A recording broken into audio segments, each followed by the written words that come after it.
Recorded books and one-click digital present One Wish by Robyn Carr, narrated by Therese Plummer.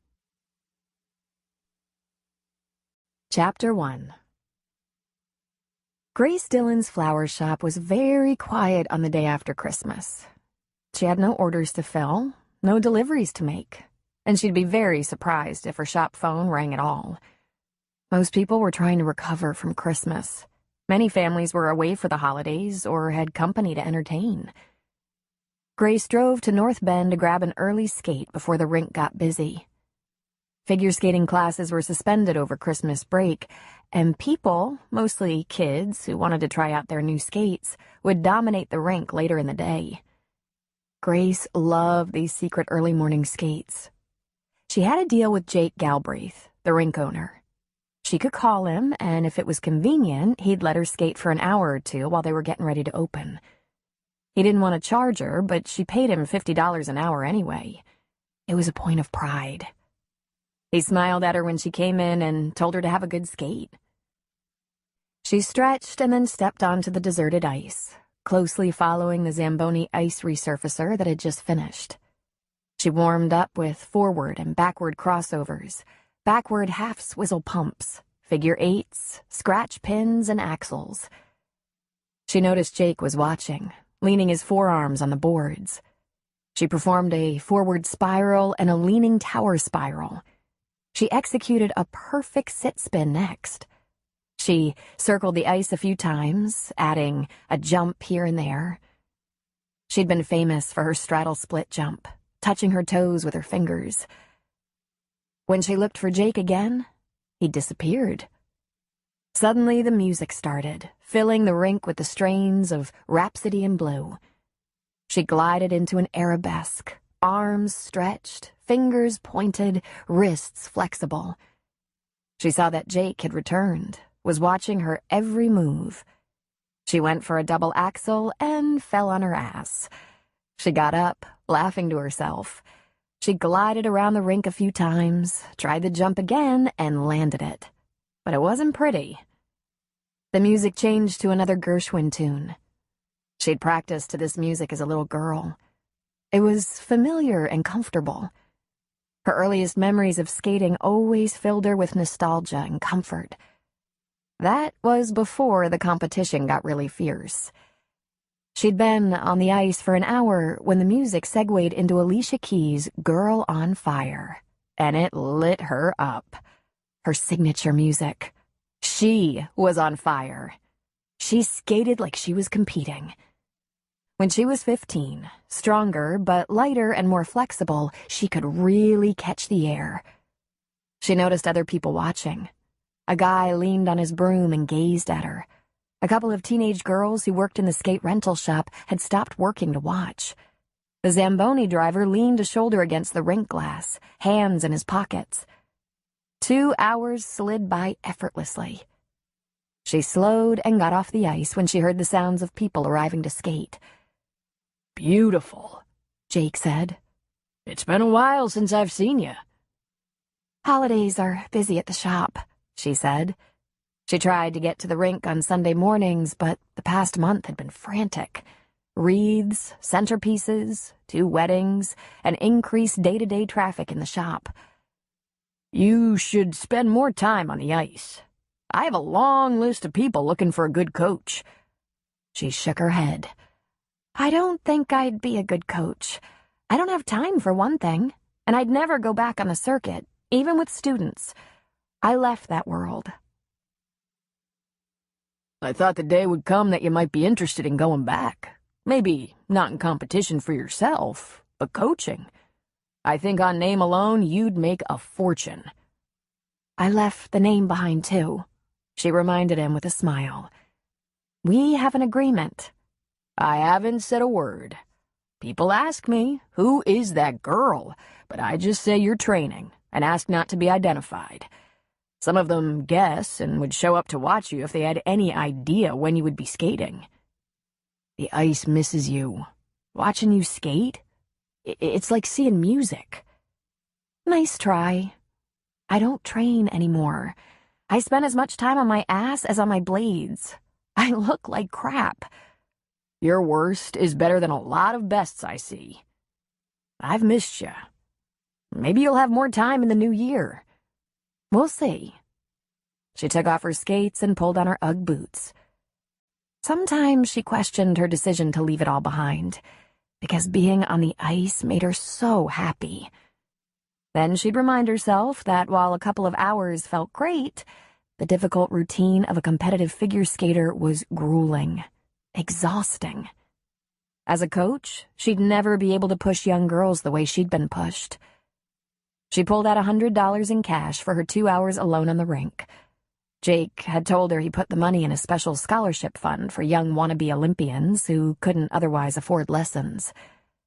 She told him however he wanted to spend it was fine with her, as long as he didn't sell her out. As she left the rink, she reflected that her life in Thunder Point was so much more peaceful than it had been in competition, and her freedom was hard-won. She had friends now, even if they didn't know who she'd been before. At least no one thought of her as tragic or complicated, or as one of the saddest yet most triumphant stories told on the competitive skating circuit. No one was threatened by her, hated her, feared or resented her. No one called her a rich bitch or a dirty liar. Of course, the weight of her secrets sometimes wore on her. Jake Galbraith had recognized her at once. All she had to do was ask the cost of a private rink for a couple of hours, and he knew immediately who she was. She hadn't confided in anyone in Thunder Point. When she got into the van, she saw that she had a message on her cell phone. She listened to it before leaving the parking lot. It was Mikhail, her old coach. He still kept tabs on her. They stayed in touch. Often they left each other a series of brief messages because he could be anywhere in the world. I am wishing you a happy Christmas, the Russian said. I think I am day late. If so, you will understand. Grace waited until she was back in her tiny apartment above the flower shop before returning the call. I thought you'd forgotten all about me, she said to his voicemail. It was a happy Christmas. I was a maid of honor for my friend Iris yesterday. That's how I spent the day. I've never been in a wedding before. It was small and intimate, a beautiful experience. And this morning I went skating. I fell 3 times. Then she mimicked his accent. What can I say? I am clumsy oaf with no training. Then she laughed, wished him the best New Year ever, and said goodbye. Grace's beloved father and coach died rather suddenly when she was only 14 and he was 60. Her mother, once a competitive and professional figure skater, responded by hiring an even better coach, a very short Russian of huge reputation who could take Grace all the way. There was no time for grieving. They had work to do. Mikhail Petrov was a tough, brilliant coach, and they were together for 9 years. He'd been very unhappy with her decision to leave competition, and for a couple of years he pestered her to return to the sport. Before you forget everything I taught you. Her mother, Winnie Dillon Banks, who had herself been a teenage skating wonder, was worse than devastated. She was furious. If you quit now, after all I've invested in you, you are dead to me. After the 2010 Winter Games in Vancouver, Grace walked away from everything and everyone. All she'd ever wished for was to be like everyone else, to not be constantly judged every time she took a breath. She wanted to be normal. In the afternoon, when Grace was just about to ruin her dinner with a big bowl of popcorn while looking through various online floral arrangements on her laptop, there was a light tapping at her back door. She pulled the curtain to peek out through the window in the door and was shocked to see Iris. She opened the door. Don't newlyweds lay around in bed for several days after the wedding? Doing it until their parts give out? Grace asked, only half teasing. Maybe when one of the newlyweds isn't the town deputy, Iris said. We did eat breakfast in bed, and Seth didn't go to the office until about 1. I cleaned the house, thawed something for dinner, and... She paused. I called Troy to tell him. You didn't tell him before, huh? Grace asked. Iris shook her head. Troy Headley, high school history teacher and the fantasy of all the high school girls, had a very big crush on Iris. They dated for only a few months last spring when Iris told him theirs would have to be a friendship-only relationship. She was the high school guidance counselor, and before getting involved with a teacher in the same school, she had to be powerfully sure. And she hadn't been. But Troy had pursued Iris right up until Seth was in the picture. Even then, it was pretty obvious he still had a serious thing for Iris and wouldn't mind if Seth fell off the face of the earth. How'd he take it? Grace asked. Like a man, Iris said. Is it too early for wine? Certainly not. Grace pulled a bottle of Napa Cellars Sauvignon Blanc from her little refrigerator and opened it. Was it awful? Nah, it was fine. Good, really. He was surprised we got married so soon, but then so was everyone. So were we, when you get down to it. He congratulated me and said he hoped I'd be very happy. All the right things. Then I asked him if he was going to be all right, and he laughed, but he didn't sound amused. He said he was surprised to find himself disappointed an old girlfriend got married. It's hard for me to think of myself as his girlfriend. It was never that serious. Even Troy admits he's not looking for a wife. Not now. He likes the single life. Grace poured the wine and put the bowl of popcorn between them. A gourmet treat, she said. Or maybe dinner. So is it different, being married? Not yet, Iris said. Ask me again when we merge bank accounts. We've been solitary single adults for a long time. Right now we're each taking care of our own obligations until Seth either rents or sells his townhouse. There's plenty of closet space at my house, but we could have issues when his manly furniture looks for space among my decidedly female things. You're staying in your house, Grace said in relief. It's perfect for us. I like to ride my bike to work in good weather. I love your house, Grace said. Aren't you ever gonna have a honeymoon? Eventually. We're looking for deals online right now. We're gonna sneak away in a couple of months, hopefully somewhere warm and sunny, when Seth can get away from the town and I can escape my office at school. But what about you, Grace? Why aren't you seeing anyone? Grace burst out laughing. It wasn't the first time Iris had asked. First of all, who? Second, when? Don't you ever meet a groomsman at any of the weddings you do? Never. They all come long after I'm gone, and I'm not invited to the receptions. Besides, isn't that the kiss of death? Hooking up with someone in the wedding party at the reception? No thanks. We have to get you out more, Iris said. Right, Grace said doubtfully. Maybe I could help you chaperone the prom and meet some very promising 18-year-old? Nah, I don't think so. We'll go clubbing or something. Clubbing? Grace sputtered. In Thunder Point? Okay, we'll go up to North Bend and graze. I'm sure Seth would appreciate that. Well, I won't take any phone numbers or bring anyone home. Iris, Grace said, lifting her wine glass. Let it go. I'll handle my own love life. In my own time, in my own way. There's always Troy, Iris said, sipping. Nah, we're pals. There's no chemistry. On his side, she thought to herself. We had a beer together once, followed by grilled cheese and tomato soup. It was swell. Besides, I'm not interested in your sloppy seconds. I read, you know. Rebound boyfriends are not a good idea. "You can't just work all the time," Ira said. "No?" Grace asked. "I thought you could." Growing up, everyone thought Grace was a spoiled rich kid. But she'd been raised on hard, committed, constant work. If she took a day off, she felt ashamed. Her program would suffer. But her work hadn't been the kind average people understood. Her full name was Isabella Grace Dillon Banks.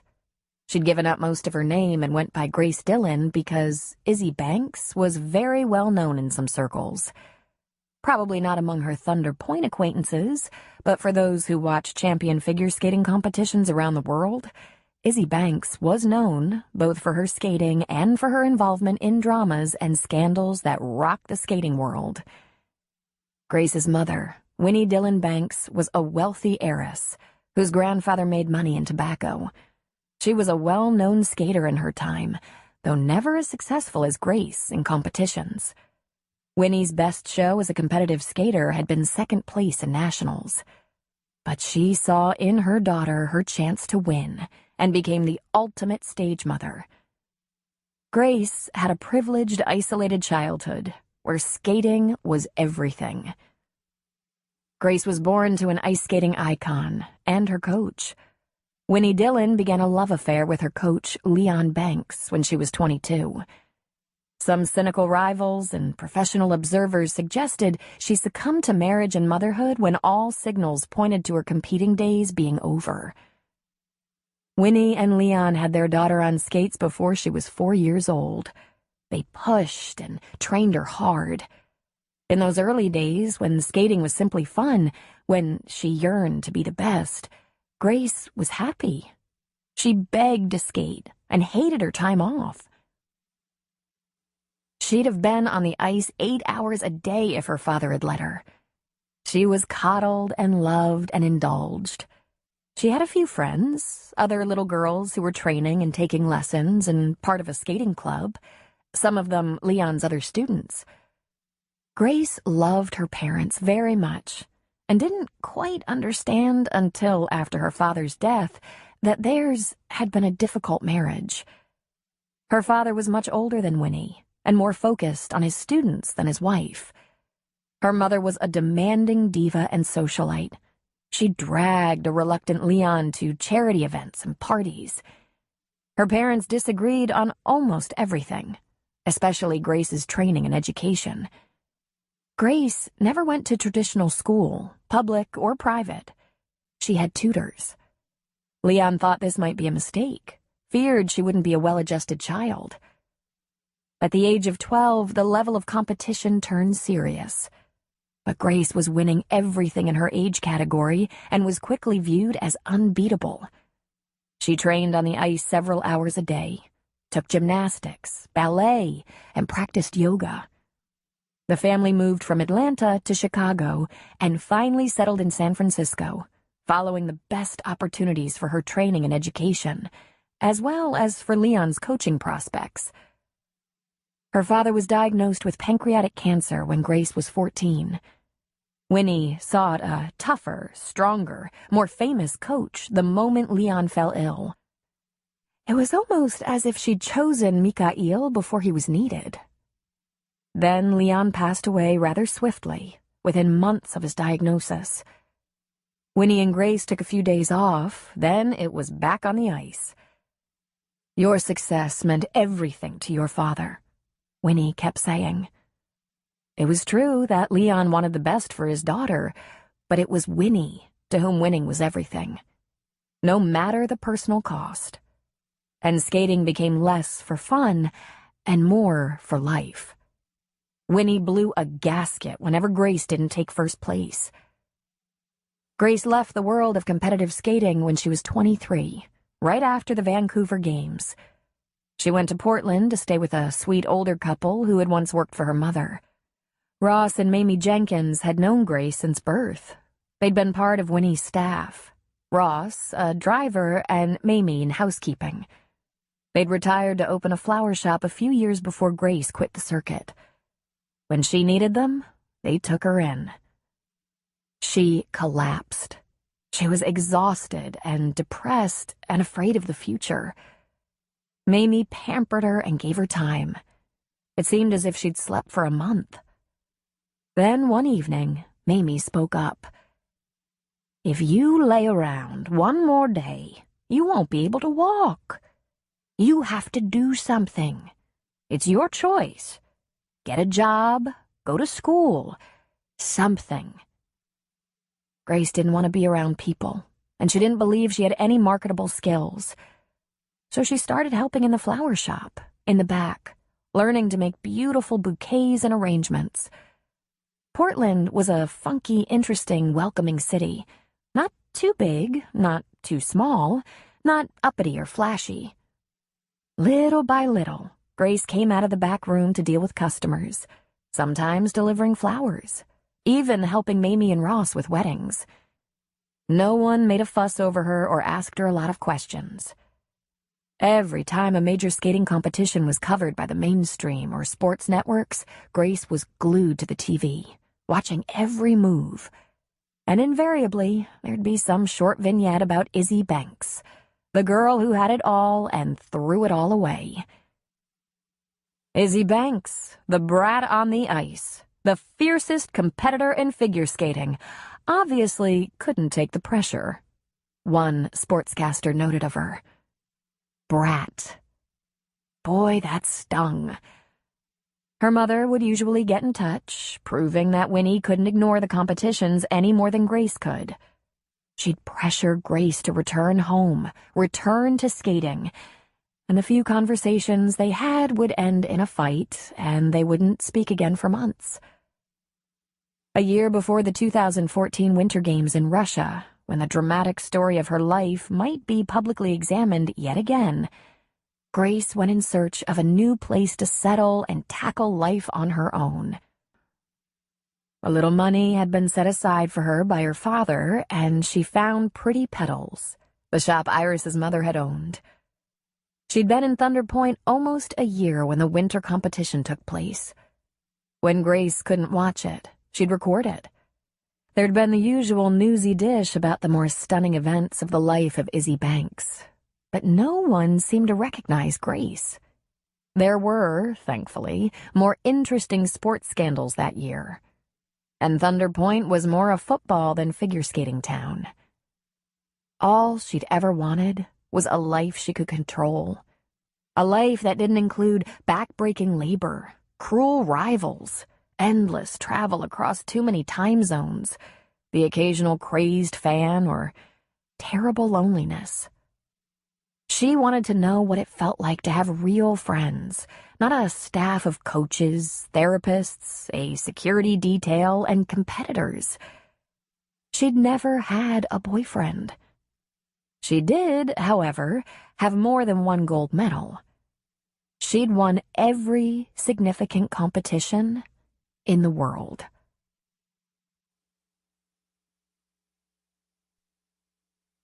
It drizzled in the days following Christmas. Typical Oregon coast weather in winter. Grace's only part-time employee, a local married woman with a child in elementary school, came into the shop to resign. The woman's life had grown too busy and complex, she complained. Grace knew it was going to create a challenge, even though all the woman had done was manage the front of the store. Grace was going to be back to doing it all, just as she had when the shop was new. She'd had the doorbell installed so she could lock the front door and go upstairs. The doorbell would buzz in her loft, and she could always close the shop to make deliveries when necessary. She'd ask around for a delivery boy. Business was typically down the week following a holiday, and the days were much shorter. So Grace closed the shop at 4 one afternoon and drove out to Cooper's for a beer. She wasn't surprised to see Troy was back from visiting his family in Morro Bay. She was also not surprised that there was no one around the bar. People didn't hang out on the beach in cold, wet weather like this. But she had to admit surprise at seeing a big pile of books and papers beside his laptop on the bar next to his cup of coffee. She jumped on a bar stool. "Welcome home. Did you have fun with the family?" she asked. More or less. My sister has 3 little undisciplined kids, and I slept on her couch. It was brutal. What can I get ya? Beer? Was that a question or an order? He asked. Beer, please. She glanced at the books. Homework? Lesson plans, he said, closing everything up, stacking it all and pushing it to one side. We're caught up in a couple of my classes, so we're gonna have some fun. I'm gonna offer them a chance for extra credit if they research the history of something that interests them, like a rock band or inline skating or maybe a sport like kayaking. I'm writing up a few examples. That almost sounds fun, but not enough fun. Did you get in any skiing over the holiday? Nope, he said, drawing her a draft. We played some golf, but the weather wasn't great. I might make a drive up to Mount Hood before I get back to work, maybe for a day. If I had more time and money, I'd check out Tahoe. So, you were the maid of honor. I was. Kinda short notice. I heard it wasn't exactly planned in advance. That's how I heard it, too. Iris said they decided and just did it. They got a marriage license, called a judge Seth knew, told Seth's family, and got it done. I didn't even have time to order special flowers. She sipped a little of her beer. How are you handling it? Fine, he said. Good. That's good. He leaned both hands on the bar. I went out with my little brother and got roaring drunk. Then I bought a Jeep I can't really afford. Oh, she said. Gosh, I hope you don't get your heart broken too often or you'll go broke. I'd wanted that Jeep anyway, and I deserved a good drunk. Is that what caused... She reached out toward the remnants of what looked like a healing bruise on his forehead. He ducked away from her fingers. I forgot I was sleeping on the couch, fell off, and hit the coffee table. She couldn't help herself. She laughed. And my heart isn't broken, he insisted. Just a little coronary bruise. Give me a week or two and it'll be like nothing ever happened. Bullshit, she thought. He looked completely miserable. You're very resilient, she said. She sipped her beer. I guess we've all been there, he said. Where? Heartbreak Hotel. Well, I don't think I have. I haven't had my heart broken. Not by a guy, at least. Troy appeared to be momentarily frozen. There's no polite way to ask this, but has your heart been broken by a girl? She giggled. There were times, and this was one of them, that it would feel so good to dump the story on someone, explain how a heart can be broken by ruthless competitors, or the media. No, Troy, I'm perfectly straight. I'm into guys. I just haven't been seriously involved. I guess it's not in my nature to be tied down to one guy. No boyfriend, then? Are you fishing? She asked. I've had some terrific boyfriends, just nothing serious. No steadies, engagements, or live-ins. Why haven't I ever met any of them? He asked. She shrugged. I guess you weren't around at the same time one of them was. I have a date later tonight, as a matter of fact. Oh? What's he like? Troy asked. He's kind of like a medieval knight, but has a gentle, sophisticated side. Big and brawny, very physical, but disciplined. He's also clever, wise. Fantastic, Troy said. Where are you going? We're staying in, actually. We might watch a movie. Troy lifted an eyebrow. If I popped over unannounced, would I meet him? Very probably. He's a little possessive, but I completely ignore that. Like I said, I'm not one to get serious. Let's talk about your girlfriends. I don't kiss and tell. She straightened. Yet you expect me to. I think you were bragging and maybe stretching the truth. You're a little weird, Grace. The last time we hung out was Halloween, and you were a witch, complete with missing teeth. And you put a hex on me. She smiled, remembering. She'd told him she was going to shrink his thing. How'd that work out?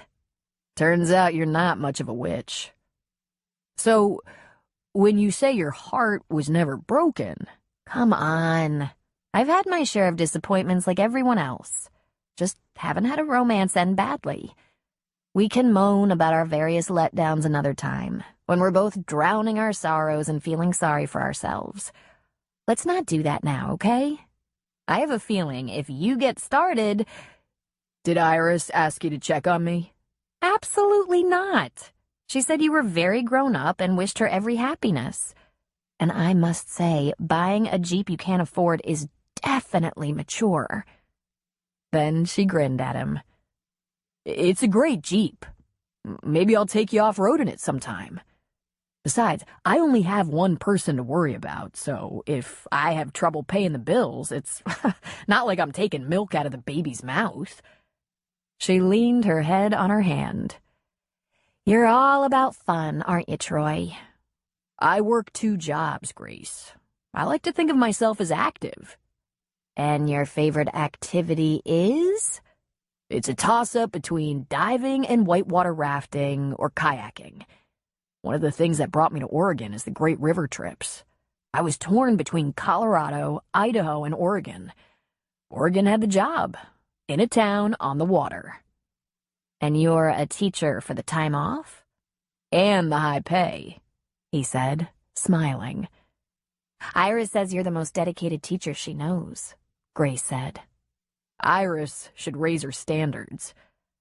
Okay, so you're still a little pissy. I said I'd need a week or 2, he reminded her. He lifted his coffee cup to his lips. What's your favorite thing to do with time off? She didn't answer right away. I need more balance in my life, she finally said. That shop gets too much of my time, but it's a good workout. Flower arranging? He asked doubtfully.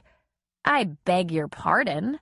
I stand all day, haul heavy buckets full of fresh-cut flowers in water, deliver hundreds of pounds of arrangements to weddings and other events, get in and out of the back of that van all day, lift heavy pots and props, and that's before I have to clean up and do the books.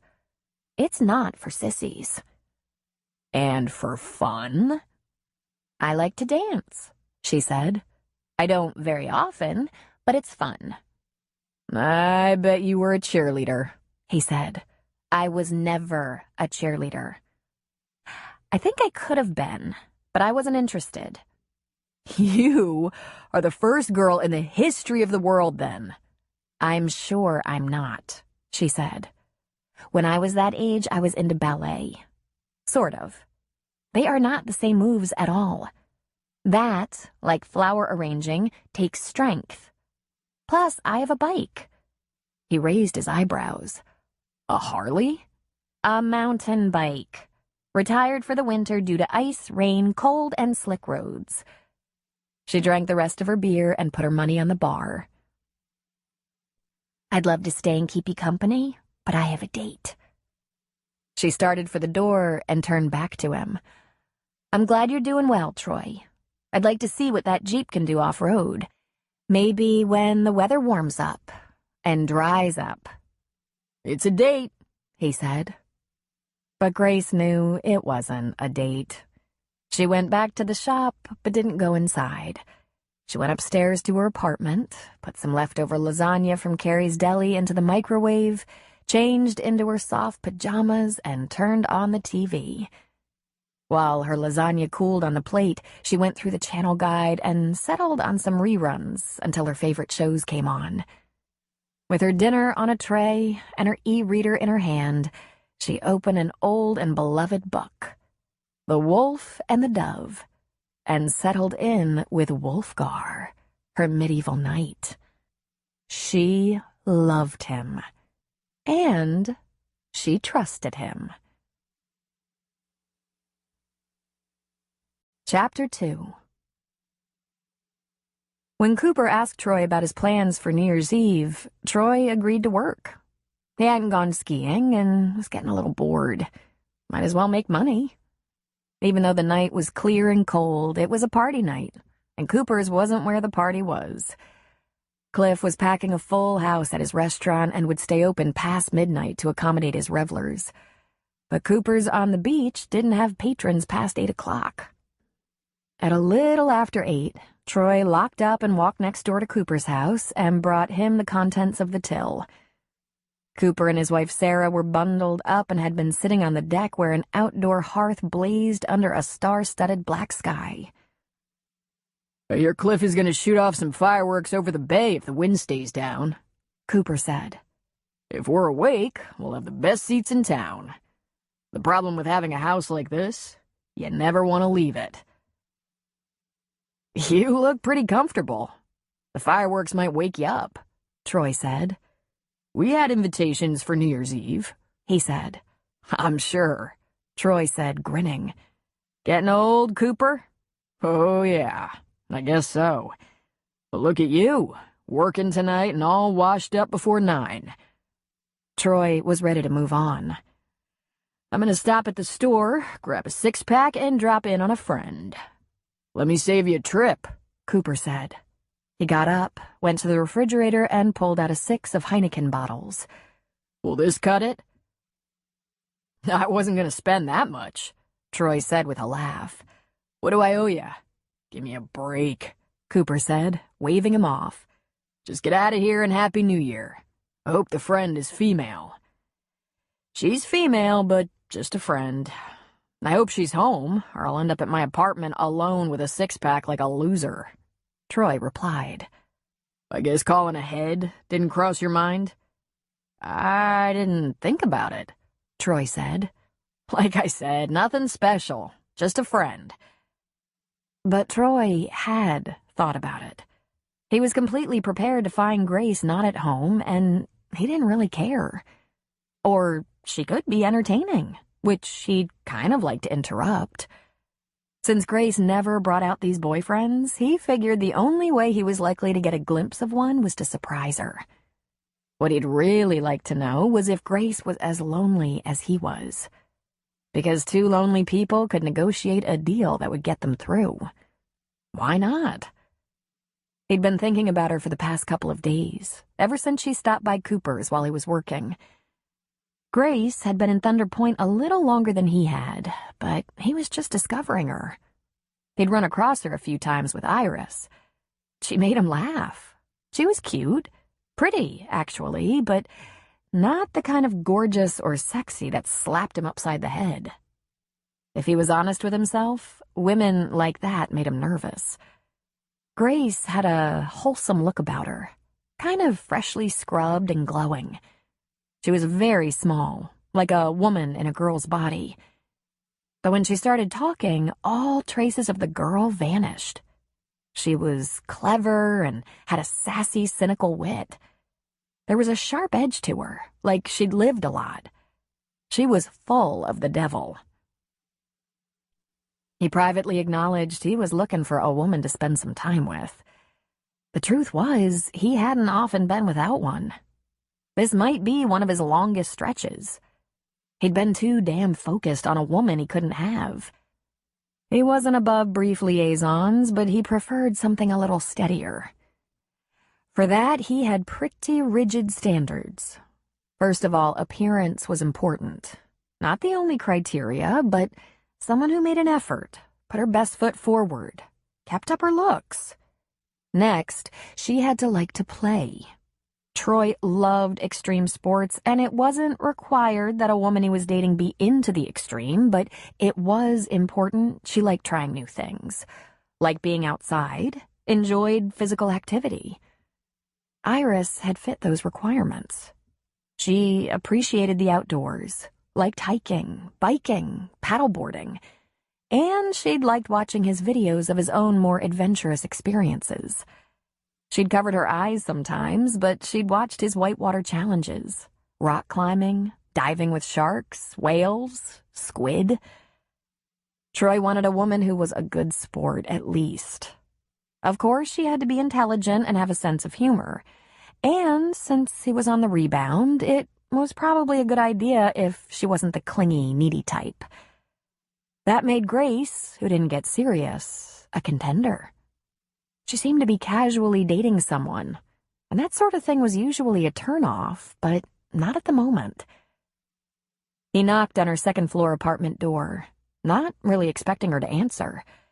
He saw the curtain move, and then the door opened. She was wearing yoga pants, heavy socks, an oversized long-sleeve t-shirt, and her hair was pulled back into a ponytail. He tilted his head and smiled at her. "You don't have a date tonight?" "Well, not at the moment." Troy tried looking past her. "Is the medieval knight here?" She put a hand on her hip. "Did you want to come in, Troy?" He lifted the six-pack. "If you're not too busy. I brought beer. Sorry, I should have called." She held the door open for him. "I'm surprised you don't have a date." "It's not like I'm desperate," he said, entering. He held out a beer for her, took one for himself, then opened her little refrigerator to stow the rest. "Oh-ho," he said.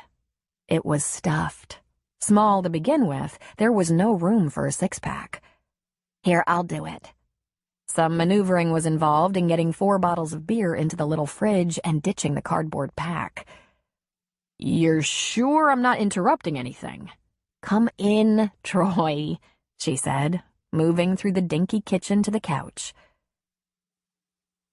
There was a movie on pause and a plate of something snacky on the coffee table. He peered at it. "Pizza rolls. I was just watching a chick flick, but it'll keep.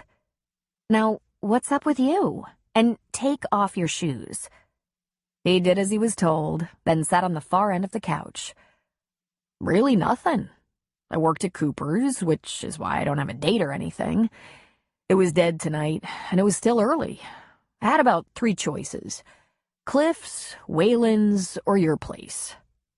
"You could have taken that new Jeep up to North Bend or even Bandon, found a lively bar, party a little."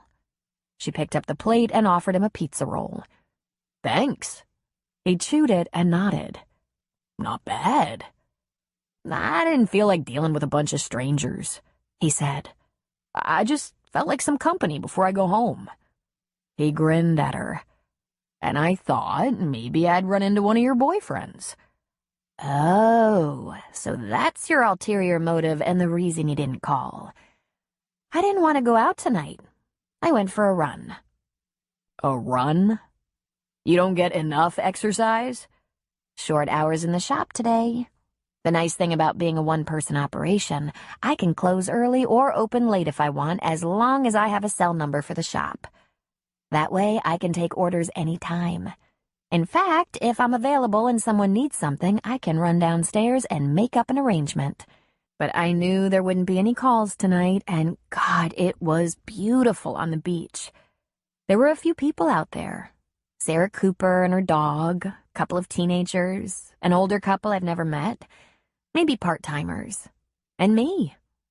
I like to work out, but there isn't a gym around here that matches my oddball hours. "You work out?" he asked. "Not regularly, just a bike ride or jog. I don't lift anymore. My arms and legs get enough of a workout in the shop. My flower girl calisthenics are enough. I add cardio just so I can drink a beer and eat pizza rolls." She offered him the last one. After putting the empty plate back on the coffee table, she curled into her corner of the sofa, her knees under her chin. "Tell me about Christmas. Tell me about your family. Are you close?" "I guess, as long as we don't have too much togetherness." "What does that mean?" He took a pull on his beer.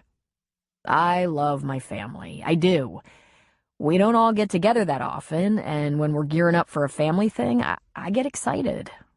Then, on the 3rd or 4th day, I want to kill my sister and shove my brother in a hole." She sat forward a little. "Really?" "My sister can be a bossy bitch, and my brother is a screw-up. Jess was married at 19, and they started trying to repopulate the world. My niece was born when Jess was 20. Then came a nephew and another niece, and she thinks she runs a tight ship, but if you ask me, the ship is sinking. The kids are out of control. My brother-in-law, Rick, works as much overtime as he can. He's a firefighter. The house is upside down, and I think Rick likes the firehouse because it's the only place there's enough quiet to watch a game. And my brother Sam can be such an idiot. He's 21 going on 7, and my mother would cut his meat for him if she could. He's spoiled and irresponsible.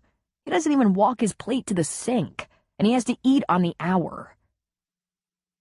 He looks in the refrigerator and sees 8 slices of leftover pizza. So does he ask if anyone wants some? Of course not. He eats them all. Her eyes were large. Should I be sorry I asked? Troy took a breath. Nah, I'm just coming off another successful family gathering.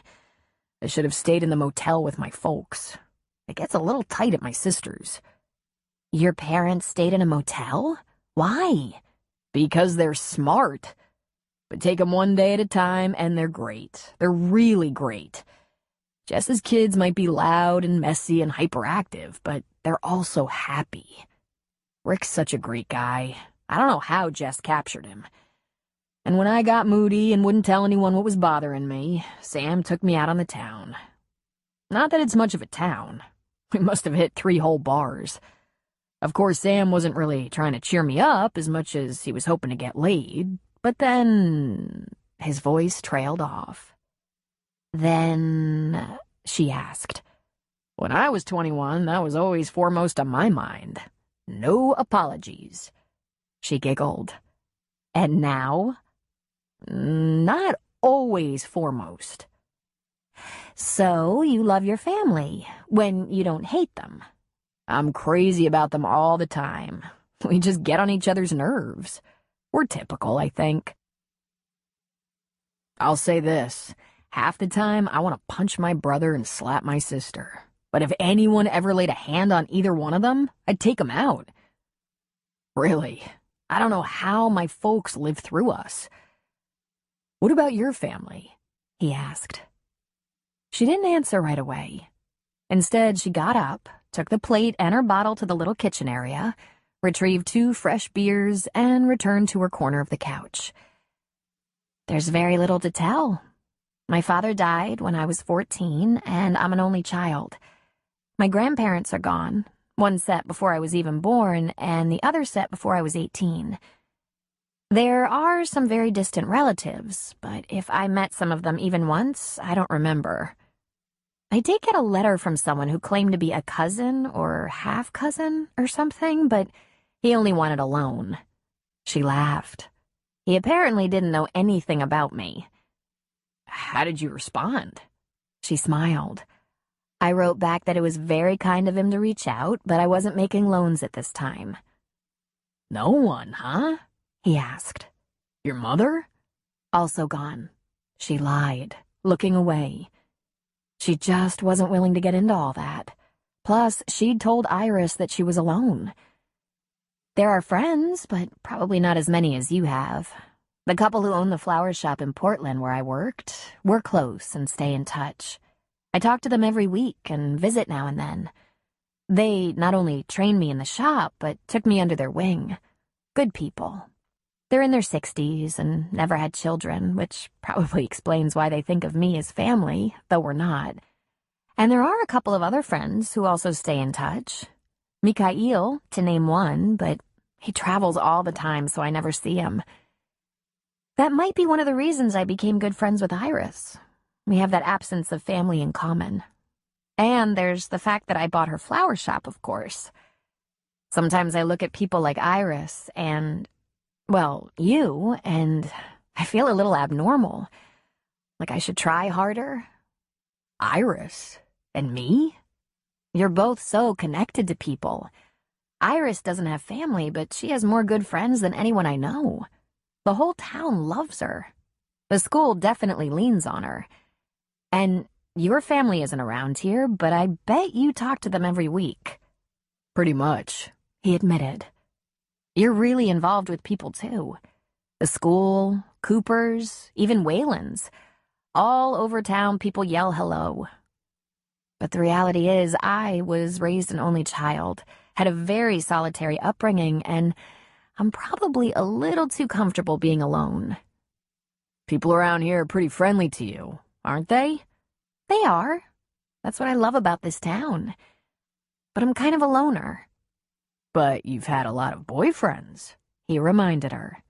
This is true, and they've all been amazing. I spend time with a guy who actually owns a plantation in South Carolina. A guy with a British title of some kind. Viscount, I think. There's Malone, he owns a lobster boat on the East Coast.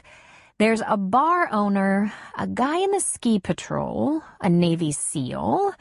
Very interesting, sexy guys. But I own a flower shop. My time is precious. He tilted his head and peered at her. I think you're bullshitting me, Grace. She got off the couch and went to the wall unit, opening a cupboard under the TV, and there, lined up neatly, was a tidy row of books, paperbacks and a few hardcovers. Below the books was a similar collection of DVDs. She left the doors standing open and went back to the couch. She gracefully extended a hand toward the bookcase. My keeper shelves, from medieval knights to Navy SEALs. And there's Wrath. I'm afraid he's a vampire, but a very nice and sexy vampire. They're all mine. Should we have a little talk about your medication, Gracie? She smiled. I know they're pretend boyfriends, Troy, but they never cheat, and I haven't had to get one single screening for an STD. Then she giggled. I don't have space for a lot of storage and books, so I do most of my reading on an e-reader, but I have a special collection there. I can't be without them. What would I do if my e-reader wasn't charged or I lost it? Troy felt a tug of some kind inside, somewhere in his chest. He knew it was a warning sign. It was too soon to feel affectionate toward her. In fact, he'd prefer to never feel anything but friendly. But he couldn't deny it felt good to know that Grace wasn't involved with anyone. Her claim to never having been very involved was unusual for a woman her age and beauty. And he liked it. How are you fixed for real dates? He asked. I have a very demanding schedule. When you own your own business, every day off is a day without pay. I don't have much help at the shop. I've had a couple of part-timers over the past couple of years, but right now I have no one. The last one had to quit. She wasn't that much help anyway, but at least she kept the shop open while I delivered flowers. I have to try to figure that out. Like I said, I need a more balanced life. Have you thought about a high school or college student? Or maybe two who could job share, putting together 2 part-time schedules that equal 1 full-time employee? There are so many at the high school who don't want to go to college, or who do but have trouble affording tuition. Good idea. But when I advertise for help, hardly anyone answers. You need help advertising in the right place. There's a work-study program at school. If you can train your student employee in a trade, they'll get a credit toward graduation and get a morning or afternoon off to work. Didn't Iris ever suggest this? Grace looked a little excited. No! Should I ask her to help me with this? Yes, he said. Not tonight. Tonight we drink beer and eat something. What have you got? I could run out for something. How hungry are you? Because I make some amazing nachos. And since I have some black olives, taco meat left over from taco salad, and sour cream... Oh, yeah, he said. Didn't you have any dinner? I had a couple of Cooper's mini pizzas.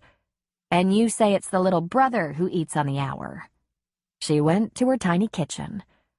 Are you sure you don't want me to run down the street for something? I hate to ask you to feed me, he said. Don't go, she said. It's not much trouble and it sounds good. She bent over to dig around in her little refrigerator, and Troy felt a fever coming on. Those yoga pants had a real nice fit. He had to look away, take a breath. Sometimes, he reminded himself, you don't notice what's right in front of you. He'd spent all that time thinking Iris was right for him, even though she made it clear it was a no-go. He never bothered to get to know any other women, and here was Grace, right under his nose, making him hot. She was complicated, he knew that. She said her life was boring, not much to tell, solitary, and he knew that was just a cover. And he didn't mind at all. "Then let me help," he said, joining her. They put together a fabulous plate of nachos, ran out of salsa very quickly since that little fridge couldn't hold much and cupboard space was at a premium. They spent the next hour talking about the town, the rivers Troy liked to run in the summer, the kids he taught. Every time he asked Grace a question about herself, she gave him a brief answer and steered the conversation back to him. "You know there are dorm rooms bigger than this loft," he said to her. "You live like a college student." "I know. I'm keeping my life simple and my expenses down until the shop does better. And it's doing better all the time. There aren't that many weddings in Thunder Point, but I get a lot of weddings out of town. They're killers, but they pay like mad." "Where do you live?" "In a small old apartment on the edge of town that's decorated with cast-offs for my folks. You're saving for the flower shop, and I'm saving for travel." He noticed her eyes widened and wondered where it came from. Envy? Longing? Surprise? Something else. He told her about the dive trips in summer, ski trips in winter, hunting trips with old Marine Corps buddies here and there. "Marines?" she asked. "I did a year at community college, enlisted, went to Iraq, and got out. That's how I finished college, GI Bill. I was a lowly jarhead, but I made some excellent friends. There's good hunting in the mountains not far from here. I'll take you sometime if you like." "Oh, I've never touched a gun," she said. I couldn't hunt." "Then I'll take you for the scenery." Just then, as they were talking about guns, something that sounded like gunshots punctuated the night. Almost as if choreographed, they both turned to open the shutters behind the couch. In the sky above the bay, fireworks blasted the dark sky, exploding into bright fireballs and falling in sparkling streamers. "Fireworks," she said in a breath. "The wind has been too high in the couple of years I've been here," Troy said. "I think Cliff hires someone to do it. Not bad for a dumpy little town. This place surprises me all the time." Troy turned to her and caught her chin in his finger and thumb. He leaned his forehead against hers. "Me too." "Listen, Troy," she said, and there was no mistaking nervousness in her voice. There are things." He stopped her by kissing her gently.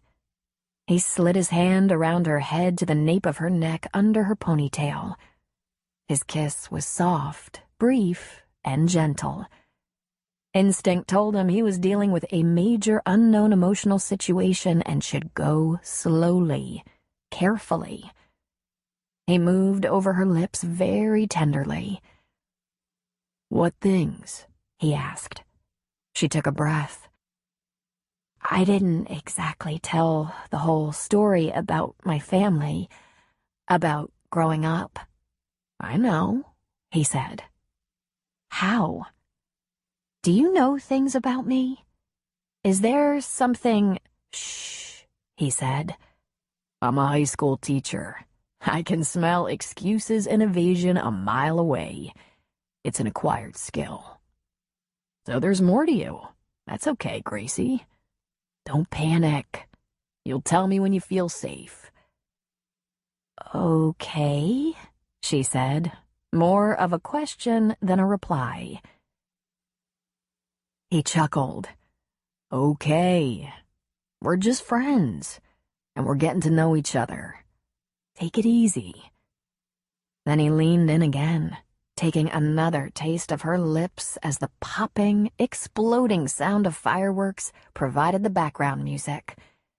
Again, he was gentle and sweet, because the last thing he wanted was to scare her off. I'm not experienced, she whispered when their lips parted. Well, except for the Navy SEAL, knight, and vampire? He asked with a laugh in his voice. She smiled against his lips. Yes, except for them, there aren't many experiences. I made out with a guy named Johnny when I was 15, for about 10 hours, I think. He was fantastic, and turned out to be gay. Such has been my luck. He gave her a little kiss. I'm not. Yeah, I was afraid of that. Don't be afraid, he said. It's all good. Should we be down on the dock watching the fireworks? She asked. He said, shaking his head. We should be right here. And his arms tightened around her, and he covered her mouth again with kisses that had become hot, demanding, and promising. Troy left at around 1 in the morning, but Grace stayed on the couch. She grabbed a pillow and blanket and decided to spend the night right there, where it all happened, where the kissing and snuggling and whispering took place. She was still licking her lips, touching them with her fingertips, contemplating his skill, his taste. The last time she'd been kissed was in Portland by a nephew of Ross and Mamie's. That was over 2 years ago. His name was Gary, last name long forgotten.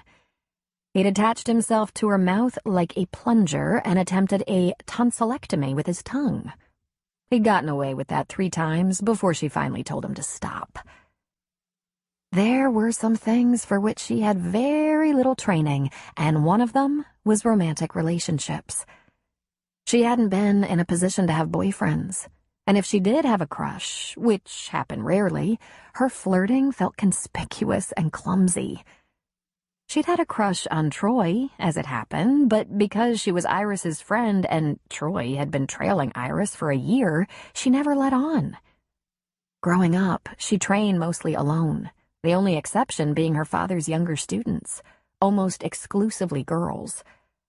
There were men on the skating competition circuit and other athletes competing in some of the national and world competitions. Some of the figure skaters she competed against were so much more womanly, tall, with breasts, worldly, sexy, flirtatious. And they hated her. They had plenty of reasons. She was raised with money, while many of them had parents who worked several jobs to pay for their training. Not that that had anything much to do with one's ability to perform a perfect double axel. She often competed against older skaters because her talent meant she was a force to be reckoned with. But the other girls tended to act as if she could buy the medals. Her biggest rival was a girl her age named Fiona Temple. Fiona beat her once, and only once. But that was all it took for Fiona to believe the only thing that stood in the way of her stardom was Izzy Banks. Fiona hated her and spread rumors about her whenever she could. Fiona's parents leaked stories to the media. Grace would never forget the time, age 12, when Fiona told other skaters Grace was a rich bitch and how everything was easier for her. Grace had cried and told Winnie all about it. "Never let them see you cry," Winnie had said. "Never. Lift your chin and beat her instead. Beat the tights off her." That's what she wanted to do. But it was so hard not to feel hurt. So she lifted her nose in the air, ignored them, and they started calling her a stuck-up snot who had everything handed to her. And then she did something that caused a world of trouble. Winnie had warned her to keep her mouth shut, but she couldn't stay silent. She accused a famous skating coach of sexual misconduct with one of his students, a minor. She quickly learned speaking out gets you treated like a leper, even if it's true. True or not, a smarter person would have proof to offer before opening her stupid mouth. When she asked her coach's advice, Mikhail had been blunt. He is piece of shit, but it will get you nothing to say so. That world-famous coach wasn't prosecuted, and ultimately sued Izzy and Winnie. They settled, giving him money. A year after Grace retired from competitive skating, the coach was arrested and eventually convicted of sexual misconduct with minors. She'd been right, vindicated, for what good it did her.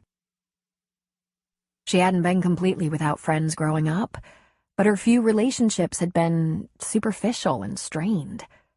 When the girls doubled up in hotel rooms to save money, Winnie rented spacious quarters for the two of them and Mikhail, removing Grace yet again from her contemporaries. The only skaters she didn't actually fear were on the men's team, and most of them truly wanted to be nothing more than friends. She couldn't look to her parents as models for a healthy, strong love match. Her mother had married her father because she needed a keeper. Her father had married her mother as he'd married a young skater before her, one who bore him a child 20 years before Grace came along. As much as she'd always adored her father, she understood. He had a type. Young, vulnerable, needy, willing to do whatever he demanded because they were convinced he'd help them win. She could, however, look to her parents to see what she didn't want in a relationship. Her other advisors on romance were in the bookcase. The romances and some classic chick flicks. She and Iris had debated them often enough.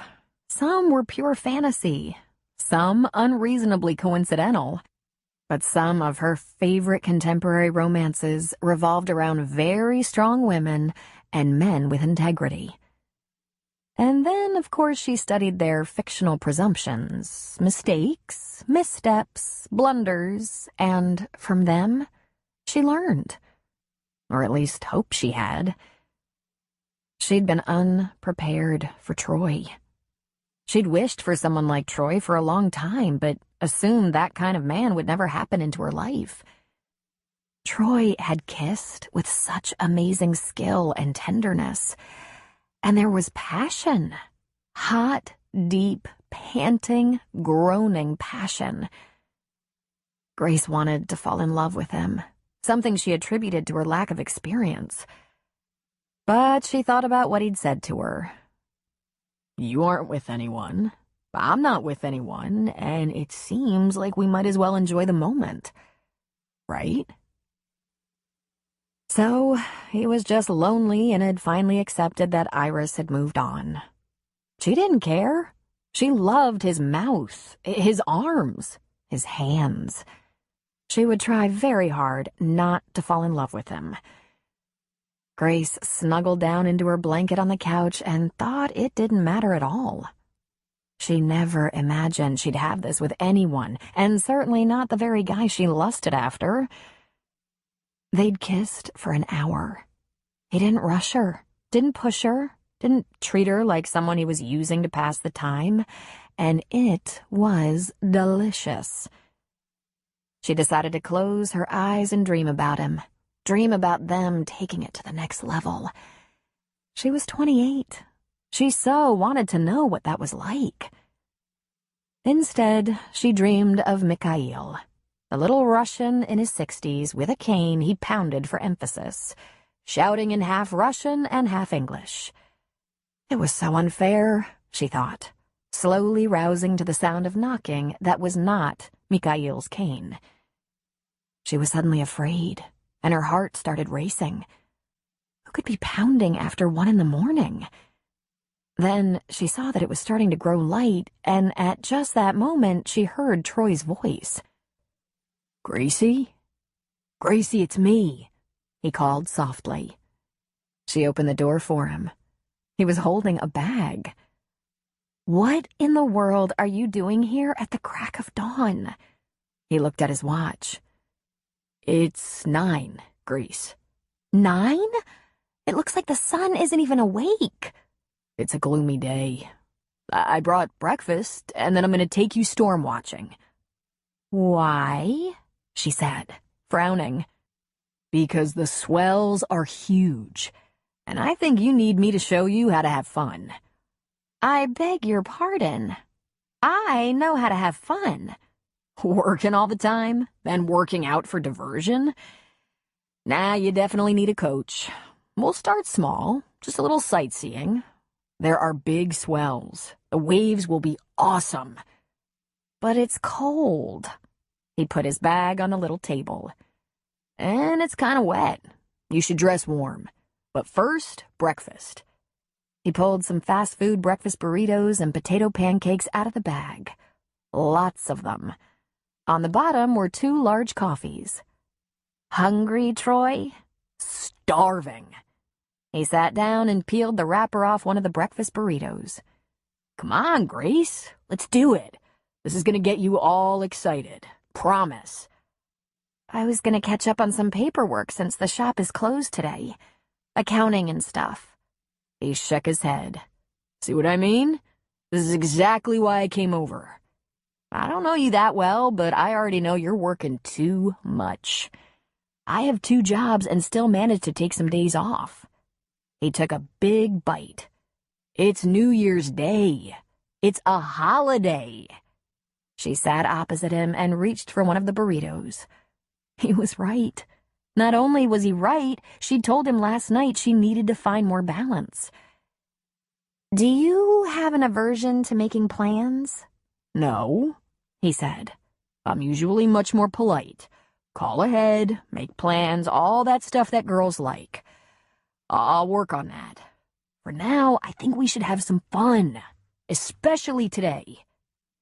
There are lots of football games on TV. I'm recording them, he said. I might not watch them all, and I'm not going to sit around inside all day when there are things to do. You'll be glad you let me drag you out, he said. We'll see, she said, but she already was. Chapter 3. The outstanding question is, why have you appointed yourself my fun coach? Grace asked once they were in Troy's Jeep and driving. It's not complicated at all, he said. I need someone to play with. I work a lot. I give a lot to the students. I have a second job at least 10 days a month. Between school vacations and weekends, I manage some time off, and Cooper's great about letting me put together days off from his place, so I have time to pursue my interests. When I'm not working, I look for fun things to do. Mostly skiing, diving, or river trips, but since there's decent skiing and diving right here, I only take about 1 big trip every year. There are lots of places I need to see. Costa Rica, Barcelona, Paris, Montreal, China, to name just a few. My real passion is kayaking or rafting, and honey, there are some rivers in the tri-state area that can keep me busy through spring and summer. Who knows? Maybe you'll try it sometime. Maybe not. But this is a great place, Grace. There's a ton of stuff to do and see and experience.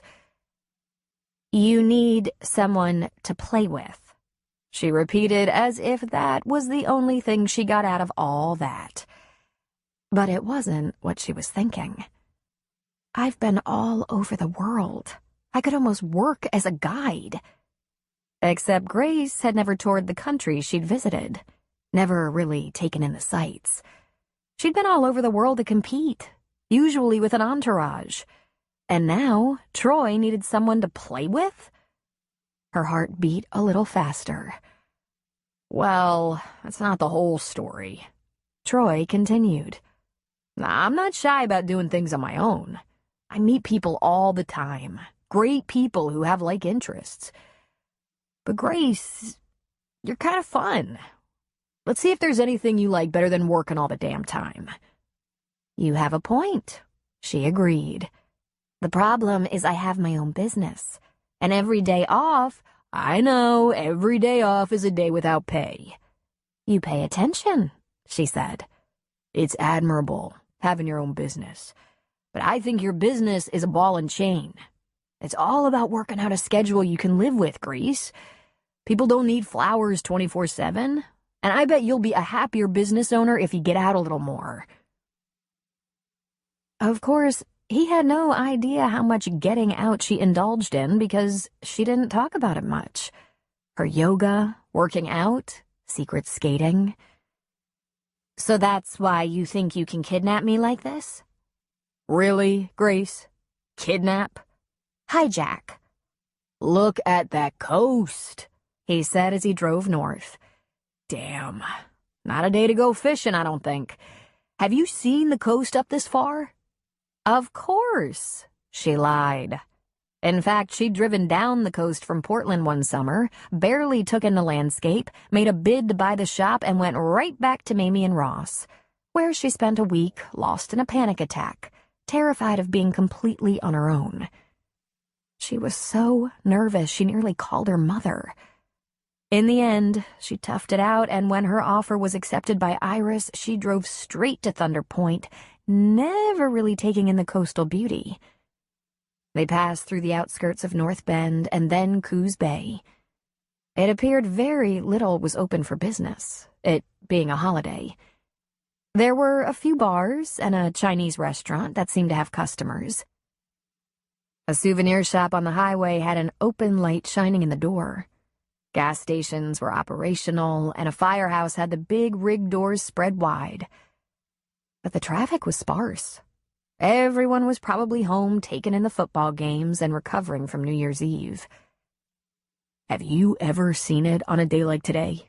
He asked as they drove toward the ocean. He pulled into a small lookout that faced the water. The clouds were dark, and the wind was blowing wicked and wet. There were patches of rain over the ocean, and the waves were huge. The air was frigid, and the fun coach was grinning. Yeah, this is gonna be great, he said. What in God's name have I let you get me into? She asked. He laughed, as if he found that extremely amusing. He put a knit stocking cap on his head and jumped out of the Jeep. When she joined him, he grabbed her hand and pulled her along a path that she knew led to the edge of the lookout, because she could hear the deafening sound of crashing waves. When the path crested, she stepped back with sudden anxiety. The waves looked like mountains as they crashed against the rocks. God, she said, but only God could have heard her above that noise. Come on, he said. They're about 100 feet in some places, some of the biggest waves in the world. We can get closer. It's safe. She shook her head. I can see just fine. What? She put her hands around her mouth and shouted in his ear, I can see fine. He laughed. He put his mouth close to her ear. It's safe. Look, there's a stone wall. Not like we'll slide off. I can see from here that it's dry. I want to get a couple of pictures with my phone. It was a very low stone wall, about knee-high. She shook her head. A lot. Is it scary, Grace? He asked, shouting. She nodded. I'll go check, he yelled. He let go of her hand and walked along the path closer to the edge. Waves rose above the level of the ground she stood on, but they crashed to the surf below. The path began to wind downward, which gave her no peace of mind, and she hung back.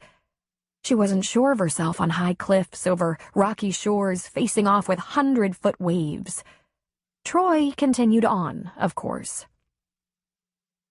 The waves were magnificent, she had to admit. The power was stunning. No other word. Troy leaned against the wall, his back to the ocean, and waved at her. She waved back. He jumped over the wall and walked a bit farther toward the edge, and she felt her stomach clench. There was a sign, for God's sake. Don't go past this point. But over the wall he went. He turned toward her and shouted something that she didn't have a prayer of hearing, so she just shook her head. He spread his arms wide and high as if in victory. Probably the award-winning wave of the day came up behind him, and her eyes grew as round as plates. Her mouth hung open, and she watched in awe as the crest of the enormous wave came down on Troy. She screamed in terror, afraid he'd been washed out to sea. As it receded, there he stood, looking for all the world like a drowned rat, with gunk hanging from one shoulder. Grace grabbed her heart in relief. He just stood there, dripping.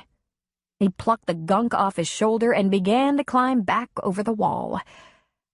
After a couple of relieved breaths, once she was sure the fun coach was all right, Grace hugged herself and sank to her knees in hysterical laughter. She could barely see him trudging toward her because her eyes were watering with tears. His jacket and pants were heavy from water, making his movements slow. She wanted to spring into action and tell him she was taking charge, except she couldn't talk. Instead, she rose slowly to her feet, and by the time he reached her, she was upright again. She took his hand and pulled him back up the path toward the Jeep. "Oh, my God," she rasped weakly, still hysterical with laughter. "Oh, Troy! It's 38 degrees, he said, shivering. "Get a grip. Stop laughing."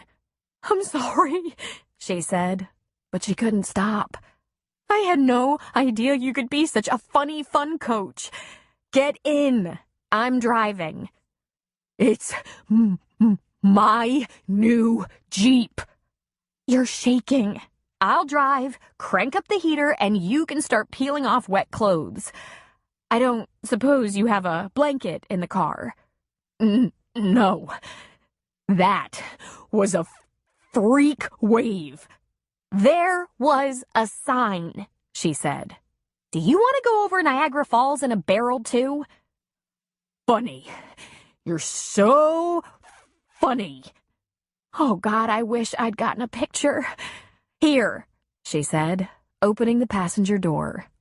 "In you go," she said, mocking him. Then she doubled over in laughter again. By the time she got into the driver's seat, he had already started the engine.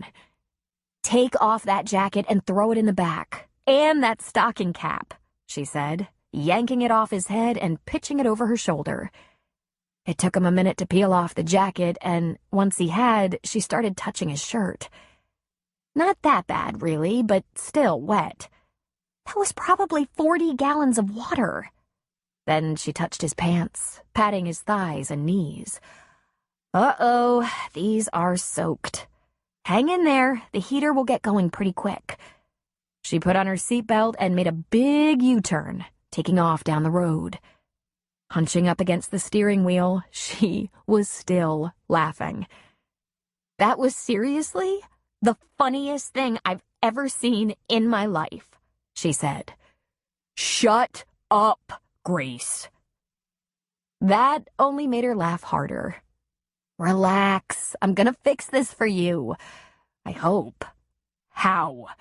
"You'll see. Don't be so crabby. I'm gonna get you dry." Troy aimed all the vents at himself and turned up the fan. "Lucky I didn't get washed off the edge," he muttered, rubbing his hands together. "I admit that wouldn't have been as funny," she said. "You have a very big laugh for a little girl." "I know." A few minutes later, she parked in front of the souvenir shop. "What are you doing?" he asked. "You'll see." She grabbed her purse and jumped out, leaving the car running for him. She jogged inside and less than 5 minutes later came running back to the car with a roll of paper towels in one hand and a shopping bag in the other. "These were donated by the cashier," she said, handing him the paper towels. "And these are for you." Grinning widely, she pulled a sweatshirt out of the bag. It read, "My heart is in Coos Bay." "I got the largest one, and here are some shorts." She pulled out a pair of women's shorts with eyelet lace sewn around the legs. "They're actually from a pajama set, but they're XL. They didn't have any men's pants, just tops. This was all they had, but they're dry." You're kidding, right?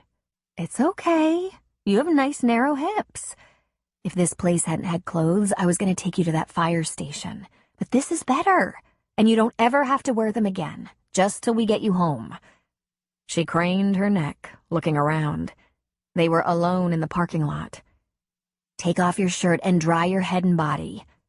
In the car? "You're a guy. Guys strip on the street if they have to. Guys pee off boats." He ripped off his shirt and used paper towels to dry his hair, neck, and his damp chest. He put on the sweatshirt.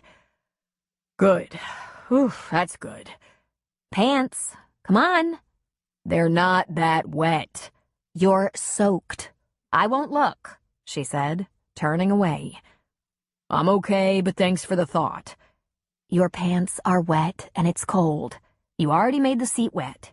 Get your pants off and sit on a bunch of paper towels. Even if we get it warm in here, you can't be sitting in cold, wet pants." It's New Year's Day and nothing's open. How'd you know about this place? "We passed it on the way up. I asked myself, what would be open on a holiday? The souvenir shop was all I could think of." She smiled. "I almost grabbed you a couple of refrigerator magnets while I was in there." She touched his shoulder. "Put on the nice dry shorts, Troy. I'll close my eyes. Besides, cold and wet as you are, there probably isn't that much to see." He lifted one eyebrow. Did it ever occur to you that's why I'm not undressing in front of you? "Fine," she said. "I'll go back inside the store.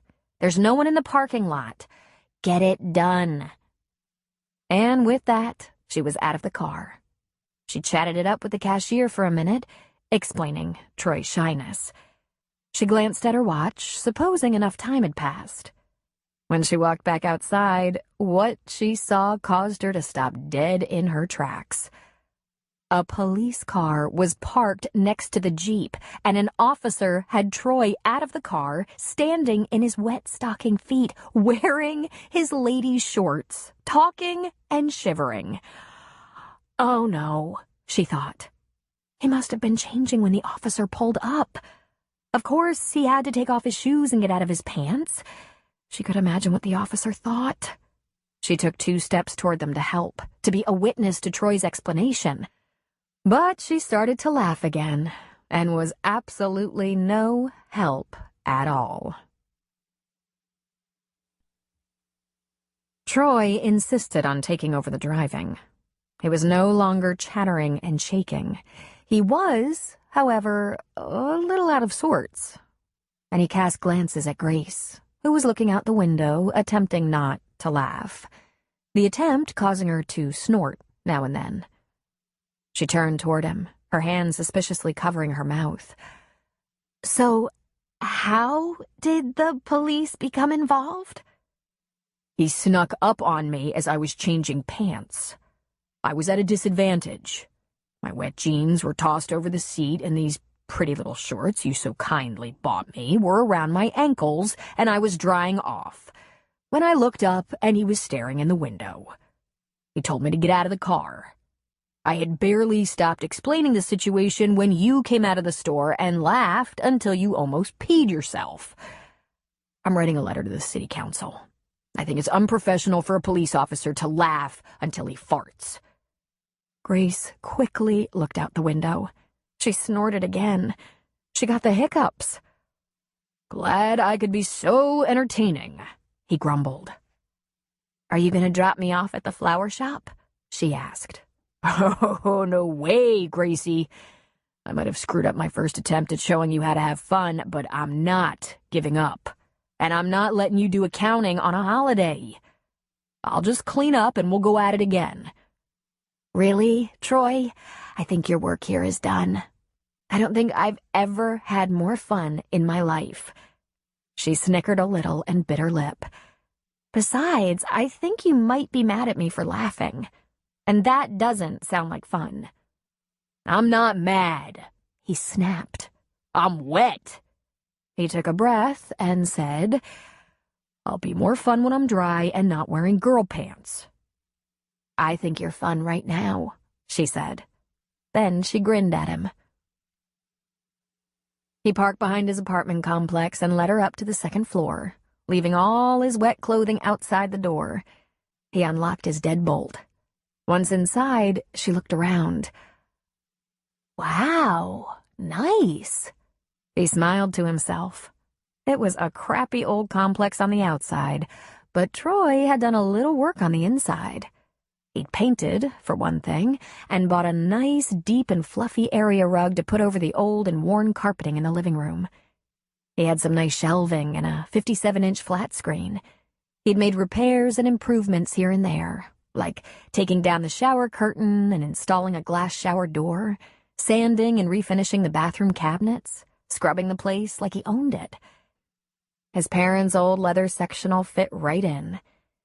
The only things he had that were new were the butcher block table and high chairs. His bedroom furniture was only a few years old, and he'd been collecting a few framed Leroy Neiman prints for the walls. The frames were more valuable than the prints, but he liked Neiman's sports art. "Make yourself at home. Help yourself to anything. Eat, drink, whatever. There's the remote. I have to get a shower. I'll be quick." He left her standing in the small living room. Once he was under the hot water, sudsing the smell of salt and seaweed from his hair and body, he smiled to himself. Grace was a free spirit, a little wild and uncontrolled, with a deep-down joy and playfulness that turned him on. He might have acted a little insulted at her lusty humor directed at him, but, to be honest, he wouldn't have had it any other way. That was no prissy little laugh the girl had. She laughed down to her toes. There was passion in her. He revisited his checklist in his mind and moved, "She must be a happy person," to number 1 in his requirements. If that meant laughing at his foibles, he could live with that. Grace didn't come across as whiny, self-pitying, cloying, or desperate. If he demanded a woman be a good sport, then he had to be too. And who forced him to jump that wall? He'd been showing off. He loved showing off. She might just prove to be a good little playmate. When he got back to the living room to Grace, she was curled up in the corner of the sectional, holding a cup of something hot with both hands.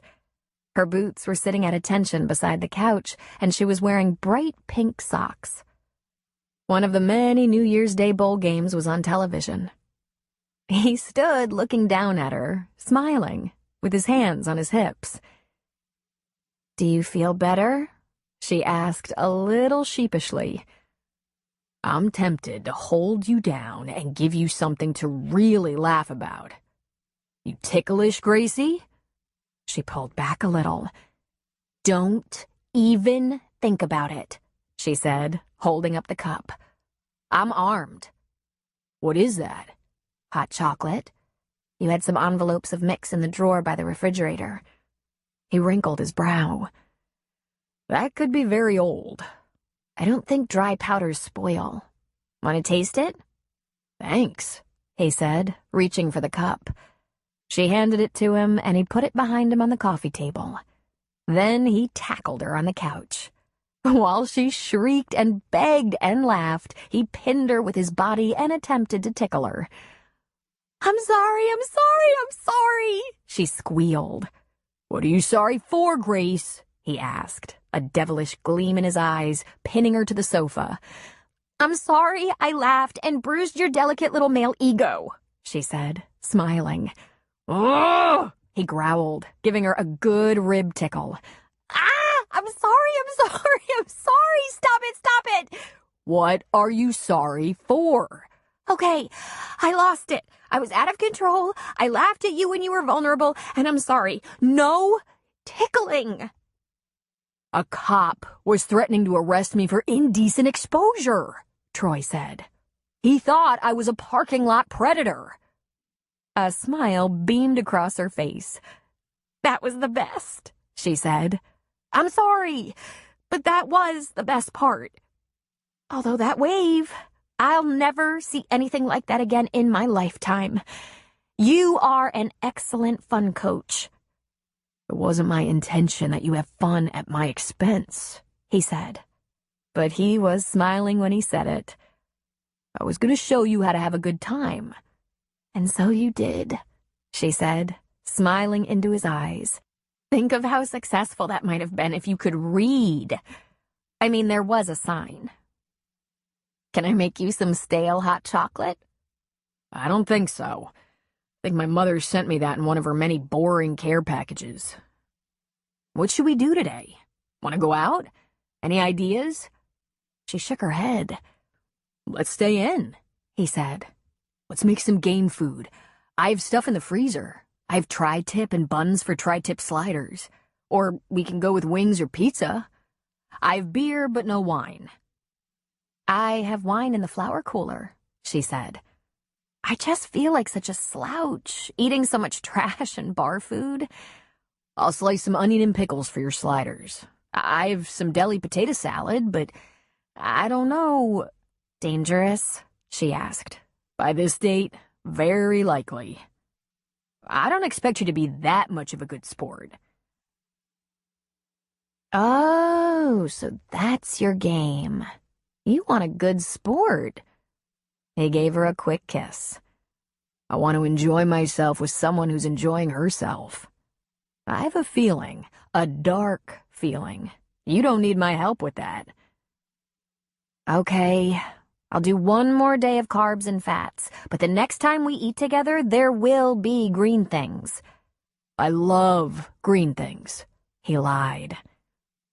He told her to take the Jeep to her place to retrieve her wine, and she brought back a Scrabble game. She also threw in a DVD of one of her favorite non-chick flicks, Red. He looked at it and said, I love Red. Just in case your brain goes numb from football, she said. But I can do football as long as you can. They had a rousing game of Scrabble, which Troy won by a stretch. They curled up on the couch together to watch Red. Every once in a while, Troy invaded her space for a makeout session. In mid-afternoon, they worked together in the kitchen to build some sliders, which they ate on big plates in front of the TV. Troy quizzed her about football teams and stats. You're a big football fan, he said. I'm a small football fan, she corrected. Or maybe medium. I enjoy the game, but I don't live for it like some people do. And I have a good memory for football facts. And your favorite sport? He asked. That's a tough question. I think I like watching everything competitive. I think I'll invite you to my Super Bowl party, he said while they rinsed the dishes. You're having a Super Bowl party? Uh-huh, he said, directing her back to the couch, pulling her down and getting her back in his arms. He loved that there was no hesitation from her. His arms went around her waist, hers went around his neck. Lips on lips, and bodies pressed together. It being the height of winter, the sun was lowering and the only light was that from the kitchen and the TV. Who's coming to your party? She asked, lips pressed against his neck. I'm thinking of a very small party. It could be a private party. He caressed her back, her sides, ran a hand over her butt and down her thigh. Maybe just us. I'm not sleeping with you, she said. He backed off a little. Ever? I'm not ready, she told him. I want to know you better. That's very reasonable, he said, kissing her again. But really, Gracie, you taste so good. That's sweet. I'm still not ready. Are you going to be unready for a real long time? Because, honey, you are a turn-on. and I risked my life for you on the cliffs of Coos Bay today, just to make you happy." She chuckled against his lips. "You are such a giving man. I'll be sure to let you know when I'm ready." "Just out of curiosity, Grace, are you waiting for a sign?" She nodded. "I am. Plus, I'd like to be sure you're all done pining over Iris. That just feels weird." Troy immediately put a little space between them. He grew serious. "Iris is married, Grace." "I know this. I was there." "Listen, here's how it is. I'm crazy about Iris. She's an awesome person and great counselor for the kids. I consider her a good friend. It's true, for a long time I thought if she gave it a chance we might be more than friends, but we weren't on the same page, all right? We were never on the same page, and even though she told me over and over, I thought she might reconsider. She didn't." "I know all that. But you have to remember, Iris is my good friend, too. I don't want the situation to be awkward." "I hope we're all good friends for a long, long time," he said. "When I kiss you, I'm not thinking about Iris. I'm not thinking about anyone but you." She frowned slightly. "I'm pretty sure you didn't answer the question," she said. Iris married the love of her life, her one true and forever love. Even if I did still carry a torch for her, I'd never admit it, especially to you. But I don't. She's moved on, and so have I. Do you believe me?" She smiled a little bit. Her expression said she didn't believe him at all. But how could she argue without calling him a liar? "Okay, I believe you," she said. "But there are also things about me. I want you to get to know me a little better." "I'm ready whenever you are. But so far, you're the mystery. You have some pretty vague answers to questions about your life, your family, your friends." "I know, Troy. Since I was raised an only child, isolated in some ways, I tend to be on the private side. If you're just patient." He leaned toward her. He kissed her again, and she melted into him. "How do you like me so far?" he asked against her lips. She smiled without breaking her hold on him. "You're growing on me." "You can trust me. When you're ready to tell me more, you can trust me. And you can ask me anything." "Okay. One important question before we go any further. Are you sure I'm not just a booty call?" Chapter 4. On January 2nd, Grace did an inventory of her stock, updated her calendar, cleaned out the flower bin, and made herself a to-do list. She had 2 couples coming in at the end of the month to get estimates for spring weddings. Valentine's Day would be her next major event, and she wanted to begin decorating the shop right away. Soon it would be spring, when her stock would be more beautiful and plentiful than ever. The most important thing on her list was to find help for the shop. She really wanted to spend more time with the fun coach. Being with Troy was intoxicating. They made out like teenagers, but she knew she was going to have to get ready for the next stage. Oh, so inviting. She was amazed he agreed not to rush her. She heard the bell on the shop door tinkle and looked out of her workroom to see a familiar face as Al Michael stepped into the shop.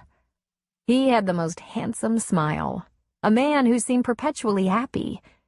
He was a big man, in his 50s, with a powerful physique, who looked impervious to aging. He wore his blue work shirt, his name embroidered above the pocket. "Hey there," she said, coming into the shop. "How was Christmas?" "Excellent," he said. "And what made it so special?" she asked. "Well, my lady, for one thing. Rayanne really went overboard to make sure it was nice for the boys. We had Christmas Eve at her house, and she cooked most of the food. but I helped a little. She decorated and wrapped presents for everyone. Christmas Day was at our house, but she took care of most of the food. We brought the boy's mom from the nursing home for a few hours, and it was great. Her MS is under control for the moment, and I could tell the boys were proud to have her home, if only for a little while. I think it was the nicest holiday any of us has had in years, especially the boys. Grace leaned on her counter and tilted her head. I don't have any idea how you got hooked up with those boys, she said. Simple, he said. Justin, the oldest, worked with me at the service station.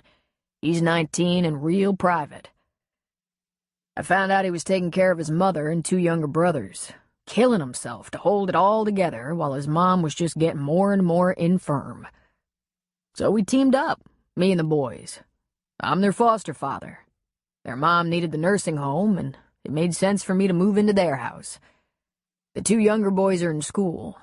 They're good kids, but they still need supervision. Not constant, but regular. Know what I mean? But just to be sure things couldn't be simple or real easy, I found my lady, Rayanne, right about the same time I found my family of boys.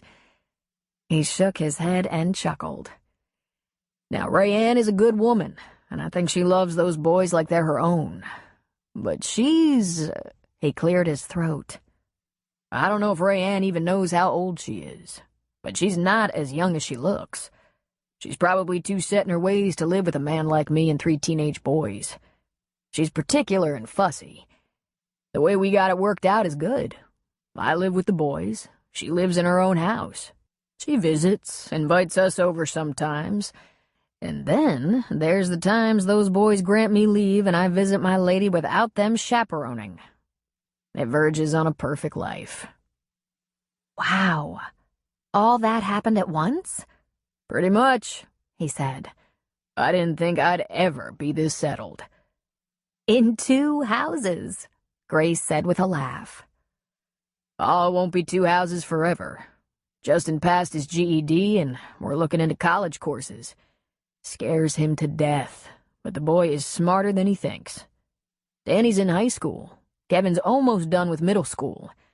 Before I know it, I won't be that necessary to them. Oh, I bet you'll be the dad for a long time to come. Maybe even a grandpa. Hush now, he said, grinning. We're in the grandparent prevention program at my house. Those boys don't need any more complications. Now, Grace, I should take my lady some pretty flowers. She worked so hard over Christmas to make sure me and the crew had a great holiday. That woman is a dream come true. What have you got that's perfect for her? I just cleaned out the bin, she said. Would you like a bouquet or an arrangement?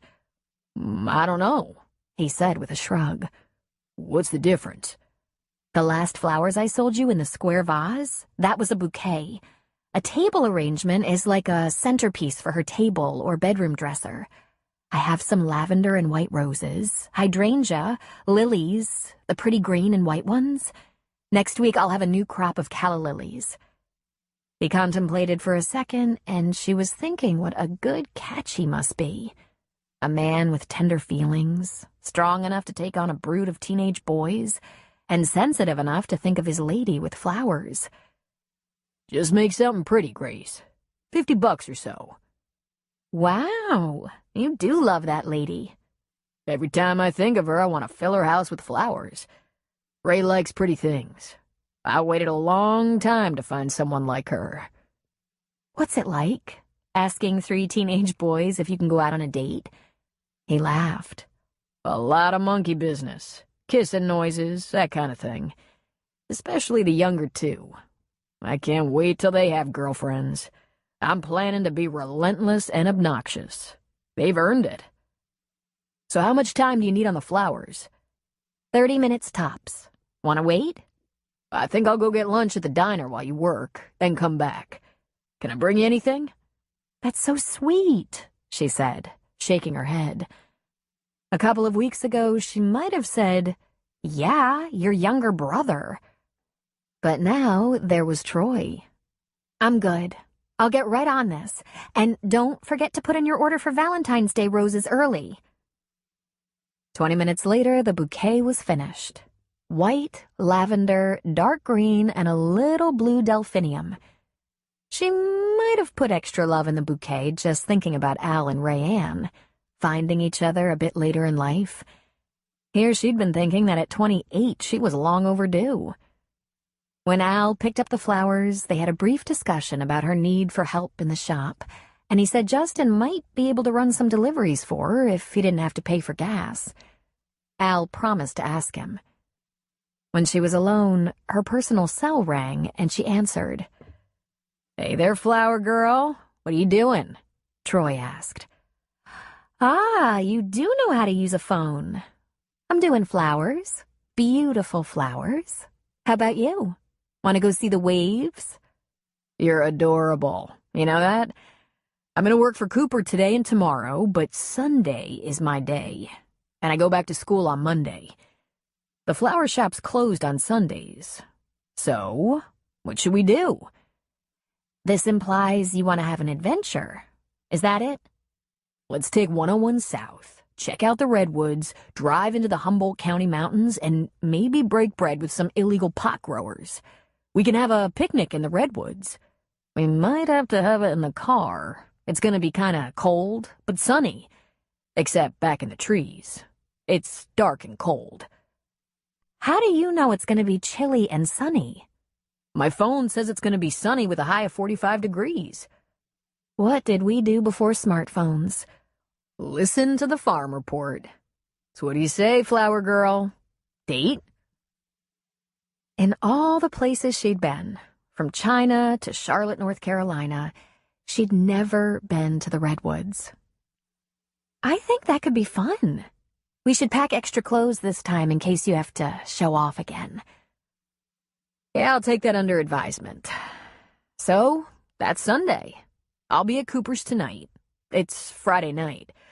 A clear and cold Friday night, so there will be people. There might be teenagers on the beach with their fires and shenanigans.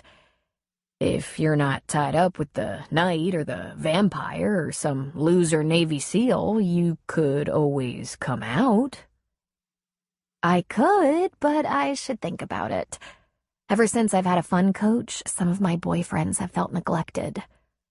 I'll be here till 9 or 10, depending on people. I'll follow you home to make sure you get in safely. Because I'm such a gentleman. I'm sure you would. Let me see what I have to do. You do that, Gracie. No one had ever called her Gracie or Flower Girl. She loved it. She went to Cooper's at almost 8, climbed up on a stool, her cheeks rosy and her fingers like icicles. It was a perfect night on the beach, and there were 3 different fires surrounded by people, mostly young people. "Hi," Troy said, smiling. He grabbed her hand. "Whew, cold." I walked over, she said. "I might need a ride home." He smiled wider. "Got you covered," he said, a twinkle in his eye. Troy found lots of things he could do with Grace. She'd never dated like this before. They drove down the coast to the redwoods. Another day, they went up the coast to Ecola Beach. They drove over to Eugene, and they drove up into the snowy Oregon mountains on a clear day. They went out to dinner twice and saw 2 movies. She went with him to a couple of high school basketball games, and she closed the shop early one Saturday so they could drive to the university for a Ducks hockey game. And they watched the Super Bowl together. Just the 2 of them. They always ended the dates with more of that wonderful kissing. And with Troy always dangling the suggestion of an overnight. Grace kept pushing that idea back, for now. But they made out every night. Every night. She really couldn't get enough. She found herself watching one of her favorite comfort chick flicks a lot, The Holiday. It was sweet, warm, and fuzzy, and she thought Troy looked very like Jude Law, except for the dimple. Grace was falling in love. Because Grace and Troy had been seen around with Iris so often, not much was made of the fact that Iris was now missing. She was a newlywed after all. In fact, Troy and Grace ran into Iris and Seth at a high school basketball game, and they seemed completely unsurprised to see Troy and Grace together. Then Iris popped into the shop one day after school. She'd been doing that quite regularly since Grace bought the shop. Iris liked to make her own flower arrangements, and Grace gave them to her cheap. But since she'd been married, the visits had become rare. Grace already had the workroom cleaned up. "I haven't seen you in a while," Iris said. "Are you anxious to close?" "I'm in no great hurry, but no one will be by now. People who want flowers after 5 call ahead. They know I'll stay open for them to pick up if I can. This married business, I don't see that much of you anymore. Because now I go home and cook. If I don't, Seth's mom will try to feed us every night, and we can't have that. And I run errands and do laundry and get caught up on my homework before Seth comes home." "You cook?" "Oh, God, has he filed for an annulment yet?" "Very funny. I'm getting better. But sometimes he cooks. Have any flowers you can spare? I could use something cheery in the house. This weather can be a downer." "Oh, I know exactly how to perk you up," she said, going into the cooler. She brought out a bottle of nice Sauvignon Blanc and 2 icy glasses she kept in there for just such an occasion. "Ta-da! You can pick your flowers while I get the corkscrew out of my desk." "You are a good person, Grace," Iris said, approving of the wine and going into the cooler. Grace had the wine poured by the time Iris returned with a selection of flowers. Iris knew exactly where to get clippers, tape, and a vase. She chose a very attractive oval vase to hold the bouquet. "I'll return it, of course," Iris said. Grace passed her a glass of wine and lifted her own. "To your new status, Mrs. Selesky." "Thank you, Grace," she said. "And should we toast a new relationship for you? You seem to be spending a lot of time with Troy." "You left him lonely," Grace said with laughter in her voice. "Oh, please, don't tell me he's complaining that I'm off the market. I thought we had that all taken care of." "He's not complaining, Iris," Grace said, taking a sip of her wine. "But we're just friends." "Are you sure about that?" "Oh, yes. I asked, as a matter of fact. He said he needs someone to play with. And so do I, since you decided to get married." "There's no question about it. Troy is fun." "The fun coach," Grace said with a laugh. Then she told Iris about the giant wave until both of them were laughing hysterically. Grace told Iris about some of their fun dates, but she didn't mention the more personal things, like all that wonderful kissing. After a glass of wine and a very beautiful bouquet were both done, Iris said it was time to get home. "I bet Troy's not just looking for fun," Iris said. "Oh, I bet he is," Grace replied. "But so am I." Grace locked the front door behind Iris, lost in thought. Why can't I let myself lean on Iris? Give her the whole story. She might know how I should guard my heart because I'm starting to fall in love. And Troy isn't looking for love, especially from me. She went back to the workroom, put the cork in the bottle, and heard a light tapping at the back door. She looked up and smiled.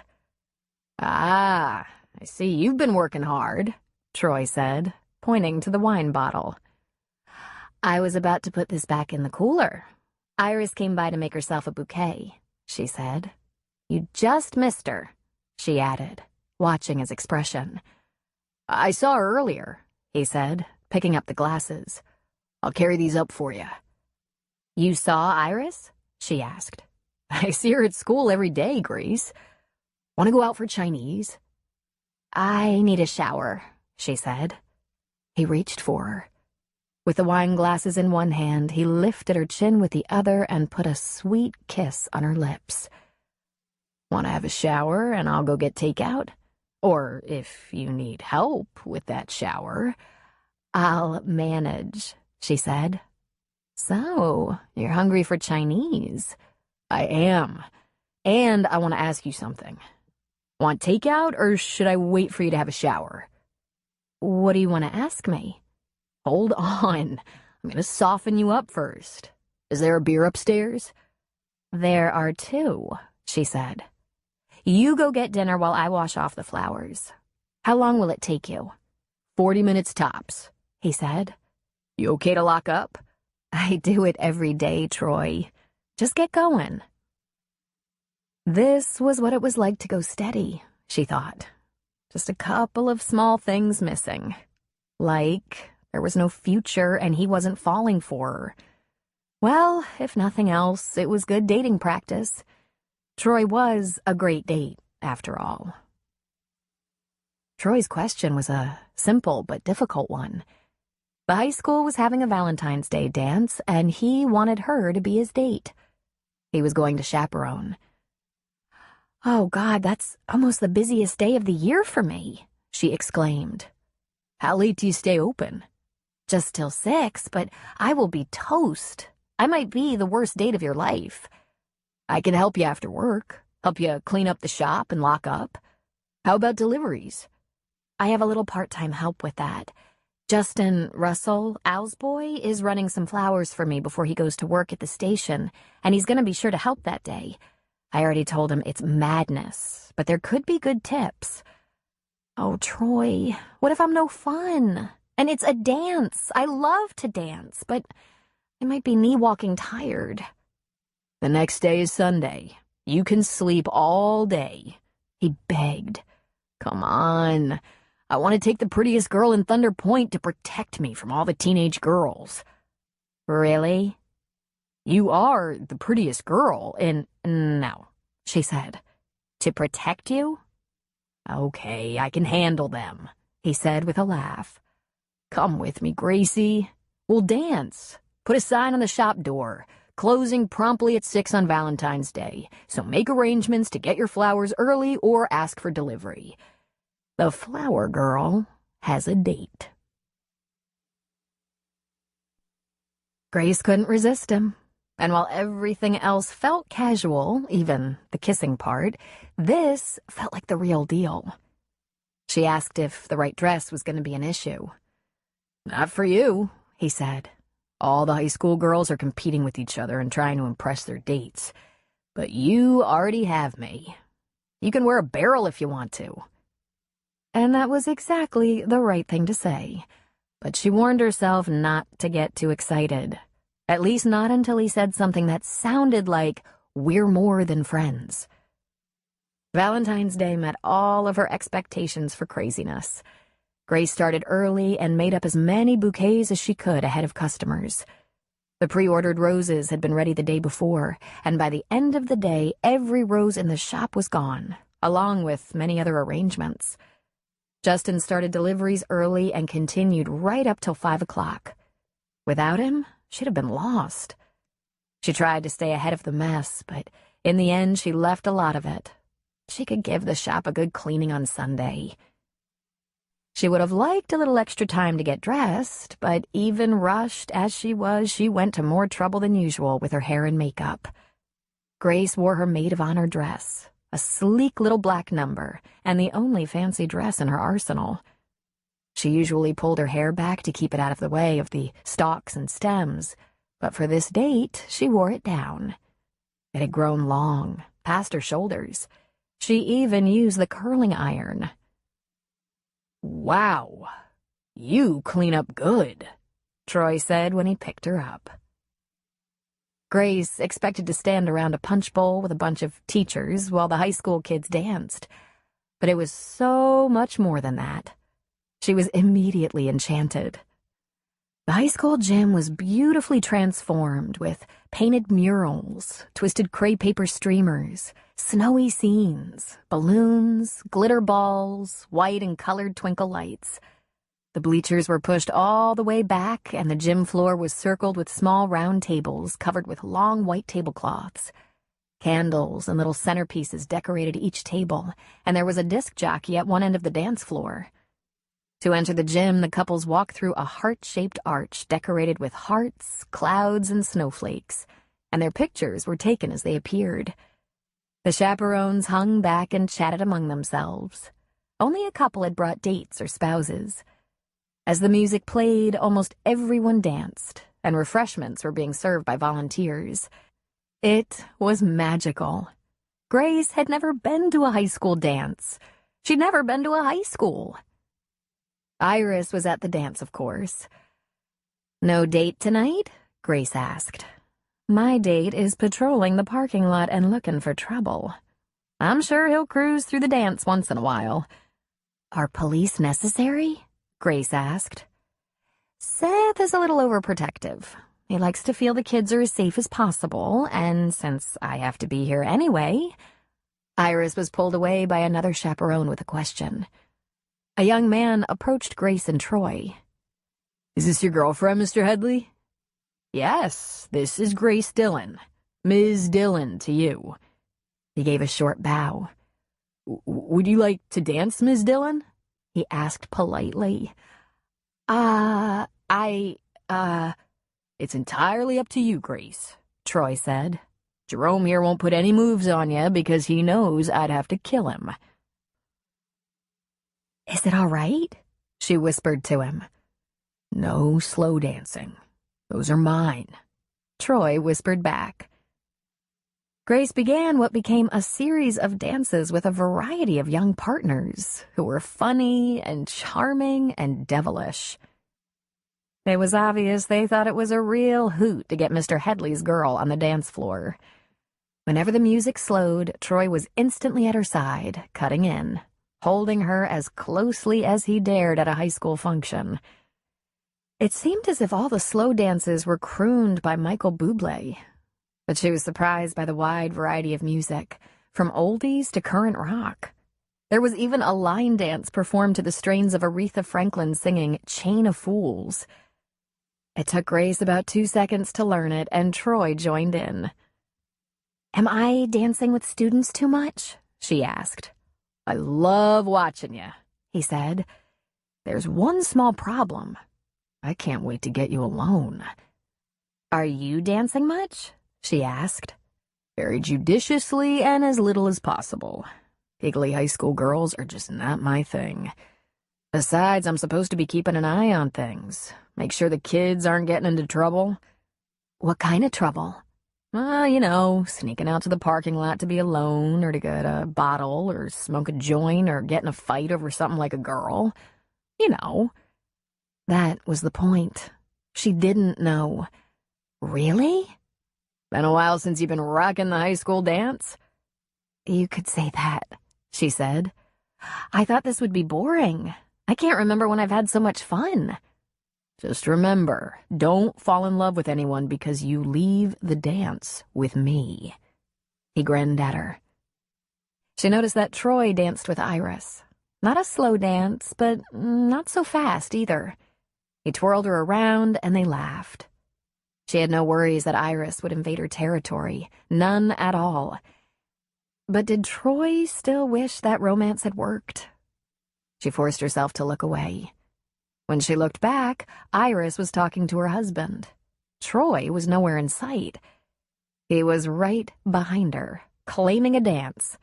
It was an old tune with a good beat, "Knock on Wood," and Troy improvised, moving her 2 beats left, 2 beats right, a little twirl.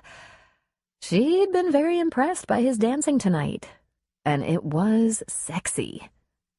Then the tune segued into a bebop beat, and she noticed a few kids getting together for another line dance. But Troy pulled her back from the crowd, gave her hands a little shove, and made a jitterbug move. "Huh?" he asked, lifting his eyebrows. She laughed at him.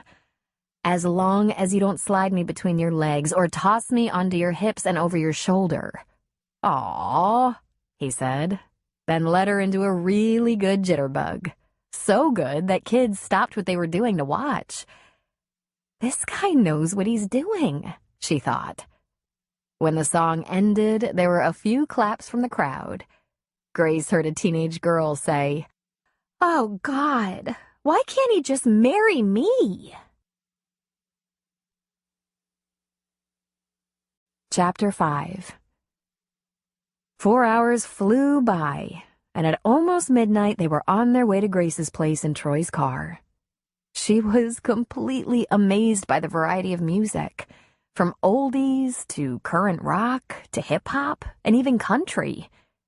And now that she thought about it, Troy was up to speed on all of those dances, even picking up the line dance steps quickly. "Care to explain that dancing, Fred Astaire?" she asked. He laughed. "Short story, I dated a dance instructor. Not like Arthur Murray. She taught little kids. Her sister was getting married, and she wanted someone who could dance to go to the wedding with her. So she taught me a bunch of moves, including the tango. It was fun, to tell the truth. She broke up with me the day after the wedding." "Aw, was your heart broken?" "A little bit," he said. "I didn't think I'd ever have fun dancing again." "Well, you wowed him tonight. I even heard a marriage proposal." He laughed. "Does that ever become, difficult?" "What?" "The girls," she said. "They crush on you, and some of them are beautiful, and look older than me, by the way. Does that ever worry you?" "Worry me in what way?" he asked, his brow crinkling. "What if one of them got the wrong signals? Thought you were romantically interested or something?" He chuckled. "They do all the time, but not because of anything I do. Because of their imaginative, nubile young minds mixed with the irresponsibility of raging hormones. Grace, teachers have to play it real safe or find themselves in a bad place." "What does that mean?" He shrugged. "There are very specific guidelines. We don't touch the students except maybe a hand on an arm or shoulder to say, 'Wait up a second.' We can never have private conversations with students with doors closed. We don't give them a lift home, even in a nice little town like this. We don't make gestures that could be interpreted as seductive, and we don't respond to such gestures. The list is long. And it's not just for young male teachers, but for all teachers. Young women, old women, crusty old codgers, guys like me, counselors like Iris. If she closes her office door, the door to the main hallway is closed to the passers-by, but all the offices are internal cubicles that share a common hall between them, so that a conversation can be private, but if someone yelled or called out, it could be heard. Counselors, principals, nurses, they have to be afforded a degree of privacy to do their work. Students need to feel safe. I, however, am always seen in a crowd. During my private conversations with students, the door to the classroom is open, and we're on opposite sides of the desk. But has it happened, Troy? That some girl takes her crush too far? You understand that I like women, but women my own age, right? I'm not tempted by children. High school students are minors, and our school system forbids fraternization with students even of legal age, like 18-year-olds. There is absolutely no compromise there. Of course, she said, but to a certain degree, there are some normal feelings in the mix for the kids. Little girls sit on their daddy's laps and promise to marry them, and the fact is, they probably will marry a man just like their father. Crushing on teachers isn't unusual, but they're children, and it's the adult teacher's job to keep that from escalating. You get to be good at recognizing the signs and creating appropriate distance and barriers before... He stopped. He pulled up behind her building and parked. He turned to her. Gracie, why are you asking me this? I just thought it must sometimes be challenging. He rubbed a knuckle along her cheek. Honey, were you molested? Assaulted?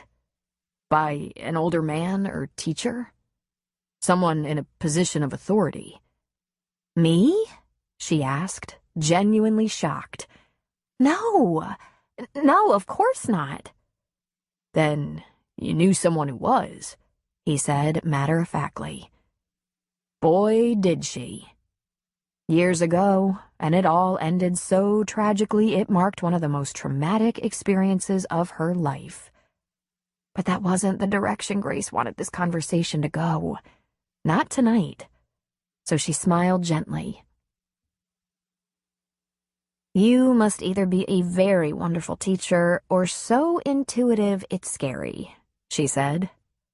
Once, I thought someone I knew was a victim, a younger girl, but even though I had suspicions, I never had proof. She wasn't a good friend of mine, just a girl I knew. Seriously, I didn't bring it up to discuss that. That was so long ago. I really was curious about how you managed the situation with the students. I'd have asked Iris all the same questions if it had ever come up. It was the dance that brought it to mind. Some of those girls are gorgeous, and you do kind of make them giggle. The really scary part is I don't have to do much to make them giggle. There's a real dearth of young teachers in Thunder Point. Another one who gets their constant attention is Coach Lawson, but he doesn't have female students. He leaned toward her and put a small kiss on her lips. You must be exhausted. She gave him a little smile. Would you like to come up? If you think you can stay awake a while. Come on up, she said. She hummed under her breath all the way up the back stairs to her little loft, and right inside the door, she turned to him, and for once, she made the advance. She put her arms around his neck and kissed him like she really meant business. Whoa, he said. Would you like a glass of wine? I think we should have a little talk. He paused for a moment. Should I go down to the flower fridge for the wine? He finally asked. No, tonight is this very special Shiraz. I hope you like it. She picked up a bottle from the counter and handed it to him so he could look at it. But Troy frowned, as if he was worried about what was coming. Let me open it for you so we can get to the talking part. She turned to grab the corkscrew, then picked up the 2 glasses that she'd set out earlier. Where are we talking? He asked as he shed his coat and tie. How about right in here? She said, carrying the glasses to the little living room. She put the glasses on the coffee table, kicked off her shoes, and got comfortable. Why do you look worried? Because this seems planned and I have no idea what's coming. I hope it's not bad news. I hope so too. Open that wine and let it breathe. While he did that, she took a deep breath. Troy, I've never been to a high school dance before tonight. He stopped twisting the corkscrew for a second, then looked at her. He pulled the cork. A lot of kids don't go to the dances, Gracie. I bet you did, she said. I did, he admitted. But by now you know me. I'm a flirt. I get along with everyone. I'm the fun coach. I almost always had a girlfriend, or at least a date. I didn't date just anyone, though. I'm no man whore. I'm not a screw-around kind of guy. Troy, I never went to a high school dance because I never went to a high school. He seemed to be momentarily confused. Boarding school? Some private academy? She shook her head. Homeschooled, with tutors. And some classes here and there? Some, she said. Small groups of tutored kids now and then. Mostly independent study with guidance and lots of tests to track my progress. Wow. You'll have to share that study plan with me someday. It seems to have worked. You're very accomplished for someone who never went to high school. I didn't say they were lazy tutors, she said. I learned things a lot of high school students wouldn't even get to. But there's a reason I'm telling you this, Troy. I've also never had a boyfriend. He chuckled. That's very hard to believe. You're beautiful. Oh, I had a couple of bad dates, but that's about all. I just wasn't in the mainstream of life like other young women. See, I said my parents were gone, and that's true. Sort of. My father died when I was only 14, and my mother and I fell out 5 years ago. We had an argument about what I wanted to do with my life. She comes from money. She's very spoiled and demanding. She's a diva. That's the only way to describe her. The very thought of me in the back of a florist shop, filthy, lifting big pots, driving to residences to deliver flowers, being the help at weddings and funerals. Grace shrugged. She was mortified. We had a standoff. She wanted me to live at home with her, follow in her footsteps, plan charity events, travel with her, let her... Well, she probably had some guy lined up for me from somewhere. We never got that far in a discussion. I wasn't interested. I wanted my own life, and I wanted it simple. We haven't spoken in years. It's very sad. It's for the best, I think. By his expression, he was stunned. He reached out and grabbed her shoulder. Grace, I'm sorry. Thank you. Maybe someday it'll sort itself out. What I really want you to know is... She lifted her chin bravely. Troy, I'm not like Iris. I'm not like other girls. I'm probably less experienced than some of your students. I've never had a guy I really liked before. I'm pretty lame at it. You're doing very well, he said with a smile. He poured them each a glass of wine. She took a sip, then a breath. Well, even though you're probably going to figure it out anyway, I thought you should know. I don't know much about men. Just what my boyfriends in my romances told me. That's it. He raised one eyebrow. And how am I going to figure that out?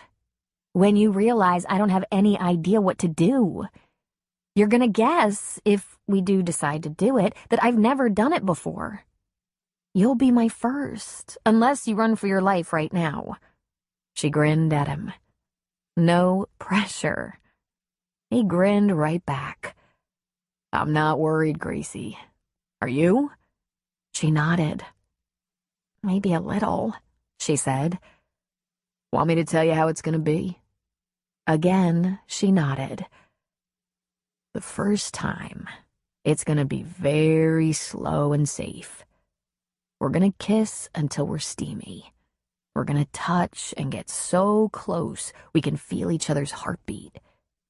He leaned over and gently kissed her cheek and her throat, and she let her head drop back and closed her eyes. We're going to lie down together and lose some clothes. We'll discover each other. I'm going to touch you in all your special places, and you're going to touch me when you're ready.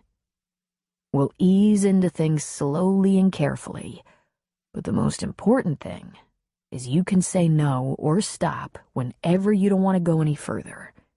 Even if we're naked and breathing hard, if you say stop, we stop. Her eyes were still closed, and she whispered into his cheek, I don't use anything. I do, he said. When is this gonna happen? She asked.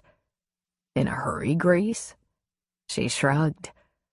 Well, when I make a decision... We're gonna enjoy a glass of wine.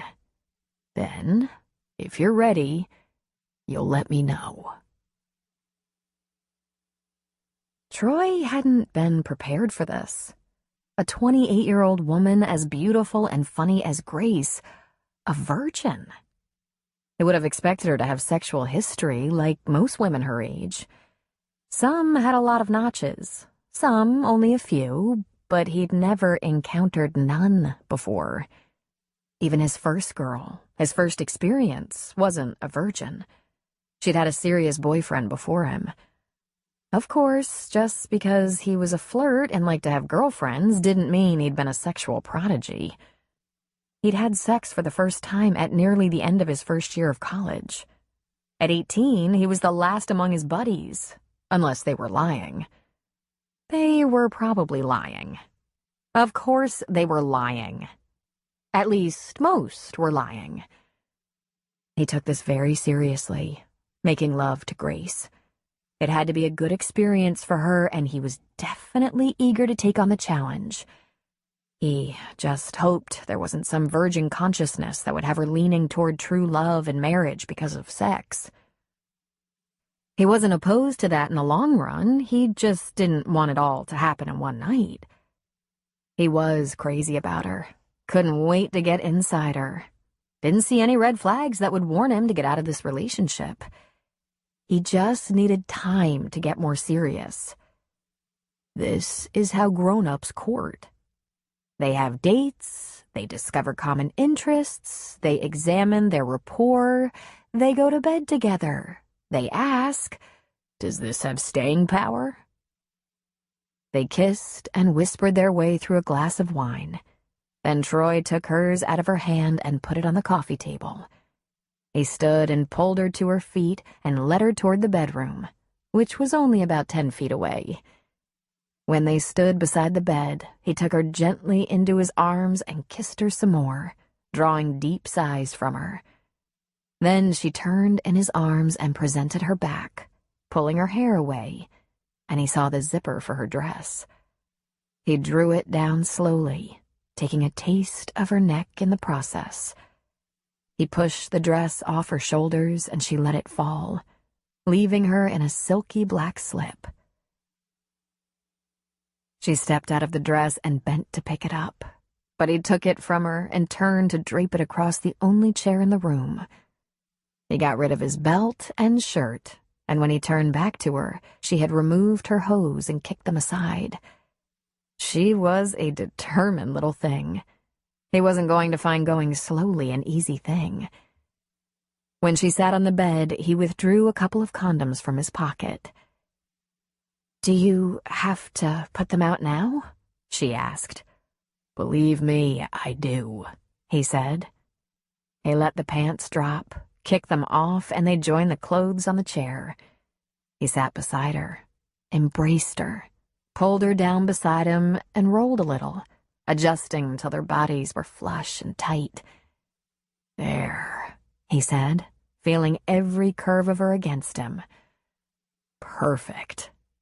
And he was ready. "I can feel your heart," he said. He ran his hands down her back and over her butt. She was so firm and solid. "The flower business must be good exercise," he said, chuckling softly. Her hands were on his chest, caressing every inch of him, kissing his chest, his neck, his mouth, and all the time wiggling up against him. He still wore his boxers, but they were doing nothing to keep his secrets. He pushed himself between her legs without really meaning to.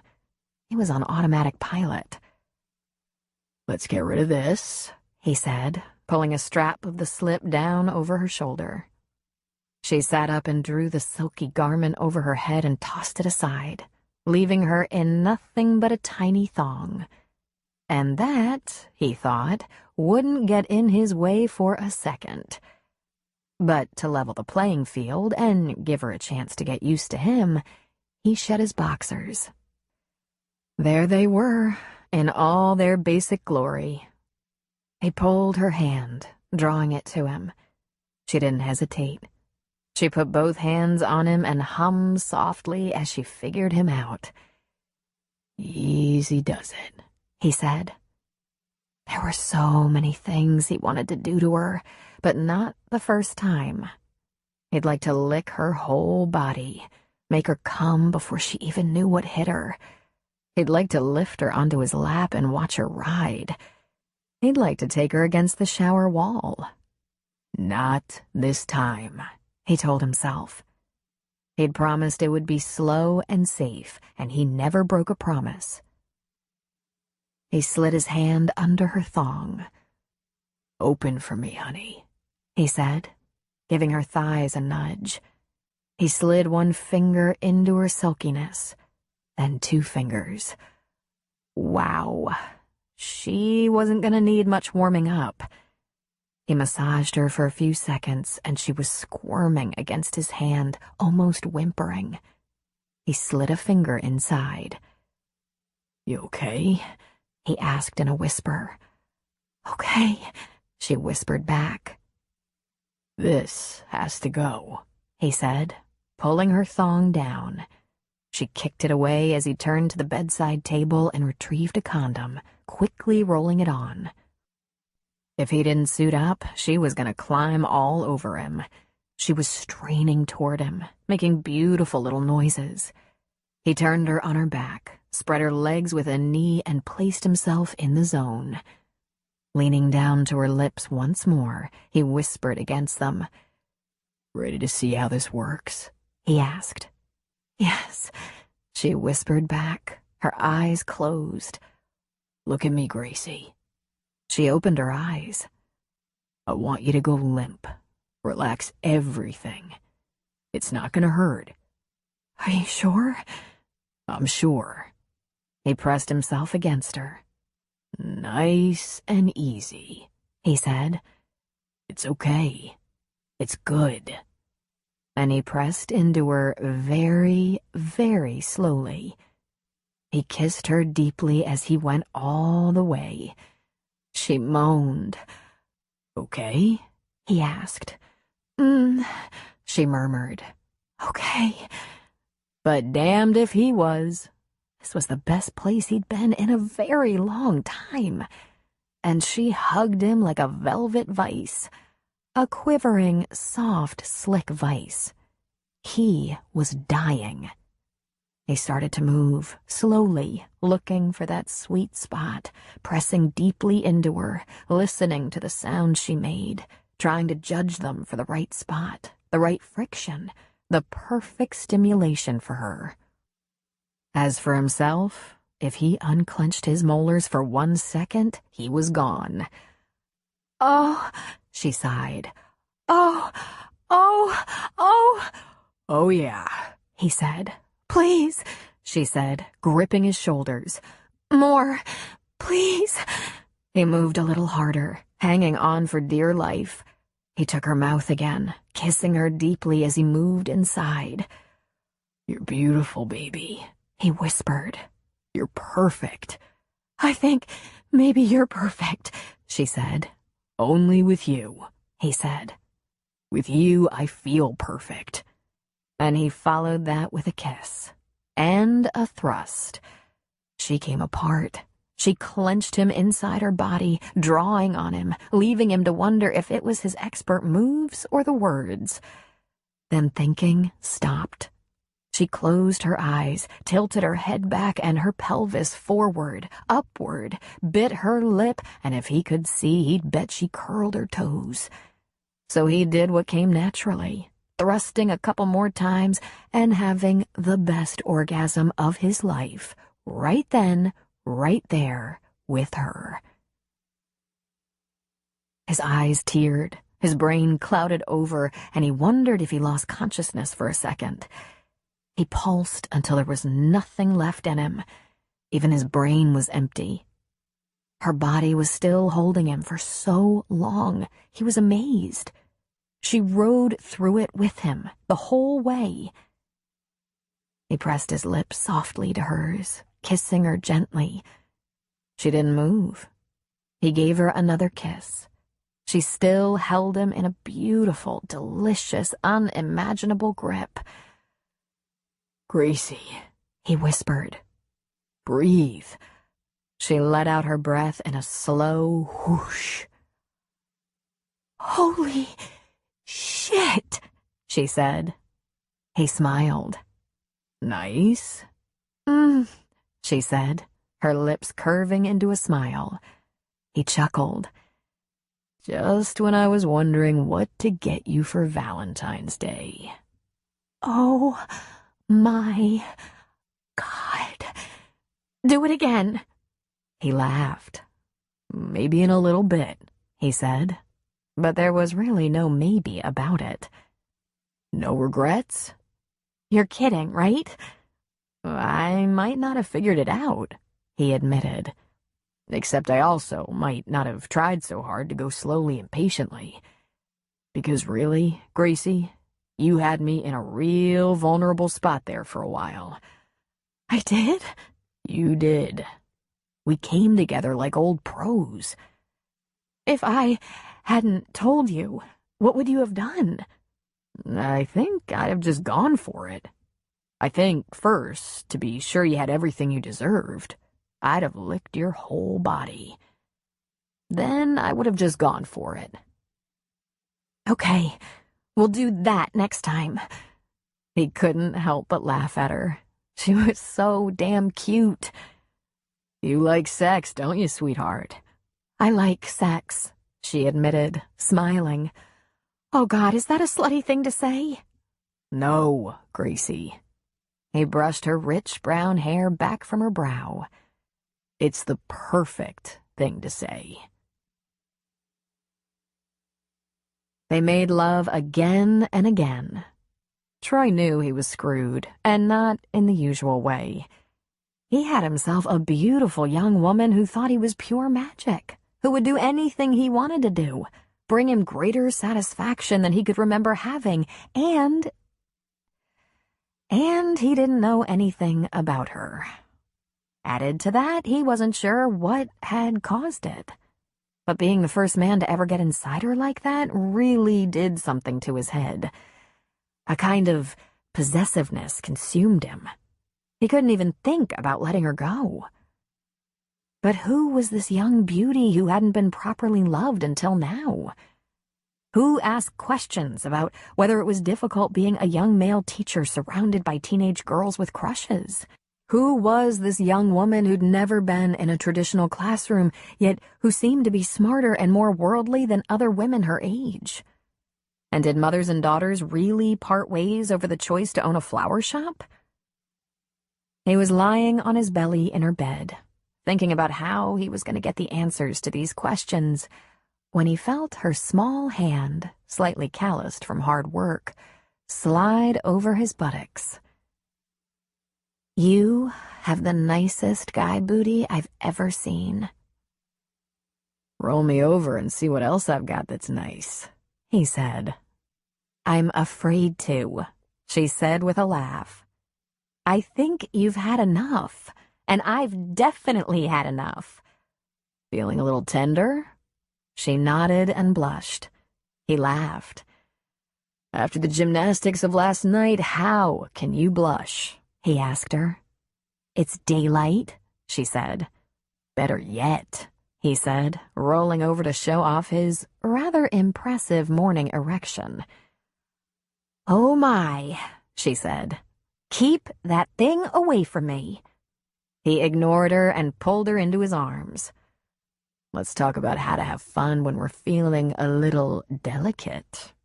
And he began kissing his way down her body, over her belly, between her thighs. Just a few minutes later, he had to say again, Gracie, breathe. Oh, God, she said weakly. His pleasure couldn't have been greater. Is it my turn now? She asked. Not this time, honey, he said, hoisting himself out of the bed. Much as I'd like to lie around in bed all day, I have things to do. I have to get ready for classes tomorrow, and I'm working at Cooper's all afternoon and evening. You should nap, rest up. If you want me to drop by later to make sure you're okay, just say the word. The word, she said with a smile. Would you like me to take you to breakfast at the diner before I start my chores? He asked. Would you? I definitely would. You make a man hungry. But I have to go home first and, freshen up. She laughed softly. I guess it wouldn't do to go out to breakfast in last night's clothes. Not to mention... Don't mention it, he suggested, knowing where that was going. The scent of sex was all over them. Even without that, anyone who saw her this morning was sure to know. She was wearing a very fetching whisker burn on her pink cheeks.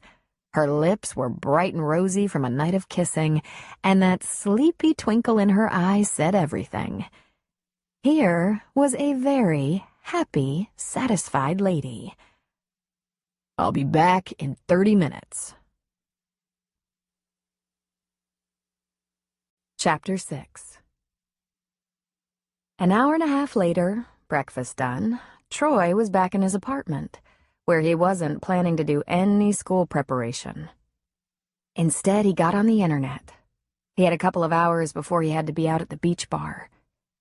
He didn't expect to find anything, unless perhaps there had been some kind of molestation and charges were filed. But if Grace had been a minor, her name wouldn't have been included. He typed her name into the search bar, and the italicized question popped back. "Do you mean Isabella, Izzy, Grace Dillon Banks?" Just for grins, he clicked on the name, expecting to see the picture of a 60-year-old opera singer. "Are you shitting me?" he asked the empty room. Figure skating gold medalist walks out of the Vancouver arena and doesn't look back. It was her in the picture. Izzy Banks, gold medalist, retired at the age of 23?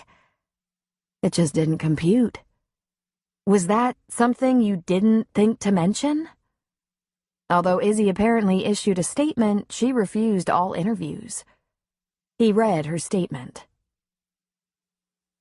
"The figure skating community and competition has been very good to me, and I'm tremendously grateful to my family, my mother, the intrepid Winnie Dillon Banks, my coach, Mikhail Petrov, U.S. figure skating, and every friend and competitor I've known over the past 20 years. But this is my time to exit. There are so many wonderful athletes prepared to have their chance, and believe me, I won't be missed for long. I crave a quieter life." Troy was stunned. He almost couldn't inhale. How was this possible? There were a number of articles and much conjecture, comparing Izzy to other athletes who, exhausted and overloaded, perhaps depressed, crashed after a big win and retreated. She wasn't the only story for sure. There were a few differences that stood out to him, maybe because of their conversation just the night before. A grievance was filed against her with U.S. figure skating by figure skating coach Hal Nordstrom, a world-famous coach whose students had won many medals. He alleged slander and defamation of character. The direct quote seemed to be well known, but wasn't in the article. Apparently, when a 15-year-old student of Nordstrom committed suicide, Izzy Banks, then 18, commented that he mishandled his students and drove them to tragic ends with his sexual misconduct. No charges were filed against the coach. No corroborative complaints emerged. No other students stepped forward, and there was no evidence against the man. The grievance was dismissed. Izzy had uttered an opinion in the presence of other skaters in training, their coaches and parents. It didn't say how many. There were comments from Nordstrom's other students that had nothing to do with sexual misconduct. They claimed he'd taken his student, Shannon Fields, out of his #1 slot and put another skater in it. And some believed she was despondent with disappointment and jealousy after so many years of hard work. No one seemed sure why she took her own life. But Troy knew. He knew Grace. If she said a younger skater had been molested, she thought she knew something. It didn't mean she was wrong just because she had no evidence. Nordstrom sued Izzy and her mother in a civil court. There was an undisclosed settlement. He read other articles. Grace had been trailed by not one, but 3 stalkers. She was hardly the only internationally known athlete with this burden, but she was one of only a few who had actually been kidnapped. It wasn't for more than a few hours, but he couldn't imagine how terrifying it must have been. That particular stalker was captured, arrested, prosecuted, and hospitalized. His name was Bruno Feldman, and he was schizophrenic and delusional, which made him ill, but no less frightening or dangerous because of his illness. He typed her name into the search box again. There were over 5,000 hits. As far as he knew, no one in Thunder Point had any idea who she really was. His little flower girl had accomplished things most people never dared dream of, and apparently the price had been high. He had an overwhelming urge to run to her, take her into his arms, and tell her she was safe now. Instead, he took his laptop with him to work at Cooper's, where he planned to read more on the sly when he wasn't too busy. He was at the bar by noon. There were 10 people, all inside. Cooper and his young brother-in-law, Landon, were behind the bar. Troy was barely in the door when 2 patrons left. He hung up his coat and put his backpack under the bar. If the weatherman is right, it shouldn't be too busy today. Just the occasional Sunday driver, Cooper said. Sunny Sundays were typically pretty busy. What's the weatherman saying? Guess. Wind and rain. The baby's trying to get a tooth, so we're gonna look at a couple of cars for Landon, Cooper said. Trucks, Landon corrected. Maybe trucks, Cooper clarified. I thought you had a truck, Troy said. It pretty much bit the dust and has been retired, Cooper said. Landon needs some reliable wheels, so I don't have to drive to Eugene every time he feels like a weekend at home. And this has what to do with a tooth? Both guys winced. You have no idea how hard it is to get a tooth, Cooper said. Apparently she has to work on it 24 hours a day, and it makes her very pissy. She's not happy about anything right now, Landon said. We're getting out of there. Troy laughed. Poor Sarah. I did my shift last night, Cooper said. If it's stormy and empty, close early. 6 or so? I'll stay as long as you want me, Troy said. But he knew if the weather was bad, the bar hardly ever saw business after sunset, and sunset came early in February. In football season, there'd be people inside watching the game, but that was past. You decide, Cooper said. Let's go, Landon. Have a good day, and thanks. By mid-afternoon, there was just one couple in the bar, drinking Bloody Marys and eating sandwiches at a table by the fire. Troy checked the kitchen and dishwasher, but as usual, Cooper had left the place spotless and organized. In winter, this was a one-man operation, but in summer, it took a full crew. There were lots of people on the beach, renting paddle boards and kayaks, eating and drinking, enjoying the bay and lighting fires on the beach at night. A constant flow of customers, sometimes until after 10. He brought a stool behind the bar and opened his laptop. There was enough information about Grace to fill a book. She even had her own Wikipedia page. As did her wealthy mother, Winnie Dillon Banks, a champion figure skater before her. There was a half-brother, 20 years her senior, a child of her father's by a previous marriage. One article explained the many ways people managed the expensive training without being wealthy, but such sponsors were difficult to come by before the athlete had at least come very close to winning major competitions. And to his surprise, the number of moneyed U.S. and world medalists was quite small. Most of them, in fact the best known among them, had hard-working parents who got up at 4 in the morning to drive them long distances to rinks where the best coach could be found. Some moved to accommodate their young champions. By late afternoon, the rain hit the deck outside, and the last couple left, and he could get back to his research. Grace and her parents moved a few times. Her father was sought after and drew a handsome coaching salary. He didn't train Grace's competitors, however. His income and notoriety, in addition to Winnie's old family wealth, was a huge advantage for her. She didn't make the cut for the 2006 Winter Games, and there was some talk of moving her to another country. Obviously, they hadn't moved. Lord, who was this girl? He looked up Winnie Dillon Banks.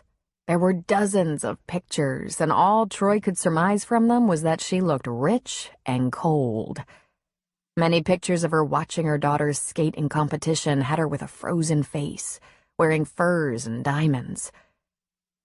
That's when he knew they hadn't exactly fallen out over a flower shop. His best guess was that Winnie disapproved of her daughter leaving competition while she was still young enough to train and win. He looked up figure skating training.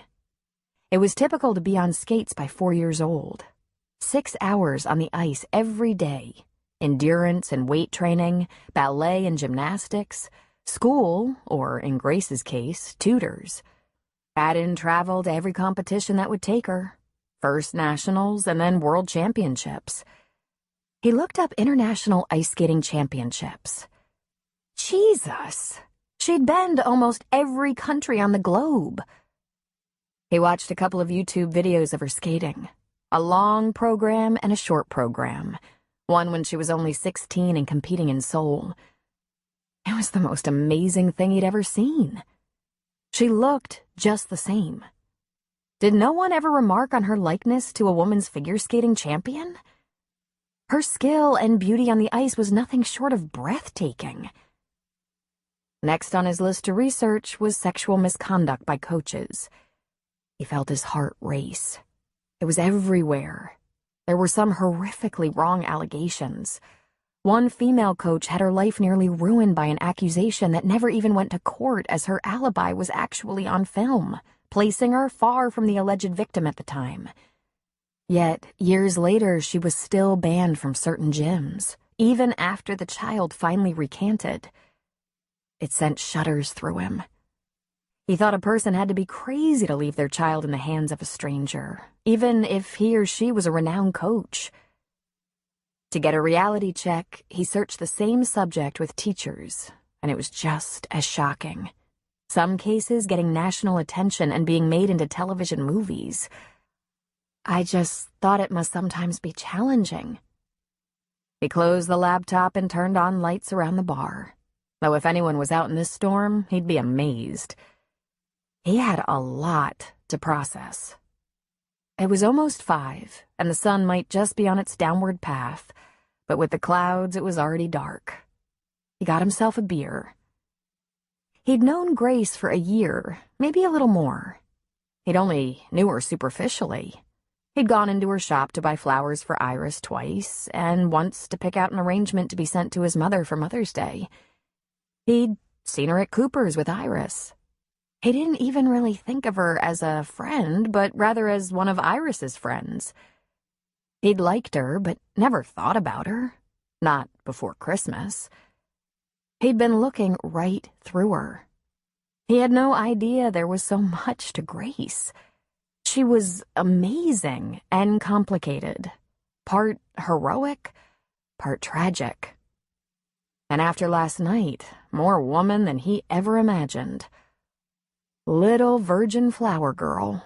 A little shy, a little curious and cautious, and, oh God, so willing, trusting, and sensual. So loving and innocent. She asked him to take her there, to sex and passion, then put herself in his hands. And man, what a ride.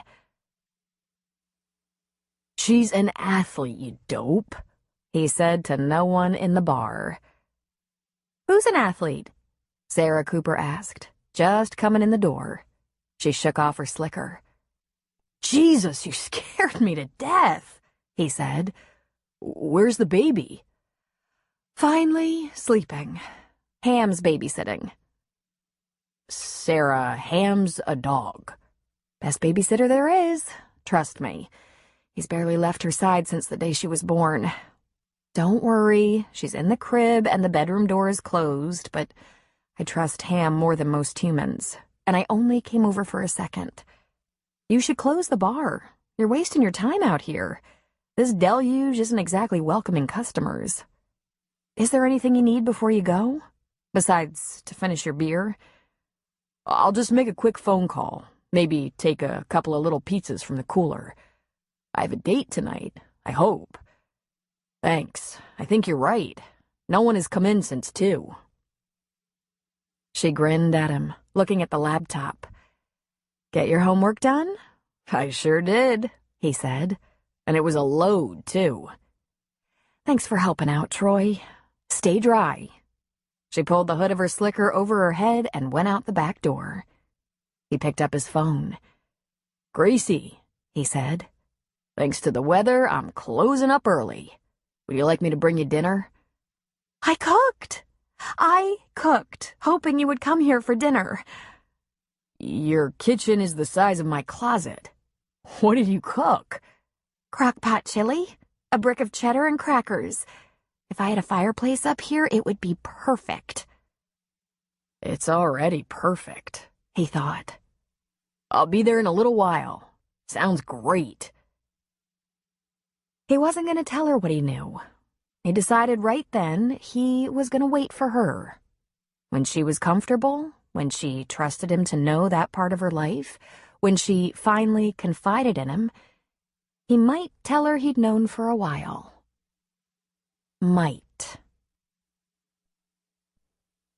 A week later, when Troy was just packing up his papers to take home, he caught a flash of color out of the corner of his eye and turned to see Iris leaning in his classroom doorway. She was wearing a sly grin. "I saw you and Grace at the basketball game last night," she said. "We said hello," Troy said, frowning slightly, not understanding. "I was too busy in the concession stand to chat, but not too busy to notice." "Notice what?" he asked. "You are officially, completely over me." He smiled and put his papers in his backpack. "I'm over you," he said. "I hope you're not offended. You are married, after all." She walked toward him. "I saw the way you looked at Grace. I was glad you and Grace were hanging out, but it's a lot more than that. Troy, this makes me happy. Grace is wonderful, and I love her, and you're one of my best friends." Then she laughed. "There's the final proof. You didn't wince when I called you a best friend." "There's a lot more to Grace than meets the eye," he said, zipping the backpack. "I think you're falling in love, Troy." "Easy, Iris. That's a powerful diagnosis. And I don't think you can make it." He picked up the backpack. "My complexion is cleared up, that's all." She laughed at him. "I hear the hearts of dozens of 16-year-old girls breaking." "Don't even joke about that," he said, suddenly very serious. "That could be a world of trouble a teacher doesn't need." "Oh, Troy, you haven't had a problem in that area, have you? No one's making you nervous, I hope." He didn't want to explain the situation with Grace, but her questions on this issue, combined with what he thought he'd learned from his research, brought the whole thing closer to the surface of his thinking. "No, not at all. It's just that it's a real slippery slope, that relationship. Sometimes I'm afraid to make even the most innocent joke. Know what I mean?" "Listen, your behavior has always been above reproach. But if you're ever worried about the smallest gesture or comment, come to me immediately. Don't take a chance on seeing where it goes. We don't fool around with that stuff." "Good. That's good to know, because..." He ran a hand around the back of his neck. "I read an article over the weekend about a coach whose life was nearly destroyed by accusations of impropriety with a youngster, and she wasn't even in the same city at the time. It filled me with cold dread. Made me think way too much." "I understand. I get the willies about similar situations in counseling now and then. All I have to do is hear about a terrible counselor, one who does grave damage, and I don't sleep for a couple of nights. But if you're not facing any problems, try to relax and be yourself. The kids love you, and you've been consistently great with boundaries, and now you're in love on top of everything else." "Don't get ahead of yourself, Iris," he said, but he smiled when he said it. "I've only been seeing Grace for a couple of months." He was suddenly aware that he'd dated Iris for months, though they were a perfect couple and yet had never uttered those 3 important words. "When did you know you loved Seth?" he asked, suddenly curious. When I was about 4, but he was busy playing the field all through high school. Since he never noticed me as anything more than a buddy, an outfielder or tutor, I hated him. You're married to him. I guess you got that straightened out. Yeah, she said a little wistfully. Luckily, she collected herself. Well, if you can be half as happy as I am, you won't know what to do with yourself. Want to go get a beer? I can't, he said. I'm gonna mind the flower shop while Grace meets with some couple about their wedding flowers. Grace has Justin doing some deliveries, but no steady part-time help yet. It's just Grace, sometimes closing the shop to deliver flowers, unless I can help her. She told me. We talked about student help for her, but it's kind of late in the year to start any kind of work-study situation. I posted an after-school help position on the bulletin board, but... Well, I hope something turns up for her. Hey, tomorrow I'll be out at Cooper's. Come on out. I'll treat. Bring Prince Charming. I'll even buy him a beer. You're on, she said. Troy drove to the flower shop, parked in the alley right behind the Pretty Petals van, and went in the back door. Grace was finishing the creation of an arrangement on her big, messy work table, but he didn't care. He grabbed her around the waist and pulled her against him, kissing her hard. Troy, stop it. I'm filthy. I know.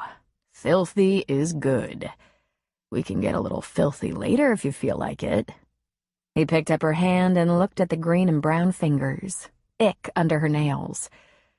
Geez, this is ugly work. Who knew? You'd think working with flowers would be more attractive. Are you sending me home after I help here? Do I ever send you home? What do you want to do for dinner? I grabbed one of Carrie's meals from the deli. Teriyaki chicken, rice, asparagus, and cheesecake. Will that do it for you? He kissed her neck. For my first meal, then I'm having you. She laughed, pushing him away. I have to run upstairs and scrub up a little bit, she said, taking off the green apron. She hung it on the hook by the door. If the Jackson-Paulson couple comes in before I'm back, just put them in my office, will ya? I'll be right back. Sure, he said. When she'd gone upstairs, he looked around at the mess. Miss Gracie had had a busy day at the flower shop. The big work table and floor were covered with clippings, stems, florist's foam, tape, all manner of rocks, and a couple of glue guns. He put her arrangement in the cooler, picked up the glue guns, and swept off the debris on the table onto the floor. The second he'd done that, he realized he was an idiot. Now the rocks, and in some cases what looked like flattened marbles, pinged around the floor. If he wasn't pretty quick with a broom, someone could break a hip. He immediately started sweeping a path away from her office door. It could be unpleasant if her customers fell and broke their backs. He was quick about it.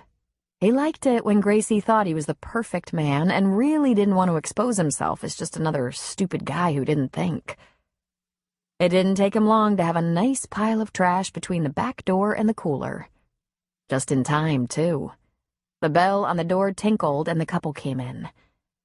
It's just bullshit, Janet. We don't need all this, a man's voice said. Maybe I need it, the woman said, her voice watery. I haven't asked too much, and I work for every dime. You want a house? He asked meanly. Yes, but not a new truck, she threw back. You want a baby? He flung. When we can afford it, but I don't want to just skip the wedding. I know you don't care, but I care. My mother cares. Then your mother should pay for it. You know my mother has nothing. And that's what we're gonna have. Nothing. I thought you wanted a wedding, she said in a near sob. I thought so too, until I saw the list of things we have to buy. I wanted a band, a keg, and a good party. Now I'm buying a goddamn coronation. The back door opened and Grace stepped in, looking completely refreshed in a crisp white blouse, a little shine on her lips, and her hair brushed. He wanted to eat her alive, gobble her up. "They're fighting," he whispered. Happens all the time. Weddings are famous for it. She looked around. Oh, Troy, you cleaned up. She took a closer look at the table and floor. A little... You want me to mop? He asked. No, but thanks. Just mind the front of the store for me, and if someone comes in and needs something, please interrupt me. I can take 2 minutes while my clients look at pictures, run a sale, get back to them in no time. I work in a bar, Gracie. I can ring up a sale, if there are price tags. Everything is priced. Let any calls go to voicemail. She kissed him real quick on the lips. Thank you. You are so hard to wait for, he muttered under his breath as she walked away. He watched as she approached the tortured couple. Mr. Jackson? Ms. Paulson? Hi, I'm Grace. Would you like to come back to my office and talk about your wedding flowers? We're fighting about the wedding, Ms. Paulson said. Well, I'm here to lessen your wedding tension and help you find very practical and affordable options in the flower department. Don't worry, looking at pictures of bouquets and arrangements carries no obligation at all. I only want to help. Come with me. Would you like a cup of coffee? Tea? Bottled water? How about a beer? The groom said testily. I had to stop stocking beer, Grace said with a laugh. Too many stressed-out drunk grooms left my flower shop. Come right in here. Let me get a couple of waters. She put them in the chairs in front of her desk, and when she walked through the workroom to her cooler, she rolled her eyes at Troy, smiling a little. Troy went to the front of the store to stand sentry while Grace had her meeting with the bridal couple. She usually met with couples like this at 6 or later, after work for them, after closing for her. This particular couple had to schedule something a little earlier, so she'd invited them to come at 4, which was how Troy got this babysitting job. He positioned himself behind the small counter. There by the computer lay 2 phones, her personal and her work phone. Everywhere she went, 2 phones. When the shop was closed and they were together, she rarely answered the work phone, and the personal phone rarely rang. She'd gotten calls twice since they'd been a couple, and both times it was Iris. He heard her tell the couple to start with this album. There aren't any prices, the man said. Jake, the woman said. That's a reasonable observation and question. Every bouquet and arrangement can be downsized or enlarged depending on personal taste. For example, see this beautiful arrangement of roses, fern, and calla lilies? I had a bride want a much smaller version of this with just the Dusty Miller and lilies, plus a little baby's breath. I'll be glad to itemize everything with cost per stalk, stem, and vase. I don't know why we're making it so fancy, Jake muttered. It needn't be, Grace said. Small weddings can be elegant, classy, and memorable.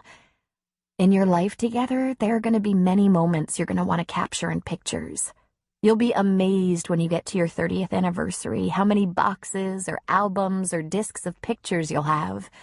Every camping trip, t-ball game, graduation, every family celebration. One of the first will be the day you marry. It doesn't have to be any certain kind of wedding, just the one you both want, and done the way you want to remember it. And there's the problem, Jake said. Janet wants a big, fancy wedding, and I don't. I don't need a big, fancy wedding, she argued. I just want it to be beautiful. Completely doable. When you talk it over, you'll find a reasonable compromise. I'll do whatever I can to help with that. I've had couples who ordered so many flower arrangements and bouquets, I thought I was outfitting the Rose Bowl. There was a recent wedding where the bride and her attendants each carried a single calla lily. The good news is for a spring wedding, literally every flower will be available, and the prices will be more reasonable than at other times of the year. This is beautiful, Janet said, looking at a photo. Isn't this beautiful, Jake? I bet it cost a fortune, he snorted. If I remember, that wedding ran about $1,200. Are you freaking kidding me? Jake said. Flowers were very important to that couple, but they didn't have a fortune. Now, there are ways to bring the cost way down, to less than half of that, and still have a beautiful display. Bows instead of flowers on the ends of the pews, smaller altar arrangements, or larger, fluffier flowers in table centerpieces. Less fussy bouquets for the attendants. That's still a lot of money, he grumbled. When is the happy day? Grace asked. June 20th. Perfect. A great month for flowers and flower prices. And do you have a budget? Just as Janet said $600, Jake said $50. Troy made a noise as he tried to cover his burst of laughter. Let me start by asking you to select your favorite wedding photos from this book. It'll help if you can come up with at least 3 you love and figure out why you love them. The particular blooms, the shapes, the arrangement of the flowers, the colors. Once you do that, we can find the wiggle room in the ideas and the price, something that better fits your budget. You're going to buy a lot of flowers in your lifetime, Jake. These flowers are going to live on forever in your wedding pictures. I'm sure you and Janet will find exactly the right ones. I'll leave you to look through the pictures. Just call me if you have any questions. I'll be right out front, 10 steps away. Troy was smirking as she walked out of the back room to where he stood behind the counter. He put an arm around her waist and whispered in her ear, "That's not gonna work," he said. "You'd be surprised," she said. "I think I can handle things if you want to leave." Nah, I'm not leaving you with this. I think I'll go get my backpack and start on those papers I have to look through. Then, tonight, I don't have to spend all my time on homework. Let me wipe down the work table for you. For about 20 minutes, the only sound in the shop was the soft murmuring of the bridal couple as they went through the albums. The loud and snappish remarks had stopped, but when Troy glanced into the office, they really didn't appear happy. In a very short time, they thought they had selected a few pictures, and Grace sat at her desk once more. "Very good choices," she said. "I'm sure they're out of the question," Janet said. "They're just too beautiful to be affordable." "Well, let's see," Grace said. She sat at her computer and, after looking at one of the selected photos, she went to work. She began to type in numbers. "And how many parents in attendance?" 4 parents, 6 grandparents, 2 ushers, and 4 bridesmaids and groomsmen. "This has been so stressful," Janet said. "We can't afford a lot. The reception will kill us if we can't figure out a way to get our mothers to stop adding people to the guest list." "Happens at absolutely every wedding," Grace said. Then she turned the screen toward the couple. "Here's the package you like the best. It includes everything from bridal bouquets to altar arrangements to centerpieces for a reception that seats 140. Even flowers for the mothers and boutonnieres for the men are included. The cost is steep, $2,450. "Jesus," Jake said, running a hand over his head. "Now, let's take a closer look. Tell me your favorite things about these flowers." Janet pointed to the screen. "I love this lavender color. This fullness is so beautiful. The lavender roses, oh my. And this kind of faint green with the white. This altar arrangement is so rich-looking and huge." "Watch this," Grace said. Troy was too curious just sitting there. He wanted to see what she was doing, and her back was to him. She was literally pulling flowers from the bottom of her computer screen and positioning them together. For the altar arrangements, a different flower, same color, the hydrangea for color. Take out the expensive orchids, 3 or 4 lilies with 2 to 5 blooms per stalk, baby's breath rather than fern and pale green dusty miller, Some carnations for fullness, and maybe accented with this white stephanotis. Can use a disposable paper pot that won't be visible under the draping flora instead of the square glass vase, or I can rent you the vases and you can return them, reducing the cost. Voila! The cost is cut in half. Now look at the bridal bouquet. Once again, take out the big orchids, but look what I can do with cymbidium orchids. A few lavender roses and daisies. Less expensive flowers, but still very beautiful, very appropriate in a summer wedding. If you don't love the daisies, I can use carnations or even white tea roses. And the bouquet is a bit smaller. The one you liked was $300.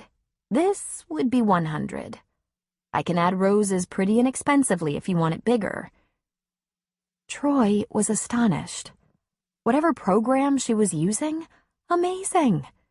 He had no idea this business could be so complicated or high-tech. Let me show you something I've used very successfully for table centerpieces. She clicked on a picture. A clear glass cylinder vase, flowers, white rocks, greenery at the base. I can do this for $40 per table. Or I can tell you where to buy these glass vases and rocks very inexpensively, and you can put the girlfriends to work and make it happen for less than $20 per table. They're beautiful, Janet said. How'd you do that? Jake asked.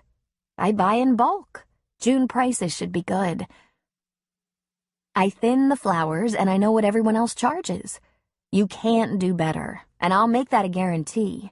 I'm going to suggest you get your bridesmaids or mothers or both together to fashion big white or lavender tulle bows for the pews. Skip the flowers, though they are so pretty. You can buy the tulle at a fabric shop like Joann's and save at least a couple $100 and still have the decor of a fashionable and classy wedding. If they don't show you how to make the tulle bows, I'll be happy to. Now, those pew stands with candles are pricey. They have to be rented, and you can probably live without them if you're cutting costs. The things that really show in a wedding are the altar flowers, bouquets, and table arrangements. I can work up an estimate for this package and email it to you if you like, but I'm guessing this selection will be in the neighborhood of $600 to $800, plus delivery, which I do myself. I want my flowers presented perfectly. And, of course, I guarantee everything. Can we look at the next one? Janet asked, opening the album to another page. Troy smiled to himself and moved away. An hour later, the couple was leaving with a contract in their hands and an official estimate on the way via email. And they were kissing. Grace turned the sign on the front door and locked it. She was closed. Her meeting with the bridal couple had lasted almost 2 hours. I don't know how you did that, Troy said, stacking up his papers. I was taught, she said. The couple I worked for, they were so perfect at pleasing people. When I first met Jake and Janet, I thought they were headed for divorce. When they left, I thought everything would be fine. This is so typical. They think they have a budget, but what they really have done is run out of money after the dress and reception and pictures, but they still want flowers. For $50, Troy said with a laugh. You have exceptional hearing. Yeah, it's a teacher thing. They'll probably argue about the expenses several times between now and the wedding, and they'll spend more than they plan to because it's always more. But I use all the flowers I order, so the bouquets and arrangements will be stunning. And that's a fact. I'm very good at this. Where'd you get the program that pulls the flowers together? Mamie and Ross, the couple I worked for, daydreamed about something like that. We could make up sample arrangements and bouquets, photograph them, and load them on the computer, but this is state-of-the-art. I worked on it with a nerdy girl I met in Portland. I admit she did most of the program work, but I designed the site and loaded the flowers and arrangements. Isn't it great? It's like creating an online greeting card. Mamie and Ross sold it to a couple of non-competing florists. I think they got a good price. Did you get a good price? He asked. More than that. I got my future. Chapter 7. For Rayanne Dysart, life was more productive and satisfying than ever before, at least as far as she could remember. She had a real estate business, mostly property management, small but respectable. She owned her own home, something she had worked hard to make happen as a hedge against retirement, even though she had no intention of retiring until she had no other option. She had her best friends, Lou McCain Metcalf and Carrie James, and she had Al. Dear Al. He was hardly her first steady man. She was a little afraid to think about what number he was in a long line of previous beaux and lovers. In fact, she had been married 3 times. All water over the dam. Al was the most special man she'd ever known and completely unlike her usual type. He was a mechanic, for one thing. Grease under the blunt nails on those big, callous, gentle hands. He was physical, rough and ready, and the best-natured man she knew. Plus, he had those 3 foster sons. Yes, there was a time Rayanne had wanted children, but she'd gotten over that a long while back. The boys, Justin, Danny, and Kevin, were 19, 15, and 13, respectively. Good boys, and Al kept them in line. But Rayanne didn't feel equipped to be a parent to boys, foster or otherwise. She was a girly girl. Yet she couldn't help but admit she enjoyed them and got a kick out of the way Al was able to manage them. She felt she was thriving with Al and his family of boys. Of course, most of the time it was just Al she was with. She saw him every day. She would swing by Lucky's, the service station where he worked, or he would drop by her house before or after his shift, provided his boys were taken care of. Sometimes they met at the diner for a quick meal, or Cliffhangers for a drink. Cliff's was the only restaurant in town with tablecloths. Sometimes they managed a whole evening or day off together. Sometimes she joined Al and the boys for dinner. And if they planned carefully, she and Al could get naked and have some real quality time.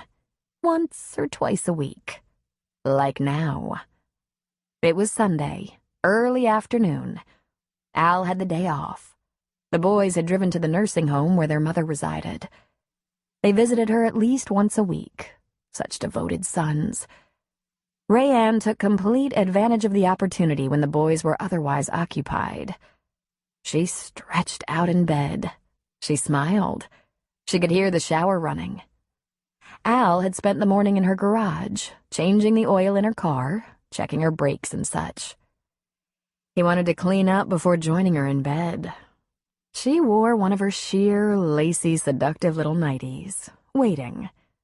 Her cell phone chimed and she frowned. It better not be important, she thought. She'd been looking forward to a little time alone with her man. It was her cousin Dick. Rayanne had very little family, but she and Dick had been close growing up and kept in touch. She picked up. "Dickie, let me call you back in a little while." "It's important, Ray," he said. "Call me back right away, okay? As soon as you can." "What's so important?" "It's Ginger," he said. "She's just not doing well. I don't know what more to do. Me and Sue, we're out of ideas. She's had counseling, talked to the minister, her friends have tried to boost her up. We thought maybe if she went to stay with you for a little while." "Honey, I don't know what to do either." "Could you think about it? Even if it's only a few weeks? Because we worry about her, and she just won't help herself. We thought maybe a change." "Do you have any idea how gloomy it is here in winter? I wouldn't expect it to lift her spirits any. And besides, I'm in a relationship, and it's hard enough finding time." "Ray, it's almost spring, and you always got a relationship, don't you? Girl, I think I need help this time. Could you just think about it? See if you get any ideas that could help us out? because we don't want to lose her. Ain't we lost enough?" She took a deep breath. "Sure, of course. Let me think about this. Let me ask some of my close friends for ideas. They know a lot more about kids and family stuff. I love her, you know that." The shower stopped. "I just don't know anything about how to help in a situation like hers. And God, I'd hate myself forever if I just made it worse. You know I'm not much of a mommy kind of girl." "You were her fairy godmother," he said. "Just the sight of you made her happy." "Well, the sight of me is damn hard to fix up these days. I'm not young anymore." "Neither am I," he said. "And she isn't that young either." "I'll call you later, okay?" "Thanks. Anything you can do. Thanks." She clicked off and sat on the edge of the bed, thinking. Dickie had always been there for her. He was a hard-working trucker who'd ended up with his own company, and any time Rayanne had a problem, a man, a big bill she couldn't pay, a need to move, a cosigner, a shoulder, he never asked a single question, never hesitated. He was there.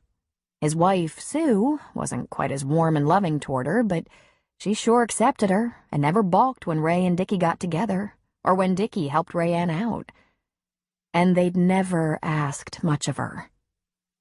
Al came out of the bathroom, towel wrapped around his waist, rubbing a small towel over his short hair. His arms and shoulders were muscled, his belly flat.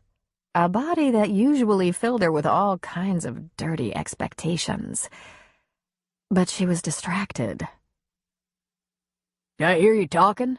he asked. She still gripped the phone. She lifted it and showed him. "My cousin Dickie. Remember his daughter was the one whose baby died? Crib death?" "Yeah," he said, kind of wearily. He sat down beside her. "I wasn't likely to forget about that." In fact, way back in Al's youth when he was a young husband, he and his wife had lost their only child the very same way. Al had spent decades trying to run away from that sorrow. "Poor thing." "Well, she's not good. She's not getting better. She's grief-stricken, and they've tried everything from medication to counseling. And Dickie wants me to take her in for a while, even if it's only a few weeks." "Why?" he asked. "Because she was my little princess and always loved staying with me. But she's not a little princess now. She's a 30-year-old woman whose baby died, and I don't think I can help her get over it with facials and mani-pedis." She looked up at him. "I wouldn't have the first idea what to do. I might just make it worse." Al shifted into the bed, stretching out his long legs as he leaned against the headboard. He pulled her back into his arms. "Rayanne, just being you puts a smile on most faces. You're kind and sweet and funny. Maybe that would lighten her spirits a little bit. You could let her talk about it." "Ugh," she said before she could stop herself. I know. But they know you're not a professional counselor. I mean, your cousin and his missus. They don't expect you to cure her or anything, right? They just want her to have a safe place to go, right?" "I think so," she said. "The poor thing. Her marriage was breaking up when she was barely pregnant, so she was alone. Had the baby alone. She moved back with her parents so she could take 3 months off work, and she never went back because... How do you get someone over something like that?" "Honey, you don't," Al said, pulling her closer against him, holding her in the crook of his big arm. "You can't get someone over something. All you can do is give them a little love and space and pray. You pray, baby?" She laughed in a short, sarcastic huff.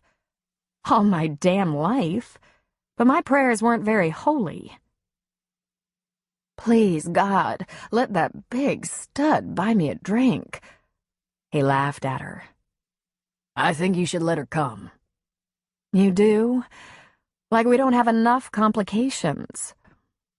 I think if you don't, you might not get over it later. Sometimes we have to do things like that just to keep from having too many regrets.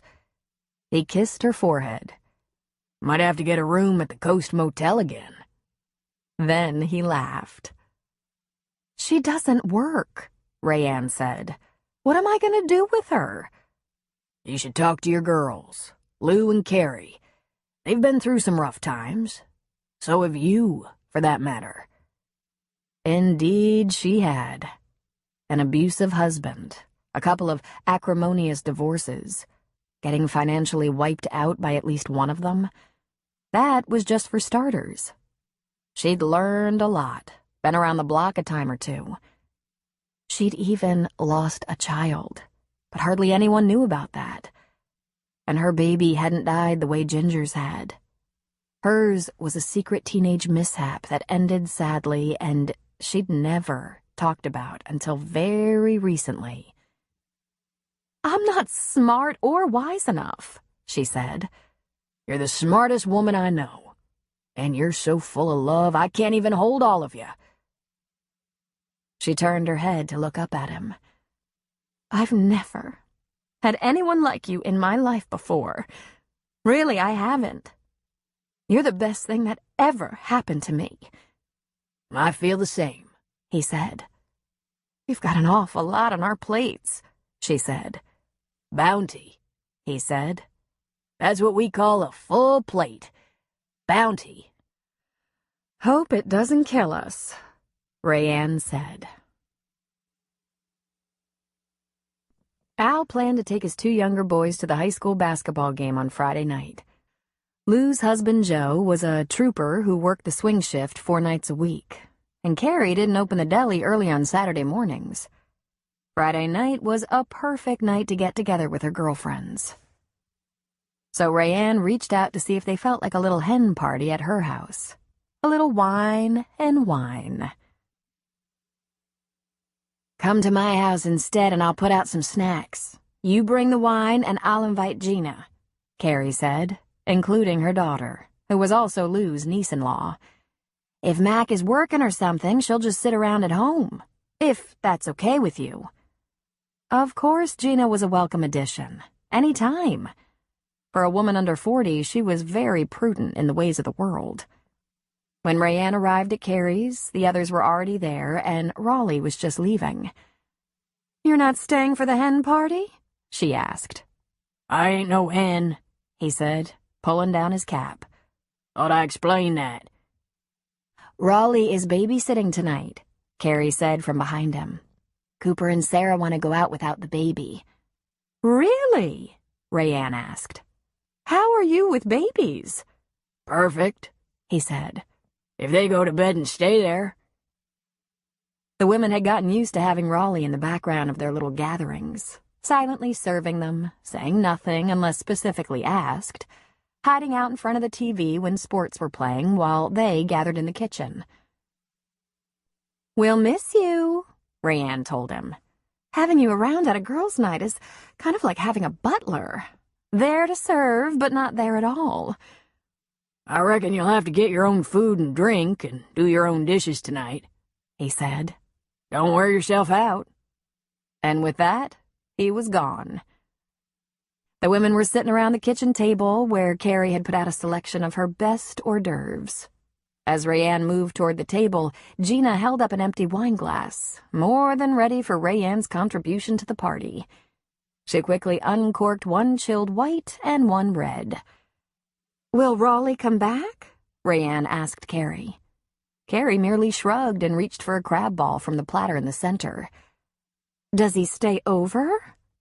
Sometimes, Carrie said, if he doesn't want to drive all the way to Elmore, to his house. Rayanne put both bottles on the table and sat down. She lifted one of Carrie's amazing crab balls and raised her eyes heavenward. I have such a hard time picturing you and Raleigh together. Romantically, that is. Then don't, Carrie advised. But seriously, are you a couple now? I mean, I know he's been around for months, like your boyfriend and partner, but not everyone is as comfortable talking about the personal side of things as you are, Carrie said. He has his own room, Gina pointed out. When everyone stared at her, including her mother, she added, Well, he does. He has my old room, which doesn't mean anything, just that it's the way they want it. But believe me, I knock before walking in now. Seriously? Lou said.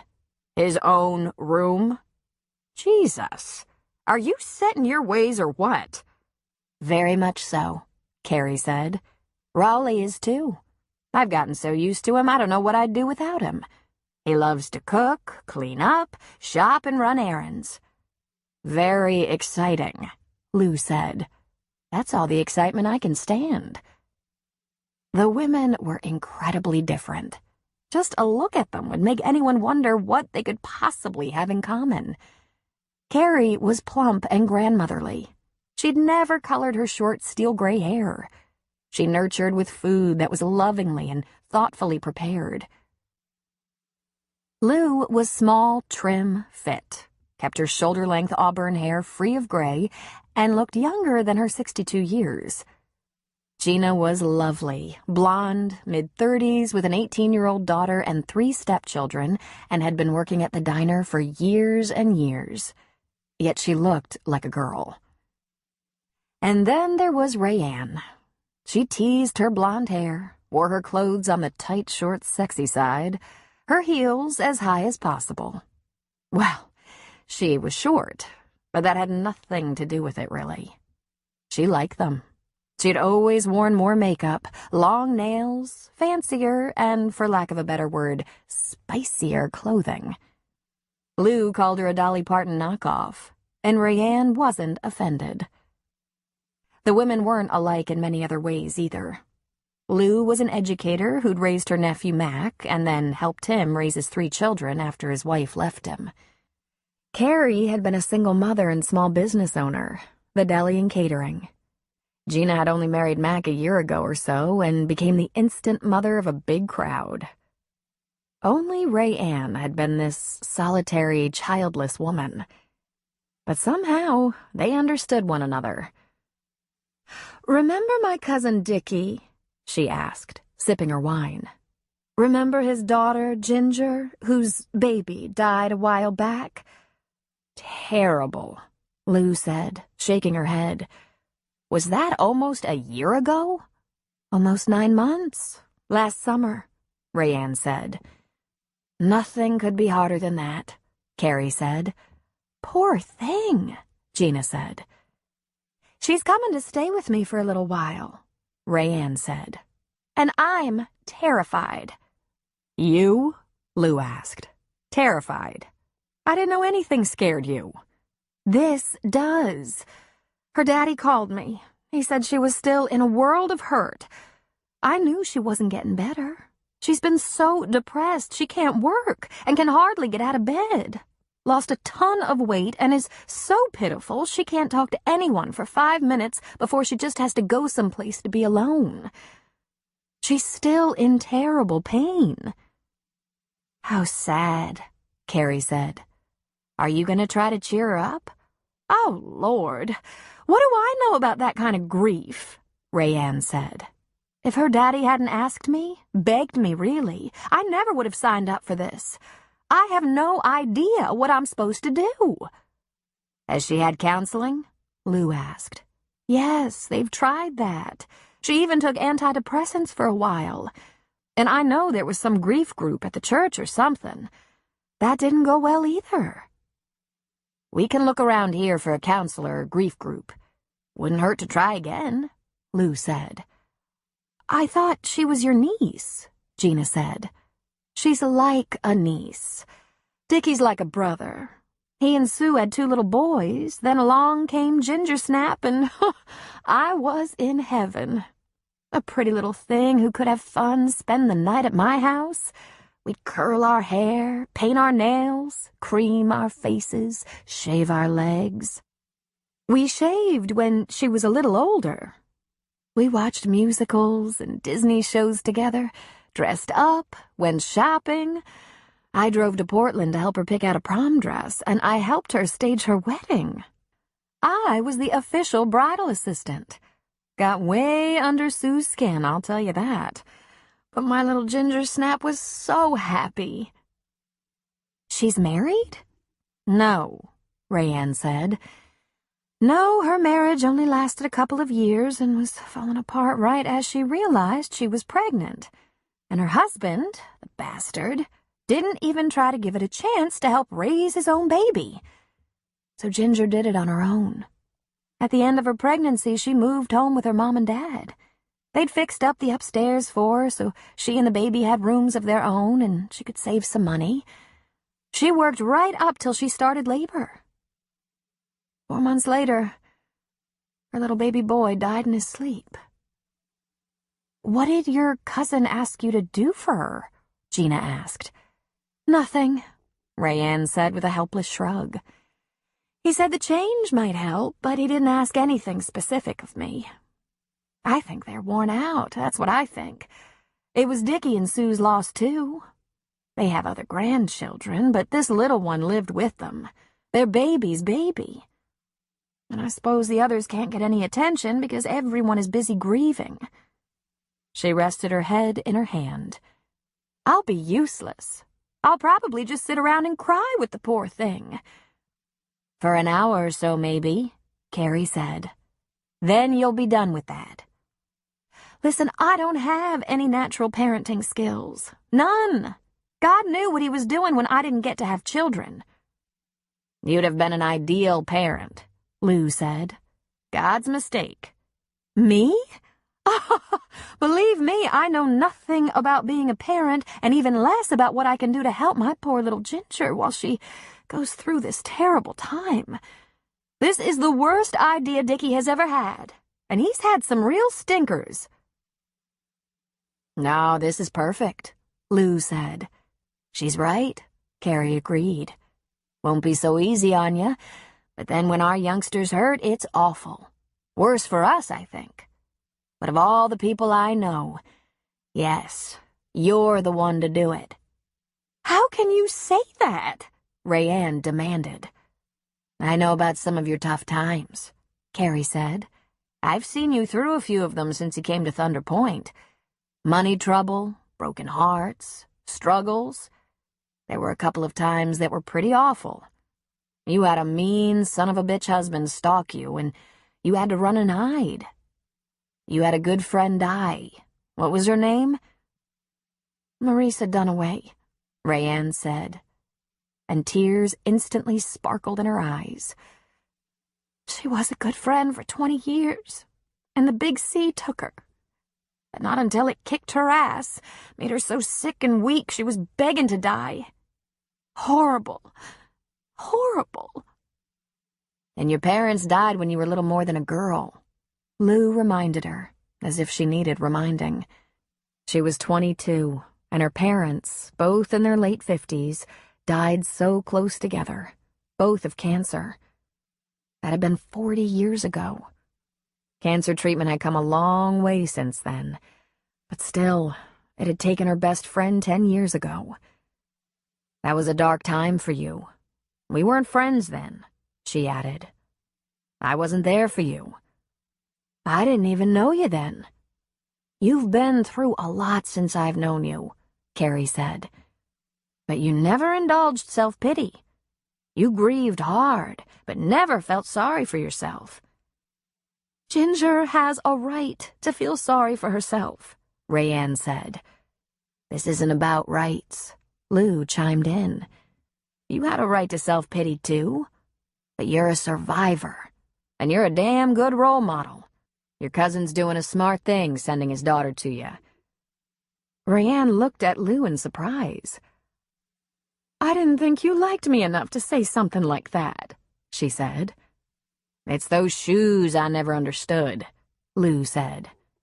And you did steal all my boyfriends until I started keeping them secret from you. But I always admired your strength. You're a woman on your own, alone except for a couple of girlfriends and your recent boyfriend, but we don't count on boyfriends. Women alone have to be smart, strong, and durable. We don't bruise easy, and we can't waste time and energy feeling sorry for ourselves. We might want to collapse, but we don't. Probably no one would pick us up." "You too," Rayanne said. "When Mac's wife left him?" "Ah," Lou barked. "Alone with 3 little kids, the smallest 9 months old. Practically no money, 2 low-paying jobs, and his only relative was me. I was a full-time teacher. I don't know how we got through it. And he was a mess. A pathetic, broken mess. Talk about self-pity. Sometimes when you have someone to lead, it's easier to be strong." "What am I gonna do?" Rayanne asked. "Be yourself," Gina said, smiling. "Be your wonderful, loving, strong self. Let her talk. Push her a little bit, like my mother pushed me when I was a 16-year-old mother with no one but her. Get her a little counseling help. Bring her around your friends. Prop her up with example. Let her see we don't give up. We work. Sure, we cry, sometimes scream, but we take it one day at a time and make every day a little better than the one we just left behind. You're really one of the best people for the job. I know it." I had no idea you all thought that way about me. Phew. The only thing I feel sorry for you about is that you just can't dress yourself properly. You should be in double knits and wedgies like the rest of us over 60 broads," Lou said. "Don't listen to her," Carrie said. "The best part about you is you're unique. As long as you don't make me dress like a cocktail waitress, I won't make you dress like a gray-haired grandmother." Rayanne couldn't answer. She felt the emotion in her throat. She'd give anything to be a grandmother. "You really think I'll be able to help her? If you have trouble, if you have frustrations, we'll get together and hash it out. We've all been through the bitter side of life. It comes with breathing. Giving up was never an option," Carrie said. "I have a confession to make," Rayanne said. "It's not like I didn't feel sorry for myself sometimes. I've cried my heart out. Sometimes I cried till I couldn't stand up straight. It's just that I never cried like that in front of anyone." "I know." 3 voices replied together. Carrie was having trouble falling asleep. She heard the front door open and close. Then she heard the soft drone of the TV, and she rolled over and looked at the clock. Almost 1 in the morning. She got up and found her robe and opened her bedroom door. "Did I wake you up?"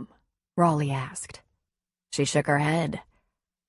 "I was tossing around, not sleeping." She gave her neck a stretch, tilting her head from side to side, trying to touch her chin to each shoulder.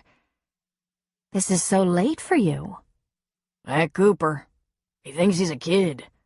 They went to some party up in North Bend with some of Sarah's old Coast Guard pals. Sarah had to drive him home." "They'll pay for that." "I hope so. Why aren't you sleeping?" "I think too much," she said. "Come here, girl," he said.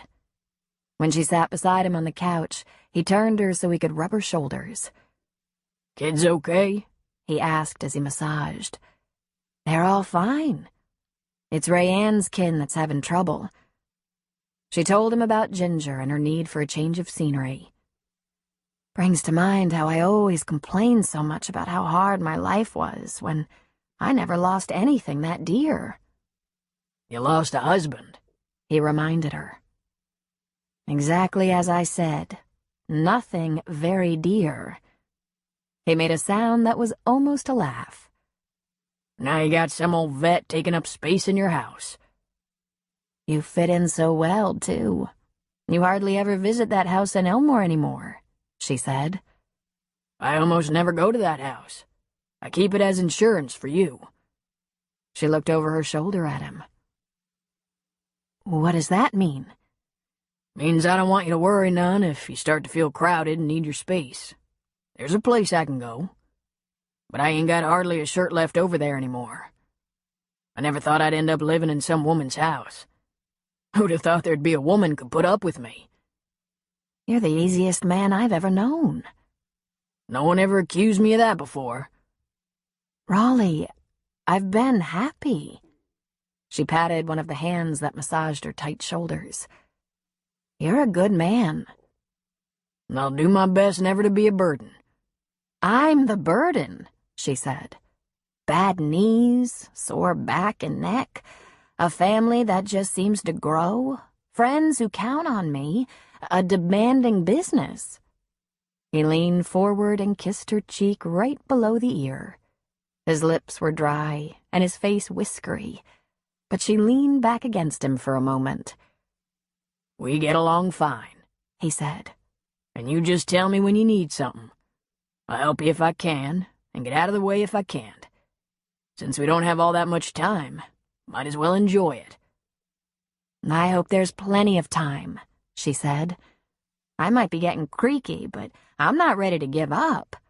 Especially now that life's gotten so sweet.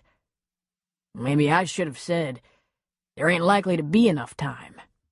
I know what. Let's find the lotion and I'll give you a proper rub-down. Get some of those creaks out. That sounds lovely. Carrie went to her bedroom. The lotion was on the bedside table. The television was turned off, and Raleigh padded into the bedroom in his stocking feet. Carrie lay down on her side, and after just a minute, Raleigh lay down behind her, rubbing lotion between his leathery palms. She lifted her pajama top all the way up, almost over her shoulders, baring her back and most of her front. My hands are going to be a little cold, he said. I think maybe you should consider renting that house in Elmore.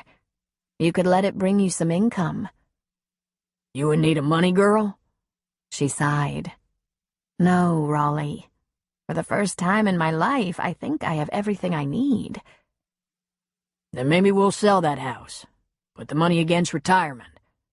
He put a hand on her shoulder and pulled a little, rolling her toward him.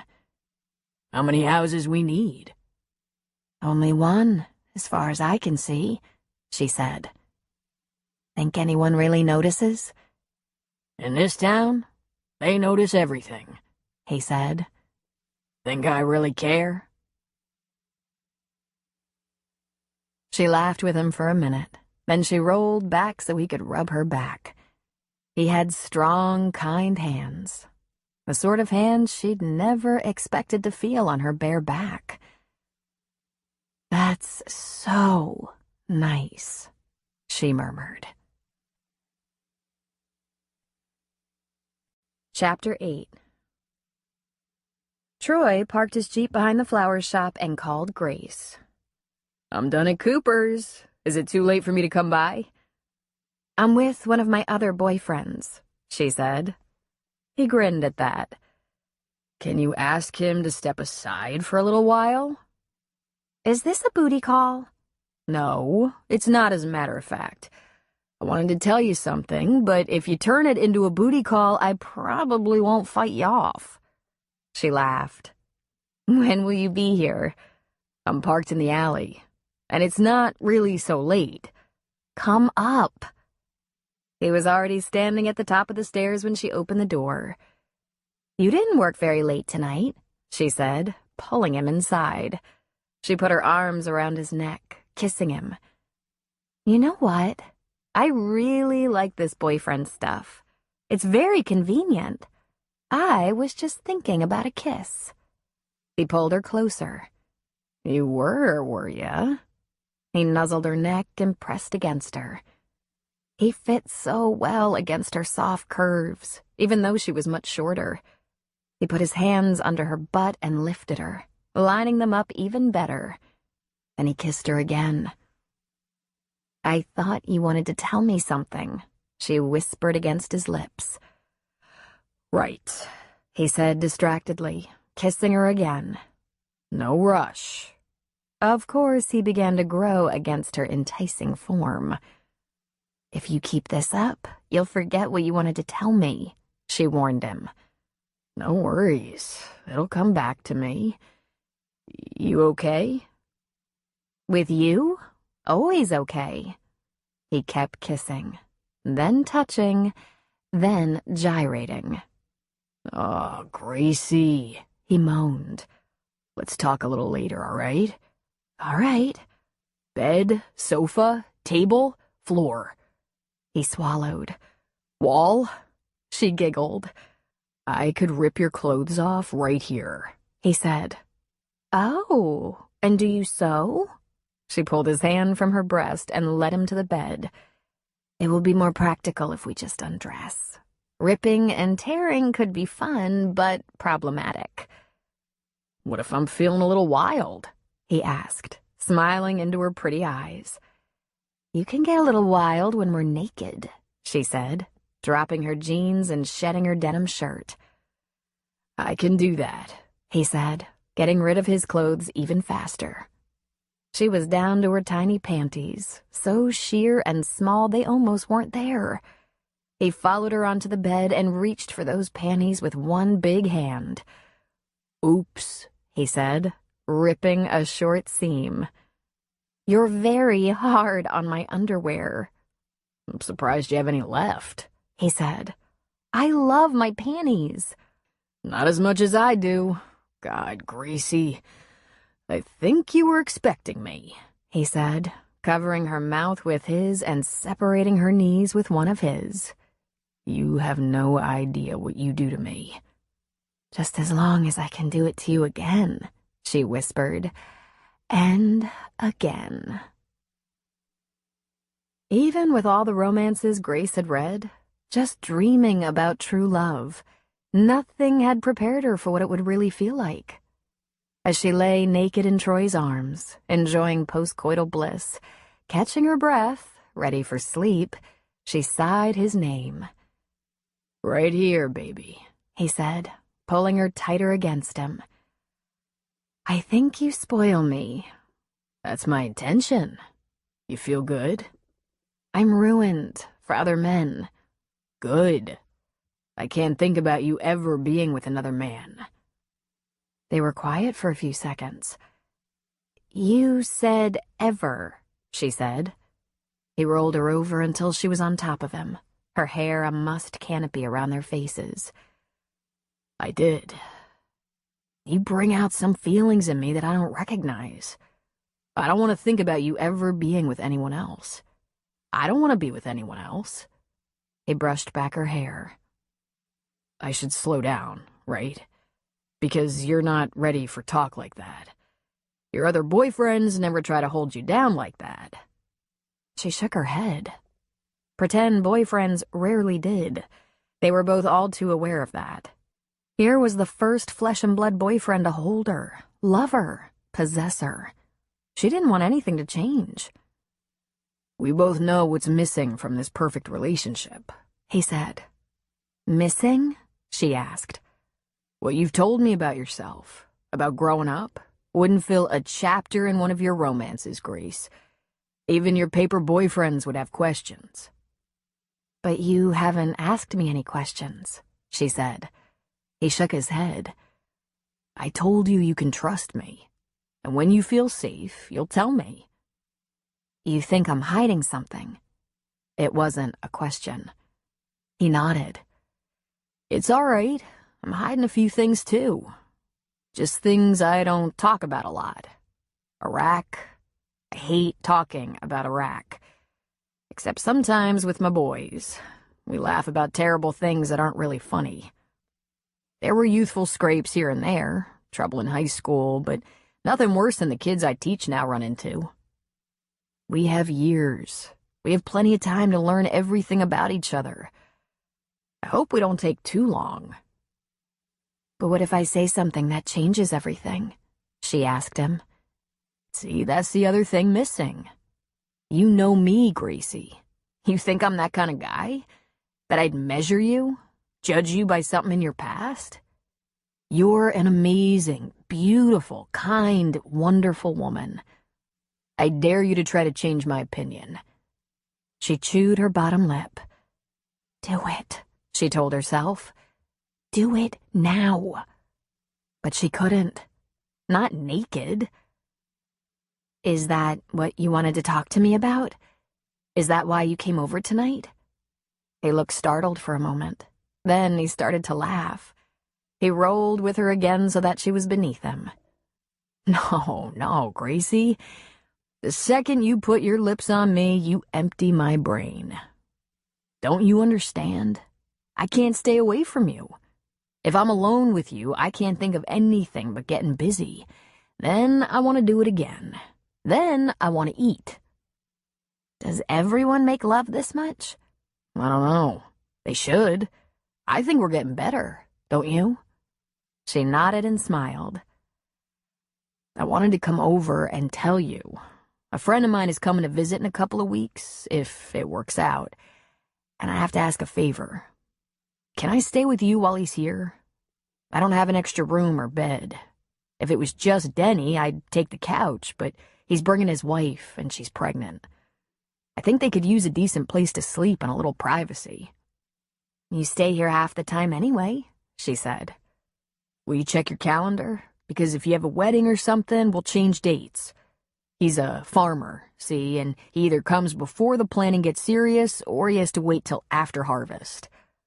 A farmer? She asked. You never mentioned a friend who's a farmer? He's a buddy from the Marines, and he stumbled on this organic farm down in California. He was just helping out while he was looking for a better job, and it turned out he liked it. His wife is a teacher like me. That means it's weekends or nothing. A farmer and a teacher? She asked. Wow, that's so normal. With normal childhoods, no medals or stalkers, going to school every day, going to prom, getting speeding tickets or into fights or falling in love like normal kids. Wait till Denny tells you about his farm. It's pretty far out. So, can you check for weddings? Because I know you have to keep the shop open, at least a little bit, but I was hoping we could have some fun with them. If I don't have any big events, I can post a notice that I'll close early on that Saturday. That would be great, Gracie. If you wouldn't mind too much, if it doesn't cost too much, because we could have fun. And with Becca pregnant, it won't be anything too adventurous. So you're not going to risk your life this time? She asked. He snuggled closer. Gracie, sweetheart, wiggle up against me. Yeah, just like that. Move those perfect little hips. Ah. You're a witch, aren't you? Tell me about Denny's farm, she said. No, we're not talking about him anymore. He's a buzzkill. He grabbed her legs at the backs of her knees, lifting them, tilting her upward. God, you're magic. I'm glad I taught you how to do this. She couldn't help but laugh at him. Don't you think I'd have caught on eventually? Are you really gonna take credit? It makes me feel manly, he said. Then his breath caught. God, he said when he felt her hand on him, gently stroking. Gracie, you're a witch. You're gonna kill me. That's what you're gonna do. Please, kill me. She directed him into her, felt him fill her, dug her heels in and pushed against him. Then she wrapped her legs around him and rode with him, stroke for delicious stroke, just like they'd been doing it for years. She came first. When she felt him let go, she held on. He liked it when she did that.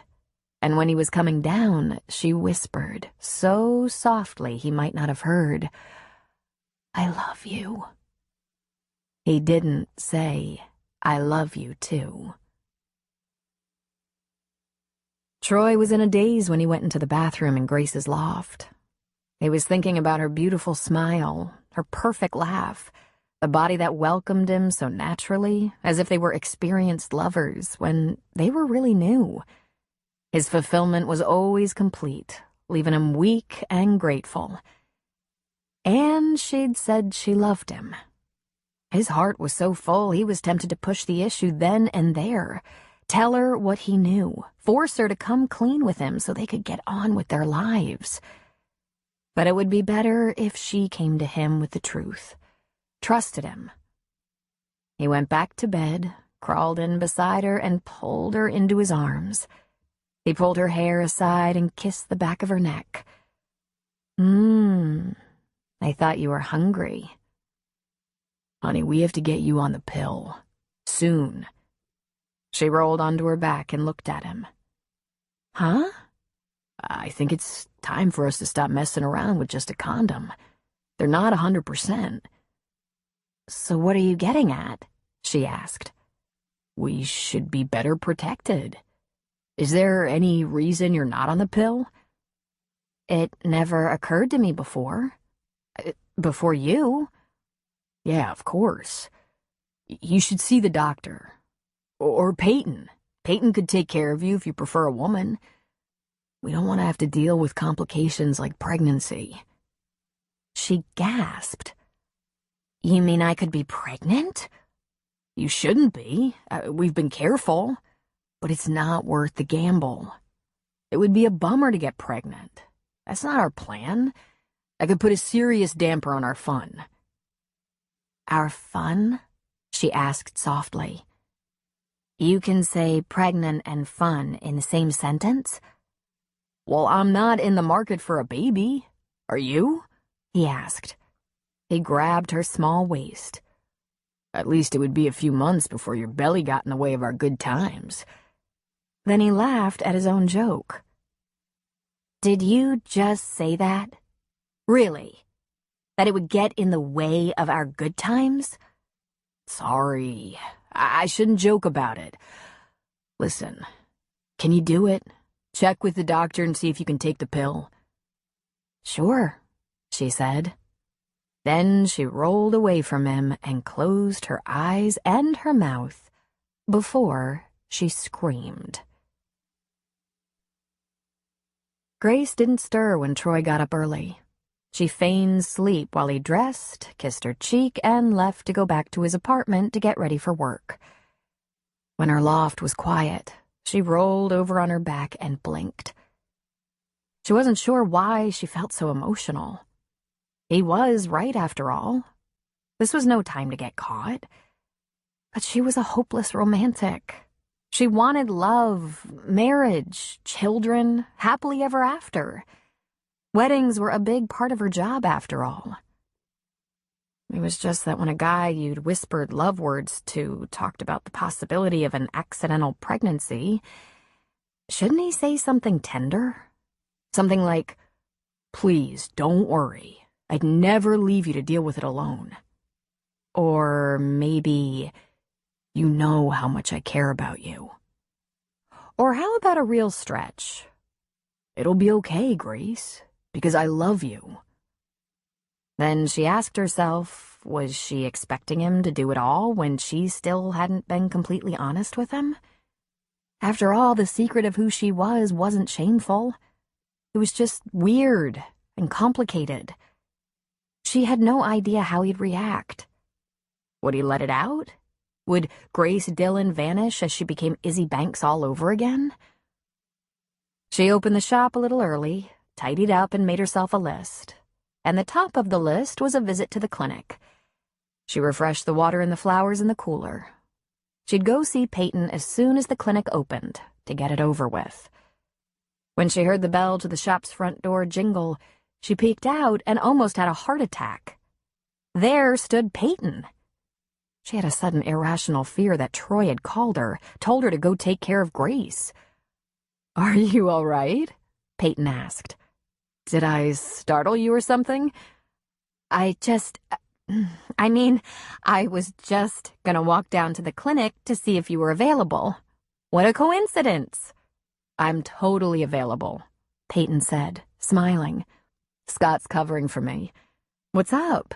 You feeling okay?" "I'm fine," Grace said. "But why are you here?" she asked. "Well, Scott and I plan to get married on my folks' farm in late April.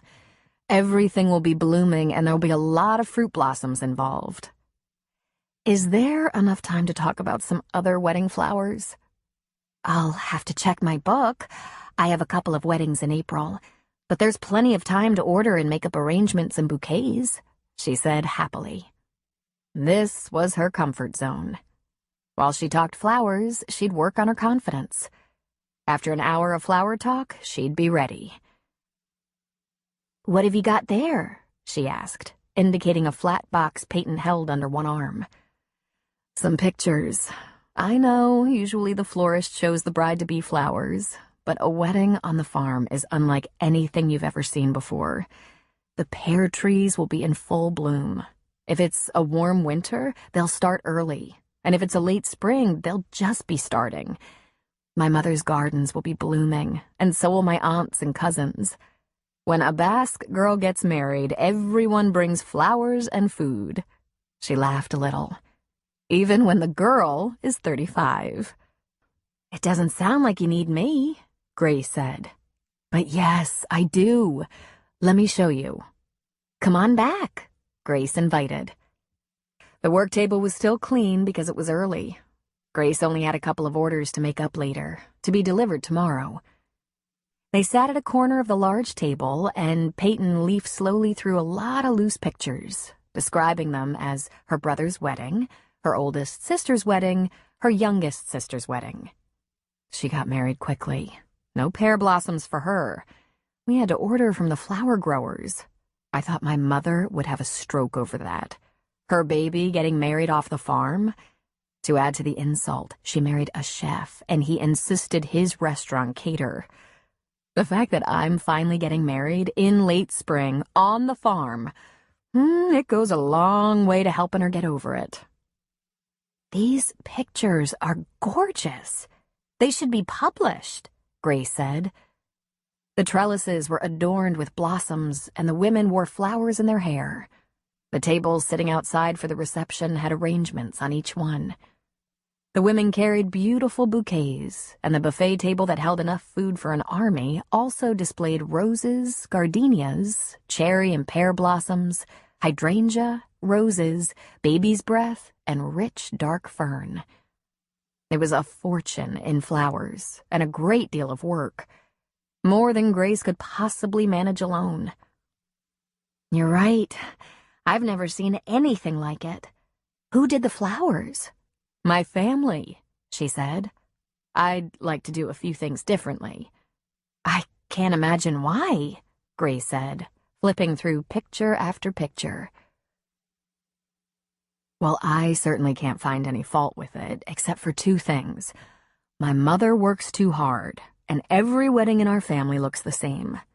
Everyone contributes so much. I know they love it, but it becomes almost a competition." She shook her head. "Not almost. It is a competition. In the kitchen, in the garden, everywhere you look. We're going to change a few things. For starters, we're going to get married in a very old church in Mount Angel in an ecumenical service. Not outside with the orchard as backdrop. The Catholic Basque relatives will be a little put out, but they won't boycott. There are too many of them anyway. There are so many of them, we're thinking of renting actors to play the parts of Scott's family. His family is so small by comparison. But our friends from Thunder Point will make up the difference. I want to supply some flowers, the bouquets, altar arrangements, boutonnieres, and corsages. My mother and aunts can decorate the tent." "Tent?" "My father likes the men to dance under the stars. I want to rent a tent, a dance floor, and a bandstand. I'm hiring a Basque band from San Francisco. I'm sure they'll step aside long enough for my father, my brothers and uncles and others to have a turn, but I want my parents to celebrate with me.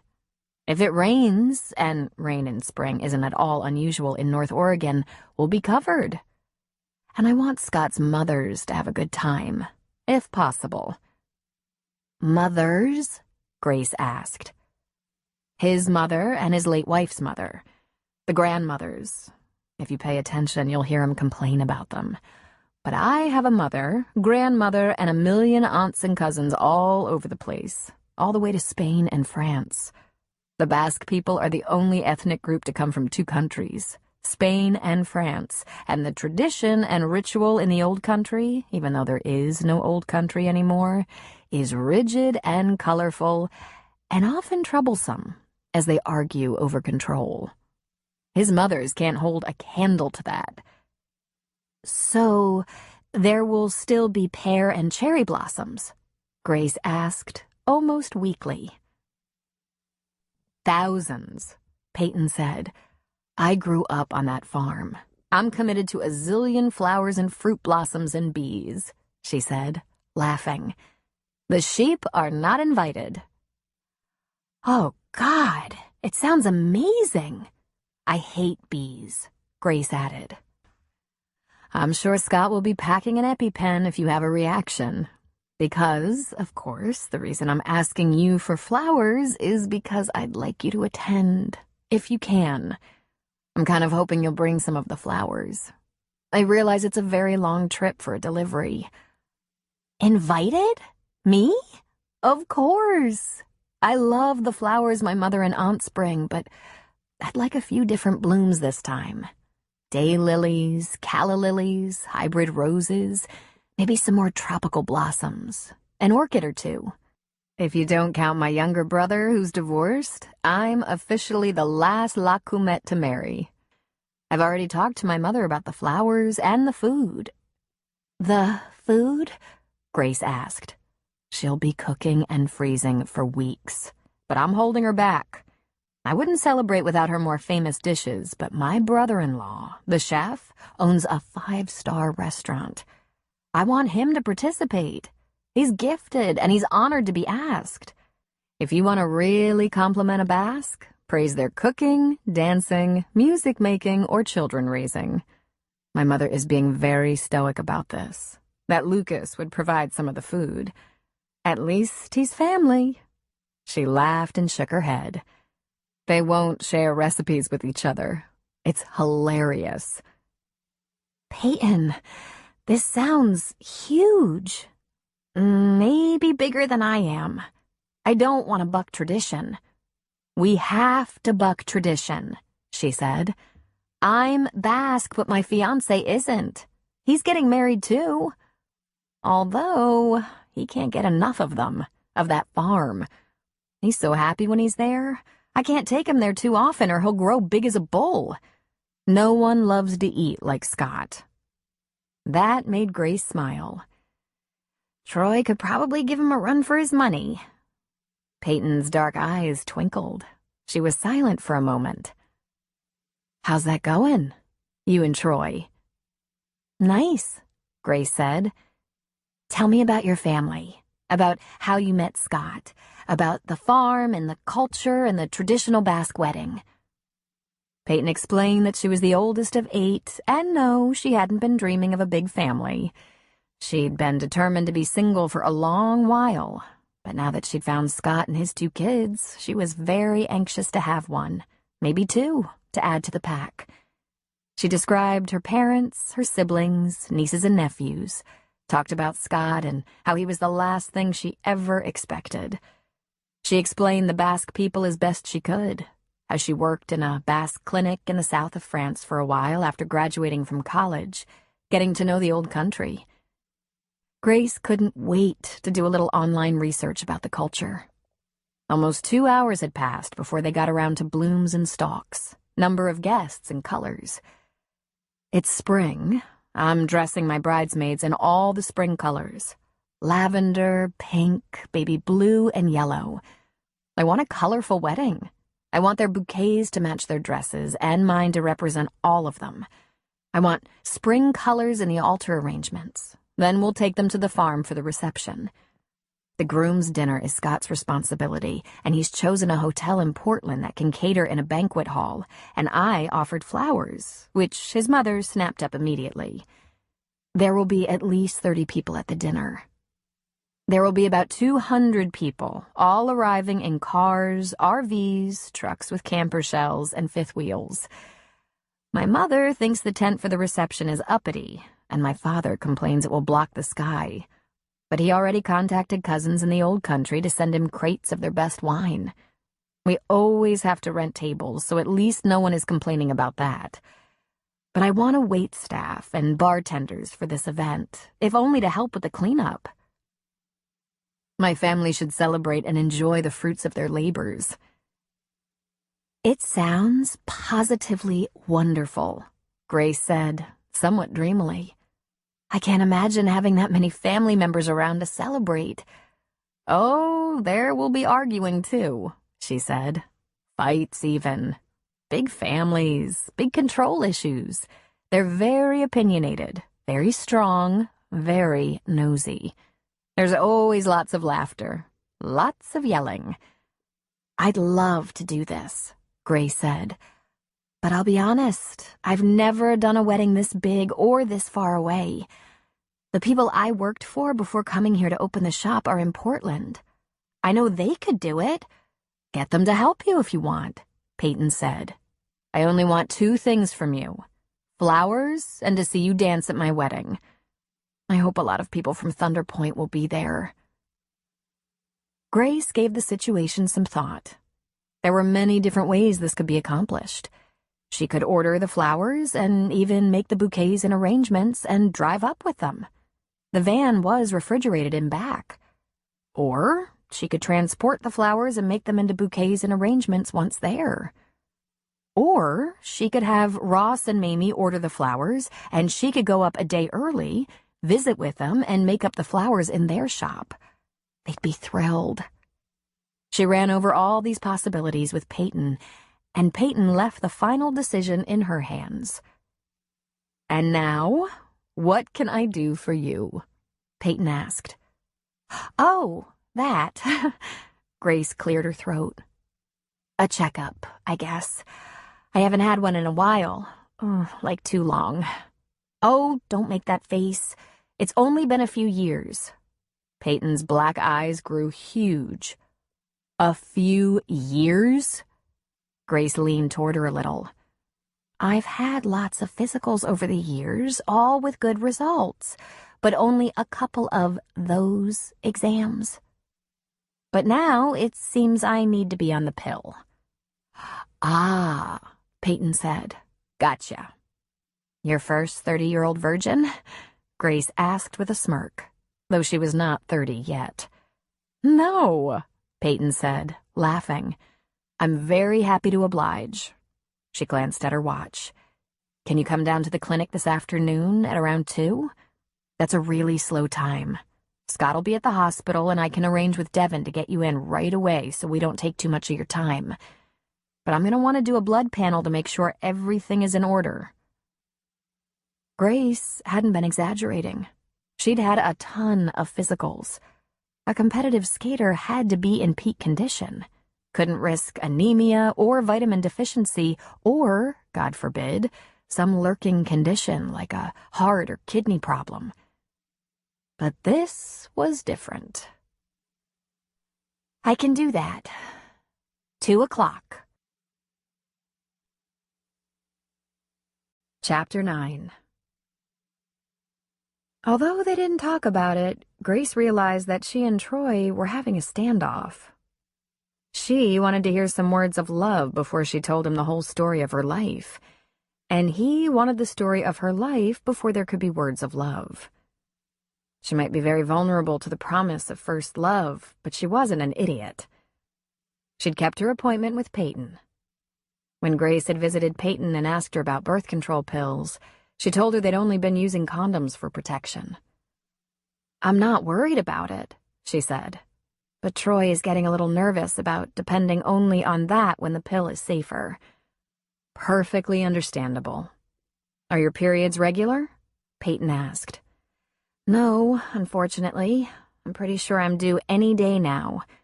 Seems like it's been a while. Well, let's do a physical exam and blood work, and then I'll give you a prescription for birth control pills. You can start taking them the first day of your period, but stick with your other protection until 2 weeks on the pill. I'll also give you a pregnancy test to take home, just in case that cycle doesn't arrive. You can check to be sure you're not pregnant. Troy hadn't even asked her about it. She decided she was going to tell him everything about her past before his friends visited on the weekend. If there was anything about her he no longer liked, he could just sleep on his own couch while they were in town. She put the morning mail on her desk, went about her work, put together a few floral arrangements for Justin to deliver later. She went upstairs to fix a sandwich for lunch, then cleaned up the shop, made a list of flower orders for the week, and visited with customers. It was late afternoon, and Justin had already picked up his deliveries before she went through the mail. She leafed through the usual ads and bills, then came across a letter. Her name and address were typed on the envelope, and she expected an offer of cheap insurance or something similar. But inside was one folded slip of paper. She opened it and read what was typed across the page. "I dream of you every night. B." She stared at it, mouth open. Her hands began to shake. She looked over her shoulder, left, then right. Her breath came in short gasps. She locked the back door. She wanted to go upstairs and lock her loft, but she was afraid to go outside. She grabbed her cell phone and then spoke aloud to calm herself. "Stop. Stop. You're alone here. He's not here." But she checked every nook and cranny. In the cooler, the office, even under the desk. She looked into the alley and saw nothing unusual. She didn't know who to call. Not her mother, who would only say, "I told you so." Not Mamie and Ross in Portland. What could they do? She finally speed-dialed Mikhail's cell phone. She had no idea where he might be. He could be anywhere in the world. She usually got his voicemail and was constructing the message she'd leave him when he answered in Russian. "Mikhail, he found me. I just got a letter. It says what he used to say, that he dreams of me every night. It's Bruno. Oh, God." Sons of bitches! He barked into the phone. "It's not addressed to Izzy. It's addressed to Grace Dillon, here at the shop, where I live." But he is in hospital, Mikhail said. "I will call them now. Then I will call you. Stay where you are." He instructed as though she'd leave the phone if she left the room. "Thank you. I couldn't make myself call them." The first note had come when she was 12, just a little girl, but her parents hadn't shared it with her. At 12, she was already a skater with enormous promise and a winner in her age category. Her parents screened everything that came near her, but she saw one of the notes lying on her father's desk a year later. She got a little excited at first. Someone loved her? Dreamed of her? But her mother said, "Don't be ridiculous. It's another nutcase. We reported him to the police." She didn't think another thing about it. Then, not long after her father's death, after an early morning practice with Mikhail, her new coach, she took off her skates in the arena where she'd been skating and walked toward the exit, where the chauffeured town car waited. A man she didn't know and couldn't remember ever seeing before stepped out of a dark hallway, grabbed her, put his hand over her mouth, and ran down that dark hallway with her. She struggled and fought, and he babbled that he was going to take care of her, rescue her from the people who were exploiting her. He held her in a maintenance closet with a broken lock on the door. She huddled in the corner, sitting on the cold floor, while he paced and babbled about foreign countries using children to spy for them, that the beautiful children should be freed, on and on with nonsense that had no meaning. He hadn't been armed that she could see, but he was a large man. His hair was thinning on top, but long on the sides and back. She found out later that he was 24. She tried to get up and run for the door of that small space, but he smacked her right down and threatened her, told her he'd have to hurt her to protect her if she didn't follow his rules. It took a little over 2 hours for the police to open the unlocked door, wrestle him to the ground, and remove her. It was much later that she learned he was delusional and had to be hospitalized. After that incident, there were a couple of other stalkers that were handled quickly, efficiently, and with restraining orders. Those two later perpetrators weren't delusional, but appeared to be aficionados of the young female sporting scene, and seemed to move on with little argument. Who knew who they bothered after her? Once Grace understood exactly what had been going on, she also understood there were predators out there. People who preyed on pretty young athletes, male and female. They usually began by giving small gifts or flowers and praising their talent. But too soon they'd be seen at every practice and competition, always trying to get closer, to chat it up with the coaches or athletes. It was very likely a combination of her own close calls and the tearful words from that young skater, Shannon Fields, that caused Grace to fire such rash and destructive accusations at the coach, Hal Nordstrom, suggesting he'd been inappropriate. Poor little Shannon had said to Grace, "You don't understand. I gave him everything he asked for. Everything, even if it was horrible." Grace believed in her gut that Shannon had been talking about something other than, more than, practice. She had no evidence, but he did have a sleazy, lecherous look in his eye, and he did way too much fondling and butt-patting. What did she know about it? She had Mikhail Petrov, that cold, angry, often silent little Russian who never touched her, not in anger, not in praise. Since his compliments came in the harsh, brittle Russian tongue, she had no way of knowing for years that he was sentimental on the inside. Looking back, she could see that Mikhail had almost become the man of her small family. Both Winnie and Grace had depended on him. He was always present, completely devoted. Mikhail also had strong opinions about Hal Nordstrom. He used one phrase whenever he referred to that particular coach. "He is piece of shit." Winnie had told her to keep her mouth shut, and when she hadn't, Nordstrom sued them for defamation, and Winnie had settled with an undisclosed sum. When, a few years later, Nordstrom was arrested for molesting several young skaters, Grace felt vindicated. But did Winnie apologize? Just the opposite. "You could have saved me considerable money if you just kept your mouth shut, and he would have eventually been found guilty anyway." It was a long couple of hours before Mikhail called her back. "He is out, moja radost," he said, his Russian for my happiness. "But he is with family in Florida. They swear on Bibles he is safe and taking medicine. I'll get this verified to my satisfaction." "Oh, Mikhail, what if they're lying, making excuses?" "I have called police. I want they should answer me. We shall see. Are you safe?" "I think so," she said weakly, looking around again. "Why would he even want me now? I'm not on the ice or in the news. He shouldn't even want me anymore." "Ach, I can't know the head of a crazy man. If there is doubts, you must take steps.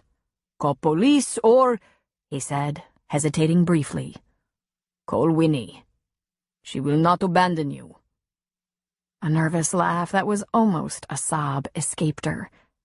The last thing she wanted was to be controlled by her mother again. She talked to Mikhail while she walked to the front door, put up the closed sign, and locked it.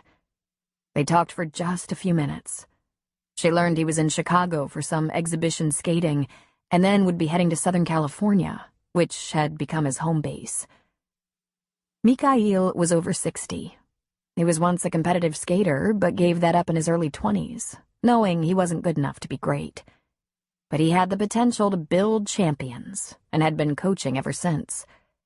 He'd had only one brief marriage, because "He's not the life for family man." Grace wasn't quite sure how much or how little that influenced her decision to get out. "What do I care?" Mikhail would say. "I make winners. That is what I do." Grace wanted more. Or less, as the case may be. "I would like to see you sometime," she told him before hanging up. "You have to find me," he told her. "We would have a good meal, laughs, old times. Maybe you skate for me once." "Maybe," she said. "For old times only." "I was better making rules, telling you when you will skate and what you will do. I don't follow so good." "I know this," she said, laughing through nostalgic tears. After they hung up, she dimmed the lights in the shop. When you're closed, you're closed. She didn't have the courage to go upstairs to her loft. She had an irrational fear that he was waiting for her up there. He was really a kind of tragic, pathetic man who was completely out of reality, left in the care of an older sister who wasn't married and promised to always guard him closely. A woman who really cared about him and was traumatized by the reality that he could possibly hurt someone. She heard from Troy every day. If he didn't call her after school, she called him. She'd give him till 6 or so. Then she'd text him and ask him what he was doing after work. In the meantime, she thought about Mikhail, and she cried. The truth was, she missed skating for him. She even missed competition and the raw nerves of it. She had no regrets about leaving it. She'd accomplished everything she could, and the strain was sometimes debilitating. It was funny that the girl who was her fiercest rival, who hated her more than anyone on the circuit, an American named Fiona Temple, hadn't ever made her mark. Fiona, who had her own posse of mean girls, spread more dirt about Grace than anyone else, making sure everyone knew that while most hardworking parents got up at 4 to take their kids to training and borrowed against the mortgage to pay for it, rich bitch Izzy's mother put her in a town car at dawn to be delivered to the rink. Fiona, who celebrated the most when Grace walked away, hadn't done anything significant since. She'd believed the only thing that stood in the way of gold medals was Grace. Yet with Grace gone, China and Russia wrapped up the medals. The pressure to stay in the competition had been fierce from all quarters, from Winnie, from her team, from her country. "You do what you have to do, but until the day comes, say nothing," Mikhail had warned her. "Telling is losing." Any other coach would have dumped her. In her circles, winning was everything. World-famous coaches don't waste their time on competitors who want to quit. But he stuck with her, gave her everything he had, and she worked her ass off for him. Mikhail wasn't warm and fuzzy, but he loved her like a daughter, protected her and challenged her, and to this day hadn't abandoned her.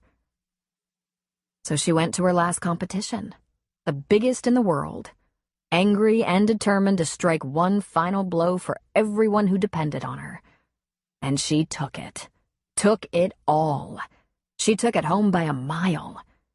Winnie had her gold medal. Fiona hadn't even made the cut. The back door to the shop rattled as someone tried to get in. She nearly jumped out of her skin. She had to take a couple of deep breaths and wipe her eyes before creeping to the door to see who it was. "Gracie, what's wrong?" Troy said. "You're crying." "Don't ask me why. Just please go upstairs and make sure no one is up there ready to jump on us and kill us," she said. "What?" he asked, aghast. "When it's safe, we'll talk up there.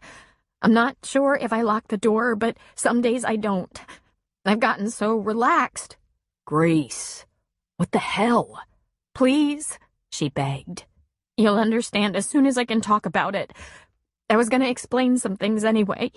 Before your friends came to visit, I was going to tell you so it wouldn't be vague anymore. But for right now, can you please check and be very careful?" Troy shook his head and went upstairs. He looked around her loft thoroughly, but nothing seemed out of place. He was back down in less than 2 minutes. "It's okay." "Did you look everywhere?" He nodded. "Even in the kitchen trash and the refrigerator." "Come on." She clutched an envelope in her hand. When they were sitting across from each other in her tiny kitchen, she started to explain. "My real name is—" "I know," he said. You know. Sorry. I wasn't gonna tell you, but I can't fake surprise. You're all over the fucking internet, Gracie. I don't know how you felt, how you feel, but I know who you are. And that you won it all and walked away. Do you know about the rumors? That I accused a coach of inappropriate sexual behavior with a minor? That I was sued? That there were stalkers? That everyone hated me? He shrugged. I got most of the facts. I don't know how anyone could hate you. Most of all, I don't know why it's a secret. So she started at the beginning. Born into figure skating, the daughter of a champion and coach. The bullying from jealous girls, pranks aimed at hurting her skating, the exhausting training and travel, and no friends. The coaches demanded everyone behave nicely toward each other, but when the coaches weren't looking, the rest of them were all so close, she said. They shared hotel rooms to save costs, and I stayed alone. My mother would rent big townhouses that came with domestic help, and everyone thought because of that I had it so easy. Why wouldn't I do well? It came up in every interview and article, as if all we had to do was write a check and first place was mine. All I wanted, the whole time I was growing up, was to be like everyone else. Nothing nastier than jealous teenage girls, he said. He gave her cheek a little stroke. If I cried or pouted, they called me poor little rich girl. And yet there were millions of girls all over the country who watched you skate with envy and adoration. But I never met them. The happiest day of my life wasn't winning the gold. It was handing it to my mother and walking away. Where did you go? To Mamie and Ross. They were a couple without children who'd worked for my mother since she was a girl, over 30 years. He was a driver and she was a housekeeper. They were always so good to me, and when they left my mother's employment, they opened a flower shop in Portland. They trained me in the business. Is there no other family? Remember I told you about a cousin who wrote me asking for a loan? He nodded. That wasn't a cousin, and it wasn't a loan. That's a half-brother, Barry, who is 20 years older than me. My father and his first wife divorced years and years before my mother knew him. He supported his ex-wife and Barry until Barry was 21. He's 48 now and has been asking for money his whole life. But I don't remember even 3 times he visited. My dad gave him money sometimes. My parents fought about it. When my father died, he didn't leave Barry anything. I don't know where he is. Last I heard from him, when I told him there was no money, he was in Texas. Troy immediately smelled an ill wind. Maybe Barry is still buttsore about that, he said, tapping the envelope in her hand. She handed it to him. I never had a relationship of any kind with him. He was grown when I was born. No, this is just like the note I remember from years ago, the only one I saw before I was snatched. Could he know exactly what was in it? Troy asked, opening it up and looking at the typed sentence. I dream of you every night. B. It's signed B. She shook her head. That's Bruno. Bruno Feldman, the man who held me in a supply closet until the police came. He's been in a psychiatric hospital, and I'm told he's out and with family somewhere in Florida. Barry doesn't know that's what the notes look like. No one knows. Just me, my mother, Mikhail. Mikhail? My coach. One of my coaches. We keep in touch a little bit. Of course, he was there at the time. Things got pretty crazy because the first notes came while my father was sick. Then he snatched me after my father had died. So much happened at once. One of your coaches? She nodded. There was a team and several different coaches and instructors and trainers. Endurance training, ballet, ice work. For me, there was also yoga, sports therapy, and then the tutors and homework. How many hours a day was that? He asked. I don't know. Every one of them, I think. It started early, ended late. That's not even counting fittings for costumes, choreography, music. And did I mention homework? How about the number of nights I went to bed with bags of ice wrapped to my ass or calves? He smiled at her. You earned those medals, Gracie. It was a lot to give up. But are you happy now? I was, she said, her eyes glistening again. Until that came, she sighed. What kind of jollies does a person get out of just scaring me to death? He shook his head. It's not normal, you know. It's sick and twisted. And from what you tell me, not entirely his fault. I don't know what to do, she said. I feel like I should run and hide. That's because you're scared and upset. But it's gonna be all right. You'll have to think things through a little. Ask yourself some questions. He got up and opened a little fridge. He didn't find what he wanted, so he looked in the small wine rack on top and pulled out a bottle of Merlot. He opened it and poured a small glass for her. Have a little of this and take a few deep breaths. I'm not gonna let anything happen to you. I really don't expect you to... You don't expect me to help protect the girl I love? He asked. She stared at him. You love me? Of course I do, Gracie. Couldn't you tell? You never said anything about love. I was waiting for you to trust me, to be honest with me. Look, I understand how you could want to escape that old life, as difficult as... No, Troy, you don't. I don't want to be that person anymore. That friendless person so many people talked about and hated. Do you have any idea how painful it is to be the constant object of everyone's jealousy? As if I had something that belonged to them? As if my mother's money could buy anything? Well, it can't buy safety or a family or love. And so many people admired you also, he said. But no matter what name you decide to use, I'm always gonna think of you as Gracie. Everyone loves you. You're not an overworked, abused, overexposed teenage girl anymore. And the first thing you have to let go of is all the secrecy. Your friends can't watch out for you if they don't know anything. When you let the cat out of the bag, people are gonna wonder why in the world you'd keep an accomplishment like that a secret.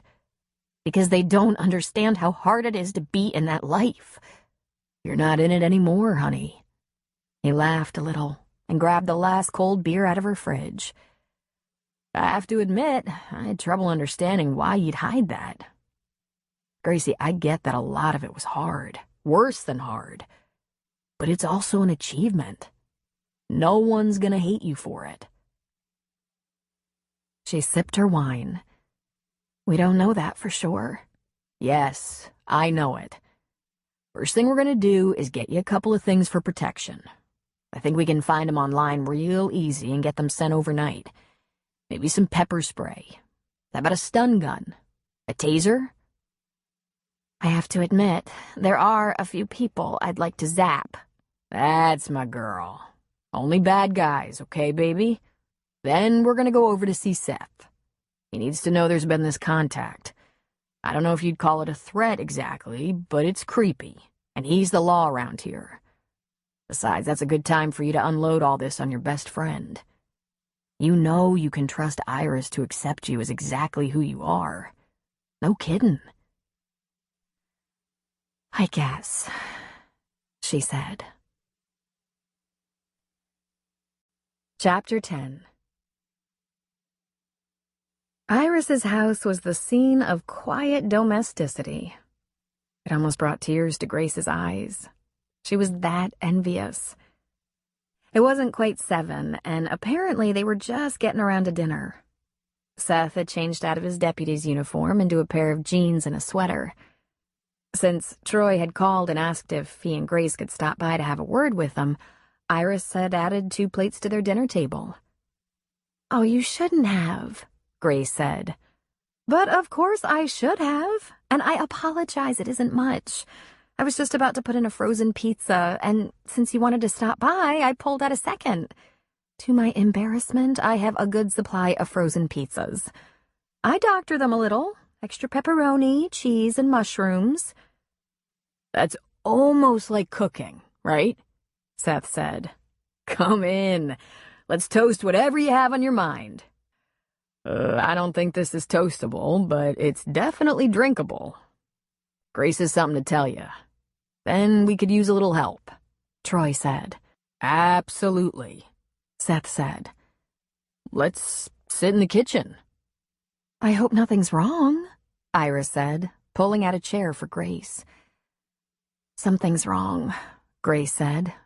I'll try to give you the short version. I haven't been entirely honest with you about my past, my life. I'm not exactly who you think I am. I'm sorry, it's not that I didn't trust you. By now it was getting a little easier to talk, since telling Troy was the hard part. She got the whole story out without all the details about daily life as a competitor, in about 15 minutes. Iris, stunned by this new information, punctuated the story with, "Seriously? You're kidding me!" and, "Holy crap! My God, you're famous!" she finally said. "I thought you looked familiar but couldn't place the resemblance. Only famous at certain times and in certain places, but I'm not that competitor anymore, which is why I didn't say anything. And it's also why this freaked me out. This guy was obsessed with me." She slid the envelope toward Iris while she explained what had happened with Bruno. Iris passed the note to Seth, who frowned when he read it. Is this the only contact? He asked. There hasn't been anything since he was put in the hospital, and only my parents and the police knew about the way the note was written. That one typed line and the initial B. Could he still be obsessed with me? Anything is possible, Seth said. Can you find out if he's still secure with his family in Florida? Troy asked. I'll make some calls. I'll get in touch with the police department there. Do you know the name of the psychiatric facility? She gave it to him. When my old coach checked, he was told he wasn't a patient any longer, that he lived with his family. Grace, Iris said. This envelope has no postal stamp on it. Huh? She gave the envelope to Seth. It wasn't postmarked, she repeated. It must have been slipped into your mailbox. Oh, God, Grace said weakly. He's here? Let's not make assumptions, Seth said, re-examining the envelope and then slipping the note inside. The envelope went in his pocket. I'm gonna look into this. Iris, get those pizzas in, okay? He immediately turned his attention back to Grace. Let me tell you something, Grace. If there's an odd stranger lurking around Thunder Point, he's gonna stand out like a wart on my nose. And even without telling anyone I'm looking, someone's gonna tell me. Especially on the main street that runs through town, past all the businesses. Gina never misses a thing. I miss less. Waylon was robbed about 10 years ago, and he's still talking about it. Still checking every face on the street. In fact, this whole mystery will be easier to solve if some stranger came around and slipped the note into your mail slot. Iris put a glass of wine at her place and Grace's, and asked Troy what he'd like. Then a couple of beers appeared in front of Troy and Seth. After sliding the pizzas into the oven, Iris sat down again. But, Seth went on, I'm gonna tell my staff and the business neighbors that a suspicious note was left in your mail slot, and I'm looking for who could have done that to be sure you're safe. In the meantime, put a note on the door to ring the bell and lock the front and back doors. I'll find out about your former stalker, but I may not hear back from anyone until the morning. Listen, I don't know if you'll take this as good news or bad, but I would be very surprised to find some mentally ill patient from 14 years ago is still obsessed with you and made it across an entire continent, made himself invisible, and shook you up with a copy of an old note. I think this is something else altogether. But no one knows about this, she said. That's seldom the case, especially after so long. I have no idea what the motive could be, but I doubt this is still a closely held secret. But who would do this? Who could possibly care? She asked. Seth shook his head. I don't know. Yet. But I'll be looking for a reason. And you have to think about it too. Maybe an enemy? Someone who thinks you have money? Have you ever been followed by reporters?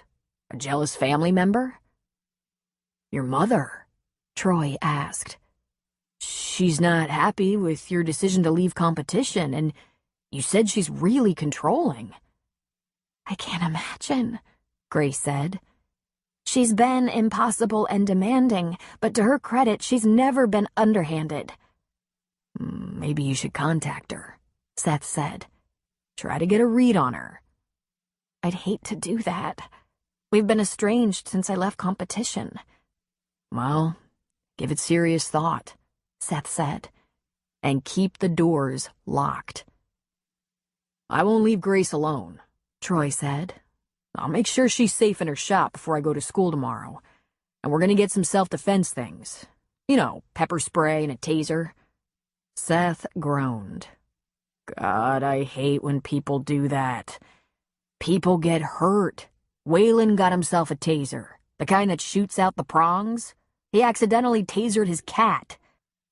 I have guns, Troy said. Seth groaned again, louder.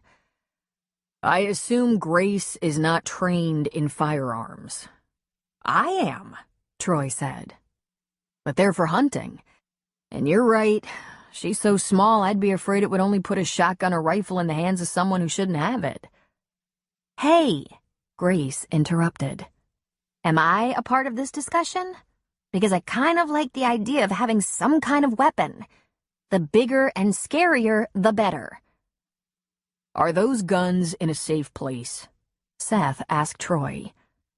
They're in my apartment, and there's a great lock on the door. I replaced the apartment lock with a couple of good deadbolts because I have some expensive equipment in there. They're not loaded. Like I said, I do a little hunting. Make sure they stay unloaded, Seth said. I can keep her safe until you're back on duty tomorrow, Troy said. Yeah, I've seen you in action, Seth said with a chuckle. That takedown at the high school a few months ago, that was dramatic. You were showing off, but it was helpful. Helpful, Troy said sarcastically. Speaking of the day Iris was threatened by a very big, very angry and abusive student, and Troy happened to be there at the right time. Seth was there second. The men talked about that incident while Iris took the pizzas out of the oven, let them sit on the counter for a few minutes to cool. Then Grace and Iris stood at the counter, cutting up the pizzas. Iris, I can't eat. I'm sorry, Grace said. I know it's not chicken soup, but you should have something. A bite or two. Don't be afraid now. Troy and Seth are on this. He didn't say anything about staying with me until we came over here. Grace, don't you know how he feels about you? He's crazy about you. And I can't believe you were this famous person and were afraid to tell me, Iris said. I wasn't afraid. I just wanted you to like me for who I am. A flower girl. How could you doubt that? You're the best flower girl this town has ever seen. Oh, jeez. What am I gonna do? Grace said. I have weddings in April. I can't shut down. I can't run. You know brides. They're all on such a weak string to start with. Every small thing that goes wrong turns them insane. Their flowers have to be on time and perfect. You don't have to shut down. I can't explain how this would be possible, but I bet this note is some kind of ugly prank. Seth will find out. He's not only very good at this sort of thing, he's committed. He's a good cop. Grace and Troy took a swing by his apartment so he could gather up some clothes, his backpack, and laptop so he wouldn't have to go home in the morning before work. Grace was restless through the night, even with Troy beside her. She tossed and slept little and had one terrible dream, but it wasn't about Bruno. She was skating, but her costume wasn't covering her body and her legs wouldn't move. She couldn't see the audience, but she could hear them laughing. There was one face, her biggest rival, Fiona, laughing at her, pointing, howling. In the dream, Grace worked harder. She tried relaxing and focusing, and her legs began to move, but something about what she was doing was horribly difficult. She realized she was trying to skate uphill. The ice was slanted sharply upward. Her heart was pounding and her stomach ached, but she strove for poise. She looked down at her feet and the skates were gone, replaced by her Ugg boots. All the pressure of performance crippled her. All the fear of failure brought that lump back to her throat, and she knew she couldn't do it, that it would be a disaster. Worse than that, she looked like a fool. She tried to skate in boots while covering her breasts where the costume had fallen away. And what costume was that? Some purple tulle thing that looked ridiculous. Her heart raced, and she woke up with a sob, gasping. "Hey now," Troy whispered. "You're okay. You're safe." She curled into him and tried to slow her pulse. She wanted to tell him she hadn't been afraid. She'd been back in that stressed place, the weight of performance anxiety bearing down on her. Troy's arms were around her, and she came back to her senses. It was just a silly dream. Nothing like that had ever happened to her. But she had felt those feelings before. The fear that she'd biff it and go slamming into the ice. Her mother would harp on it for ages, pointing out every flaw. In fact, even her best skating seemed not to be good enough. She had so loved skating, yet every day of her life had been filled with the burden of anxiety and desperation. Troy's lips were on her neck, and she turned in his arms to meet his mouth with a kiss so hungry she all but consumed him. He growled deep in his throat, and his hands were urgently moving. She parted her legs for him, and with a deep groan he rolled her onto her back. He reached for a condom, and then he reached for her. His fingers massaged her roughly. She was slick with desire. She pulled him to her, her hands on his butt. He was quickly inside her, pumping expertly. She couldn't be quiet. Her sighs turned to soft moans as she met him thrust for thrust. This is the only place I want to be, she thought, with a mixture of gratitude and despair. Her orgasm was so tight and hard, Troy stopped breathing for a second. Then he slammed into her and pulsed with incredible power, making her come all over again. They lay, panting, clinging to each other. They were silent for a long time before Troy spoke. "That should help you sleep." "I don't want to sleep," she said, gently stroking his back. "I just want this." "Do you now?" he asked with a chuckle. He brushed her hair back from her face and kissed her again. "Sometimes you make me wonder if I have any control at all." "It seemed like you had plenty." "No, sweetheart. I definitely lost my head." "Gracie, if we're gonna get ahead of this thing with the note, you're gonna have to be very brave. You're gonna have to get back some of that feisty girl, like the little witch I met on Halloween night, full of attitude. You're gonna have to trust some people to help you." She was quiet for a moment. He had no idea how strong she'd had to be, since she was just a little girl. But then she remembered she had won the gold by being pissed off and single-minded. She decided to give it everything she had. "You really haven't seen me in action yet," she finally said. In the morning, they proceeded as planned. After showering and eating a light breakfast, Troy made sure she was secure in the shop behind locked doors. At mid-morning, Seth rang the bell and she let him in. "Well?" she asked. "I hope you consider this good news, because I do.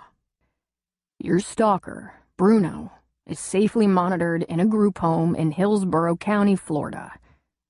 He takes his meds and visits his sister regularly and hasn't been out of contact with his sponsors for even 24 hours since entering the group home.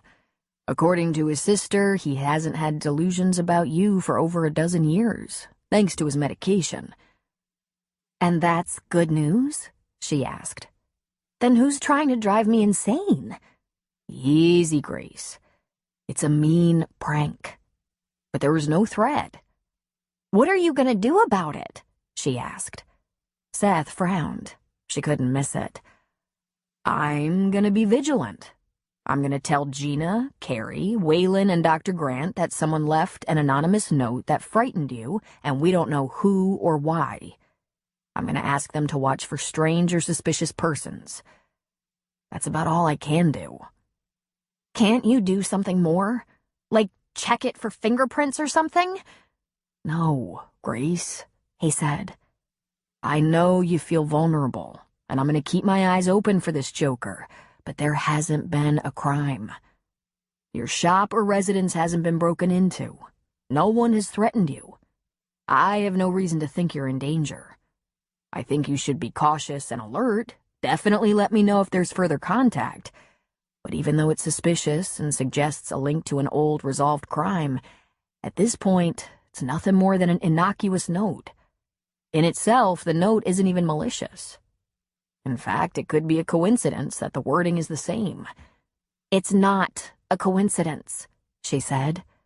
"Stick with the locked doors for the time being, all right?" "And look over my shoulder a lot?" she asked. "Look, Grace, when those notes were originally sent by your stalker, he had a plan that put you in jeopardy. He hasn't delivered this note. Do you have any reason to believe anyone means you harm?" She thought for a moment before she shook her head. "I think it's mean, doing that to you. I'll keep my eyes open. I'll watch the shop when I'm in town. I'll tell the other deputies to watch. But it just doesn't follow that whoever did this wants to hurt you." "Of course you're right," she said.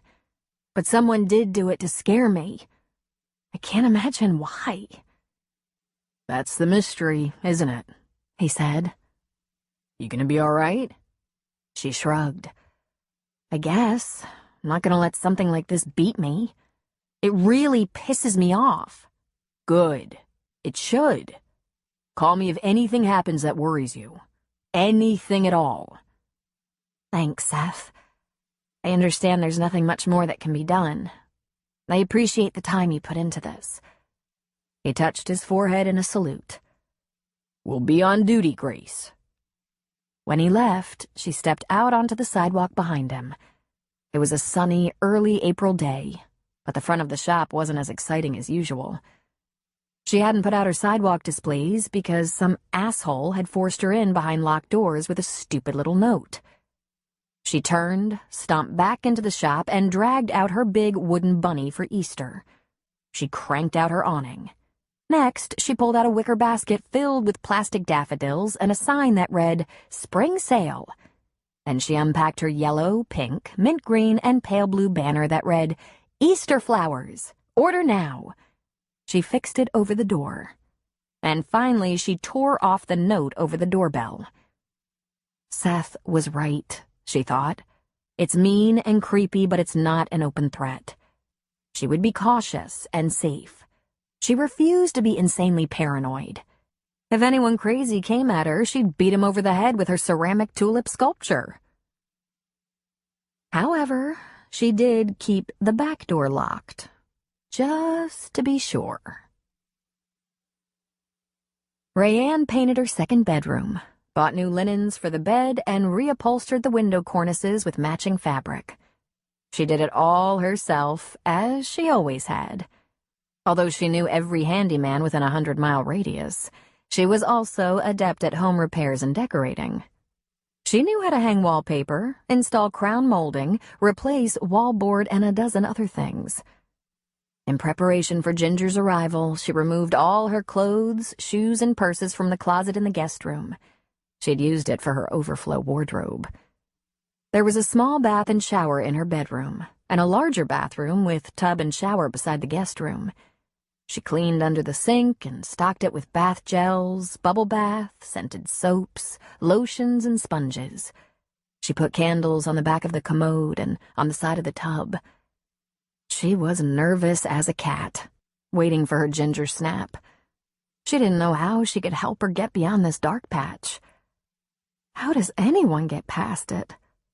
Poor Al had spent over 30 years trying to move beyond the death of his own baby son. I must have held on to that pain as stubbornly as an old bull, Al told her. Ginger was driving down from Portland on Monday.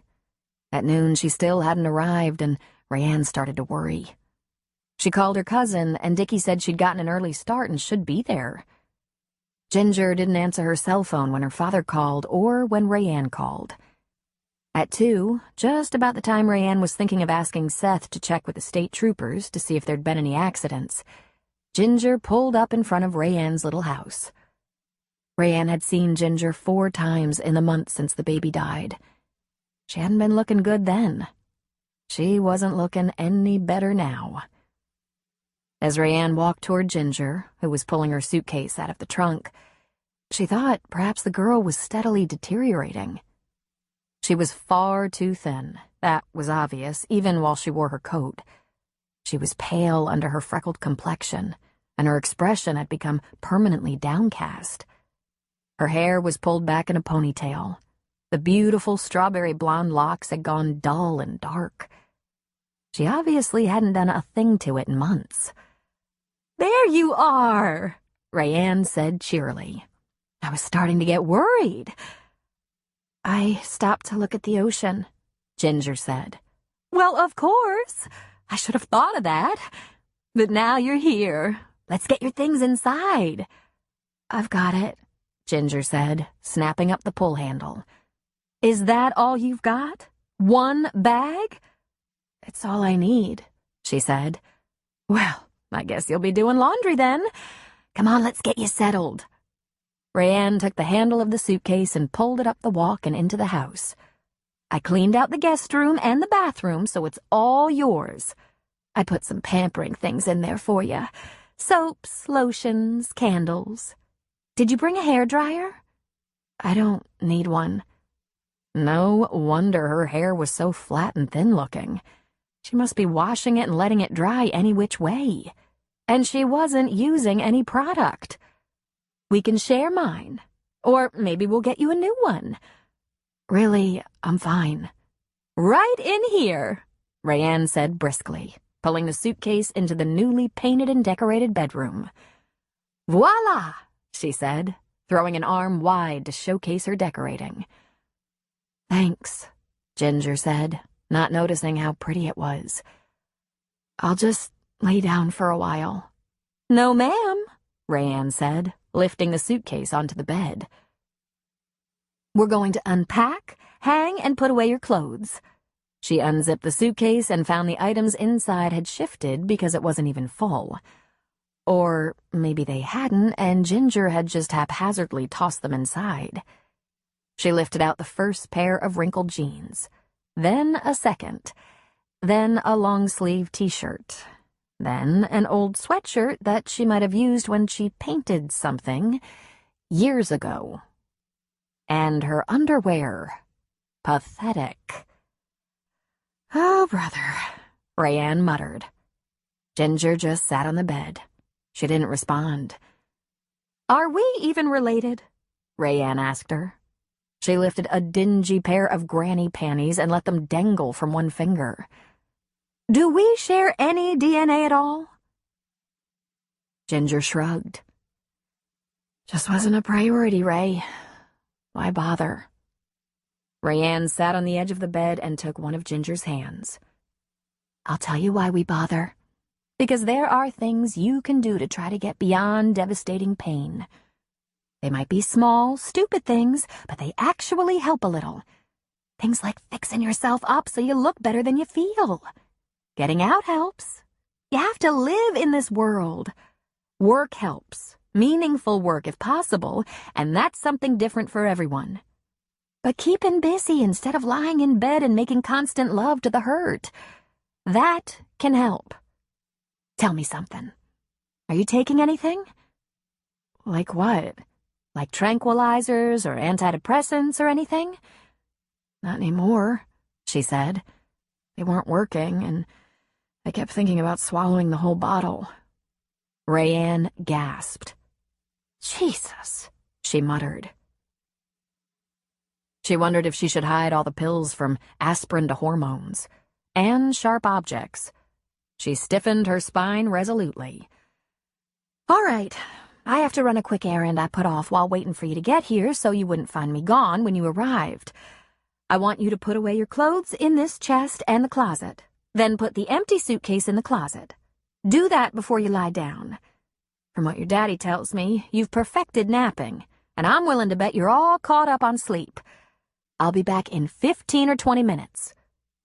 All right, Ginger said, standing. When Ginger hung her coat in the closet, Rayanne noticed her jeans were sagging off her flat butt, and her tennis shoes were beat up.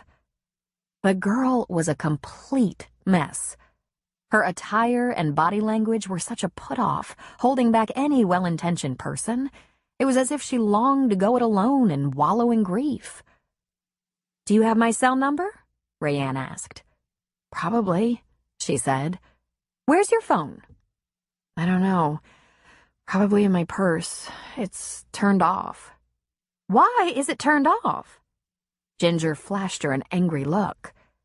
Because no one's gonna call me, and there's no one I want to talk to. Is that so? Rayanne asked without flinching. Well, your father and I were trying to reach you to see if you'd had a problem on your drive, and we went straight to voicemail, worrying us even more. Now, I can understand if you're avoiding calls, but is it either fair or kind to ignore people who love you and are concerned about you? If you want to do this to yourself forever, I don't suppose anyone can convince you otherwise. But your parents suffered a painful loss as well, and I don't think they can deal with another one. I'm going to call them and tell them you arrived safely. Meanwhile, please turn on your phone. Charge it, whatever. I'll be back in 20. Rayanne, who never walked anywhere and was always seen in her little BMW, walked down the street, down the hill, and into Carrie's deli. Carrie and Raleigh appeared to be cleaning up. Customer traffic was usually at its lowest in mid-afternoon, heaviest for lunch and dinner. When Rayanne walked in, Raleigh automatically disappeared into the kitchen in the back of the deli. Well, hello, Carrie said. Call Lou and cancel dinner. Ginger just arrived and she's not fit to go out. Is she sick? Carrie asked. She's horribly depressed. She can barely speak. The only thing more depressing than her personality right now is her wardrobe. Apparently, it feels better to dress in poorly fitting rags. It's like sackcloth and ashes. She shook her head in misery. I should have listened to myself. I can't help with this. She is way outside of my experience. I don't know what to do with her. She took a breath. Can I please have a to-go dinner, since we're not able to go out? Sure. Now, tell me what happened. Rayanne explained about Ginger's gaunt appearance, horrible clothing, turned-off phone, and so on. I was already very sad for her and about the baby. Of course I held that baby. He was a perfect baby. But it's been months, and one look at her and you'd think it happened this morning. She's in terrible pain. Just terrible. She'll have to work through it, Ray. Everyone's grief time is different. Maybe you can get her into some kind of counseling or something. We'll look at that, she said. First, I have to clean her up and feed her. Carrie stood back from the deli case. Feeding people was her specialty. What's your pleasure? Something with carbs, and a big salad for me. God knows I don't need fattening up. If my ass gets any bigger, I won't be able to stay up on these heels. Carrie laughed. The chicken enchiladas are pretty irresistible. And I have some chips, salsa, and guacamole. Perfect. And a salad. I can eat a little Mexican food and plenty of salad, and she can eat a lot of chips and enchiladas and a little salad. And listen, would you ask Lou about counselors? I can do better, Carrie said. When Ashley was on that downward spiral a couple of years ago, Lou found Gina a great counselor for Ashley. She specialized in young adults, but she might know someone to recommend for Ginger. Would you like me to ask Gina to give her a call? Please, Rayanne said. I don't know if I'll be able to convince Ginger to go, but really, something has to be done to move forward. I don't know what else to do. And her daddy is right. She hasn't gotten any better. What have you done so far? Carrie asked as she dished dinner into containers. Not much. I told her she couldn't take a nap until her clothes were unpacked, and she'd better turn on her phone or else. And she looked down, somewhat shyly. I bought some lotions and stuff for her bathroom. I always feel better if I'm a little nice to myself. Baby steps, Rayanne said. Carrie smiled. Just do what comes naturally to you, Ray. You're not a professional grief counselor, but you know a lot about managing your own grief. And you're very sympathetic. Thank you, she said. I'm not trying to mother Ginger, but I'm 30 years older than she is, and even though I haven't been a mother, it kind of comes naturally. Carrie passed the food across the deli counter. Be yourself. You're a good woman, and you love her. I do love her. She was my little angel. She dug around in her purse for money. On the house, Rayanne. Tell her I'm sorry we're not going out tonight, but this is my contribution. Chapter 11. Grace had always been capable of focus and discipline. She had amazing willpower, and she thought with a clear head about what Seth had said. She reminded herself it was a note, and not from the person who'd threatened her 14 years ago. She would be careful. Perhaps she'd be overly cautious for a while, but that was all right. She wasn't going to melt into a sniveling little girl. In years past, when she was a teenager and the exhaustion or the other competitors or even her mother got the best of her, when she broke down, it got her nowhere. When that happened, when she cried, the abuse was even worse. The only thing that had ever worked for her was strength and grit. So she relied on that again. She focused on her abilities. She was small, but very strong. Troy was at the shop as soon as he was done with work. He had to knock on the back door because, feisty or not, she wasn't an idiot. I called Coop and told him I couldn't help at the bar this week because there's stuff going on. Let's not do that, she said. Let's not panic and run scared. He frowned. You shook and had nightmares all night. Yeah, I hope I don't do that anymore. I'm much stronger and more sensible than that. Go help at the bar. I know how much you enjoy it. I think I'll get something from Carrie to warm up for dinner. If it'll make you feel better, I'll text or call you when I've closed the shop and gone upstairs. If you want to come by later, that's okay, but really, you don't have to. I think I'll be fine. I'll lock the back door and even slide a chair against it. This is a pretty sudden shift. What did Seth say to you? Nothing so much. Just that Bruno isn't a threat and it was only a note, not a crime. Are you sure you're not in shock? She took a deep breath and leaned one hip against the work table. Sometimes I forget about my greatest accomplishments growing up because they weren't medals or ribbons or plaques. Do you know what one of the ESPN commenters said about me when I was 15? He said, "That little girl is one hell of a fighter. Don't mess with her." That made Troy smile. You must regret leaving it sometimes. Never. I was done with that life. I did everything I could do. You can't imagine what it was like. I don't even expect you to try." "No," she said, sliding her arms around his waist. "I like this life.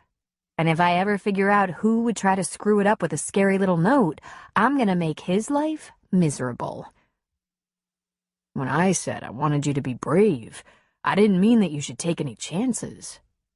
I'll watch the shop while you go get some dinner for later. I want you to call me tonight. Then I'll come over when I'm off work. "I love it when you come over, but you don't have to babysit me. You had a life before all this, a busy life. We can talk on the phone later, if you want to go home." I think I'll come over, if it's all the same to you. At least tonight. "Then go home and change. Bring your work clothes and laptop. You know the drill." Are you faking brave? Because of what I said last night? "No," she said with a laugh. "I'm faking brave because I just remembered it's how I get control. It's how I begin to feel brave. Now stay put. It shouldn't take me 10 minutes to walk down to Carrie's."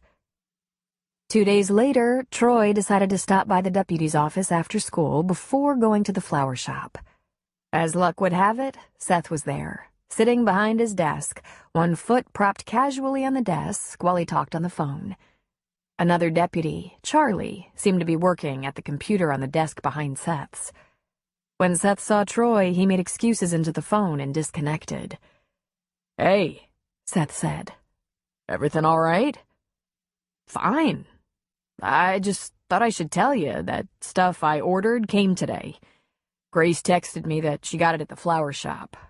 Pepper spray and a taser." "Really?" he said, standing up. "Mind if I look at it?" "No, of course not. But it's completely legal." "Sure. But I'd like to know what you could buy so easily and have delivered in just a couple of days. If you can, anyone can. I'd just like to know." Troy shrugged. "Come on, then. There's a DVD with the package. Should be instructions and safety measures. I'll feel a lot more comfortable knowing Grace has something handy she can use to protect herself if, well, you know. She had that scare years ago. I don't think we're dealing with the same set of circumstances, Troy. I get that. But wouldn't you feel better if it was Iris, knowing she had some kind of self-protection?" Seth laughed. "Have you met Iris's left hook?" he asked. "I'm not sure I'd arm her on top of that. Grace needs a little something, if only for her confidence." "Yeah? Well, be careful. Don't sneak up on her," Seth advised. "I wouldn't mind having a look at the DVD after you've seen it. If you don't mind." "Not at all." He opened the shop's front door and yelled, "Gracie?" "Troy, come and see. You're not going to believe how cool this is. It even comes with a holster." He walked into the workroom and the box stood open on the table. Scattered about was packing material, extra taser cartridges, 2 small pepper spray cartridges, a DVD, and a catalog. "Look at this," she said, turning to one side so he could see the taser affixed to a leather belt that was far too large. She took a gunfighter stance, arms out at her sides. Then she did a fast draw, popped the taser off the belt, pointed, and shot him. She screamed and dropped the taser while Troy felt the jolt go through him. He stiffened, trembled, and down he went. His hearing was fine, even if he couldn't move his body. In fact, his hearing was a little too good. Grace wouldn't stop screaming. "Troy! Troy! Troy! Oh my God! Troy!" All he could do was twitch on the floor. Suddenly she stopped. He heard her talking into her phone. "It's Grace at the flower shop. Send the doctor and hurry. I shot Troy. I electrocuted him. He might be dead." As the stinging shock passed, he lay still and pain-free, except for the back of his head, which had hit the floor pretty hard, and his right thigh where the taser prongs hit. A few more inches and he'd have been a eunuch. Seth crouched beside Troy, grinning. "Well, That works pretty good. Shut up. Great idea, Troy. Get a figure skater a stun gun. I said, shut up. Good thing it wasn't a Magnum. He chuckled. I don't think she watched the DVD. What do you think? Troy groaned and struggled into a sitting position. There was a small amount of blood, very small, where one of the prongs stuck into his jeans, his flesh. He reached for it, and Seth grabbed his wrist. Leave it, since Grace called for a doctor. Or I could take it out for you. Then she was there, kneeling on his other side. Oh my God, Troy, it just fired itself. Because you had your finger on the trigger. Don't you know you can't put your finger on the trigger? I didn't. I didn't think I did. Oh, Troy, I'm so sorry. Scott's coming. Do you see where this is? I'm lucky he isn't gonna pull it out of my dick. Didn't I tell you not to open the box? You could have neutered me. Seth smothered a chuckle as he stood. I guess you turned it on, right, Grace? The instructions said it wouldn't fire just because it was armed. You have to turn it on because it runs on batteries. But, never mind. I didn't mean to. I promise. Grace added some tears to her apology, hovering and begging for his forgiveness. All right, he said. I think you're perfectly safe from any potential attackers. Might want to work on your aim so you don't kill the poor bastard. Troy, really, I thought it would take a little pressure to make it fire. I can't believe I shot you. Oh, God, I'm so sorry. I would never hurt you. The shop door crashed open and Scott Grant, breathless, ran in carrying his medical bag. Take it easy, Seth said in a calm voice. It was just a taser. He's fine. Just a taser? Troy said. It came a little close to the next generation of school teachers. Grace obviously has a shaky trigger finger.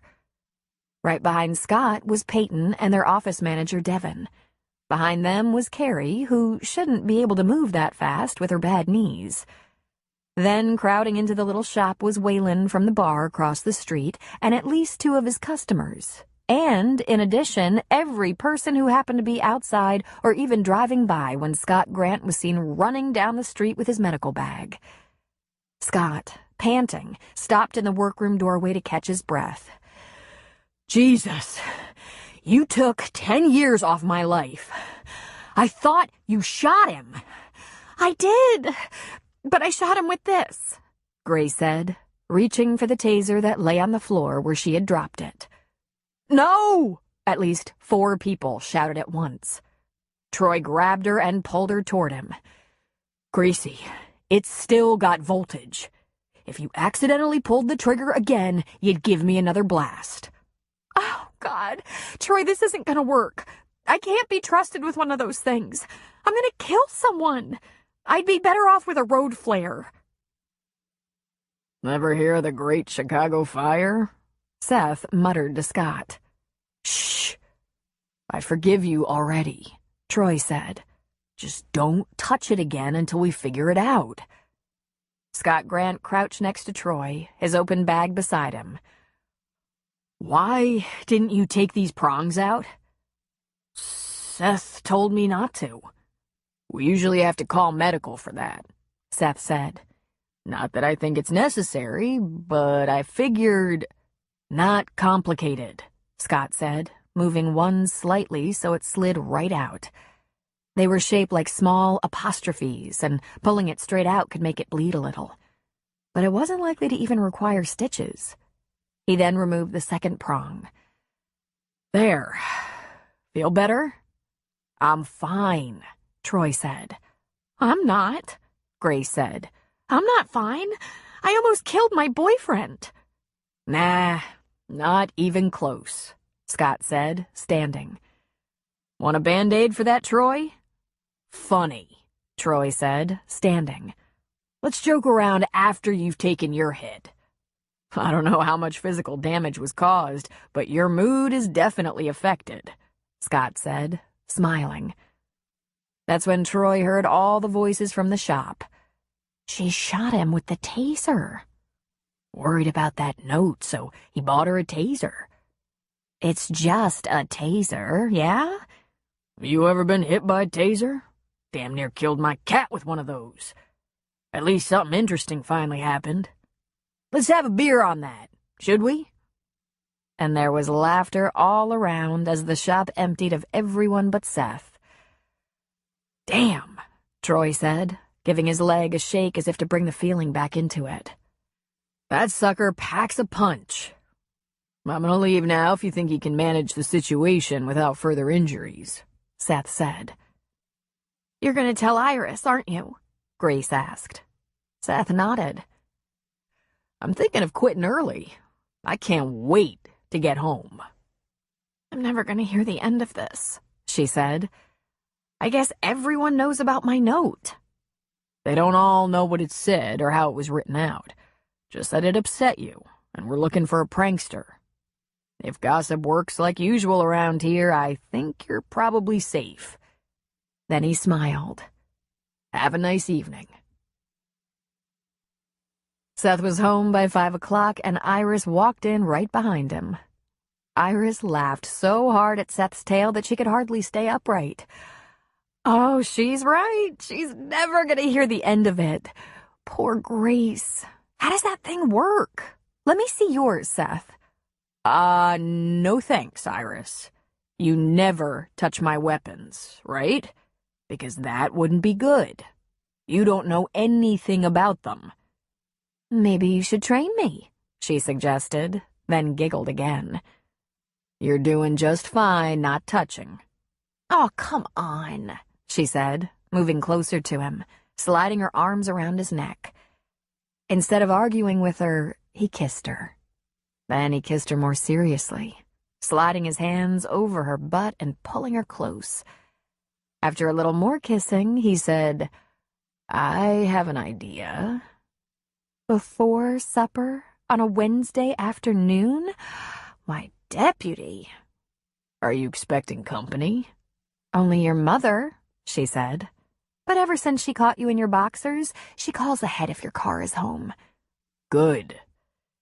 Troy said something interesting. He told Grace that a few inches to the left and she could have wiped out the next generation of school teachers.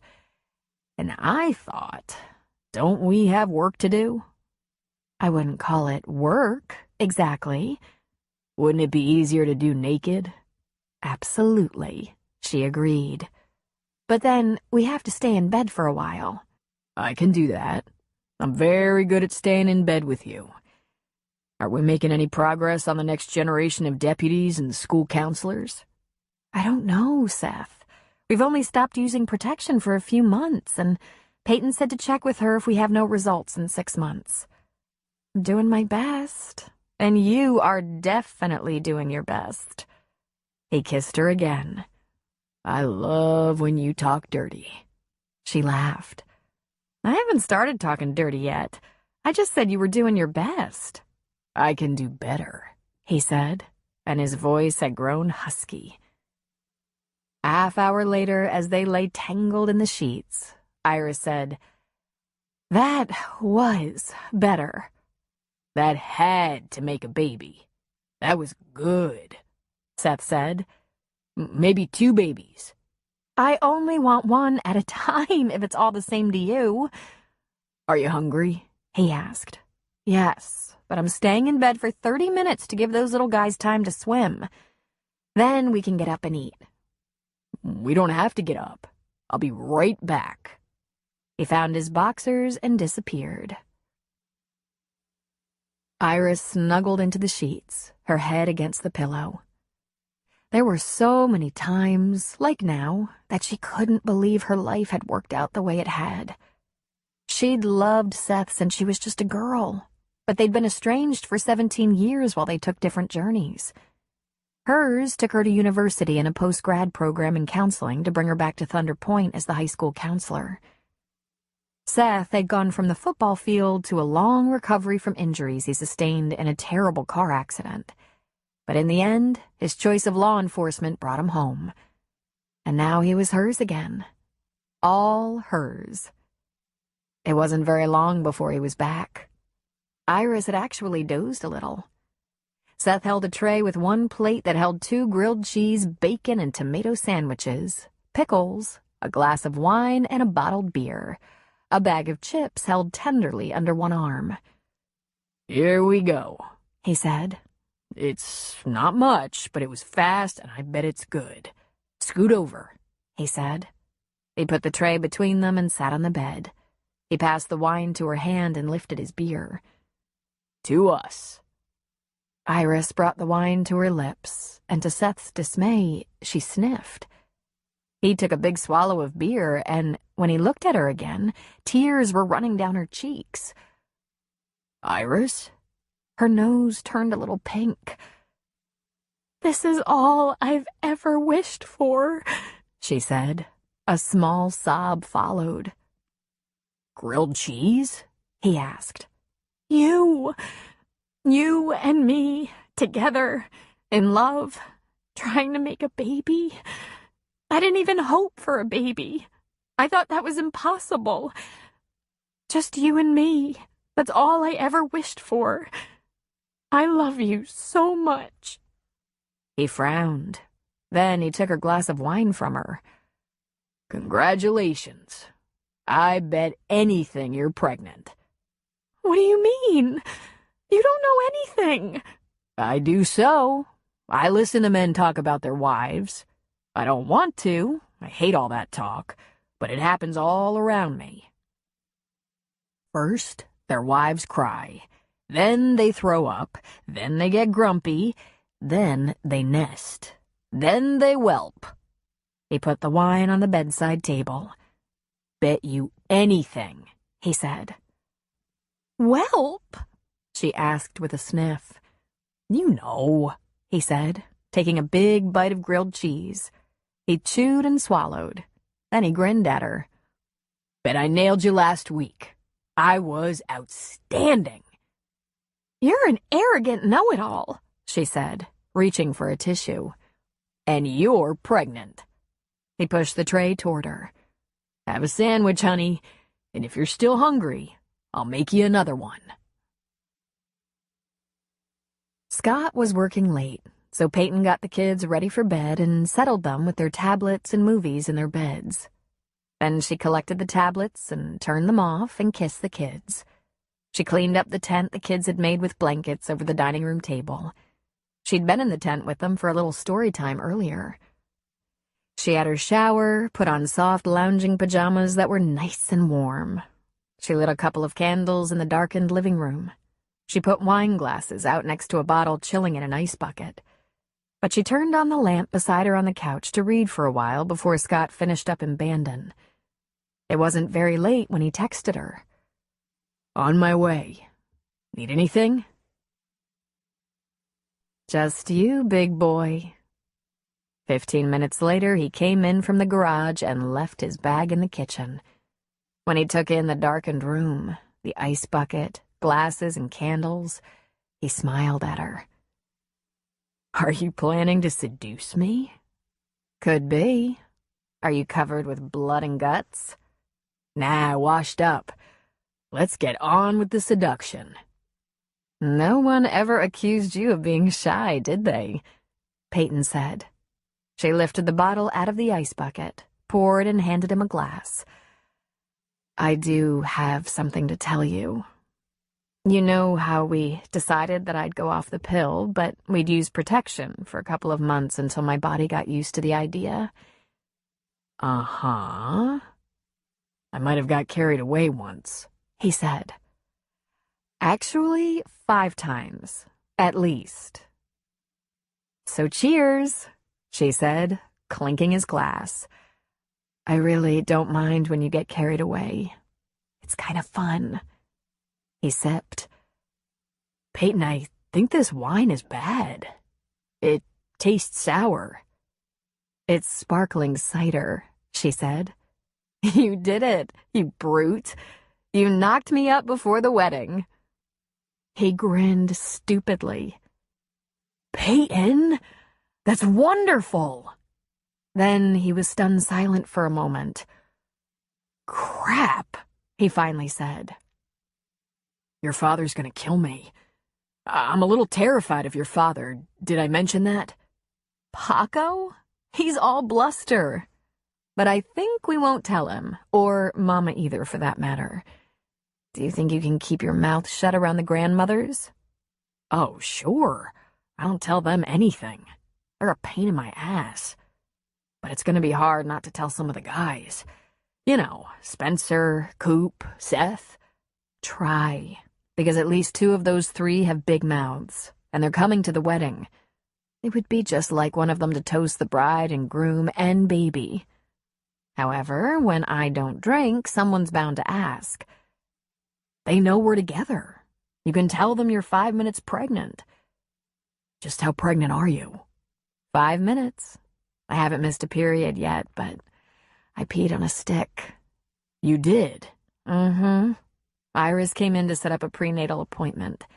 She's 5 minutes pregnant, and it made me just wonder.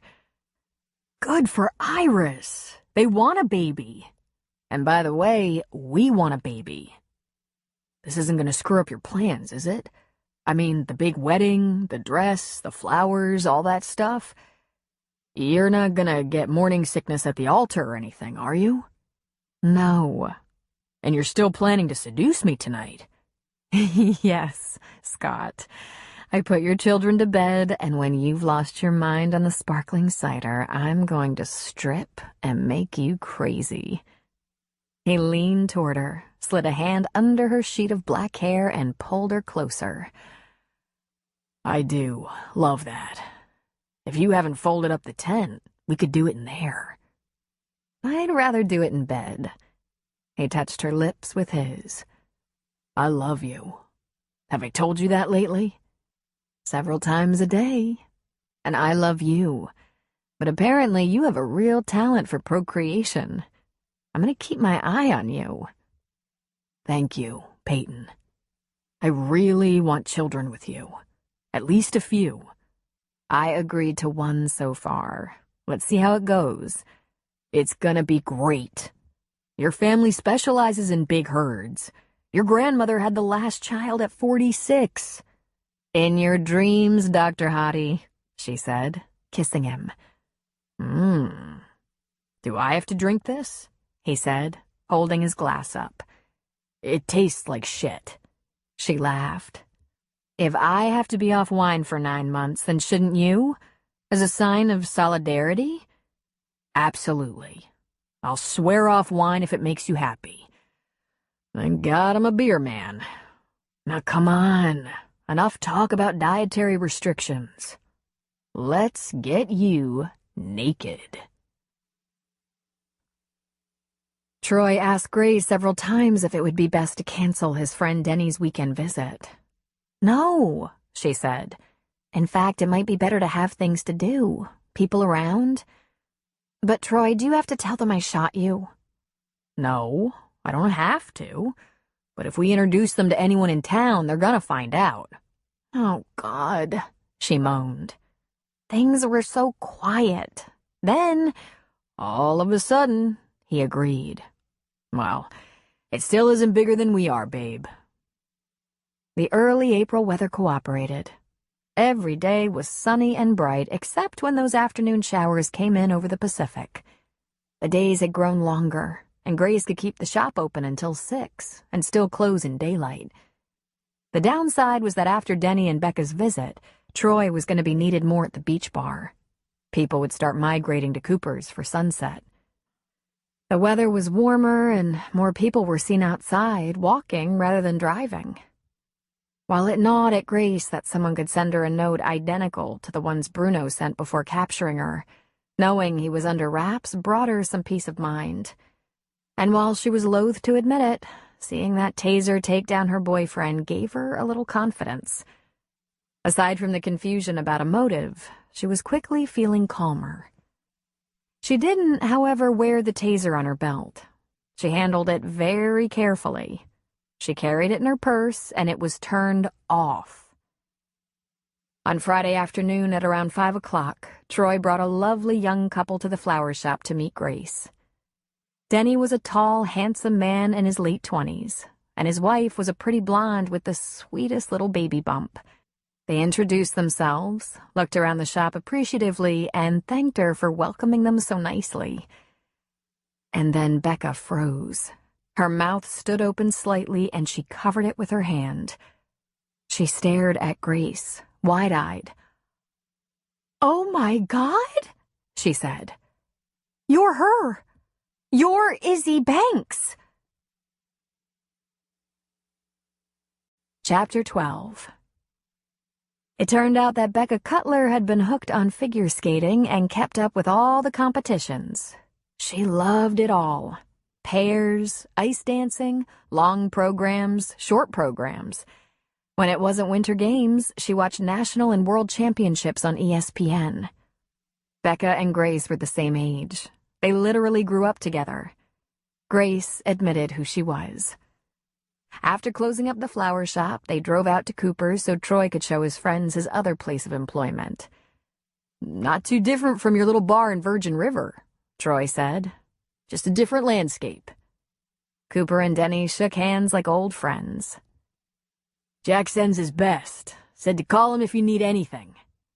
"I need his cook if I'm going to get rich. Tell him to send Preacher," Cooper said. "Like that'll ever happen," Denny said. "Take a table. The weather's great. Beer on the house for my friends. What can I get the little lady with that expectant look in her eye?" "Just a non-caffeine cola, if you have it." "Sorry, darling, but everything here is high test except the light beer." "There's green tea in the cooler," Troy said. "I'll get you one." "Can I have one too?" Grace asked. "I'll drink along with the preggers here." Grace was greeted by a number of people as she and Becca went out on the deck, where it was still cool enough that they had to stay wrapped in their sweaters. The men stayed inside. Cooper brought the women some chips. He leaned down to whisper in Grace's ear, "You doing okay, Gracie?" "I'm fine, Coop, thanks."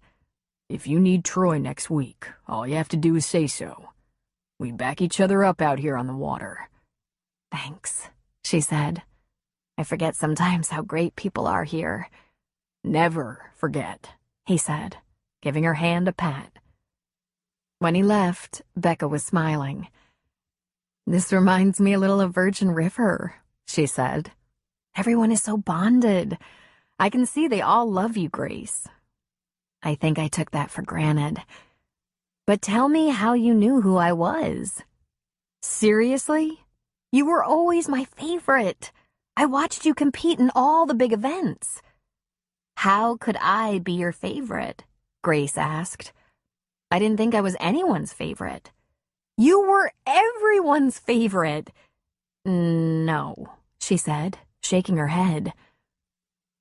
"I had the worst reputation in the business. People called me rich and snotty. My scores always suffered most because of my facial expressions. I never smiled enough for the judges." "Really?" "I thought everyone was rooting for Fiona Temple. She was the underdog. Underdogs always get attention in all sports. But you were gifted. People said so all the time. A natural on the ice. And scared. You were just a scared kid. But in the Vancouver games, you nailed it. You own that competition. There was no contest. There hasn't been a competition like that since. Every newcomer is compared to you. Fiona was a good skater, but a total poser. They caught shots of her cursing or scowling all the time, showing she wasn't the sweet darling she pretended to be for interviews. I bet she was mean." Grace was stunned. "As a snake," she said. "People knew?" Becca shrugged. "I bet they did. Don't you remember what people said about you? Your reviews? Kiddo, you stole the show." She had to shake herself. She only remembered the very critical comments. "Why did you quit?" Becca asked. "It's a long story, but it boils down to this. I couldn't take the pressure anymore. I'd gone as high as I could go, and I was exhausted. I like my life better now, hard as that might be to understand. Not hard at all, she said with a laugh. A good life, a good man like Troy, that's more than a lot of people have. Tell me about you and Denny, Grace said. Talk about a long story, she said. She launched happily into her tale of on-again, off-again romance that finally stuck after she chased Denny to Virgin River and captured him with a broken ankle. She was getting to the wedding and her decision to stay in the mountains with the love of her life when Denny and Troy joined them on the deck, adding bits and pieces to her story. The sun was sinking in the sky when Troy announced that he'd made reservations at Cliffhangers for dinner. Think about what you'd like to see and do while you're here, Troy said. The weather's supposed to be good all weekend, and the coast is beautiful. I can think of one thing I'd absolutely die to do, Becca said. I'd so love to see you skate, Izzy. I mean Grace. Troy put an arm around Grace's shoulders. Gracie doesn't skate anymore, he said. Actually, I do, Grace said. There's a rink in North Bend where the owner lets me skate before they open in the morning. It's early, though. Oh, my God. That would be so awesome, Becca said excitedly. Troy put a thumb and finger on Grace's chin, turning her face toward him. You're skating again? Now and then, secretly, just because, you know. I don't know. Because I've been skating my whole life, but for the past 5 years, not for an audience. Except the owner of the rink. Why didn't you tell me?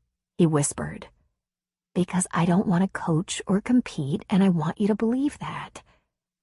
Gracie, I believe everything you tell me. So you'll skate for me now?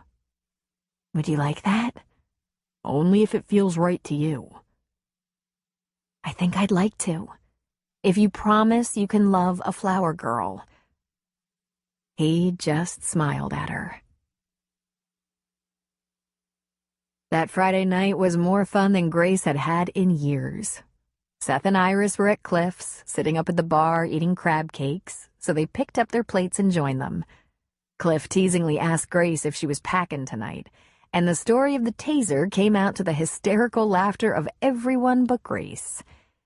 After Denny and Becca were dropped back to Troy's apartment, Grace and Troy went to her loft, to bed. But there was no sleeping. They cuddled close and talked late into the night. Grace was enchanted by Troy's friends. She loved what they seemed to have together. Do we have anything close to that? She asked him. Close, he said. If I'm not kidding myself, I think we're building something that could be solid. You don't talk about the future with me, she said. Do you want something like what your friends have? A marriage? Children? Of course I do. But Gracie, we've been together 3 months and change. That's not long enough. There are a few things we still have to sort out. Like what? Well, let's start with how many more secrets you're keeping. Troy, I'm not keeping secrets. I didn't know you were skating. Couldn't you trust me with that? Oh, Troy, that's not a secret. I've only been on the ice a few times since right after Christmas. There hasn't been time. You've kept me too busy. And besides, I only do a little skating now and then to keep in shape. But why didn't you mention it? That's something I would have told you. I don't know. I guess because I don't want anyone to say I shouldn't give it up. I know it's something I'm good at. But everything that goes with it... Grace, you could have told me that. I'm sure there are plenty of things you haven't told me, she said, hopefully. He shook his head. I can't think of anything. Nothing that has an impact on us. I'm just glad Becca brought it out of you because I can't wait to see you perform. And I think if we're just patient, as we get closer, you'll realize you don't have to be afraid of how I'll react. She wasn't so sure about that. Spending time with pregnant Becca brought Grace back to reality. She was sidetracked, busy, and she realized she still hadn't gotten her period and couldn't start the pills yet. She suddenly realized it must be late. She hadn't thought about it. Life had been too crazy. First the note came, then she almost killed Troy with the taser, and then his friends came for a weekend visit. And now she lay in his arms, listening to him whisper his love, as well as his concern that she kept things from him. Grace dug out her tights and skates before first light. She had a flouncy little blue skirt and pulled her hair back into a ponytail. There was a time she had as many pairs of skates as other girls had shoes, with one pair she loved best, one that brought her luck. That was the only pair she'd kept. Troy, Becca, and Denny drove to the rink in North Bend at 7 on Saturday morning. Grace took the flower van so she could work for a while after the skating. The rink would officially open at 10. Becca was wriggling with excitement. Grace explained that she had to stretch and warm up before she could do any real skating. And please remember, I haven't trained in years. I'm not on top of my game. Just a few tricks, that's all I have. Jake Galbraith met them at the door. Well, an audience. That holds promise. It's just a favor for a friend, she said. It's still private. And I still hope you'll train the younger girls one day. It would be a dream come true for them. I wouldn't make a good coach, she said. You'd make a phenomenal coach, he said. You want some music? If it's not too much trouble. Grace took her time warming up. She stretched out on a mat in the girls' locker room, then laced up her skates and raced around the rink a few times, doing front and back crossovers, a few jumps. The music came on, her Gershwin training music, and she started with a few easy moves, working up to the more difficult jumps and spins. She took a spill, but got herself up and carried on. She didn't look at her audience, but sprayed the ice in their direction a couple of times. She was lost in back crosses, front crosses, figure eights, spins, and axels. Then Alicia Keys blasted into the arena, and Grace put on a show. She didn't think about anything but skating. She could lose herself so easily. She didn't try anything fancy. All she wanted to do was make it pretty for Becca. And for Troy. If she were up to speed, there would be triple axels and risky jumps. But she was smart enough to know she'd only hurt herself by taking ridiculous chances. The reason she kept skating was simple. When there was no competition, she felt free, beautiful, and fearless. She loved what she could do on the ice. She'd been on the ice about a half hour, but steady and hard. She skated around the rink to cool down, then she made her way back to her audience, smooth and sleek, hands on her hips. Not much, but that's all I have without training, she said. That was awesome, Becca said. I would give anything to be able to skate, even a little bit. Tell you what, when you're not carrying around a little bump, we'll get you on skates. It would take about 15 years of hard training to do some of those moves, but there are some easy things I can show you. I would love that so much. Grace looked at Troy, and he was smiling. I guess I understand why people try to get you to skate professionally again, or coach. I think that was a compliment, so thanks. But I really like what I'm doing now. And I have to be a drudge now. You guys go play. I'm gonna have to open the shop for at least a few hours today. I can catch up with you later. You're in good hands. Troy is the fun coach. Thank you, Grace, Becca said. I know you wouldn't have done that for just anyone. It was time to share that part of me with Troy, she said. And now I have to get into the flower business. Do you need me? Troy asked. Nah, it's a sunny Saturday morning. I'll let you walk me to my van, though. We're going to see some more of the coast since we're this far north. Then tonight I'm cooking for us, Becca said. Get your flower chores done, and this evening you're going to relax and let me pamper you. Just a word of warning, when Troy tries to talk you into getting closer to the really big waves, don't do it. Enough, he said. When Grace had her boots on, she left her usual $100 with Jake for his scholarship fund. At the van, Troy gave her a kiss that he didn't seem to want to stop. She liked that so much. Chapter 13. Grace prepared a special order of 4 expensive centerpieces for a customer.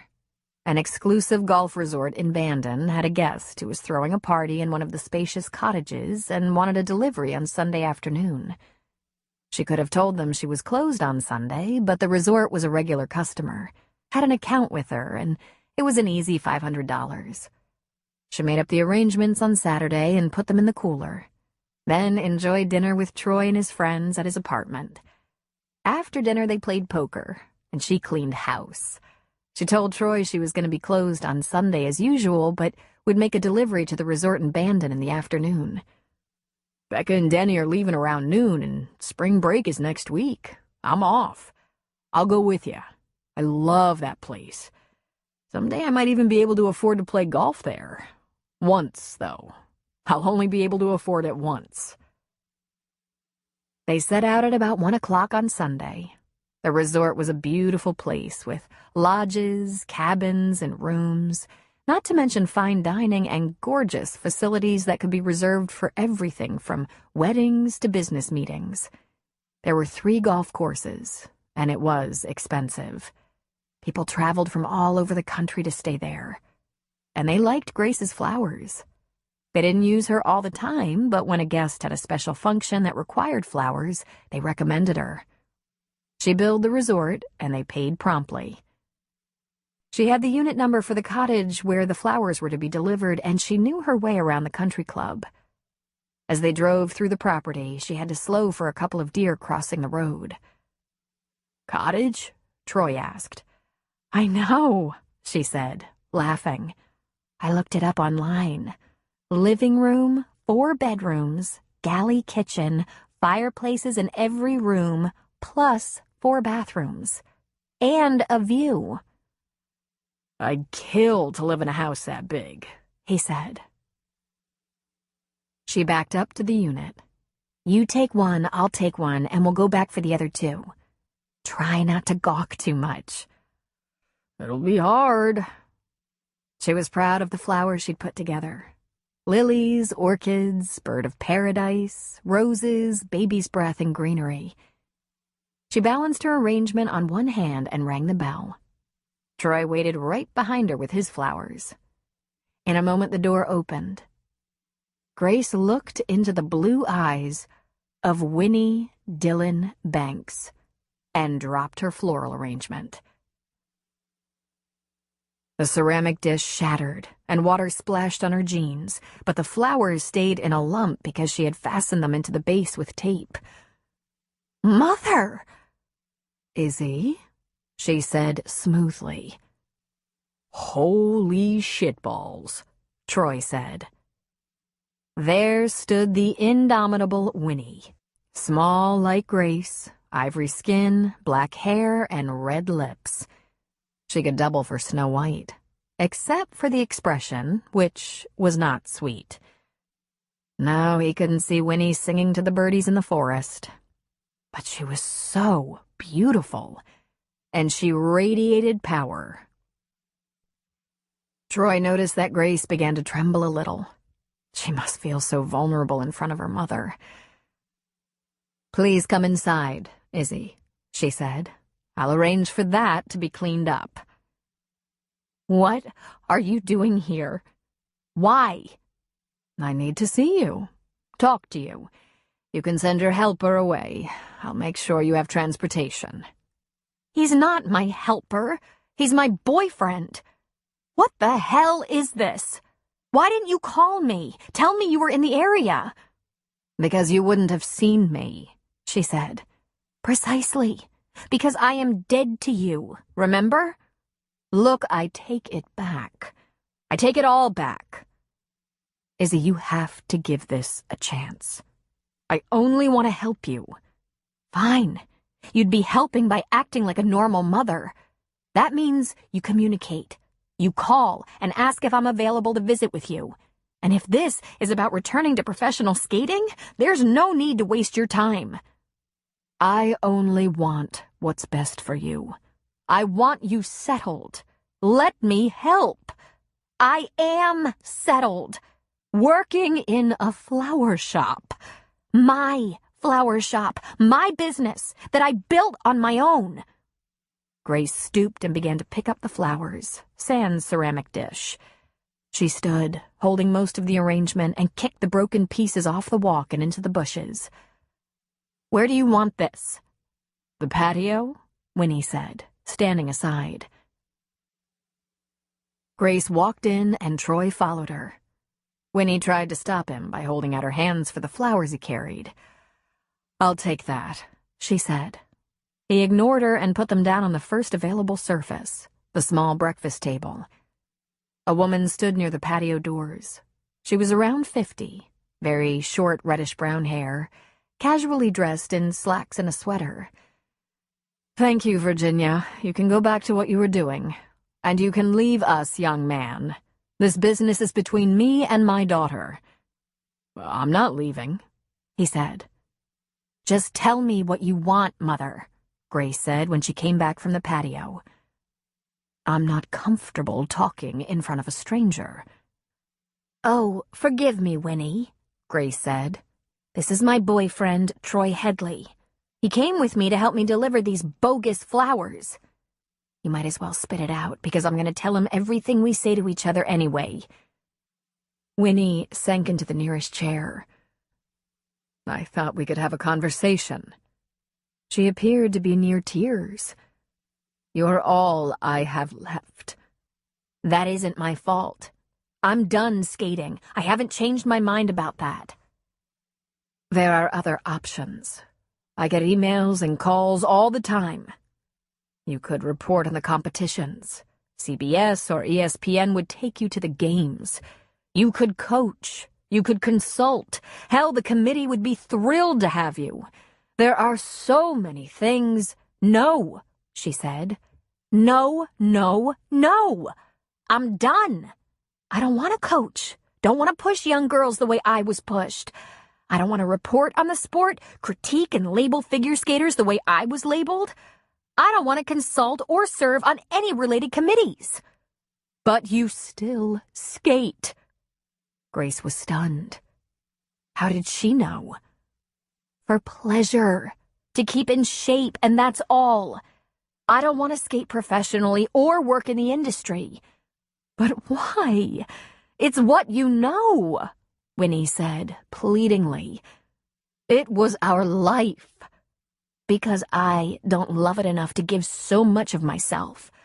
I'm very grateful that I had such wonderful opportunities, but it's time to move on. I'm retired from that life.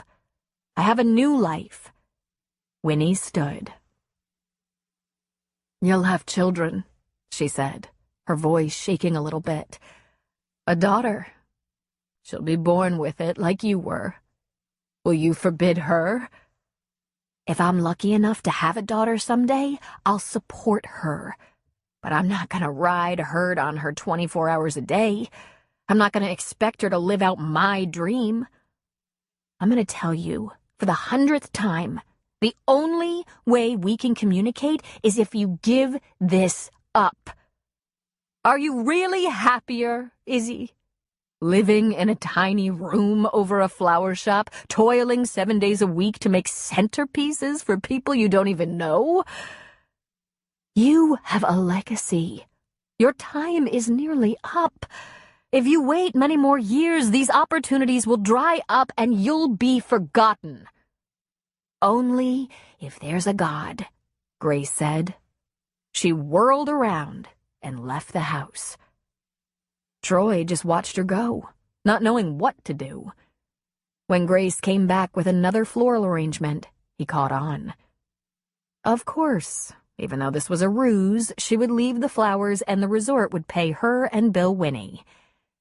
She put her large and beautiful arrangement on the coffee table and went back to the van. It was as if his feet were glued to the floor.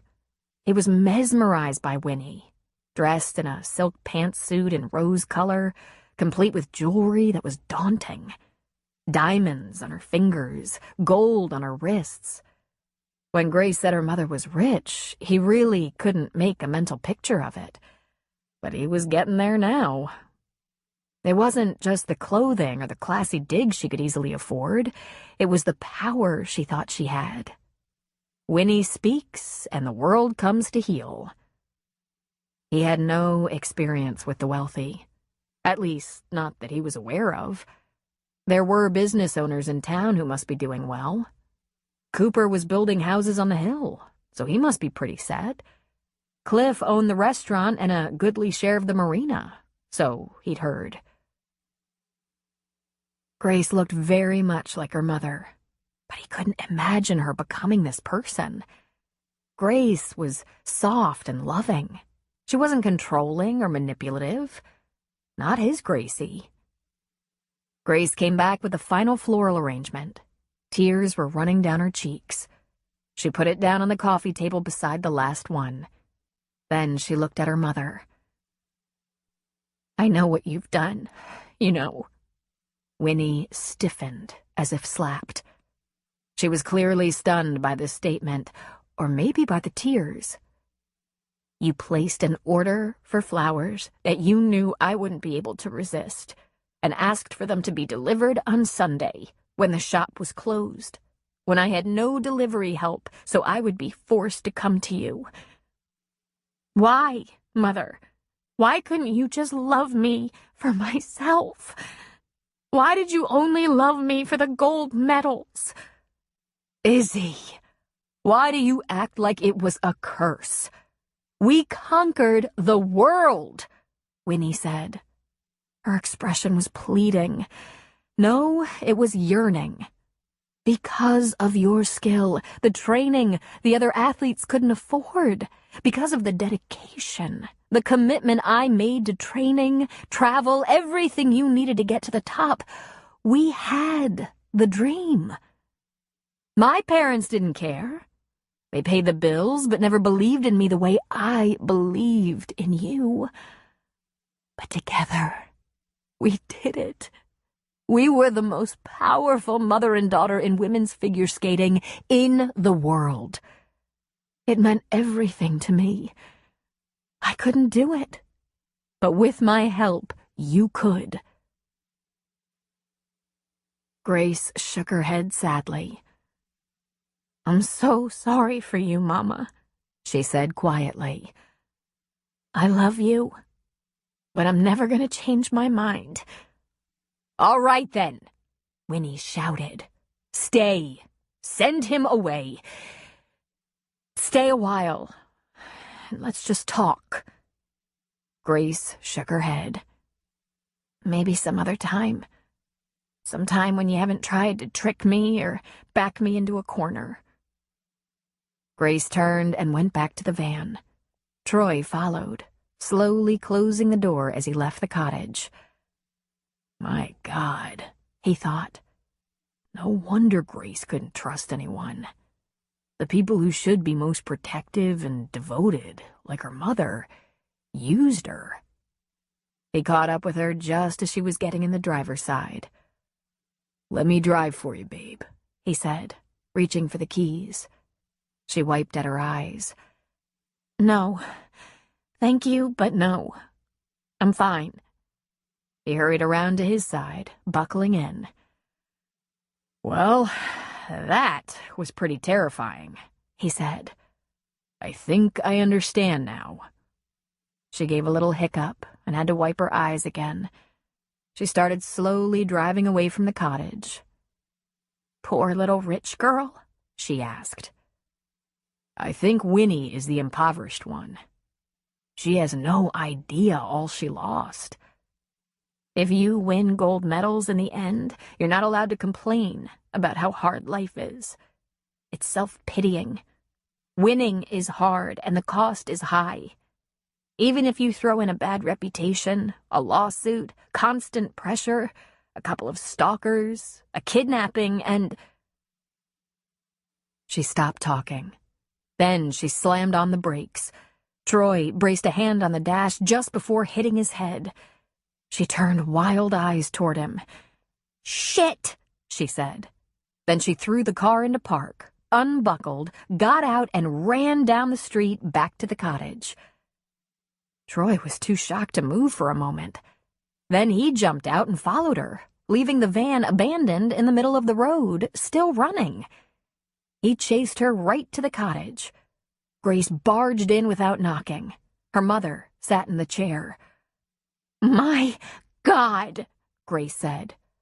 "How could you do that to me? Are you really that selfish?" "Grace, what's going on?" Troy asked. "The note," she said, but she looked at Winnie, not Troy. "She sent it to scare me so I'd come home." Winnie didn't respond. She raised her chin defiantly. "Are you really crazy? As in, need medication crazy? Or have you absolutely no shame? Your only child? The child who gave you what you wanted. You would do this to me. I was terrified." "Nothing happened, did it?" Winnie said. Grace shook her head. "I think it might take me a lifetime to recover from you. I gave you everything. I gave you my whole life. Well, I'm giving it back to you. Leave me alone." Grace turned and marched back to the van. Troy had to jog to catch up. "Okay, I am driving," he said, pushing her around to the passenger side of the van. "You're really in no shape." She didn't argue with him. She silently stared through her window while he navigated the winding road out of the resort, past woods, oceanfront, golf courses, and 3 large clubhouses. He didn't say anything, and heard the occasional sniff coming from her side of the van. "All right, look. Lots of people have crazy families," he finally said. She didn't respond. "Most, I think," he added. "In fact, as dysfunctional goes, most families have bigger and tougher issues than a rich mother who pushed you to win gold medals. So your heart is a little broken, but you're an adult and can decide for yourself how you want to live your life. Think about what some people deal with. Death, divorce, abuse, addiction, all kinds of dark secrets. Your mother pushed you and had her own agenda, but she never physically hurt you, right? It's emotional abuse, I get that. But Gracie, honey, you're okay. You're better than okay. You have your head on straight, you're a good, kind person, you know what's really important in life. So she's a pain in the ass. You don't have to deal with her if you don't want to. And if you do want to, demand your boundaries, you know?" She turned to look at him. "Do you?" she asked. "Do you have dysfunction in your family?" He laughed. "My immediate family seems reasonably sane, or maybe we're just used to each other. We lived on a shoestring, paycheck to paycheck. We got by. It turned my mom into a really good money manager. But in the extended family, we have some real interesting characters. My dad's dad was married 5 times. If you knew him, you'd find that hard to believe. There's nothing all that special about him. My dad has 12 siblings, none of them full siblings, all halves and steps. Some of them are real losers. Money issues, chronically unemployed. One's a scam man. We give him a wide berth. They're always looking for handouts. Makes my dad crazy.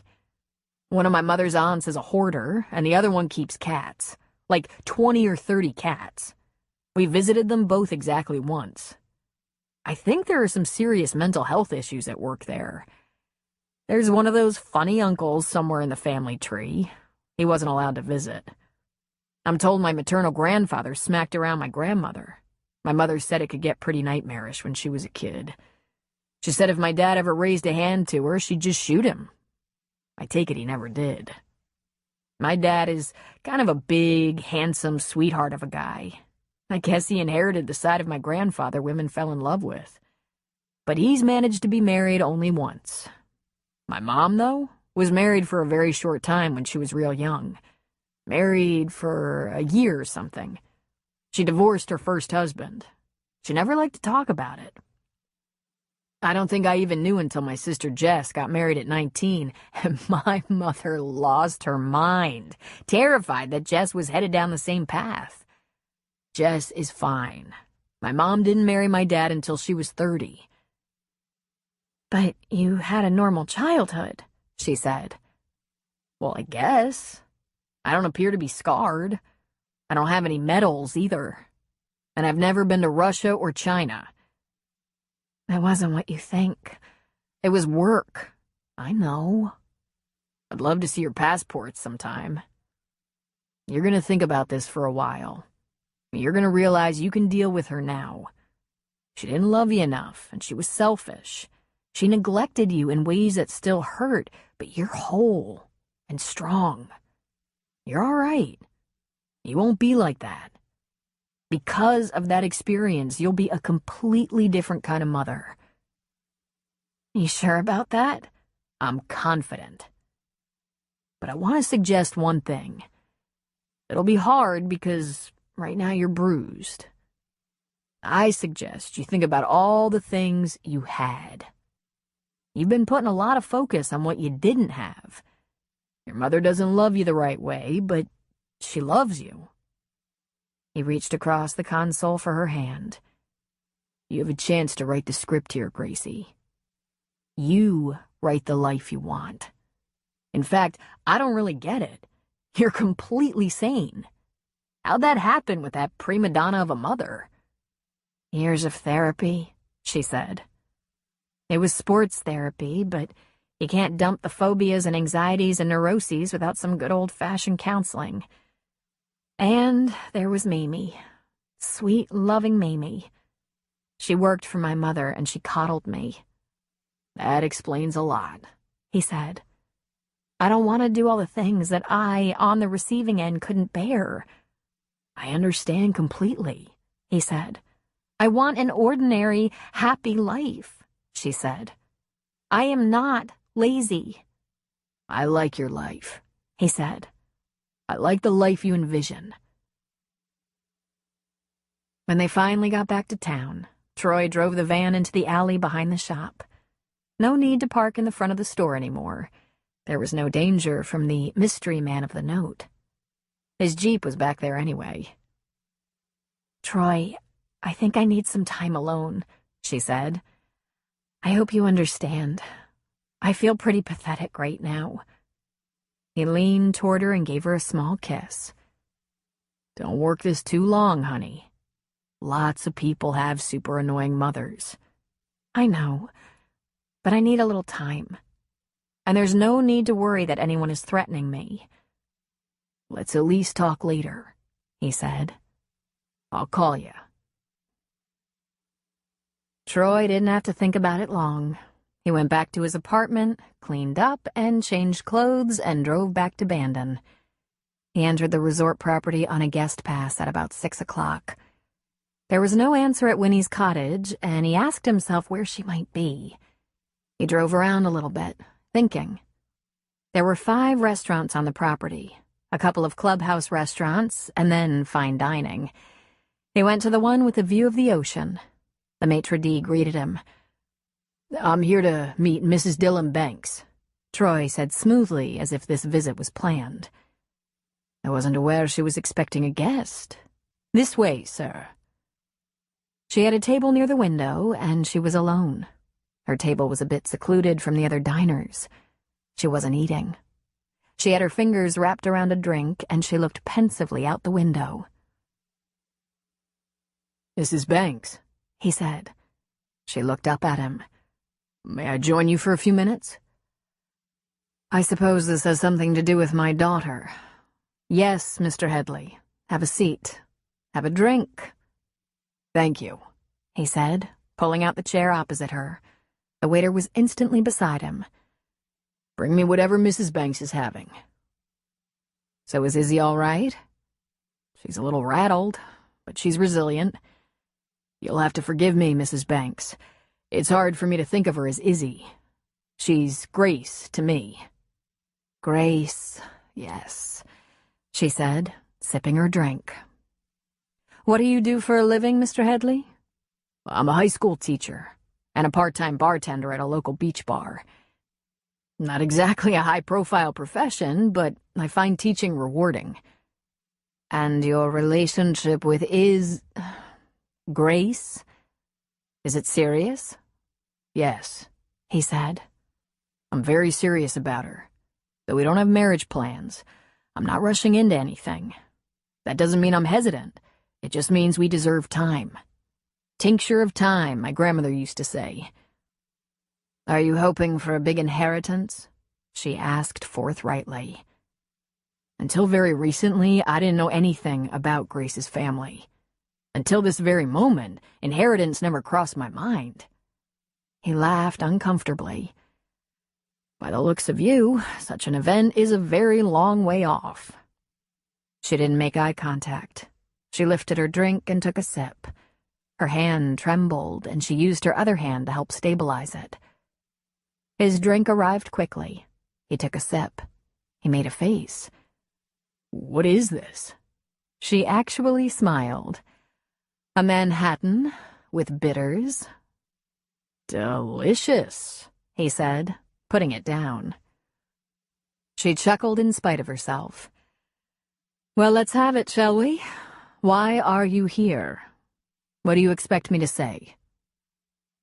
I've never seen two women more adept at button pushing, and I have a sister and mother. They've had their share of standoffs. But what I saw a couple of hours ago was brutal. So here's my question. What's it gonna take, Mrs. Banks? Is it possible for you to have some kind of decent relationship with Grace? She thought for a moment. I should be having this conversation with my daughter. Of course you should, but you haven't. Grace is unhappy, and if I'm not mistaken, you're unhappy. There must be a way. Look, I don't expect you to understand. That there's baggage? That you have a history of conflict? That finding a compromise is difficult? Try me. I've mediated some legendary arguments in my time. Right now, I have at least 50 teenage girls in my classes. Go ahead. Lay it on me. She took another sip. I've made mistakes with my daughter, but this time I can't afford to make another mistake. Sending her that note.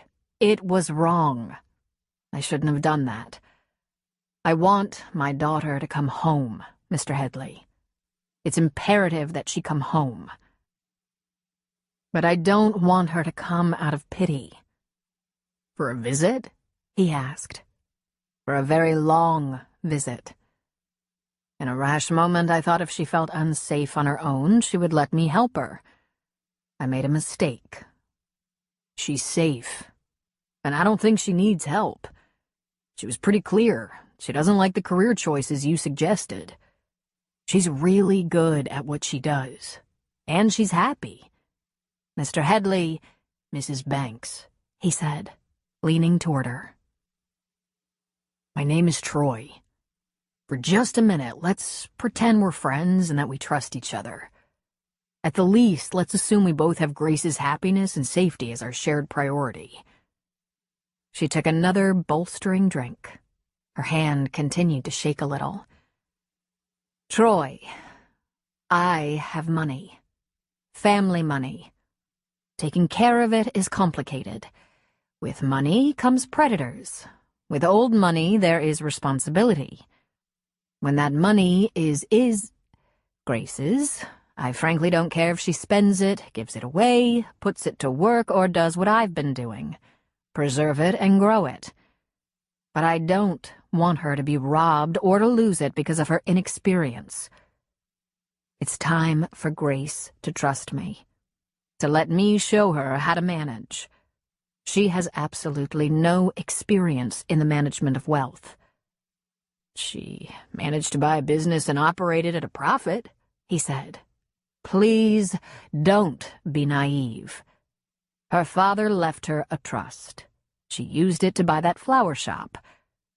Troy sat back in his chair. What has that got to do with skating or broadcasting or coaching? I thought it would be best if she chose a career path with some longevity in a field she loved. But she's adamant. You're not going to win that one, he said. I don't know why you can't open a dialogue about what it will one day take to manage your old money. She doesn't have to coach or work for the media for that to happen. And for God's sake, this is not urgent. Winnie Banks pierced him with her cold blue stare. Mr. Headley, Troy, I wanted Grace to come to me out of loyalty and love. I'd planned to tell her once we were talking again. There isn't much time. I'm ill, Mr. Headley. I have ALS. The symptoms are getting stronger every day. He was speechless. She was a young woman, early 50s, he guessed. She appeared strong, except for the tremor. She was beautiful and willful. But with ALS, the mind would be strong until the body finally gave out. You have to tell her, he finally said. Of course, she said. At once. I've written a letter. I wrote it before we had our altercation today. I was going to have my driver take it to her tomorrow, but if you're willing, you can give it to her. A bellman came to their table, pushing the wheelchair. If you're not ready, I can come back any time you like, he said. It's fine, Bruce. I'm ready. She transferred herself into the chair. Will you take my daughter a letter? He nodded, numb from the news. Mrs. Banks, I'm sorry. The letter is in my room. Can you pick it up? A few minutes later, Winnie was resettled in her cottage. Virginia, who was a maid or assistant or keeper of some kind, was there to assist her. Some fresh fruit and cheese put out on her small breakfast table. The letter was on the coffee table, addressed but not stamped. She put it in his hand. Are you sure this is ready? He asked her. It begins with an apology, she said, reassuring him. That's something easier to do in a letter, I found. Easier than while facing her anger. Chapter 14. Troy hadn't liked the Manhattan that he'd had with Winnie, but he could really use a drink. In fact, a drink in a dark bar sounded like just the thing. He didn't feel like running into friends, so that eliminated Cliff's and Cooper's. He parked in front of Wayland's and went inside. How about a crown? Neat, he told Wayland. And then another one. A letter to Grace was in the center console in the Jeep. There was only one dim light shining in Grace's loft. She needed time alone, but he was going to have to go to her. There was no way he could have that conversation with Winnie and not tell her. No way he could be in possession of that letter and not give it to her right away. But he thought it was reasonable that he have a couple of belts for both his nerves and need of courage. So he sipped slowly, dreading what had to be done. What a complicated mess. There was a lot of rage between Grace and Winnie, and now they were going to throw heartbreak into the mix. Heartbreak and impending death. And an inheritance? This was quickly getting bigger than he was. He was beginning to wish he hadn't made that drive up to the resort to confront Winnie. It might be easier not knowing.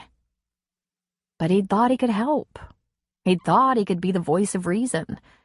The way he saw it, Grace shouldn't have such a hot button at the mere suggestion she think about a career in the figure skating industry. And Winnie should drop the subject after being told about 50 times it was out of the question. Here were two stubborn, pig-headed women. It was 9:30 when Troy called her. Grace answered sleepily. "I miss you. Are you calmer now?" he asked. "I am. I stomped around and cried for a while, and I think I nodded off. I'm exhausted." "Let me come over and hold you. I don't know how to sleep alone anymore," he said. "Okay, but you have to be quiet and sleepy. I don't want to talk," she said. "I don't blame you." He drove around to the alley access and parked behind the Pretty Petals van. He used his own key to get in and found the loft was dark. There was an empty wine glass on the coffee table. He took the envelope from his jacket pocket and left it on the small table in her galley kitchen, left his jacket over a chair, and went to the bedroom. She stirred and sat up. "Hi," she said. "Can't stay away from me, can you?" "I sure can't," he said, taking off his shoes. His pants and shirt quickly followed, and he slid into bed. She rolled right into his arms and kissed him. "Wow, whatever that is on your breath, it's powerful." "I needed a stiff drink," he admitted. Winnie can have that effect on people. "Tell me the truth. Did she make you want to run for your life?" "No." He pulled her into his arms. "I can see the challenge, however." "Close your eyes. You don't want to talk, remember?" "I'm wiped out," she said with a yawn, snuggling against him. "You're such a good pillow. I don't think I know how to sleep alone anymore either." "Just rest, baby. I'm right here." Troy didn't sleep all that well, but it felt good to know that Grace did. She snored, a sure sign she was deep into sleep. He woke at 5:30, just like most mornings, and after lying quietly for a while, he got up. He brewed coffee and waited for her to wake up. It was almost an hour. "Why are you up?" she asked, stretching. "You don't have work today." "Grace, I have something to tell you," he said, sitting up straighter. I went back to the resort after I dropped you off yesterday to see your mother." "You what?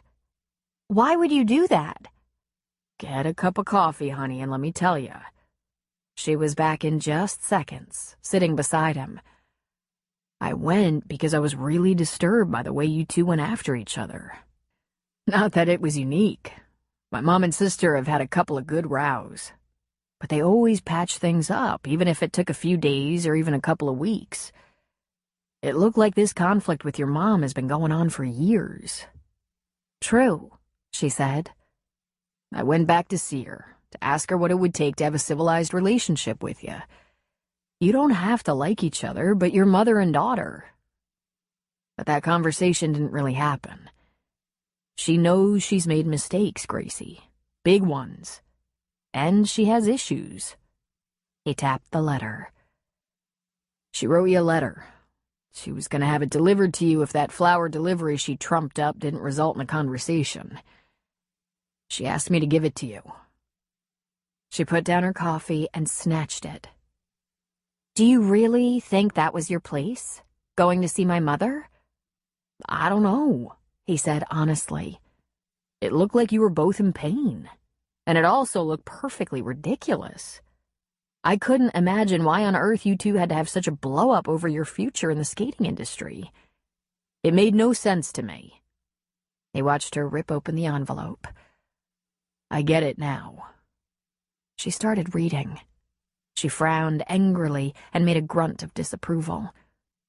But then she read to the bottom of the page and looked at him with a shocked expression. She put down that page and read further. Her eyes glistened and her lips moved as she read. She lifted her gaze from the page to look at Troy. "Is this true?"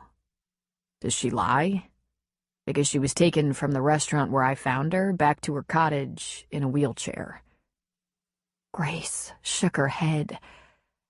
She's bossy and controlling and uppity. She doesn't lie. That I know of. Well, except for that note, but when confronted, she admitted it. Read it, he said, nodding to the pages. She read on, getting to the 3rd page. She gave a huff of laughter, but had to wipe her eyes at the same time. This is so Winnie. She thinks I'm completely incompetent. If I don't go to San Francisco and live with her for at least 6 months and learn everything there is to know about her finances, I'll bungle it and be completely wiped out in 6 months after she's gone. She looked at Troy. A couple of tears ran down her cheeks. She gave her head a little forlorn shake. She really cares about me. In a completely insulting way. If she's so worried, why doesn't she just leave it all to a cat or something? She loves you. She's just used to telling people what to do. It would get on my nerves, too. She's a pain in the ass, Grace said with a hiccup of emotion. But she wants to make it right with you. Before, you know. Grace put down the letter. Without explaining what she was doing, she grabbed her personal cell and dialed a number. As he watched, she was pursing her lips. They'd become red around the edges, and her nose grew pink and wet. She wiped at her face. Then she spoke into the phone. Mikhail, Winnie finally found a way to break me. She's dying. Rayanne had given it a lot of thought. She couldn't make Ginger less sad, she couldn't help her get beyond her grief, and there was no way to replace the life that had been taken from her. But it had been 9 months since the baby died, and she could get her moving. When Ginger got up in the morning, she stumbled into the kitchen in her shapeless t-shirt and capri-length leggings, her hair all lank and flat and ratty. She'd barely gotten down 3 swallows of her first cup of coffee when Rayanne challenged her. "Well, Buttercup, I'm taking you on an outing. We're going to Eugene for the day. We're going to shop and have a nice lunch and go to the beauty shop." "Thanks, Ray, but I'd rather just stay here, if you don't mind." "But I do mind, honey, because we've got to do something. What you've been doing isn't working. You need a fresher upper." She smoothed her hand over Ginger's hair and resisted the urge to say, "Ugh. A cut, some color, some new clothes. I'm going to get in the shower while you have your coffee. Make yourself some cereal or toast or both. You'll need your strength." "Ray, really, I'm just not interested." "Believe me, it's necessary." "Look, I don't have money to spend on clothes that don't matter, that I won't wear. I'm taking care of that for now, but we have to do something about your money situation, too. Once you're fixed up a little bit, we're going to find you a job." "I'm not sure I can." "I want you to try. It doesn't have to be a fancy job. We can go out to the beach and see if Cooper and Sarah need help in the bar. Spring is here. Summer's on the way, and the beach gets real busy. Maybe Cliff needs a waitress, or one of the businesses in town needs clerical help. But you can't look like a vagrant if you mean to work with the public. You can't sit around and think all the time. It's not helping." "But I'm not staying here. As far as I can tell, you have no idea what you're going to do and where you're going to do it. So we should just act like you need to get your life moving forward, and part of that is work. Even if you leave in a few weeks." "Look, I'll just call my mom, have her pack up a couple of boxes of clothes I left there, and—" "Ginger, honey, I'm sure those clothes you left behind don't fit you any better than the ones you brought. Now, you keep an open mind and come along with me. I promise I won't force anything on you that you don't like. I'm not gonna make you dress like me," she added, then laughed. "I don't want you to do this," Ginger said. "I'm not your problem. I just want to be left alone." "I know, baby," she said softly. "I know you just want to sink in a hole and die. Want to know how I know?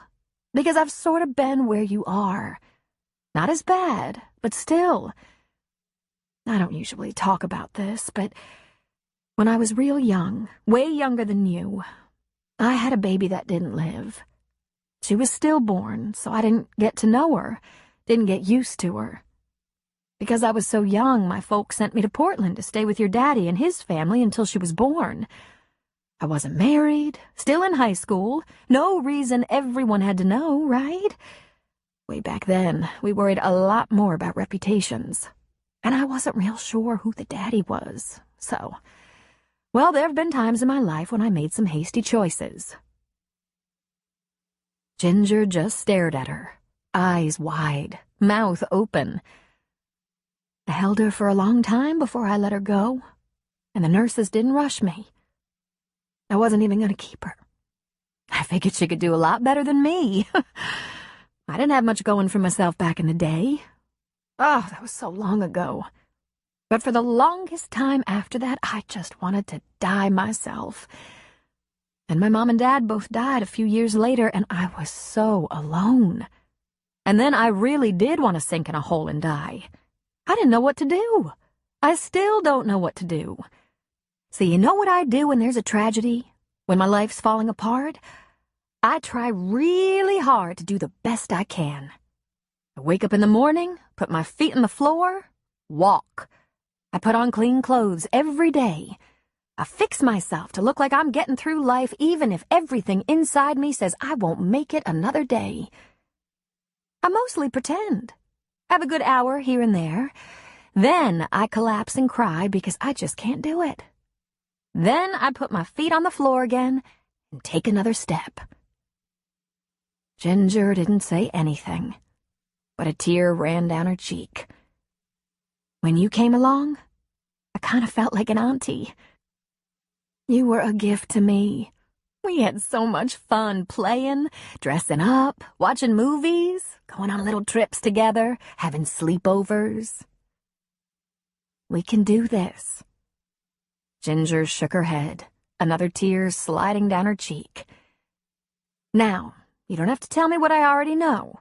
Getting a haircut and a pair of jeans that actually fit, that won't help much. It's just a shallow remedy. My friend Lou says I invented shallow. Rayanne smiled. I think she's secretly jealous I can still walk in those spike heels. Rayanne held up a hand. I know, I get a little melodramatic, a little pushy, too. I can't fix what you feel, Ginger Snap. I know I can't. But I can get you a good haircut, put you in a decent pair of jeans, and get you some underwear that's not shameful, just in case you ever have to be taken to an emergency room. And don't you worry about the money, because if I can look at my pretty Ginger again, it's worth my life savings. And if it makes you feel 1 inch better, it's the right thing to do. Now eat something for breakfast. You're wasting away. I'll be ready to go in 45 minutes. And it's gonna be a busy day. If Ginger went along with this refresher idea, she thought it was merely because Rayanne, who she'd loved so much since she was just a little girl, had revealed herself and her own losses. Ginger couldn't imagine being a pregnant teenager and giving birth to a dead baby. Of course, she also couldn't imagine giving one away. That notion was impossible to comprehend. But then she was 30 now and had waited so long to get married and have her baby. And the right husband had clearly been a delusion. So, to make an effort and to be kind, Ginger went with Rayanne. Their first stop was the beauty salon. While Rayanne had a manicure, Ginger sat in the beautician's chair. The woman, Char, took the rubber tie out of her hair and combed it out. "So what are we doing today?" she asked. Ginger stared at herself. Her hair, which had always been one of her assets, looked like it had gotten thin. It was straight, lank, the color of dirty water, and lying against her too thin face. She thought she resembled an Afghan hound. "I don't care," she said. "I care," Rayanne said, jumping up from the manicurist's table. "She needs some highlights, a couple of shades, maybe throw in some lowlights, bring out the bright in that strawberry blonde, And for the love of God, let's get some kind of shape in there. Layer it. And when you're ready to blow it out, don't save money on the mousse. Women in our family need a little body in our locks. Char met eyes with Ginger in the mirror. She raised one brow. That okay with you? Sure, she said, listless. Ginger couldn't deny that it felt good to have someone's hands in her hair, massaging her scalp. It had probably been a year since she'd had a coloring cut. But she paid no attention whatsoever. She was doing this for Rayanne. If it made Ray feel that she was doing something to help, fine. But an hour and a half later, her mouth dropped open at the sight of her own reflection. Her hair was shaped along her jawline, a little shorter in the back, and it looked full and thick. The highlights made her look sun-kissed and healthy. It was an easy style to maintain. A circular brush, a blow-dryer, and some styling mousse. Not that she'd bother. Now we're getting somewhere, Rayanne said, satisfied. Now wax her brows back into shape. From there they went to Macy's to the makeup counters, and Rayanne went straight to MAC. It hadn't missed Ray's attention that Ginger hadn't packed cosmetics. Nor did she wear any. And every woman, Rayanne said, can use a little help now and then. My God, this stuff costs a fortune, Ginger said. I just buy my stuff at the grocery store. Yes, I know, precious. I've been meaning to have a word with you about that. That stuff turns you orange. Now, we don't need to buy the full Monty at the expense of counters, but there are some things you can't do without. Your moisturizer, base, powder, lip color, and mascara. That cheap mascara clumps. You need the right colors for your skin and hair. We can get things like blusher, eyeshadow, and lip gloss at the grocery store. Rayanne sat her down in a chair and gave orders to the saleswoman in her black smock. Do her up. It was transforming. Ginger didn't exactly feel happier in her heart, but when she looked at herself, she didn't feel like a walking corpse. Amazing, she said to her own face in the mirror. The image that came to mind was when she was getting ready for the baby's funeral, and her mother sat her on a closed toilet lid and put a little color in her cheeks and on her lips, saying, "This is nothing more than a little superficial frosting, but it makes you look a little less like you died with the baby." And Ginger had cried so hard she couldn't sit still for her mother's ministrations. She'd wanted to die with her baby. It was that raw in her chest. But this was somehow different. All Rayanne wanted from her was a little attempt to re-enter the world of the living. It was so easy to lie in bed, to never leave the house, when every time she looked at herself she saw a dead woman. Rayanne's phone rang a few times while they were out, and she briskly answered that she was spending a day with her niece, but would look through her listings when she got home and follow up. While they were at Macy's, Rayanne whisked Ginger through lingerie. "Do you have a preference in bras and panties?" she asked. Ginger merely shook her head, and Rayanne sighed. "I don't want you trying on clothes until you have the right underthings, and those baggy granny panties aren't going to lay right under a nice pair of pants." She poked through some brands and types. Bikini, high cut, boy shorts. She handed 3 pairs to Ginger. "Try these on while I have a look through the bras." Ginger did as she was told. She was a little startled by the difference in her body with silky, colorful panties that fit. By the time Rayanne arrived in the fitting room with bra samples, she was able to say something positive. "I like them all." "Well, that was easy." Rayanne handed Ginger 4 bras to try. Then she took all of the underwear with them to the women's wear department next door. Rayanne didn't even bother selecting, but went straight to the saleslady, who she apparently knew. She asked to see a few things in Ginger's size. "I'd take that to be about a 4, the saleslady said. "Is that right, dear?" She had been a 10 or 12. Her hips had been wide, her booty a little on the big and round side, and she'd always had this issue with her thighs. and that was before she'd been pregnant. She had no idea what size she was now. "Sure," she said. Rayanne made her put on new underwear, giving the sales lady the price tags for purchase. Then she took Ginger's old underwear away, and Ginger had the feeling she was never going to see them again.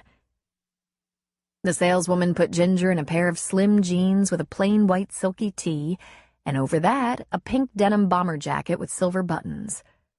She had to stand up on her toes to be tall enough for the hem of the jeans, but the effect was, well, shocking. "You look 18, Rayanne said. In fact, she did. Next, another pair of jeans, different brand, a black blouse, a white V-neck sweater. Not a heavy sweater, lightweight for spring and summer. Again, amazing. Then came black pants with a tunic-style long-sleeve top, sleeves pushed up. It was so pretty. It was something a person could wear out to dinner, if a person ever went out to dinner again in her life. A few more slacks, a few more tops, a few more jackets or sweaters. Then the sales lady held up a dress. "I wish you'd tried this on," she said. "I've been dying to see it on someone with your figure. It's so streamlined." It was dark purple with yellow piping across the shoulders to the edge of cap sleeves and down the side seams. There was a gold, slightly glittery pattern embossed on part of the front. It was diamond-shaped and in an abstract design, from right below the mandarin collar to right below the waist. It was the most beautiful thing. "Oh, I don't need a dress.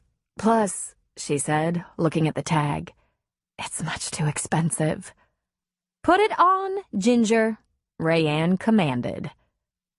It was stunning. Ginger felt a little like a princess. Then she reminded herself that she couldn't be a princess or feel that beautiful. She was in mourning. "It's irresistible," Rayanne said. "Now just don't bring us any more clothes. Ginger, put on those jeans with the white tee and pink jacket. You're wearing it to lunch and then home." "Ray, don't throw out my jeans." "Of course not, darling. You might need them for the next time you paint a house. We'll stop in the shoe department and then we'll have a lovely lunch together." She looked at her watch. "Good. The lunch crowd will have passed, and not only will it be quiet, it's late enough in the day that we can manage with something light for dinner much later." She examined her phone. "Looks like I'm going to be on the phone and computer after we get back to Thunder Point. For a realtor and property manager, a day with a lot of phone calls is a good day." They were alone in the dressing room, and in a whisper she hoped wouldn't be overheard, Ginger spoke. "Rayanne, I appreciate all this so much. I do. But you can't rescue me from grief with a few new outfits and a haircut." Rayanne gave her a pitying look. "No one knows that better than I do, Ginger Snap. But the other thing I know is that you have two choices. You can grieve that useless ex-husband and your precious lost baby forever, or you can do what you must to move on and make life bearable. Because, honey, we're stuck with life." Ginger positioned her arms as though cradling a baby in her arms. "When I put my arms like this, I can still feel the weight of his tiny head right there in the crook. Sugar, that's not ever gonna go away. You're not gonna forget. You're just gonna carry on. It's not easy. It's all you can do." She blinked. "Now, I think we need some shoes and some guacamole. You get dressed. I'm gonna deal with the receipts." Chapter 15. When Grace called Mikhail, he asked for the details of this dying. So she read the letter, though she stumbled from time to time. "My dear Izzy, first of all, I'm very sorry about my harsh words when you retired from skating. I didn't mean it. You know I didn't. Shock and disappointment got the best of me, and I apologize about the mysterious note. I knew it would frighten you. I actually hoped it would. I think I must have had a stroke of some kind, that something like that would make perfect sense to me. Then you would come to me and I would pull all the right strings. You would feel safe again with my protection. A fool's game. I apologize. I wanted you to come home, but not because you pitied me. I'm sorry about the years of arguments about skating, and if not skating, coaching or consulting or reporting or judging. Every time we get through one of those conversations, with one of those power struggles, I'm filled with hate for myself and anger with you. It's the worst feeling, and I always pledge never to allow myself to do that again. And yet I have. There's a reason. Not an excuse, but a reason. I learned a couple of years ago that I have ALS. For a while, the symptoms were manageable, and it was easy to imagine it would be years before it would matter. And I resolved to use those years to lure you back to your roots. It wasn't so much that I wanted you to compete, it was that I wanted you to be secure. I've always known I wouldn't be alive forever, but never panicked that my time was short. You are the only heir to this old Dylan money. Your half-brother isn't a part of my family, and your father settled with him generously before and after his death. There's no one else, Izzy. It's only you. And to my embarrassment, I've never acquainted you with the complications and responsibilities associated with this legacy. I've been managing since my parents died, before you were even a teenager. The work is immense. The threat of cons and predators and incompetent advisors is constant. People will take advantage of you, steal from you if you even blink. Even charities will use you. Frankly, I don't care if you spend it all on something that makes you happy, but I worry that if I don't do my job, you could lose it or be swindled. That's why I want your undivided attention for a few months. It's complex, and you'll find there are decisions to be made. This ALS is hard. The symptoms are coming faster now. I'm an athlete at the core, and even when I stopped competing, my body never betrayed me before.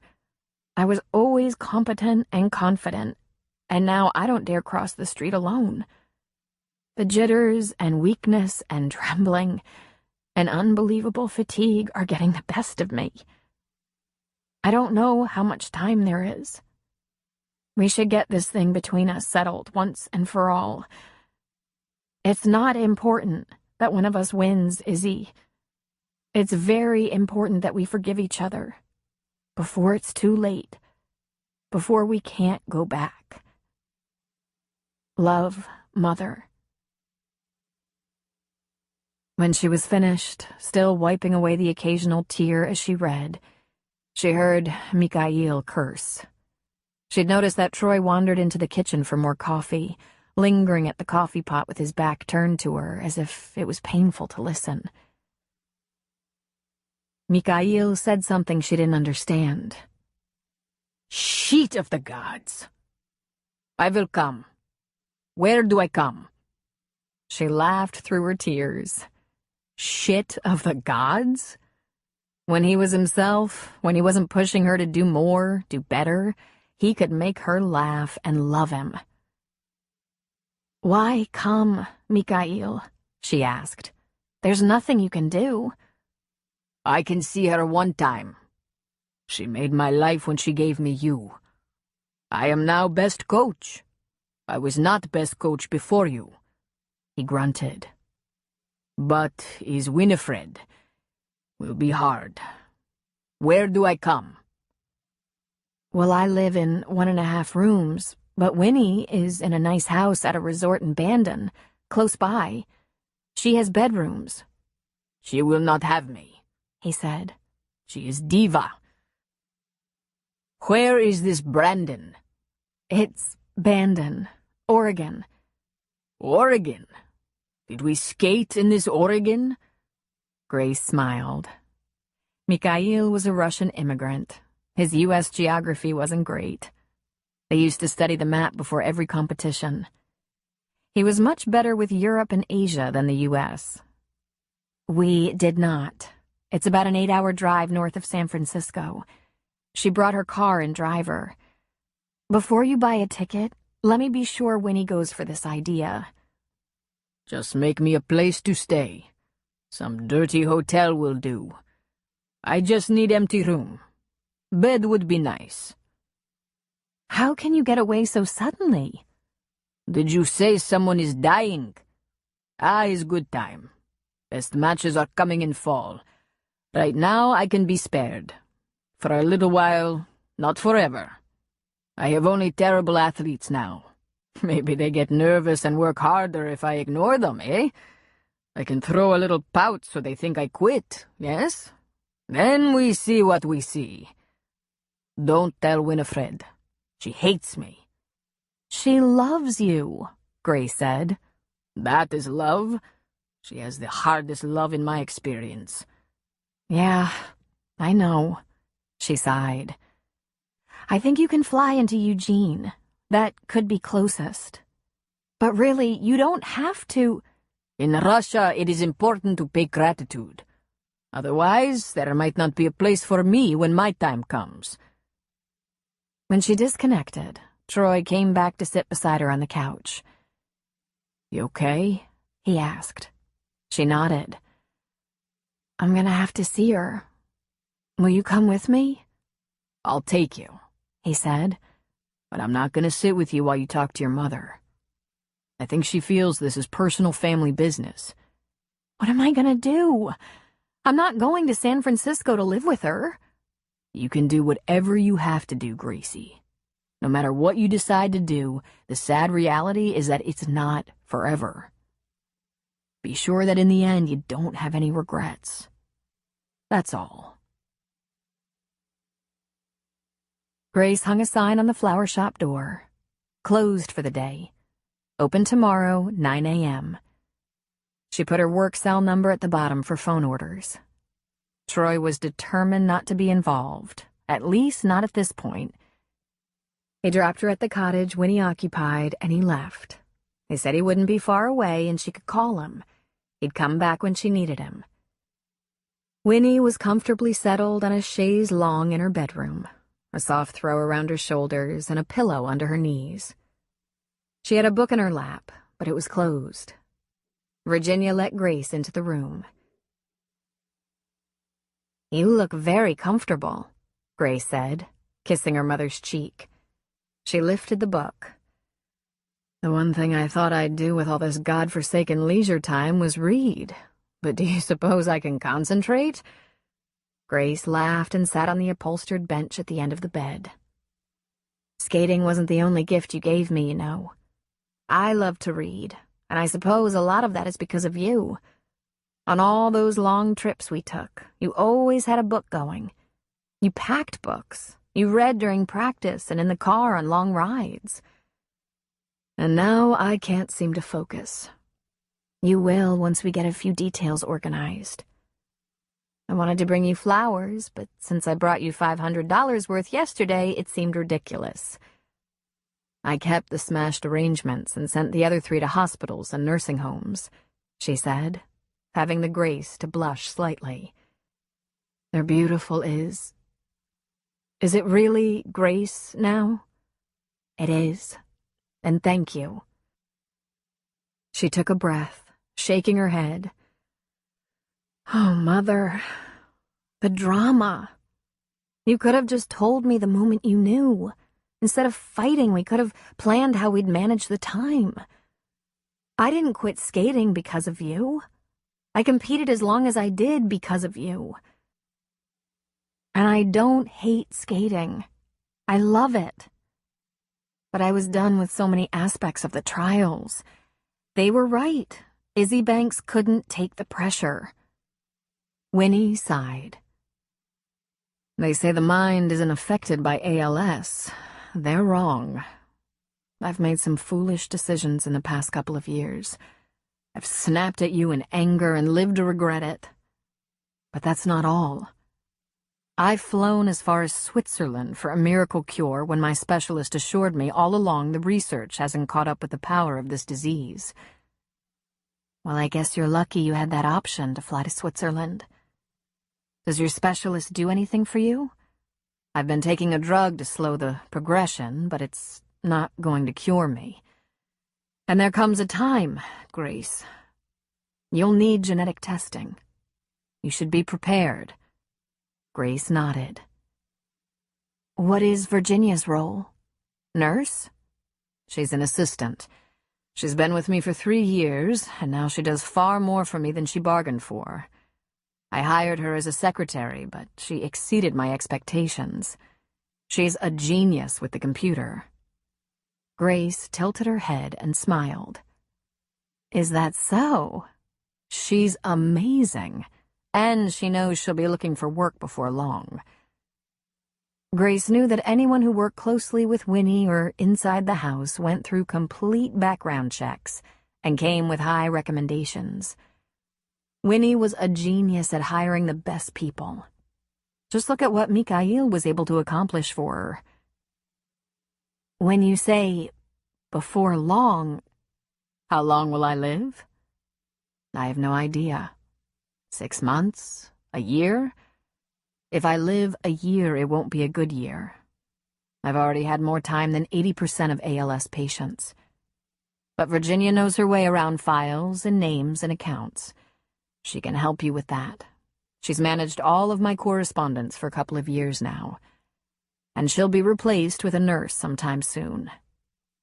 In San Francisco? Grace asked. It's where I've lived since you were 12 years old, she said. Isn't that big house getting a little overwhelming? What do you mean?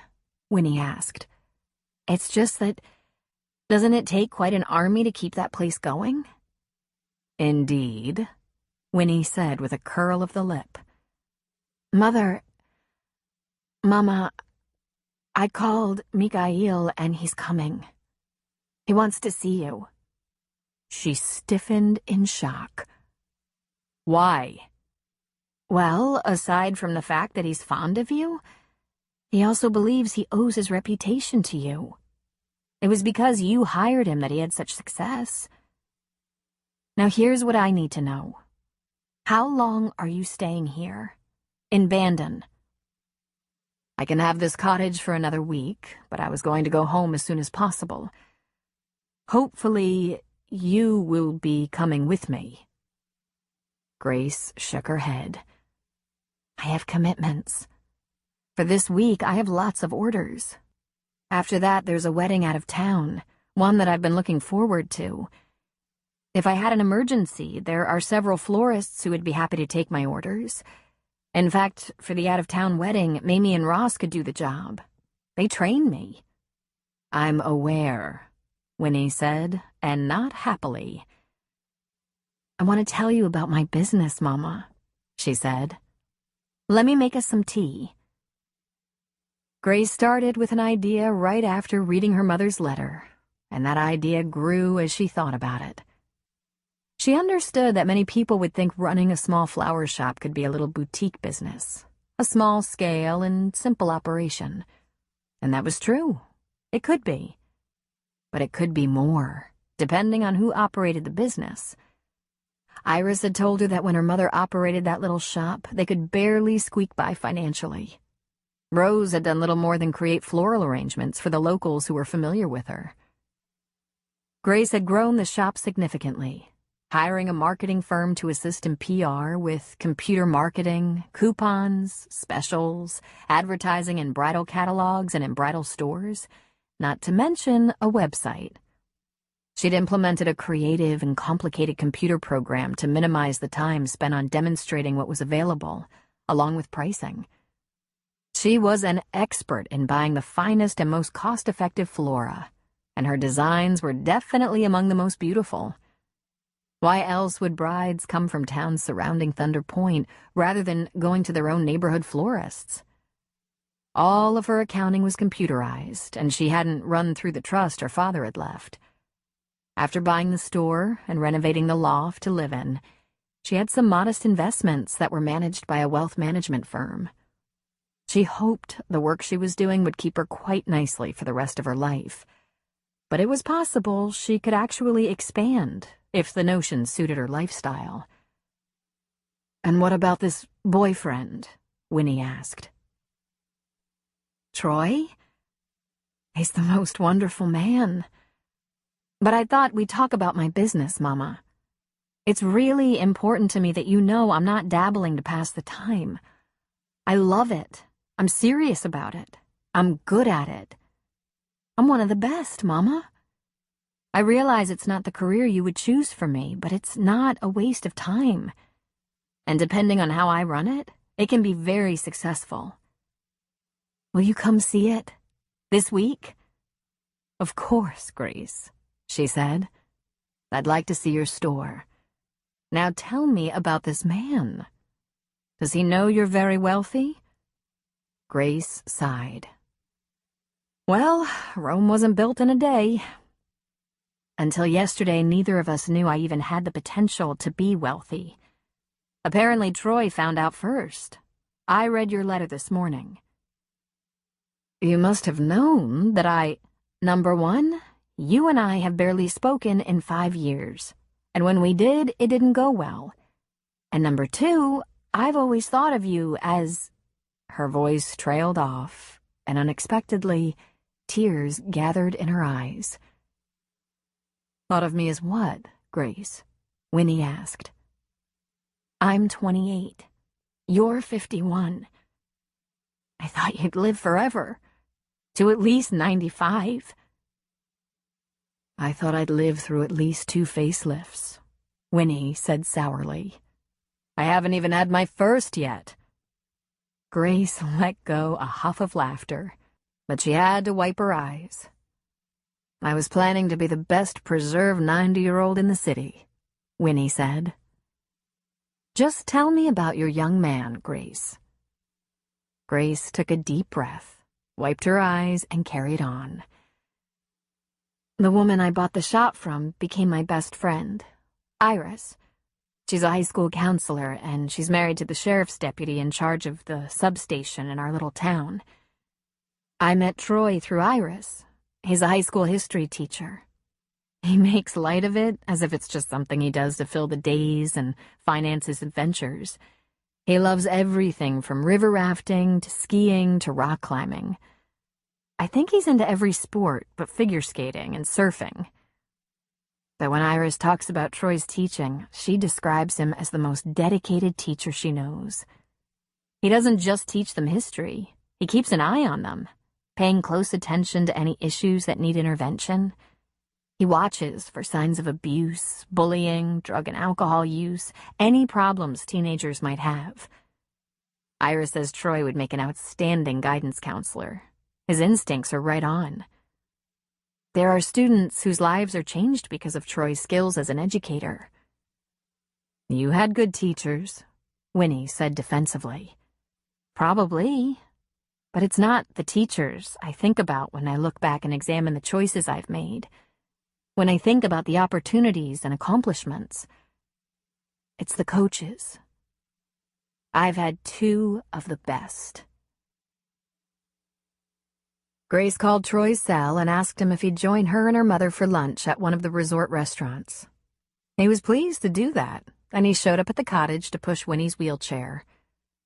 Winnie might not be ready to admit it, but Troy charmed her. He made her laugh, and her eyes twinkled. If there was a sweeter, kinder, and funnier man, Grace had never met him. And he was completely sincere. Grace felt that in her heart. On the way back to Thunder Point, she asked him what he would do if money were no object. "Grace, that is such a remote possibility for me. I've never even thought about it. I have no idea. Probably something fun and irresponsible." "But you're the most responsible person I know. You work hard, you save, you measure every penny." "That's because in my life, money has always been hard to come by. I learned to be careful at an early age." Grace and Troy were back in Thunder Point by 3, but Grace didn't open the shop. Instead, she made and returned a few phone calls, and then she went upstairs to her apartment and got on the laptop, researching ALS. At 6, Troy showed up with the crab cakes and salad from Cliff's and a bottle of wine. They talked about all she'd learned in just a few hours of research, how much more she should know, including the need for genetic testing. "I'm going to do a little more reading tonight," Grace said. "Would this be a good night for me to spend at my place?" he asked. "Can you stay? I'm not going to read all night. And tomorrow I'm going to work in the shop in the morning, and in the afternoon I'm going to close the shop and drive over to Eugene to pick up Mikhail. He's going to stay at the resort with my mother for 2 or 3 days." "And what will you be doing? Will you spend the evening with them?" "Maybe part of the evening, but I think it would be best if I let them catch up. Would you like to join us?" "I don't think so. But I hope I'll meet him before he leaves. Why don't you let me keep the shop open till 5 or so? I can sell what you have on hand. Then I'm due to help Cooper for the next couple of nights." "Troy, did you plan to go somewhere? Is my sudden crisis keeping you from doing something fun with your spring break?" "You think I'd run out on you now? Gracie, I think the way you handled this is one of the most important things you'll ever do." "Because?" she asked, but she knew. She just wanted him to put it into words for her. "Because you have this one chance to get things right between the two of you, and you should take it." "Right," she agreed. "I hope I don't really screw it up. And I hope I don't mess things up with you, because you're pretty important to me." "I'm a big boy, Gracie. Don't worry about me. I'll stick with you while you go through this." "And after I'm through it?" she asked. "After? You might be living an entirely different life. Let's see what all this means. I gather there's a fortune involved, and not a small one." "Troy, that doesn't matter. You can't imagine that it would matter." "You can't say that yet. That's one of those questions that'll have to be answered when it's not just talk, when it's real. But for now, while you try to sort all this out, you can count on me." That had such an ominous sound. Grace was a little nervous, concerned enough that she didn't sleep all that well. When he took her in his arms, everything felt the same, easy and delicious and perfect. But she suspected that Troy, like just about anyone would be, was a bit intimidated by Winnie and her money. Money that she wished to confer on Grace, but only after Grace jumped through all the right hoops.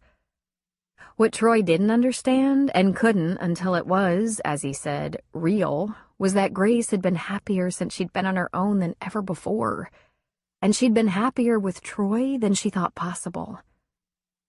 Once she was alone in her shop, when Troy was off doing his own thing, she placed a call to Rayanne Dysart.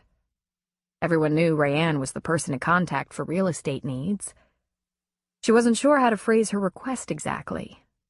She asked Rayanne if she had time to stop by Pretty Petals this morning. She wanted to talk about property for rent or sale.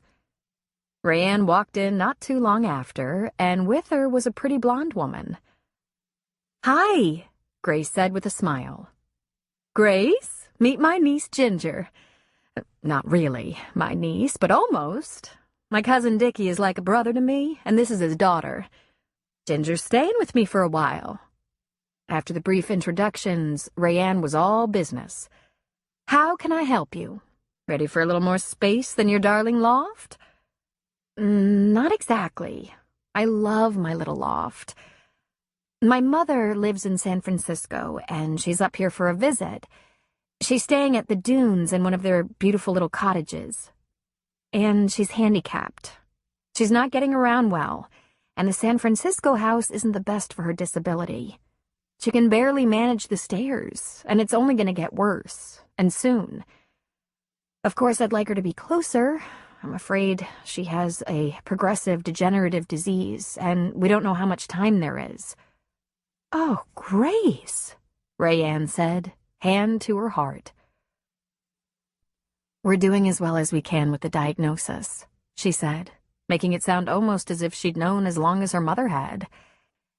Now, when I'd like her nearby, when she's getting worse, I want a house for her. A one-level house. A beautiful, flat house.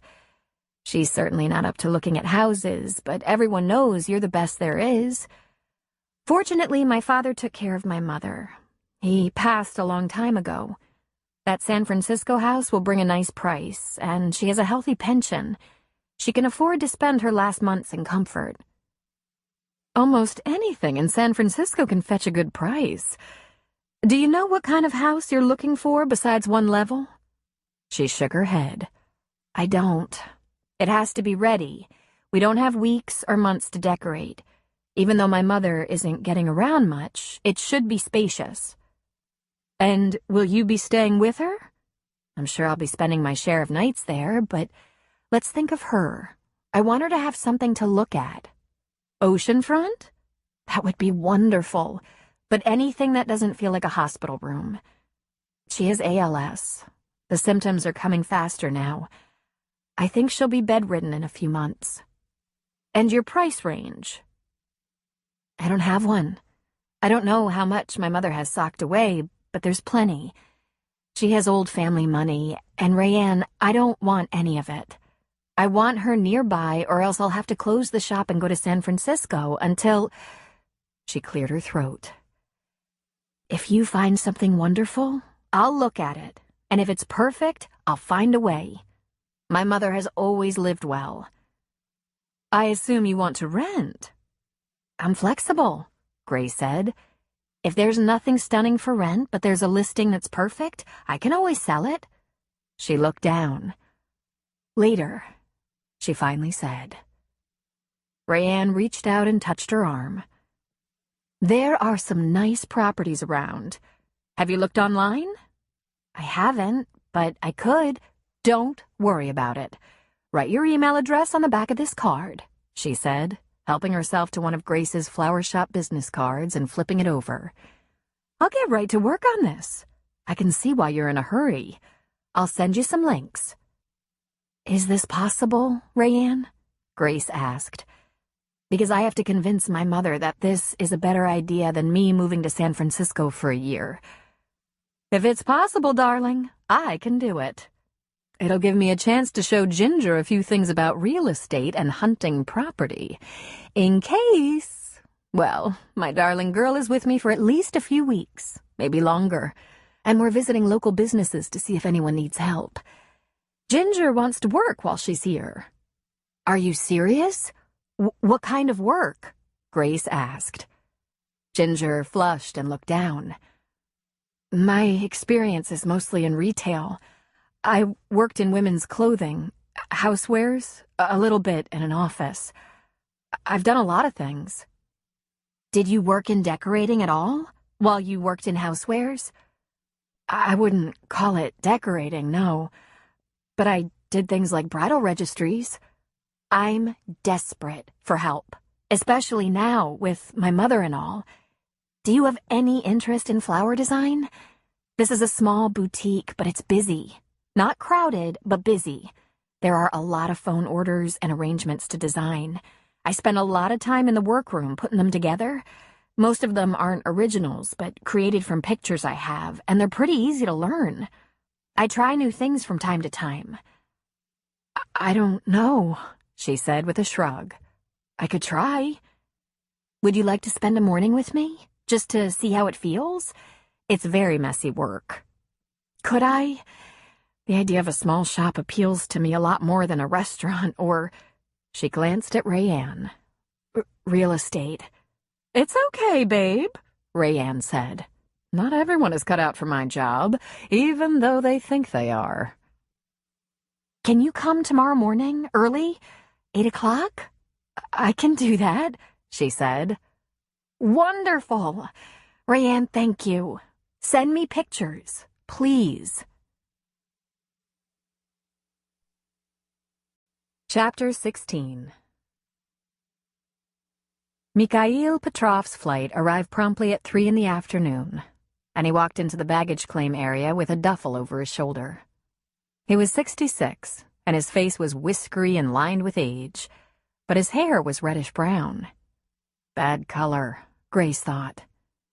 He'd had bad hair color for so many years, but for a man his age, he was fit and strong. Small, but built like an ox, with his big shoulders and short legs. She held up her tablet upon which she had typed, in very large letters, Petrov. He didn't smile, but she did. He was accustomed to limos, or at least town car service. It wasn't as if he wouldn't recognize the best figure skater he'd ever coached. "I see," he said. "You think you're funny." "I do," she said, grinning. "Do you have luggage?" He held out his duffel. "Only this. 2 days, maybe 3. That is all I have for you." "Not for me, Mikhail. You came for Winnie, remember?" "Right," he said. "Lead the way." Grace directed him to the parking area and opened the back of the van. It was custom painted in pink, yellow, purple, blue with lime green lettering in script. Pretty petals. "Your luggage, sir?" "What is this?" he said, handing over the duffel. "The flower mobile," she said. "Jump in front. We have a long drive." He did as he was told. "We'll make one stop. Karabushka. The grocer, please," he said. "You won't need food," she said, buckling in. "It's just for some fruit, if you don't mind so much. You drive this thing?" "Remember Mamie and Ross Jenkins? Ross taught me to drive. I love driving, love the control. Tell me, Mikhail, have you been well? You look exactly the same." "They call it preserved," he said. "I've been 6 months traveling, and now we train in Chicago. There are 3 assistants and 12 U.S. contenders, from which the U.S. will take a few to the finals. Maybe not mine. There is time, but this will be my last Winter Games, if any of my girls are selected. From the look of it, I say there is no chance in hell. But there is time, and sheet of gods, they need it." He turned in his seat and looked at her. "Tell me, how is Winifred?" "I spent the day with her yesterday. The first day I've spent with her in 5 years. She looks very beautiful, but she's thinner and has aged. I think it's the stress of knowing she's battling ALS and is losing. The tremors and weakness are obvious, and she said this is just within the past few months. She has no idea how much time she has. She's taking a drug to slow the progression, but she's cynical. She doesn't see how it matters. She said, what good is 3 more months? All she wants to do is clean house, so to speak, settle her affairs, get the end of her life in order.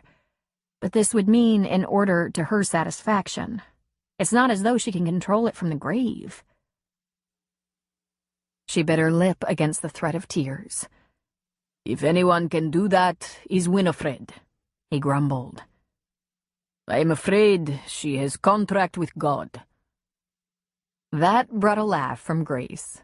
Spurts of laughter through tears had become common the past few days. "We never communicated, Mikhail.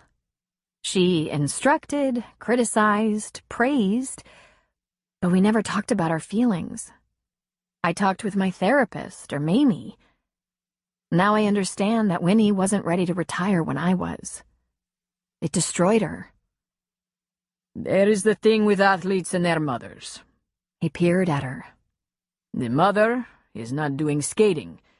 She can't make decisions like that. She is there for cheering, no more. It is not about Winifred. Unless she wants to take on the ice. Then it is not about her. It's about you." "I wish I'd understood," Grace said. "You understood," he said. "You knew.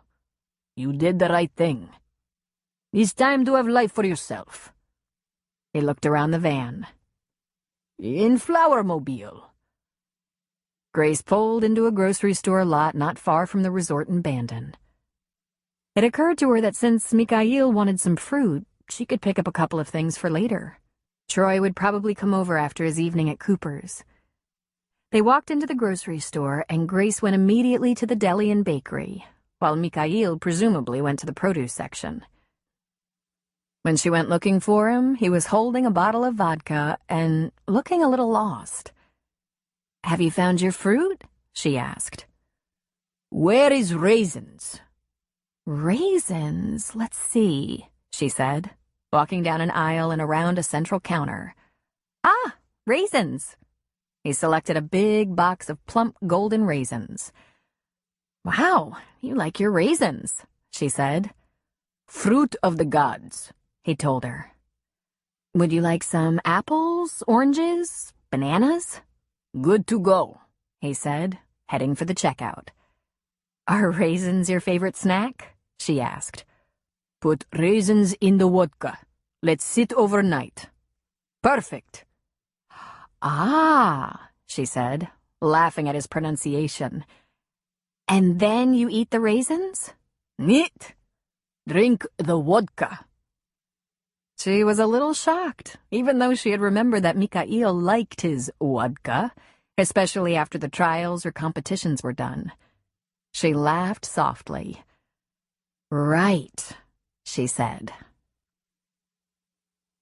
Virginia let them into the cottage and then discreetly left the room. Winnie was standing beside the sofa. There was a tray of hors d'oeuvres on a small table, a couple of wine glasses sitting out, and an ice bucket. Mikhail dropped his duffel and put his grocery bag on the short counter in the little galley kitchen before entering and going to Winnie. "Winifred, this is lie I am told, that you are sick." He put his hands on her face and kissed her cheeks. In high society, they stuck to air kissing, but Mikhail always gave the real thing in loud smacks. "You are beautiful." "It's all fading," she said. "Sit down, my dove. You are tired? Weak?" "Things don't work like they once did, but I'm getting by fine. Can we get you something? Food? Drink?" "Ice," he said. "A glass and ice." He brought his grocery bag to the chair adjacent to her and pulled out his bottle of vodka, putting it on the coffee table. Grace quickly fixed his glass for him. "As refined as ever," Winnie quipped. Grace took one of the chairs near them. It had the feel of a reunion, the way these two poked at each other. But the affection between them was so obvious. "Is perfect," he said. "What do we give you?" "I'm fine, Mikhail. After you've had a drink, we can order some dinner." "Grace," she said, "will you have dinner? A glass of wine?" "Nothing for me. I have a drive ahead." "And your young man?" Winnie asked. Mikhail peered at her. "He's working tonight, his part-time job. I'll see him later." "Grace is in love with a schoolteacher," Winnie said. "You could not find her a prince or dictator?" Mikhail asked with a smirk. "I choose my own men," Grace said. "If you don't mind, I think I'll go home now so you can visit. I have to open the shop in the morning, Mother. I have a new employee coming early to train. If you're feeling well, maybe you'll come and look at my little town?" "Let's see what the morning brings, Grace." Then she shook her head. "This new name, it just doesn't fit you. You'll get used to it." She gave her mother a kiss on the forehead. "We'll talk in the morning." Left alone, Mikhail fetched the tray of snacks and placed it on the coffee table, within reach. He sampled a small toast square with tapenade and hummed his approval. He sipped his drink. "What is your plan, Winnie?" he asked. "Plan?" "Do not do this coy with me. It is Mikhail you talk to. You have plan, like always." "I want to take Izzy to San Francisco. Home. But she doesn't want to go." "Then why? Leave the child to have her life. She will visit." "There's an estate to settle. A complicated estate. Furnishings, jewelry, art, investments. I can't wave my wand and have it done. It's hers. She has decisions to make. I don't know what she wants to do with all of it. I can't just leave it behind. Ah, you will take it with you. He chuckled and sipped his vodka. If anyone can, it's you. I just want to make sure it's all properly dealt with. All the possessions. She looks better than I've ever seen her, Mikhail said. I think it is because the weight of all the world is not on her back. All the burdens of the world, gone. The need to win for her mother, for her team, her country, is done now, behind her. And she thrives. That is your legacy, Winnie. Izzy. She is your estate. Think on this. I have a responsibility. She has had hard life, working to bring home gold when she is only a child. You gave birth to Champion, Winnie, and she spent her life to give you what you could not get for yourself. You want her to miss you when you are gone. Set her free. She doesn't work for us any longer. That's cruel, is truth. When Grace was back in Thunder Point, she texted Troy to tell him she was home with food and wine. If there wasn't so much going on, she'd be out at the beach, keeping him company while he served. Instead, she poured herself a glass of wine, got out her laptop, and checked messages. Rayanne had sent her a dozen listings to look at, and she breezed through them with disappointment. There was one with a Pacific view that was spacious and beautiful, but the kitchen was dated, and the bedrooms were all upstairs, just like the San Francisco house. Did her mother really want to die in that house? That small mansion? The thought made her shudder. Was that a conversation that had to take place? 2 days after she learned about Winnie's degenerative disease? She was up to the task of saying, "I think you should live near me, where we can be close to each other." But the subtext of that discussion would be, "Come to Oregon where I can be available when the end is near." That's what this was really about, wasn't it? From all she read, she wasn't sure what was involved in taking care of someone with ALS. They could hire nurses. Hospice seemed to be the end-stage necessity. But were specialists required? Because Winnie would have to have the best. She'd demand it.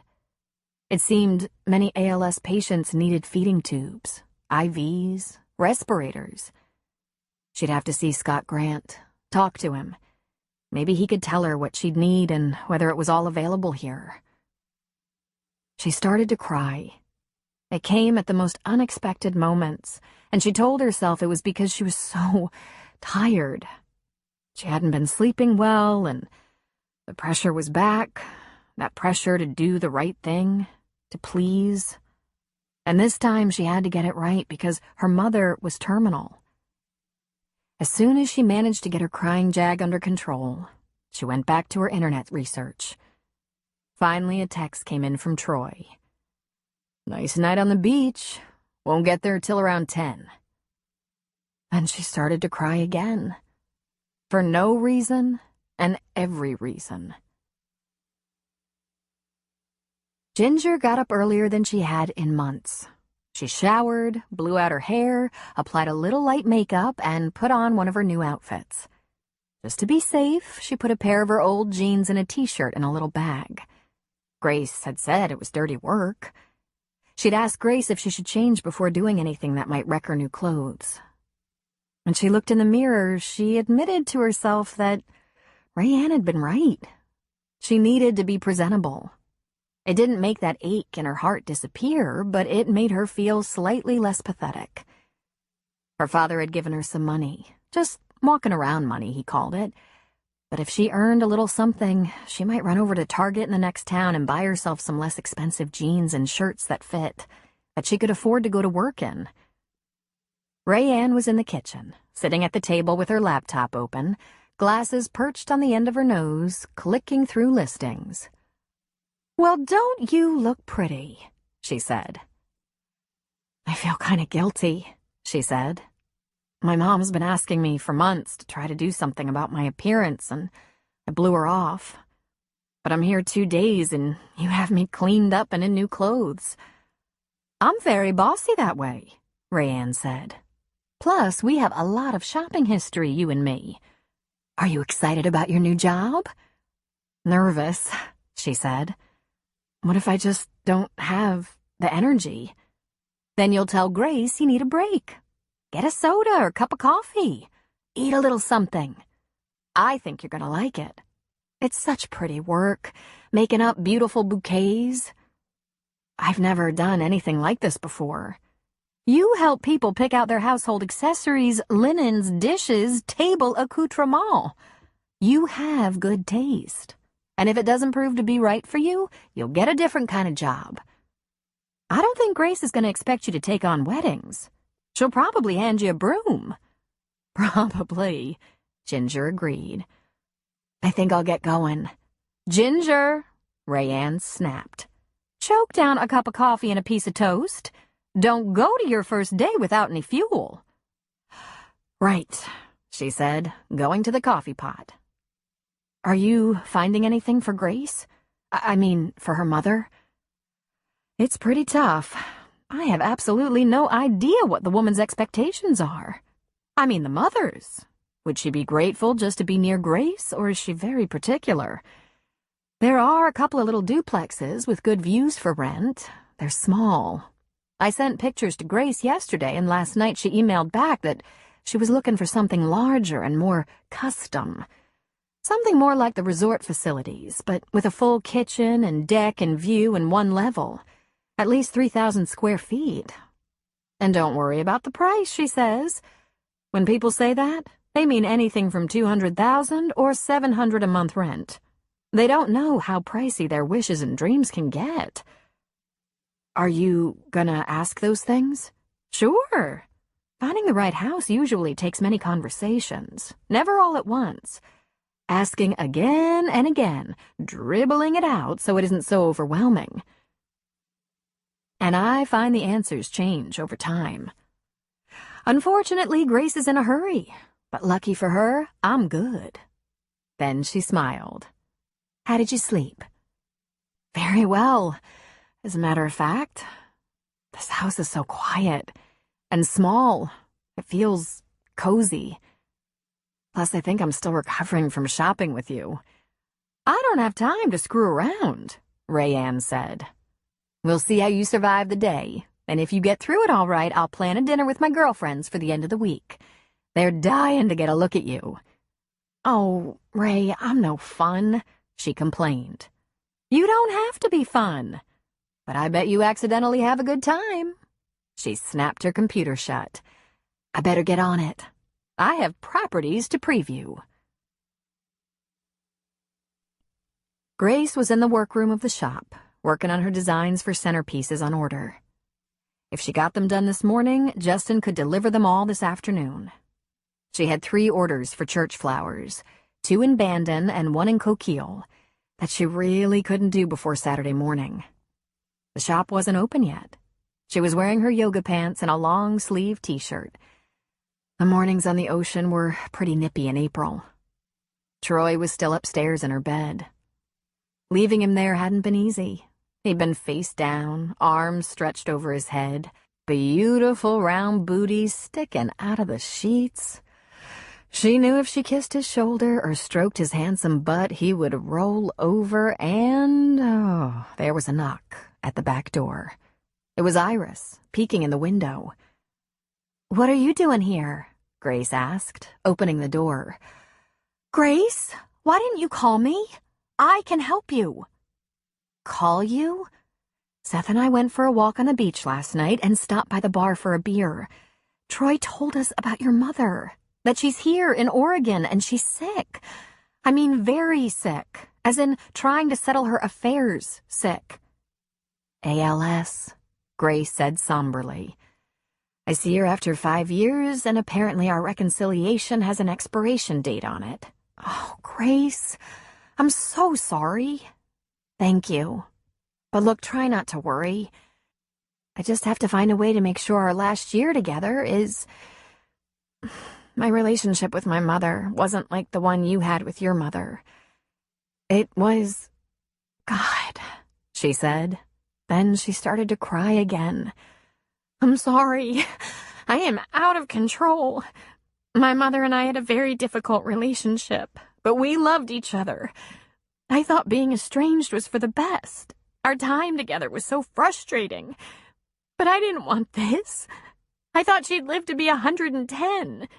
In fact, she said, brushing away a tear, I thought she'd be a giant pain till a very old age. She's really much too controlling to succumb to this. Iris stroked her upper arm. Listen, I can help you. I'm off this week. I'm back to school next week, but I can work after school. And I'm off all weekend, of course. I can help with big jobs. I can clean up and take orders, whatever you need. Can you help train a new employee? I gave Rayanne's niece a job, and she'll be here at 8. Iris puffed up. Yes, I can. I don't want to take advantage of you. Let me help you get on your feet. My mother wants me to go to San Francisco. She wants to get her house in order. Iris made a sad face. She probably has no one else to ask. Oh, she has an army of people to ask. But she wants me involved. Iris, my mother, is wealthy. She has expensive things and complicated finances, and I think she believes I'm not up to the job of taking care of her things. Iris was shaking her head, but she had a kind smile on her face. It's peace of mind, Grace. 10 years before my mother died, she started asking me questions like, before I take this old sewing cabinet to the thrift shop, is it something you might want someday? And, Iris, I have all these old Christmas cards, years of them. Do you want to save them so you know the names of all our acquaintances? I was surprised that it even mattered to her because it didn't matter to me, but it was important to her. And she was the opposite of wealthy. Well, when things lighten up a little, I'm going to go for a few days. I'll listen to her tell me what she's worried about, look at her inventory, and talk to her lawyers, who I actually already know. I lived in that house for 13 years. Then she can lock up the house. I'm trying to find her something up here so I can see her often. When it's all over and done, I can go back, take a couple of things to remember her, and have her lawyers arrange an estate sale. Wow, Iris said. The difference between rich and poor. Garage sale versus estate sale. You don't want to live in that house? And do what? I don't know. Have a kitchen and a large bathroom? She rolled her eyes upward, indicating the loft. At that moment, Troy came in the back door. His hair was errant from sleep, and he wore a set of sweats that had somehow found a home in Grace's loft. Hands in his pockets, he shuffled in wearing his docksiders and no socks. He nodded at Iris and went straight to Grace, kissing her cheek.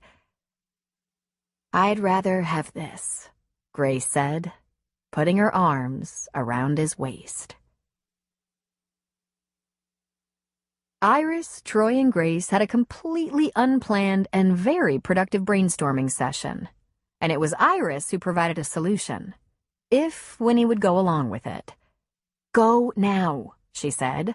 Go now while I'm on spring break. Take a few days. Make sure you leave me with your flower orders.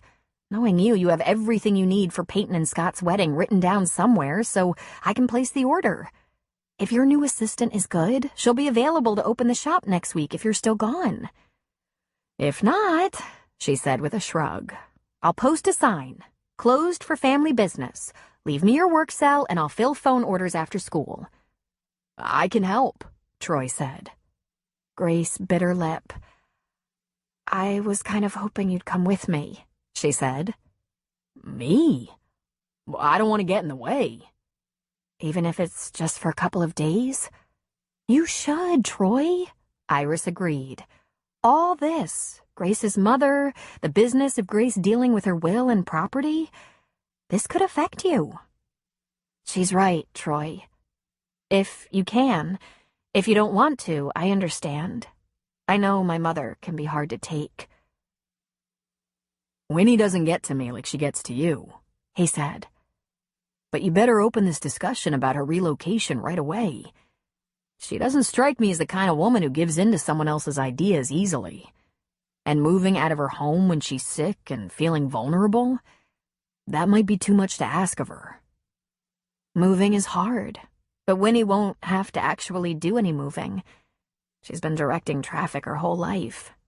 She'll have other people do it all. She'll board a plane. Her assistant will handle everything from the luggage to the flight. She's the gatekeeper of the records and BlackBerry. When I was young, before I left Mother's house, there was a different assistant in charge, and my mother showed me a cataloged inventory of her possessions that was as thick as a big city phone book. Must be nice, Iris said. It's how she chooses to live, the same way her parents lived. It's not that it's easy. A lot of energy goes into everything she does. And she does good things. She's a socialite. She's raised millions for charities. But she can't drive a car. I prefer a different kind of life. A much lighter load. I don't want my life to be that complicated. She thought for a second.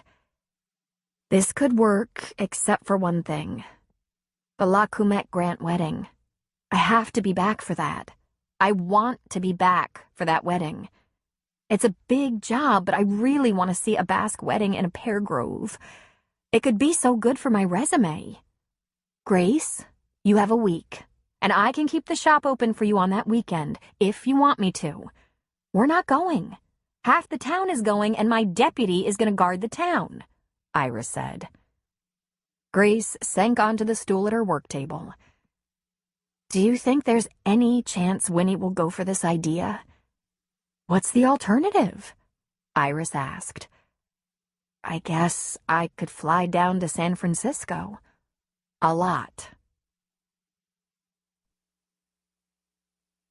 Chapter 17. Ginger started her day at 8 that morning, and at 5 she went back to Rayanne's.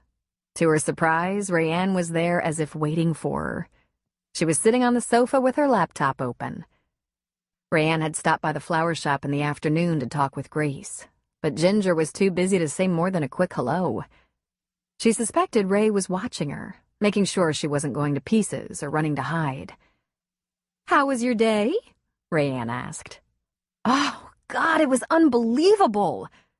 Tears suddenly ran down Ginger's cheeks. The second I walked in, Grace and her friend Iris explained all the complications of the week and how important it was that I get the feel of the shop because they were desperate for help. Iris's mother used to own that shop, and Iris started showing me how to make centerpieces and bouquets. She had me watching videos of floral construction right away. Then she helped me do my own, following a picture. And my first 2 weren't so good, but my third was pretty good, and she could fix them. A shipment of flowers came in the afternoon, and Grace's mother and some man came to see her. I had to constantly clean up, run the register, take orders, but I could never get them right the first time, so I needed help. I had so much trouble pricing them at first. She sniffed. Grace's boyfriend brought us lunch that we had to eat in shifts. Iris's husband stopped by 3 times to see if she needed anything. And Peyton, who's marrying the doctor, came to check in with Grace about her wedding up near Portland on her family's farm. And I had to learn to write up flower purchase orders, and I think I swept that shop floor more than I've ever swept in my life. Oh, honey, Rayanne said sympathetically. Was it just horrible? Huh? She said, and grabbed a tissue to blow her nose. It was wonderful. Wonderful? Rayanne asked carefully. It's just a little flower shop, but it felt like the hub of a big city. I guess word has gotten out that Grace's mother is sick, but she didn't look very sick. She's beautiful and is being chauffeured around with some Russian man who is her escort or something. But people were dropping in all day to check on Grace, ask if there's any way they can help, offering anything she might need. and they were so nice to me. And then she broke down and sobbed into her tissue. Rayanne moved closer to Ginger. She put a hand on her back. Is this normal? To be sobbing because it went well? I don't know, Ginger murmured. She blew her nose again. Now that I'm home and sitting down, I'm exhausted. And I want my baby, Ray. I want my baby so much. Oh, Angel. But I only thought about him a couple of times today because I was so busy. Maybe it was a few times, but I didn't dwell. I usually think about him from the second my eyes open till I close them again at night. I know it seems like such a little thing, but sometimes being busy helps us persevere, especially if the work feels meaningful. Did it feel meaningful? To the people who chose flowers for special occasions, it means the world to them. Thankfully, we didn't make up any funeral flowers. Grace told me if I wanted to go to the wedding to help her, she'd be so happy. And I can visit my parents. I can spend a night with them. Do you want to do that, Ginger? Rayanne asked her. Ginger grabbed Rayanne and hugged her hard, crying on her shoulder while Rayanne stroked her back. Will you do me a favor, Ray? If I can, she said. Will you call my mom and ask her to take down the crib and put away some of those baby things? Rayanne held her away, looking at her in shock. Ginger, have you had the crib and all those baby things sitting out all this time? For 9 months? She nodded and wiped her eyes. I couldn't let go. I don't know if I'll ever be able to get rid of everything. But I'm afraid if I go to my folks, even for one night, with all his little stuff sitting around like it's ready for him to come back and use it, I'll just spiral downward. I'm afraid I'll crawl right back into the bed and stay there forever. Listen to me, Rayanne said. You will have bad days. You will get emotional and sad and long for little Josh. And you'll get through it and move on to the next hour, the next day, the next week. And if I hear you're in bed and can't get up, I will drive up there and get you. She gave her hair a stroke. Don't make me do that. I'm very busy right now. I have to get a grip, Ginger said, sniffing. I think maybe I need a shower. And on Sunday, I'm gonna run over to Target and get some nice clothes that aren't so expensive for work. I just couldn't make myself change into those baggy old jeans. That's my girl. I think I fell apart a little bit. You think? Rayanne asked. She gave her a fond pat on the shoulder. I think I better have a glass of wine. You take a shower. Troy and Grace were on their way to Bandon to have dinner with Winnie and Mikhail. They were both extremely quiet for the first 15 minutes. Then Grace reached for his hand and gave it a squeeze. I know you didn't sign on for this. I really appreciate all your support, but I know how stressful and crazy it is. When you've had enough, I understand. It's too much to ask of anyone. He squeezed back. I'm not gonna bail out on you in the middle of this. We were just dating, seeing where it would go, then the world seemed to explode. Listen, I can do this. I can. I can go with my mother for a few days, get things a little organized, plan how it'll go after her. Enough for her to have some peace of mind.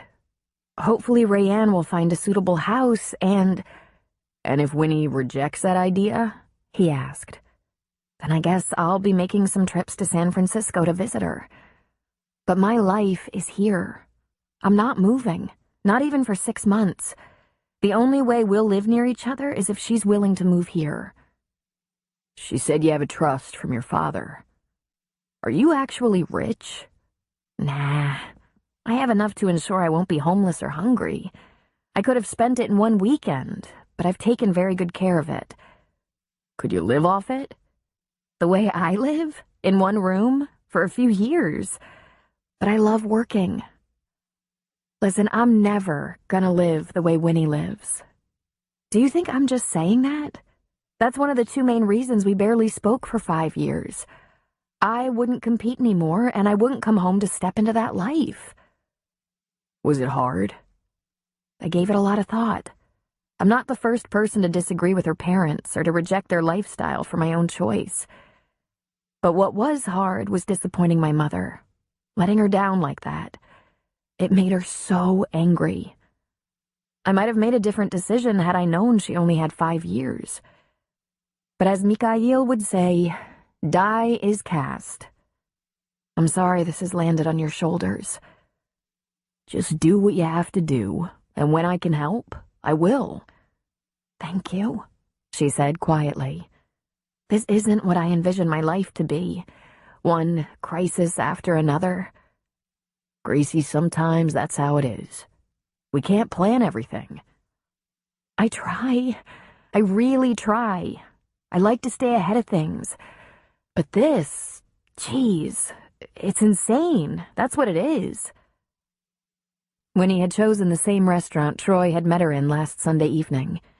This time, when he approached the maitre d', he was expected. Mikhail stood when they approached the table. He grabbed Grace's face and kissed her on each cheek in his way. Then they sat and ordered drinks while looking at the menu. Your flower shop is very cute, Grace, Winnie said. You must be proud of it. Is perfect, Mikhail said loudly. Grace looked over the top of her menu. All right, who are you and what have you done with my mother? If I understood you, it's exactly what you want. Yes? Yes, Grace said. Why are you being so nice to me? Troy grabbed her hand. Gracie, let your mother be nice. Right. Thank you. Troy says we're button-pushing maniacs. He would be correct, Mikhail said sharply. Where is waiter? We should toast something. I don't know what, but something. We are together. Is good enough. I have an idea, Mother. Why don't I go to San Francisco with you for a few days? You can tell me all the things you're concerned about. We can make decisions about how you want things to be handled, and you can give me the names of agents and lawyers if you feel like it. Then I'll come home. I already have someone looking for a house for you in Coos County, so we can be closer to each other. What? I asked a realtor to look for something nicer than the cottage you're staying in here at the resort. 1 level with a full kitchen, and I asked for an ocean view. The ocean is beautiful in summer. It's beautiful all year, but we have 6 months of mild weather ahead. I'll be nearby and can see you all the time. What about my house? My things? We'll have Virginia and the housekeeper pack and ship what you want with you. I think I can find a place and have it ready quickly. Let's close up the house. I'll deal with it later. With your instructions and Virginia's help, I'll take care of everything, down to the last crystal ashtray. Right now, I want you nearby. I want to spend more time with you if possible. Then come to San Francisco. She calmly shook her head. I don't live there. In fact, with all the traveling you do, you don't even spend 6 months a year there. I'm willing to do anything you say.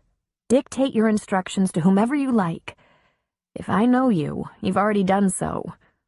If you don't like this idea, then I'll visit you as often as I can. But I'm not gonna move to San Francisco. My home is here. But I can move you. I can find you a lovely place and excellent home care professionals if that becomes necessary. Is excellent notion, Mikhail bellowed. We will toast it. Heads turned in the restaurant. Excellent notion, Winnie said. Leave my home for a strange place during the last months of my life? How is this excellent? Grace reached for her hand. Because I don't think I can keep you comfortable in that big, drafty, urban mini mansion. It's full of stairs, even in your bedroom and bath. The kitchen is a mile from the master bedroom, and when you need assistance with things like getting around, bathing, eating, believe me, you're gonna want a little less space and no stairs. Remember that little house you rented in Cabo? 1 story, nice accessible patio, view of the sea from the window? Hardly a prison, Mama. But I think you'll be miserable stuck in an upstairs bedroom in San Francisco, tended by servants. She sensed, rather than saw, Troy's head turn to look at her. I don't know. Mama, I want you to be comfortable. I want to be around, to be sure. Do you even know anything about this condition? Oh, yes, she said. I've been up till all hours reading about it every night. I talked to our local doctor about what you might need and if it would all be readily available. She got a little teary. I think this can work, she said softly. Is excellent notion, Mikhail bellowed again. The drinks arrived right as he shouted, We go at once. This can happen. Don't you have a team to coach? Grace asked. I have family emergency. Excuse me. I will have lovely Virginia make arrangements, he said, standing. I'd like Troy to come, if that's all right. Certainly, Winnie said, leaning her head into her hand. But Izzy, Grace, I meant Grace, we'll be busy with family matters. No problem, Mikhail said. I will teach him poker. I know poker, Troy said. Ah, you think you know poker. It's too early to tell. Before dinner was over, Virginia had flight arrangements for all of them. They were to meet at the regional airport in North Bend for a 2 o'clock departure the next afternoon. Troy took Grace home and stayed the night. He was holding her after loving her. Are you sure, Troy? You feel okay about going with me, even though you'll miss a couple of days of work? He stroked her hair away from her eyes. I don't know how we can go forward until you try to fix this thing with your mother. She's not easy, I can see that. But she's your family. And I think if you and your mother's roles were reversed, she'd be there for you. As best she could. And maybe not in the exact way you want her to be, just like you. But she'd do her best. Probably. And if you were relying on her, you'd go to her. Probably. I get real put out with my family sometimes. We have our issues, our fights and standoffs. Then we pull it together. My folks are in their early 60s now, thinking about retirement, and I can't even imagine losing them. He gave her a little kiss on her temple. When we get through some of this craziness, I want you to meet them. I bet they're very nice people. You're very nice people, Gracie. I know you must ask yourself how you got into this situation. Oh, I think it was New Year's Eve, he chuckled. I'm sure you can't come up with any more surprises now. God, I hope not, she said emphatically, then curled up against him and went to sleep. Grace was a little frantic in the morning, trying to figure out how to get everything ready. She wanted to leave the shop in good shape for Iris and Ginger, her loft cleaned up for her return, and she wanted to pack, shower, look presentable when it was time to go. She threw on her jeans from the day before and dashed down to the shop, leaving Troy in her bed once again. To her surprised delight, Iris and Ginger were already in the shop, and Ginger had before her a beautiful white centerpiece. "Look at you," Grace said. "I'm getting a little better, but my instructor is right beside me, moving things around, pointing, shaking her head when I choose the wrong stem or stalk, cutting off ends to the right length. I didn't exactly do this alone." "But she's catching on," Iris said. "In a couple of weeks, she'll be recreating some of your stock pieces on her own." Also, I'm extremely slow and careful, Ginger said. Iris whips them out in 20 minutes. Iris grew up in this shop. I was helping making centerpieces and wreaths and bouquets when I was 10. I guess you could say I've had a little practice. I'm leaving at around noon today for a 2:00 flight, Grace said. Let's go over the schedule and what you need from me before I leave. Iris, there will be a flower delivery today. The vendor will get here at about 2, and I'll be gone. I've done it before, Grace, Iris said. Be sure to give him the order for next Thursday, which includes the flowers for the La Coumette Grant wedding, and tell him I'll need it before noon. Post a sign that the shop will be closed Monday and Tuesday. I'll be back Tuesday night, open Wednesday. I can open Monday and Tuesday, Ginger said. Don't worry, I won't attempt any extravagant arrangements. If you think it'll be slow, I might not even have orders to fill. Ginger and I can make up a few stock arrangements so she has some on hand in the cooler to sell if anyone wanders in. And I'll check in after school on Monday to see if we should make anything up for Tuesday. You guys, she said, you're so fantastic. We can figure out how to put a sign on the door. When are you headed to Portland for the wedding? Friday morning, first thing. You still want to go, Ginger? She nodded enthusiastically. Are you sure it's okay? Are you sure I won't be dead weight? I'd love for you to come. I'm going to make up a few centerpieces early Friday morning for their Friday night party, but I'll transport the rest of my flowers in the back of the van, which is refrigerated. I'll make up the wedding flowers at my old shop in Portland early Saturday. That way, if I'm missing anything, Mimi and Ross can probably help me fill in. We're closing the shop for the wedding. That's how it rolls for a big out-of-town affair. I'll be around if you want someone in the shop that Saturday, Iris reminded her. Nah, Grace said. When I took this wedding, I made a decision. I'd close for a couple of days. What I could earn keeping the shop open is more than offset by Peyton's wedding. Let's not drive ourselves crazy. I can recommend other florists in the area or take orders for Monday pickup or delivery. Excellent, Iris said. In that case, hand over the store cell phone. I'll take it until you're back. Grace took it off her belt, looked at it, and gave it to her. The charger is on my desk. I think I'm having separation anxiety already. Just make sure your desk and computer are just as you want them. I might have to share them until you're back.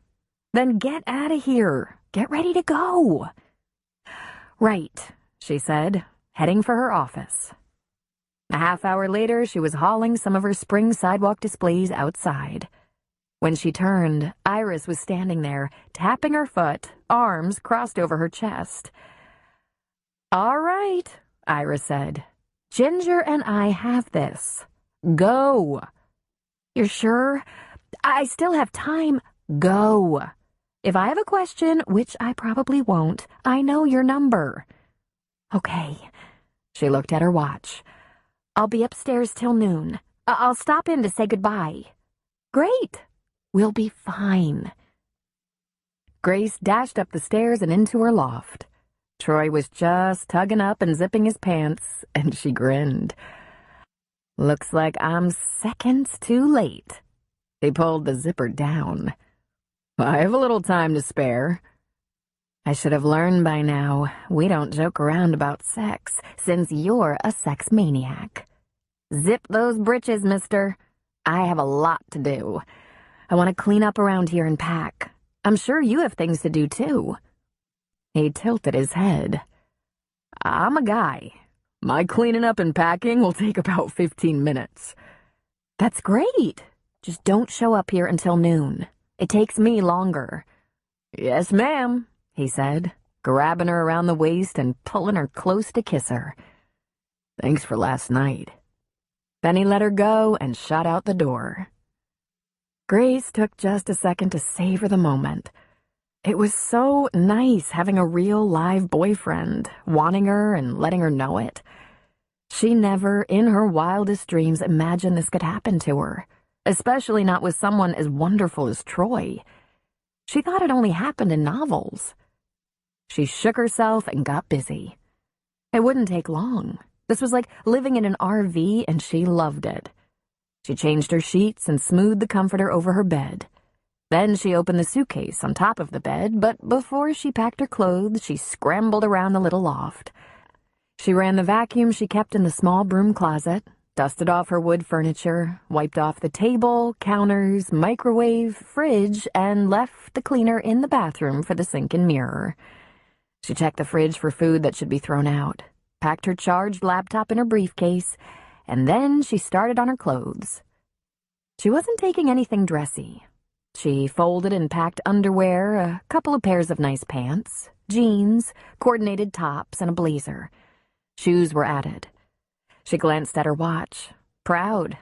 There was plenty of time. She'd take a shower, clean the bathroom behind herself, and be ready with time to spare. She stepped out of the shower after a nice scrub and shave, dried and moisturized, wrapped herself in a towel, and reached under the sink for her makeup. She'd leave her makeup bag, hairdryer, brush, and comb, lotion out on the counter so they could go right in her suitcase, and there it was, her box of tampons that hadn't been touched in she wasn't sure how long. And right beside it, in a little plastic bag, was that pregnancy test Peyton had given her. Just in case. "Oh, dear baby Jesus," she said aloud. She sank onto the closed toilet lid. What had happened? Okay, Peyton had suggested the test if her period didn't come. But instead of getting a period, she'd gotten a scary note that appeared to be from her stalker. The world tipped. She'd been consumed with fear, with protection plans that included using a taser on her boyfriend. She'd been filled with frightening memories of being a 14-year-old girl held captive in a maintenance closet until police could come. Denny and Becca came for a weekend, and Grace skated for them. Her mother made a surprise appearance, and somewhere in there, with one crisis after another, she'd completely forgotten about everything else. She tried counting the weeks since she'd had a period and couldn't figure out the exact number. The best thing that could happen would be a negative test result now. She unwrapped the test, read the directions quickly, and got ready. And nothing came. "Come on, come on, come on," she chanted. She sat, and finally, she felt the urge and wet the stick. Then she had to let it sit for a few minutes. She just stared at it. Gradually, after the first minute and a half, a pink shadow began to appear on the yes side. But she stared at it without blinking, because surely it would go away. But no, it was 2 lines. A red button appeared and the word yes popped up. Grace felt as if she was going to throw up. She sat weakly on the toilet lid. Pregnant, she thought. Crap. Chapter 18.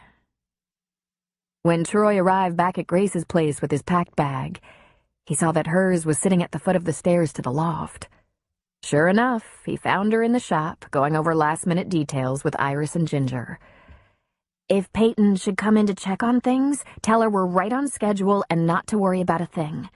I think she plans on going to Portland with her sister, Scott to follow with his kids. Even though I won't be here, tell her we're good to go. Her flowers have been ordered. Rest easy. She might not have my personal cell number, so you can give it to her if she needs reassurance." "Peyton's not the jittery sort," Iris said. "And I didn't think you were, but you seem to be wound up. Is taking the boyfriend home a little nerve-wracking?" She shook her head. "My mother has met Troy, so that's not it. I haven't been home in years. In fact, my last 4 years in competition, I was rarely home. I was wherever my coach or the competition was, and that was everywhere but home. I seemed to be training in LA or Chicago, only visiting San Francisco when my mother happened to be there. I have no reason to be nervous." "Well, if leaving the shop worries you, Relax. Even if I really screw up the next 4 days, your shop will be here when you get home, Iris said. And I promise you, I can keep the place standing. You will never know how much I appreciate this, Grace said. I'll make this up to you, somehow. Just go. Try to enjoy it a little, even though it's a heavy burden you're dealing with. We'll be fine, Troy said. I'm anxious to see Grace's home. Come on, Gracie, relax. Iris will take good care of things. Let's go. Our flight leaves in a little less than 2 hours, and we have a drive. Grace gave Iris and Ginger hugs and let herself be drawn away. Troy picked up her suitcase. Anything else? That's it. I hope there's a little time to go into the city, he said. If you can, I understand. He hefted the suitcase into the back of the Jeep. I love the city, he said as he got in the car. He drove out of the alley and reached for her hand. Are you really jittery? Oh, maybe a little overwhelmed at all there is to deal with. But I'll be fine once we get there. It's all good, he said. Pays to have friends like Iris. Not only is she taking care of the flower shop, she's lining up a substitute for me for Monday and Tuesday. As much as I enjoy the kids, I'm looking forward to summer. And he proceeded to talk about things he hoped to do over the summer. He realized she might be pretty busy this summer, but he hoped there would be time for a couple of short camping trips along one of his favorite rivers in Idaho. He talked a little bit about some of his favorite river trips in the 5-state area. Although Grace nodded a lot, he could tell she was barely paying attention to him. But he thought he was doing her a service by regaling her with stories to take her mind off 4 days with her mother. When they got to the regional airport, he looked around. I've never flown out of here. And get this, it appears parking in this lot is free. She gave him a strange look. He pulled the suitcases out of the back, and Grace took control of hers, extending the handle and pulling it. What airline is this? He asked her. Oh, Troy, she said, walking ahead. I haven't prepared you for this. I'm sorry. He held the door for her, and they entered a small reception area banked by a counter behind which people worked on one side, offices and refreshment machines on the other. A sign pointed to the restaurant. A double door led right onto the runway. There were a few people waiting, and Winnie, Virginia, and Mikhail were seated by the door. Mikhail stood up and greeted them. Good. You are here. We can go. Mikhail took Winnie's left arm while Virginia took her right, and they carefully guided her out the door and onto the tarmac. They passed through what appeared to be a metal detector, but nothing like the usual airport security. Where are we going? Troy asked. Air Winnie, Grace said, indicating the small jet straight ahead. There were air stairs, but a uniformed man waited at the bottom with a chair-like contraption for Winnie. The plane was not a little six-seater. It was a private jet. Shits of the gods, Troy muttered. Troy couldn't believe he was flying on a private jet. Like most people, just affording coach fares was a challenge. And when he thought about rich people, he thought they were very different. Not people just like he was. Did you always travel like this? He asked Grace. No, not very often. We took a chartered jet on occasion. Now I think my mother indulges this because of her condition. Her days of traveling are numbered. The jet was mid-size, generously spaced with seating for 10. A large galley, large restroom, tables, and closet space. The cabin was beautiful, the seats wide and comfortable.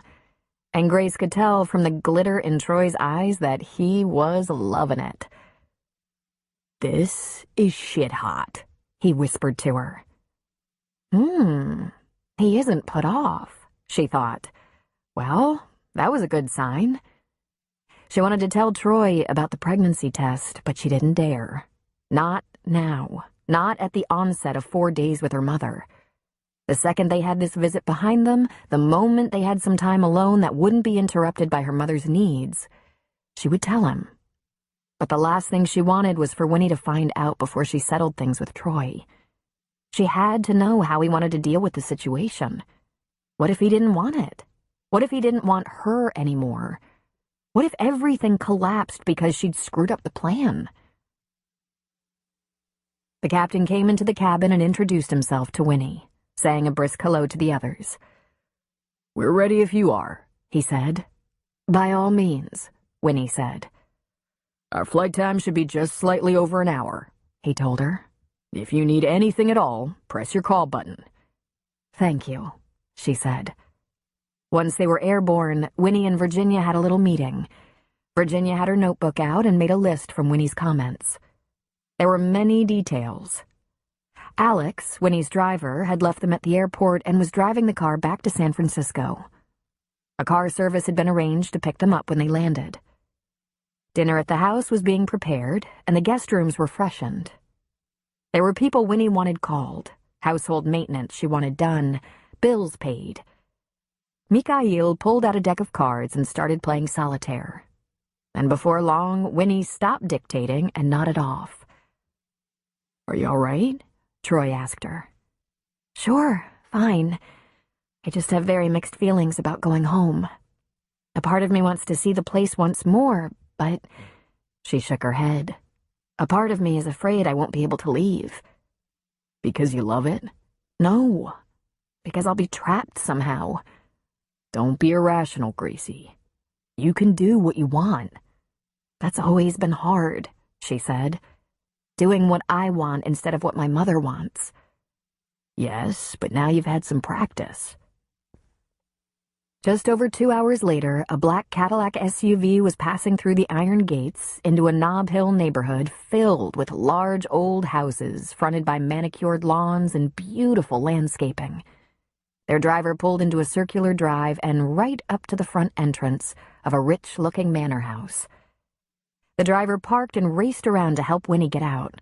He was quickly replaced by Virginia on one arm and Mikhail on the other, while Troy assisted the driver with the luggage. "If you'll help me get it inside, I can manage it from there," Troy said. "Be happy to, sir."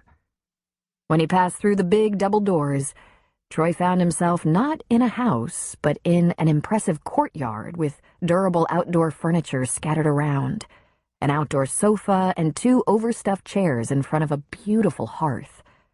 There were 2 sets of tables and chairs, vines climbing along the walls, small trees, flower beds lining the courtyard, hanging and standing pots filled with plants, and a couple of decorative statues. He brought a couple of suitcases into the courtyard. Grace brought his and her own inside. The driver assisted him with the rest, most of which must have belonged to Winnie. She traveled well, but she didn't travel light. "This is fine," Troy said. "I can get it from here." "Thank you, sir." He walked with Grace through the next door into the house, and he stopped inside the massive foyer with marble mosaic floor, wide curving staircase, and huge formal sitting room opposite the staircase. He looked around in awe. Winnie was 4 steps up the stairs, grasping the rail on one side, Virginia on the other, Mikhail close behind her. Then she stumbled back a step, and Mikhail steadied her. Troy gasped and whispered, "Jesus." He left the suitcases where they sat and went to them. "Winnie, here," he said, brushing Virginia out of the way. "Let's do this. It's safer." He swept her up in his arms and told Virginia to lead the way. "Leave those bags, Gracie. I'll come back for them." But she followed him, pulling her own bag up the stairs. It made her so proud, the way he stepped up to the plate and carried Winnie to her bedroom. He asked her where she'd like him to put her down, and she pointed to the chair beside the veranda. He even bent over and moved the footstool for her feet. "Thank you, dear boy," she said. He glanced around the room briefly, and his eyes settled on the big 4-poster bed. "Winnie, you're not going to be able to get in and out of that bed by yourself." "Don't worry. I'll stay in the adjoining room," Virginia said. "I'll be able to help her." "It was where I stayed when my husband was ill," Winnie said. "Grace?" she called, looking past Troy to where Grace stood in the doorway. "Grace, I'm so tired. I might have to miss dinner. I hope you won't be offended." "Of course not. Let me put my suitcase away and I'll come and help you undress and get into bed." "Virginia can help me." "Let me, Mama. I'll be right back. Troy, let me show you where we're gonna be." "I'll bring up your luggage, Winnie," he said. "It'll just be a couple of minutes." Grace led the way down the hall to the room that was hers when she lived in this house. She was a little surprised. Not a thing had been changed. It looked the same as the day she left. Out of curiosity, she opened the walk-in closet and everything was there. She'd even left a comb and brush on the dressing table in the attached bathroom. She hadn't exactly expected Winnie to turn it into a sewing room or anything, but this was almost a shrine. There was a special case for her trophies, medals, and ribbons, and there were many. "Will you be comfortable in here with me?" she asked Troy. "Will it upset your mother?" he asked. "Us sharing a bed?" "I hope not, because I can't have it any other way. Seriously, I think she knows I'm no longer a child. She's not a prude." "If you're sure." She left her suitcase standing by the closet door. "I'm sure. I'm gonna go help her get comfortable and into that bed. Thanks for offering to bring up her bags. Then you can poke around." "I might get lost, Grace. I've never seen anything like this in my life. At least not since I toured Hearst Castle." Come on, it's not that big. I think it's under 10,000 square feet. "Right. 4 houses. I should take a whistle in case I need to be rescued." "Don't tease me about it, okay? I know it's a lot of house." "I can see how something this big can be overpowering," he said, looking around her bedroom. "I think it's hilarious that you live in that little loft." "And love it," she said. She got up on her toes and kissed his cheek. "Thanks for carrying Winnie up the stairs.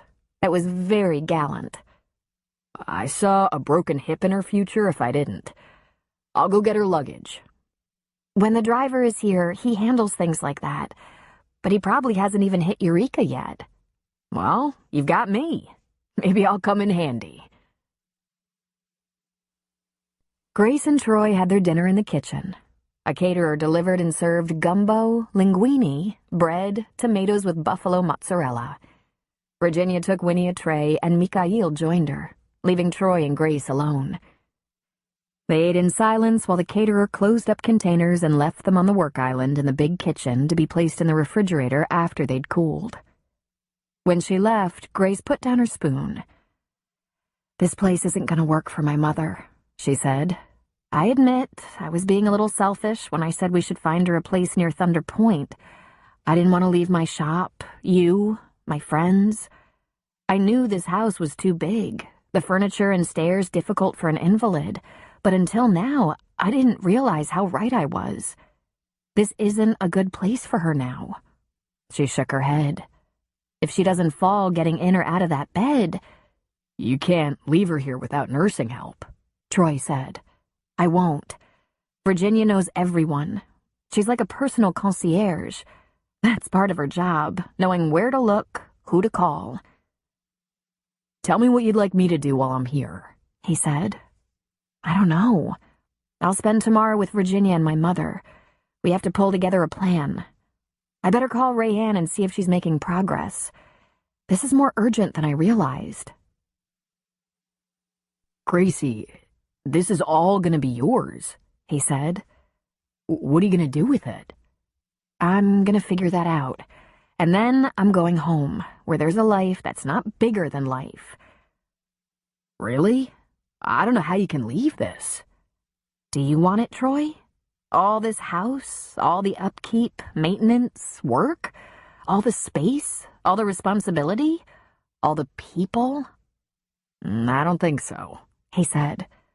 "But Gracie, it's damned intimidating." "In what way?" she asked. It was quiet for a second. "If you have all this, what more could you possibly need?"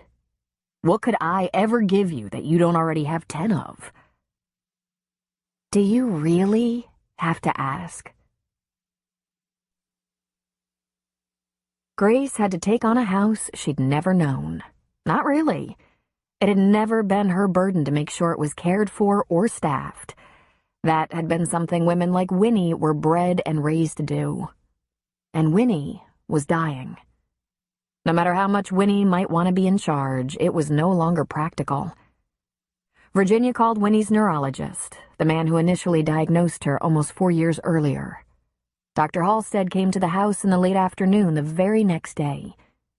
Grace understood that house calls weren't typical for him, but he'd known Winnie long before she needed his medical expertise. They'd served together on several charity boards over the years. He confirmed that Winnie had hobbled along with her disease for longer than was typical. Now it was a matter of finding a team who could help manage her quality of life. When asked how long that life might last, his prognosis wasn't positive. It could be as short as a few months, as long as a year, but more likely something in between. Now it was down to staying comfortable and taking advantage of her mental acuity, which would probably be the last to fail. "I live up the coast in a very small, quiet town," Grace told him. "I have someone looking for a place for Mother so I can be on hand, where I can see her every day. I don't want her to have to go to a hospital." That's the best way. Most end-stage ALS patients require a great deal of support, but there's no way to reverse the disease. The first order of business was moving a smaller bed into Winnie's room. Virginia contacted a home health care service, and since Winnie didn't go through insurance or require approval, she arranged to pay top dollar for a couple of experienced nurses' aides who would start helping out immediately, taking the burden of her personal care off Grace and Virginia. And Mikhail. "You're still here," Grace observed. "When do you plan to return to your team?" I think much later. They're in good hands. If they choose other coach, so be it. "I'm taking her to Thunder Point as soon as I can," she reminded him. Thunder Point, he said with a shrug. Not so bad. "Are you planning to stay with her then?" I have nothing so important right now. He was the perfect distraction for Winnie. He wasn't ready to retire, but he wasn't a young man at 66. "I had no idea Mother meant so much to you," she said. "All the years you coached me, you ran interference between Mother and me. You're the one that kept me working and her in line. I didn't know you loved her." Love? Not the love you know, Poopsick. We understand each other. It could be my life closing, not hers. She would not turn me out. He's family. There should be one person who doesn't hate me on the other side. I'm not long behind her. But he was long behind her. He was strong, his health good, and this was a sacrifice for him. He was in demand as a coach. His business was still thriving. She knew he would be missed. She also knew that he could stay a few weeks and go back to his team, currently managed by coaching assistants, and pick up right where he left off. "I'm glad you're staying a while. Don't get underfoot now. Maybe teach Troy poker or something." There was a housekeeper who came in weekdays from 8 to 5. She was 55, of German descent, the woman who'd replaced Mamie. She wasn't as warm and motherly as Mamie, but that might have had more to do with the fact that they didn't really know each other. She seemed to have a wonderful rapport with Virginia, who was younger by only a few years. Gretchen didn't do much housework and only a little cooking. She was the manager of a big house. She hired and supervised a cleaning service, ordered groceries to be delivered, and called local restaurants to bring in meals customized to Winnie's needs. Virginia and Grace met with her in the kitchen, and Gretchen was more than happy to stay on after Winnie was moved. After all, it was great pay for far less work. Meeting her mother's 2 lawyers was emotionally exhausting, but not because it was hard work. Just as Grace had suspected, Winnie had been prepared. She'd known for years that this was coming. Everything in the house had been cataloged, photographed, and appraised, including jewelry. As for Winnie's accounts and net worth, it had all been managed and audited. After all, the money was old. It wasn't as though it was a new job. Grace met briefly with a realtor. She wouldn't make a commitment and even suggested she wasn't sure what she would do with this property. But she knew exactly what would happen. Whispered feelers would go out, and when the time came to sell, there would be an auction. The house was a prime property. It was all so huge to her. Even flying first class, going to skate practices in a chauffeured car, and owning her own business hadn't really prepared her for the magnitude of her imminent inheritance. But as Grace began to understand the full weight of it, she felt Winnie's stress. It had been a life's work. "Please don't worry," she told her mother. "I won't let it be abused, stolen, or ignored. I promise." "But what will you do with it?" Winnie asked. "Just as you did, Mama. I'll take very good care of it." "And the house and all these possessions?" she asked. "I want you to be at peace about that. It's all being guarded and cared for. And later, when you don't need it anymore, I'll go through it, claim those things that have sentimental value to both of us. And then there will be an estate sale, managed by the company you suggested. If it will give you peace of mind, I can meet with them before I go home." "Grace, do you have to go home?" "I have to get a place ready for us," she said. She wanted enough space so that when necessary she could stay the night with her mother. But she wasn't planning to live in the house with her. "You'll need money. Virginia has some banking cards for you to sign for your checking account. And when you find that house, I want my bedroom rug, the Aubusson, and the antique dressing table, and the china. Not the expensive china, the Odin Fleur. And there's silver that was my mother's. If you don't want to use it, I understand, but if there's a granddaughter someday—" Grace touched her hand. "I might not use some of my grandmother's and great-grandmother's treasures, but I promise to keep them in case. There could be daughters one day." "Wouldn't it be wonderful if there were daughters for you?" she said. "You will do so much better with them than I did." "I hope there are daughters, and I hope I can love them as much," she said, even though for so many years she had found fault with her mother's form of affection. "We got to the top, Izzy," she said. "Yes, Mother. Thank you for all you did." "No, Izzy. Thank you for doing it for me." Grace never thought she'd hear that. "We were a good team when it came to winning," she said. She made a vow. When she had children, she wasn't going to put the burden of her desires on them. Every day exhausted her. She would see Troy on and off through the days. He poked around the house and neighborhood, went down to the wharf a couple of times, and kept himself busy. He made friends with the maintenance men, pestered Gretchen in the kitchen, got lost in the library, and spent some time on his laptop. She'd have dinner with him in the kitchen, fall into bed with him at night, and sometimes she cried. She was losing the mother she had always loved, tried so hard to please, and never really known. Finally, Tuesday came, and it was time to go back to Thunder Point. She was so relieved, but frantic at the leaving. Virginia would stay, help get her mother to Thunder Point when the time came. Mikhail was planning on coming to Thunder Point as well. Then Virginia would return to San Francisco. The housekeeper would remain to keep the house in order and in good repair until it was time to close it up. All the account information and household data was uploaded to accessible accounts, so they were easy for Grace to oversee. She could call the accounting firm or lawyers whenever there was a question or request. The neighborhood and the house had private security. The contents had been inventoried, and her mother was in good hands with Virginia running herd on her healthcare providers.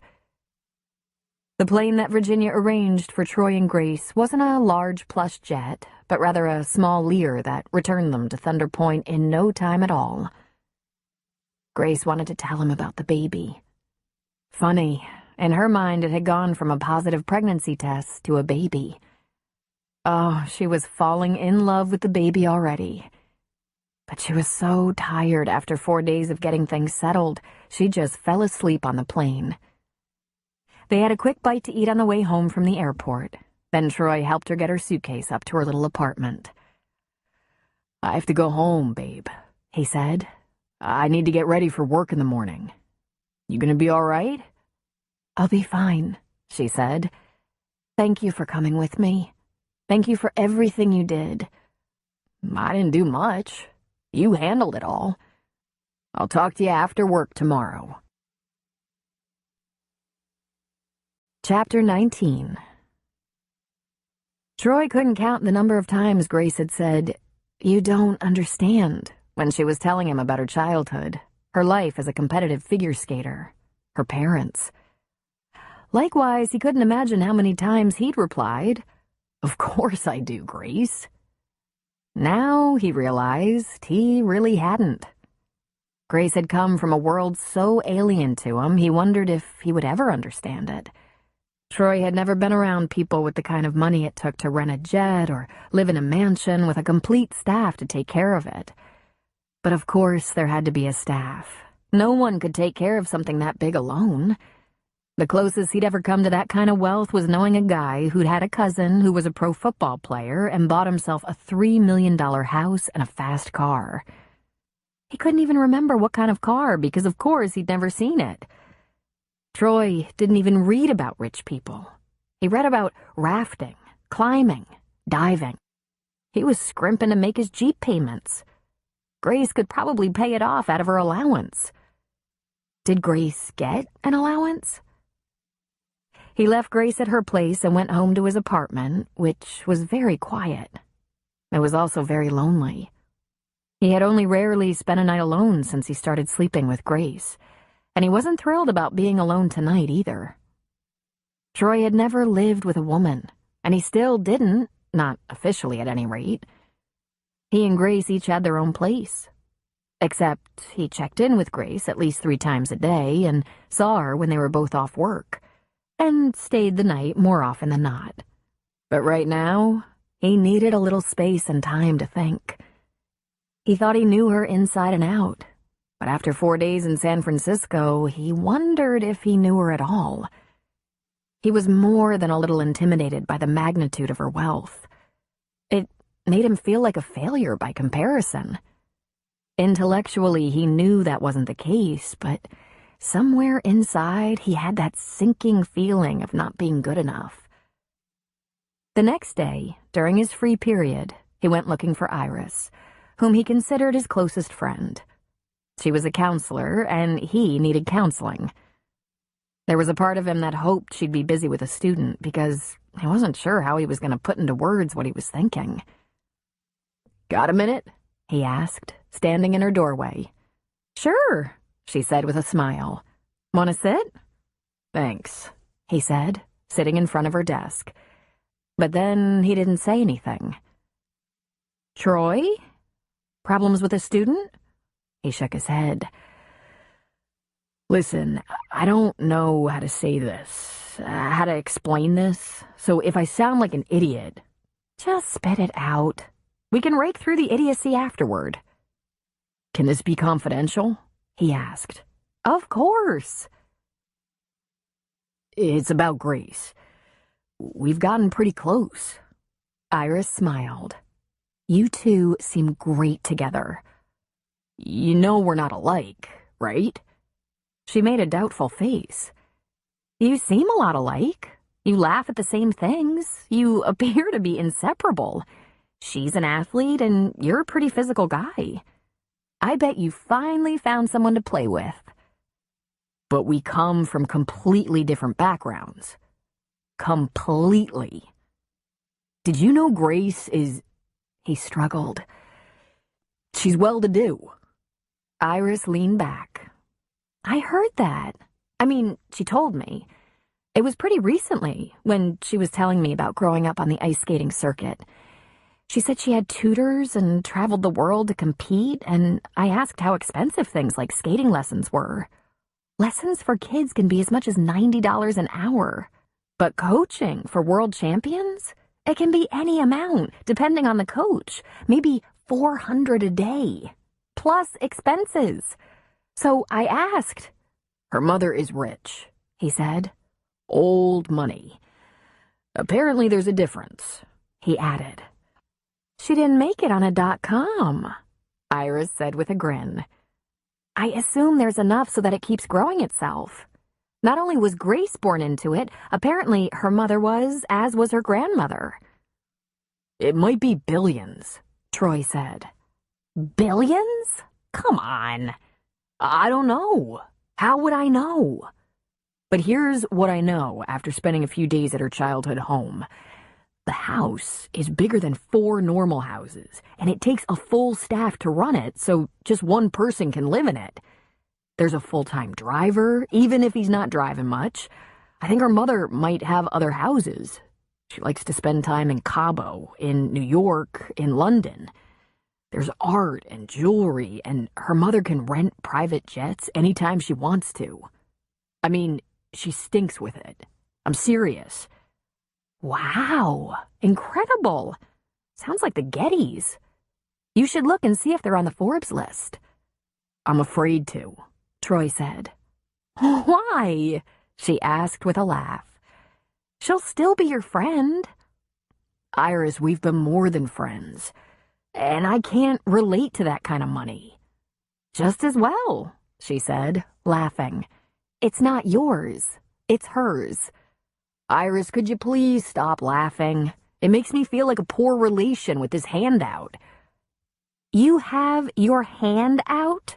Of course not. But that's how I feel. Do you know anyone that rich? I'm not sure, she said. Peyton comes from a pretty rich family. She does? He asked, shocked. Uh-huh. Her parents own one of the biggest farms in Oregon. Huge. They grow pears for Harry and David, potatoes for grocers, have a ton of sheep for the wool, and now she says her father and brothers are into Christmas trees. Scott says it's a huge family, almost all of them in the business, and her father has holes in his jeans and drives an old pickup with no shocks. He probably doesn't have a 20 in his pocket, but his net worth is astronomical. I didn't know that, he said. Do they live in a big house? Yes, with 1 bathroom. 8 kids, 1 bathroom. Try to imagine. Okay, we're not talking about the same thing at all. Grace has money to burn. I think if she started spending it now, she couldn't go through it all. Unfortunately for her mother, it's in Grace's near future. Iris sat back in her chair and chewed on her pen. Troy, what about this is a problem? He shrugged and looked down. Spit it out before I start guessing. I don't feel good enough. Ridiculous, she scoffed. Your individual incomes have nothing at all to do with your worth. After all, Grace didn't earn hers, did she? She was born to it. That's nothing but luck. You should start playing the lottery. Maybe you'll get lucky. Tell me how to get past this, he said. My brain is telling me it makes no sense to feel this way, and I don't know why I can't shake it. I'm a smart person. I don't discriminate against anyone. What the hell is this? I think it's testosterone, she said. Really? She said, her tone indicating some disgust. Where'd you come up with that? It sounds like just another version of, let's get 'em out and measure 'em, boys. Men have this competitive thing, this need for mastery. You have a hard time if you think you're not in control, especially in control of your woman. Something about Grace's family money makes you feel vulnerable and awkward. And yet the girl lives in a tiny loft. She drives a flower delivery van. I've never been like that, he said. I've never been controlling toward women. If you knew my mother or sister, you wouldn't even suggest that. Then what is it? she asked. "I don't know. It's just, I wonder what I could ever get her if she has everything. What can I do for her if she can pick up the phone and hire it done?" Iris stared at him in wonder. She leaned toward him, and her voice was disarmingly soft. "Troy, I want you to think about those questions. What could you give her? What could you do for her? When you come up with the answers, you will have solved the problem. I'm not going to be able to answer for you. But can I just tell you one thing? Please. The important things Seth gives me never come out of his pocket." Grace didn't sleep as well without Troy as she had with him. But after all he'd done for her the past week, she'd never complain. She was up early, not because she was ambitious, but because she didn't want to struggle again and again to fall back to sleep. The look it left on her was less than gorgeous. After the past week, including her 4 days in San Francisco, she had dark circles under her eyes. She used a little cosmetic concealer and hoped she wouldn't yawn all day. She got into the shop early and found it was as clean as an ICU. Her flowers all well cared for and chilling. Her desk clear and the front of the store sparkling. Even the scarred, stained work table had been scrubbed, and if she wasn't mistaken, the floor had been thoroughly mopped, something she didn't bother with more than once a week. That workroom saw a lot of action, and keeping it pristine was a never-ending task. Ginger wasn't due until 9, but she came in at 8, using her own key. She was clearly surprised to see Grace, and her face lit up with a happy smile. "Welcome home. How was the trip?" "Productive," she said, "and very tiring. I'm going to want to speak to Rayanne at her earliest convenience. Is she awake?" "Awake? Already left the house and said to tell you she's planning to come down to talk with you today, probably before noon." "Outstanding," Grace said. "The place looks great, Ginger. It looks like you were scrubbing all night." "No, not at all. There wasn't much business. I only tried my hand at one arrangement, which didn't turn out too well. Then I stopped. I didn't want to waste flowers on practice. Well, we get a new shipment tomorrow, and since they're mostly for the wedding, I'll order yet another for Monday. Later today, you can feel free to practice. Flowers that have reached their life expectancy have to be disposed of anyway." "It must kill you to throw away flowers," Ginger said. "It kills me more to get a phone call from a customer saying their centerpiece lasted 2 days. Fresh is beautiful, remember that." "Can I make you some coffee?"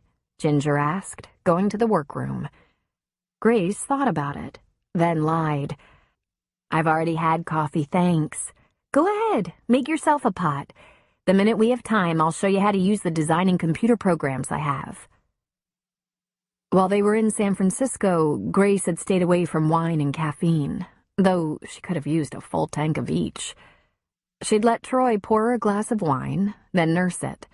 She'd take a sip and complain of being too tired to enjoy it, and once she tipped it into a potted plant when he wasn't looking. She poured coffee down the drain. No one seemed to notice. She wasn't sure Troy would question it, but since she wasn't ready to confront it, she kept silent. Tonight, however, it had to be done. She was afraid, of course. She hoped he wouldn't suggest they terminate to give themselves more time, because in the days since she'd peed on the stick, she'd been seeing a real beautiful baby in her mind. Now there was no direction for her other than to have it, to hold it and love it. It was late morning when Rayanne came into the shop. "I'm so glad you're here," Grace said. "I'm afraid I have to do everything I can to find a place for my mother, and quickly. I knew that old house in the Bay Area wasn't going to work for her. Everything is a challenge, from the bed to the stairs to the bath. We practically have to have her doctor flown in, and she's pretty much captive in that bedroom with no fresh air or—" Rayanne was smiling. "We've got the solution.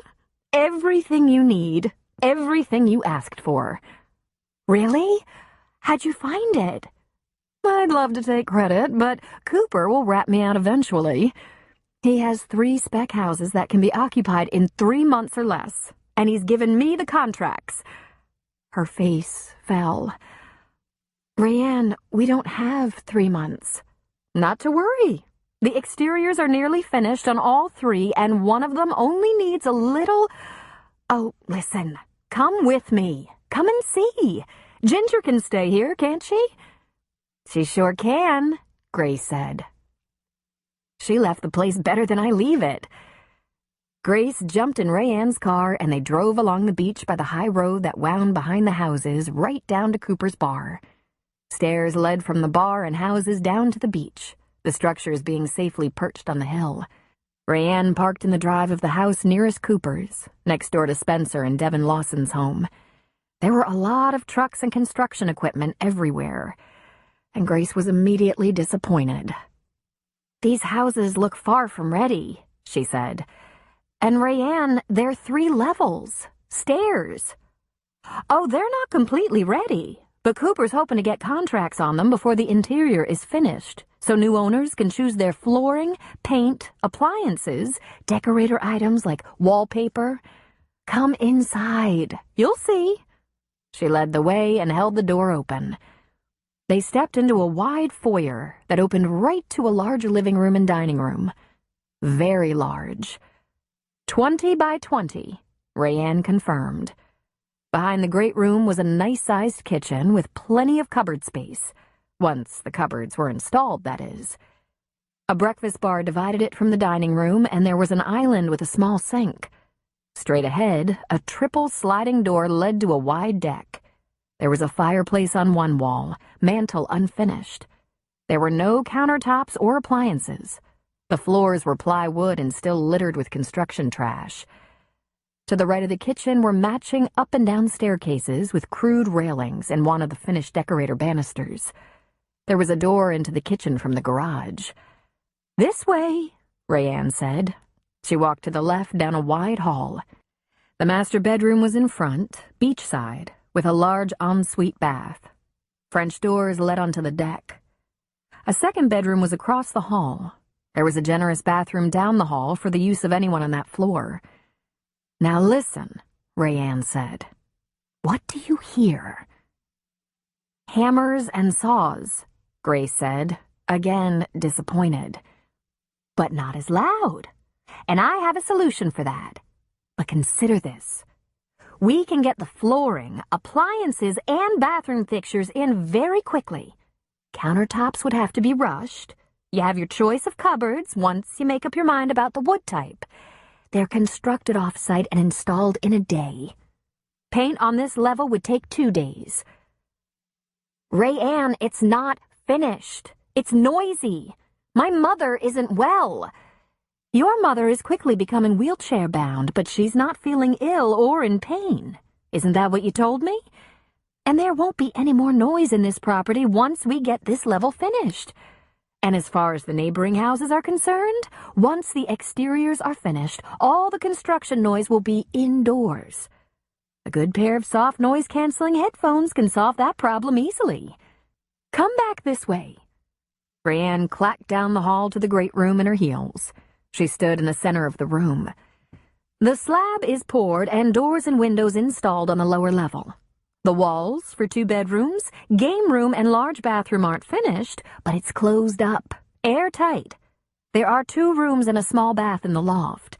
The bedrooms have ocean views. The garage has unfinished walls, but it's completely functional. Now use your imagination. And with that, Rayanne closed her eyes as if dreaming. I'm trying, Grace said.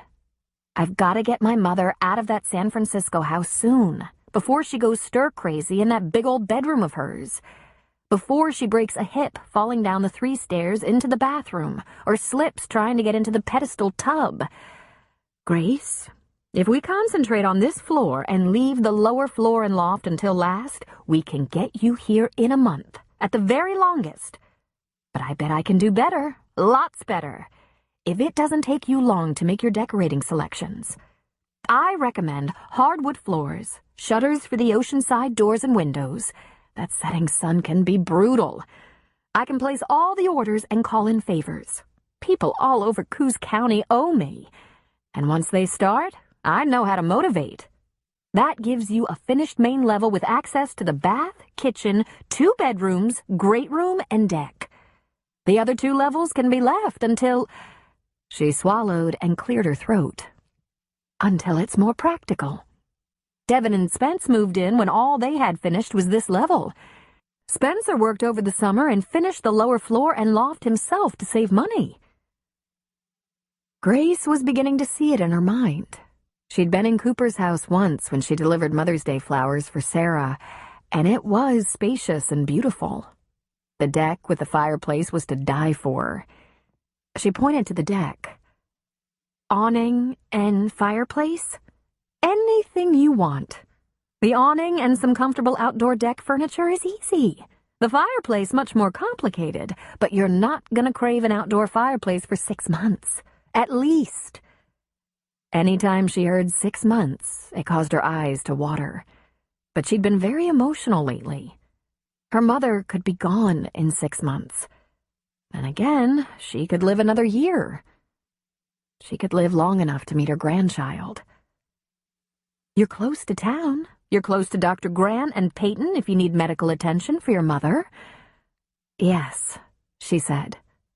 There was that 2nd bedroom for healthcare workers who stayed full-time. Washer and dryer? She asked.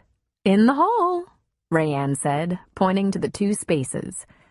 Washer and dryer on one side, linen closet on the other. No laundry room, I'm afraid. There is room for one downstairs if a laundry room with a sink is important, but there are a lot of stairs involved in that idea. Grace walked back down the hall. The master had 2 walk-in closets, and it was, in itself, a spacious room. The bathroom very roomy. Could we put a glass block wall in here for the shower? No sliding glass door? I think so, Rayanne said. Not only handicap accessible, but very up-to-date decor. Grace looked at her. All right, how much? Brace yourself, Rayanne said. It's oceanfront, even though it's a good 20 feet above the beach. 1.2. That wasn't thousands. Grace knew that. Cooper said because it's you, he'd rent it to you for up to a year. But the rent would be pricey, too. How in the world does Spencer do it on a coach's salary? I'm sure he got a great deal. He and Cooper share a son, and it was important to everyone that Austin lived close to them both.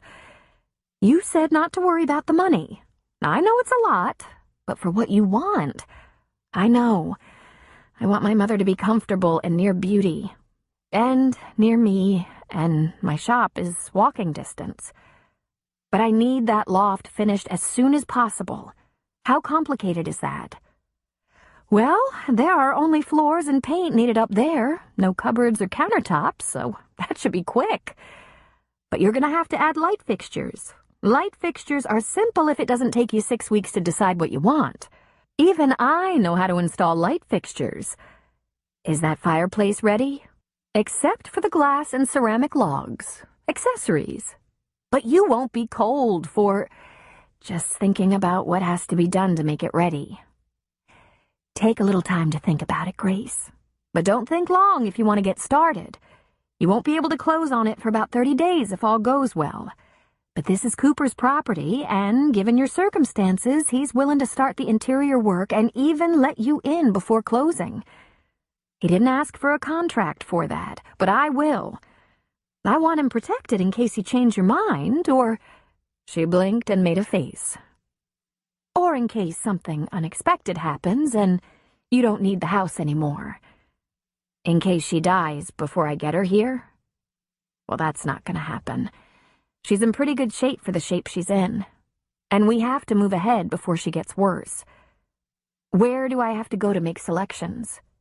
You want it? Let's do it. Will 20% down for a cash sale convince Cooper to take a chance on me?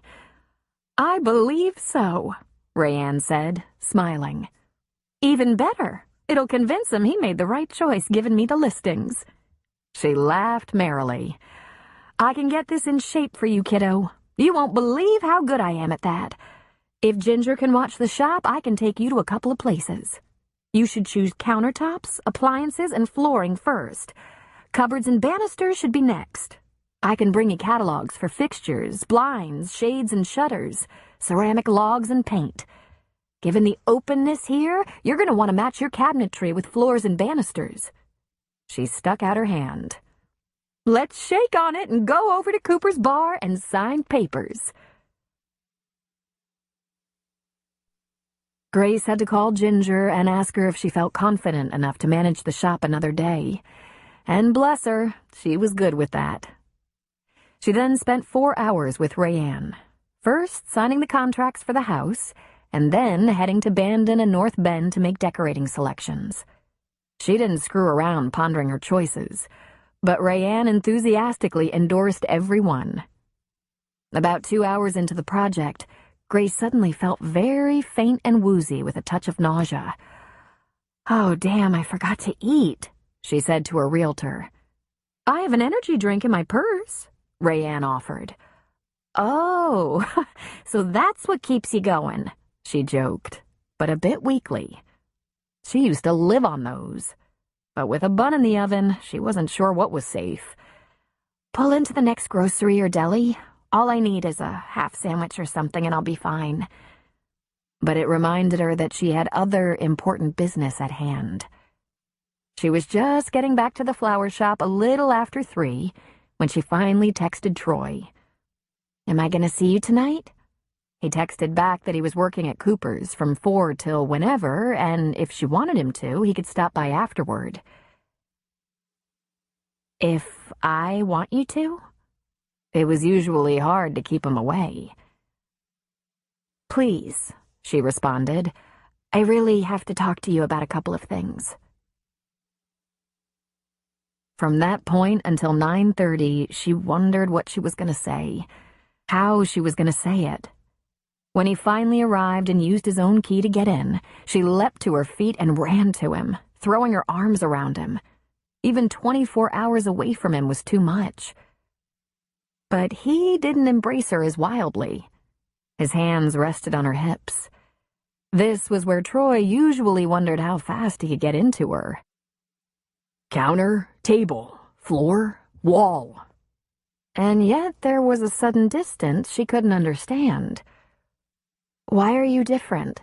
she asked. Different how? "I don't know," she said. "There's something different. You're not clutching me. You're not trying to get under my clothes. It's like you don't want to be here." No, I want to be here. Gracie, we should talk about a few things. "Yes," she said, drawing him into her little space. "Yes, we have to talk. You first. What's bothering you?" They sat on the couch together. He held her hands. He gazed into her eyes. All the gestures of impending bad news. Grace, I'm not proud of this, okay? I have to be honest with you. The money, your money, it was 10 times greater than I imagined. 100 times greater. It kind of blew me away. Intimidated me. Filled me with doubts. "Doubts?" About us, Gracie. I don't feel like we have as much in common as I thought we did. It worries me a little. I'm wondering, what do we do if we find out we don't fit? If we're just too different? She was stunned. "Are you breaking up with me?" she asked. No, of course not. I'm just a little... I'm worried about us. I need time to figure out how we go forward together. I don't have anything, Grace. You're as rich as the Gettys. I don't want to live off you. You can't live off me. We have to figure this out. "Oh, for pity's sake," she said. "Do I look like I'm rich?" she said, throwing an arm wide, indicating her little loft. "I have an idea. How about if I earn a living? You earn a living, and neither of us lives off the other. And that fortune you're sitting on? I'll do exactly as I promised my mother. I'll take care of it. Troy, I'm not going to live in a big cold stone manor house with a full-time staff. I do need more space than this someday, but I bought my mother a house today. On the beach. One of Cooper's new houses. Something that would be perfect for her. The warm sun on the deck, the sound of the ocean. I think it could be comforting for her, much more so than the big house in the city. And See? That was just so easy. You just went out and bought a house that must have cost, I don't know, $1 million or... 1.2, she said, lifting her chin a notch. Holy Jesus. He leaned an elbow on his knee and put his head in his hand. Close to my shop, close to the doctor, close to the sound of kids having fun. Dogs barking as they play fetch or chase birds along the beach. Nice neighbors. Do you have any idea how weird that is? That you can just plunk down over $1 million and... So much for you don't have to be afraid to tell me anything, Grace. And you don't have to worry about how I'll react, Grace. It's who I am, she shouted. I'm sorry I couldn't be broken up to my eyeballs in student loans for you, but this is who I am, and I'm not a bad person. I never meant to suggest you were. And I'm pregnant. All sound and motion stopped. She could tell that Troy didn't breathe. He just held his breath and looked at her. Finally, he said, "Whoa." And that was all. After actual minutes had passed, he asked, "How pregnant?" "I don't know. Not very." "I thought you were going to see Peyton. I thought you were going to..." "Take care of it?" she asked tartly. "I went to Peyton. She said I had a few days to see if my period would just come on its own so I could start on the pill. I was supposed to follow up with her." "And you didn't?" "A few things happened. I got that note. I tried to electrocute my boyfriend. Your friends came for the weekend. My mother showed up with ALS. I forgot. It just slipped my mind. When I realized my period was really late, I used a test and peed on the stick. I wanted to tell you that second, but we were literally on our way to the airport, and things were complicated enough. This is the first chance we've had to talk." "Oh, God," he said. "You didn't remember either. You never asked." "Grace, I take responsibility. And you're right. I didn't follow up either. But let's not panic. It's early. We don't have to make any decisions tonight. We can process this." "I don't have any decisions to make, Troy. I have a baby in me. It's just a little seed, but it's there, and I'm not making it go away just because it's inconvenient." "Okay, fine, right. But we don't have to make any irrevocable decisions tonight. There's time to think this through." "All right. You go think this through. When you know what you want, you know where to find me." "You want me to leave?" "Yes," she said. "You have a lot of issues. Whether we're right for each other, whether we have enough in common, whether the fact that I come from a family with money is going to be a problem for you, what you want to do about a baby. I have no issues. I have nothing I have to process." "Okay, now you're getting mad," he said. "Be fair, Grace. What can I ever give you if you have everything? If all you have to do is point and it's yours." "Right," she wanted to say. "The same way I bought the gold medals." Her hands slid over her flat tummy. "I want you to go," she said evenly. "I want you to process. When you know how you feel about me, about us, about this little seed, you let me know. You'll get more thinking done on your own. Besides, I'm not lying naked in bed with someone who isn't sure. That's too much to ask." "Gracie, I love you," he said. "Great. Thanks. Doesn't sound like that's going to do me much good right now. So let's take a break while you decide whether this is all too complicated for you. I have to take care of myself, my little seed, my mother, my shop. I don't have any extra energy to take care of you right now. Are you sure that's the way you want it? I'm sure, she said. Chapter 20. Early Thursday morning, Peyton stood in the doorway locked in a passionate kiss with Scott, while her sister, Adele, waited in the car. When the kiss wouldn't stop, Adele tooted the horn. Peyton laughed against Scott's lips. "I'll see you tomorrow night," she promised. "And you'll bring my honeymoon suitcase."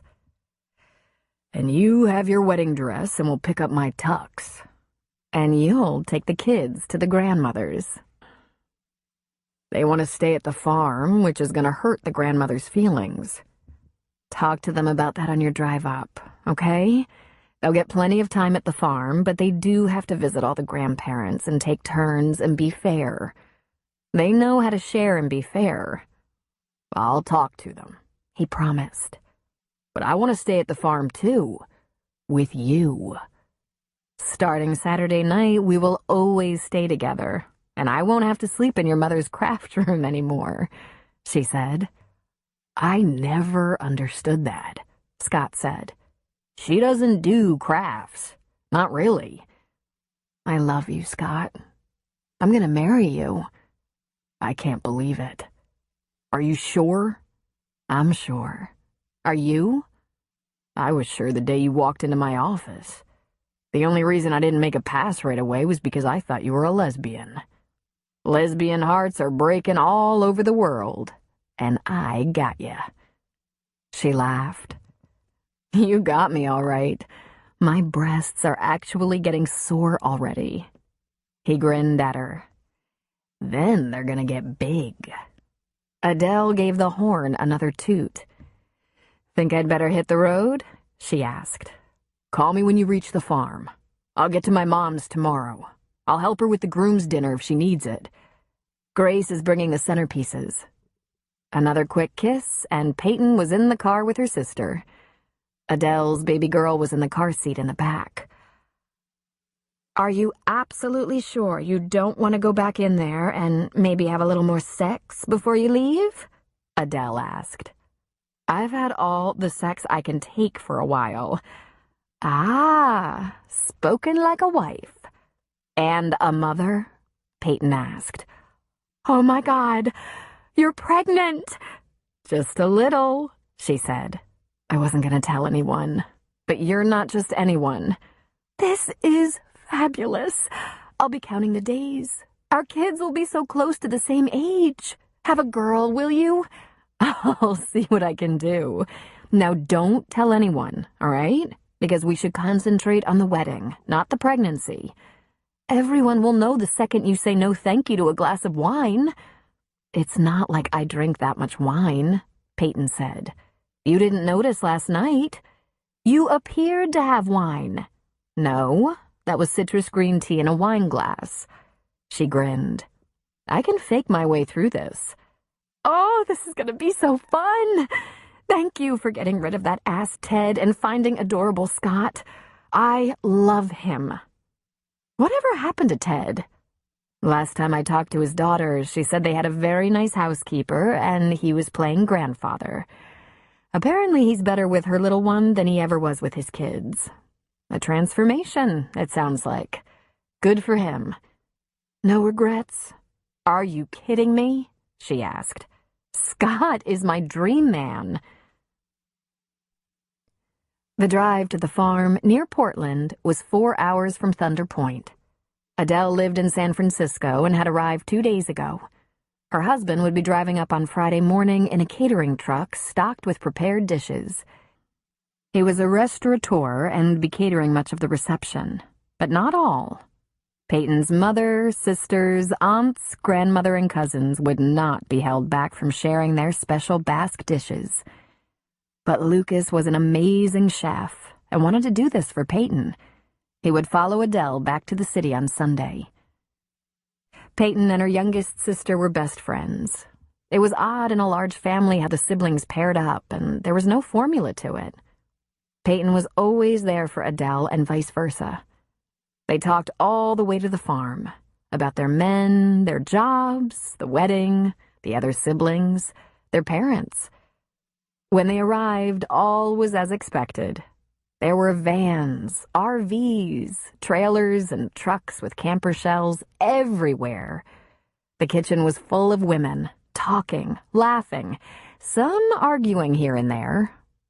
Adele walked in ahead of Peyton, carrying baby Rose, named for her great-grandmother, and at least 3 women on Lucas's side of the family.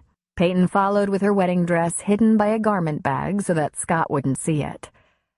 "We're here," Adele said. "Peyton's pregnant." Peyton gasped, but the women shrieked and came running, fussing over her, hugging her, laughing and shouting. "Way to go, Adele," Peyton said when the din died down. "It's an icebreaker. They're going to find out within 24 hours anyway. It's not like you're a virgin bride. And besides, they're Basque women. They have a couple of pregnant brides every year. We have the passion," she added with a heavy accent. "Now I'll have to call Scott so he can tell the grandmothers. I'm never telling you another secret." "Yes, you will," Adele said with a grin. "I'm very responsible. Most of the time." Grace and Ginger were underway with the flowers by 7 on Friday morning. Grace was so glad to be leaving town. Troy had texted her once in the past 24 hours. "Are you okay?"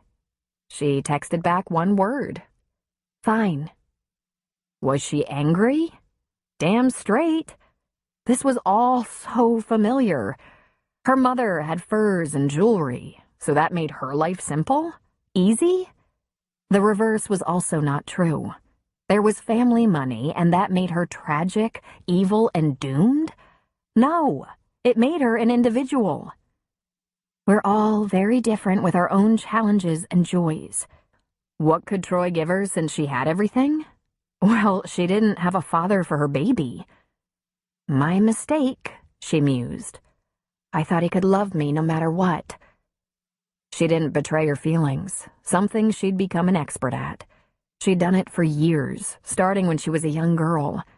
She could be terrified and her heart breaking, but she could smile for the judges like she had the world on a string. She knew how to cope, or cover. She used the time to get Ginger's story. When she gave her the job in the shop, she had no idea what Ginger had been through. The selfish husband, the baby's death.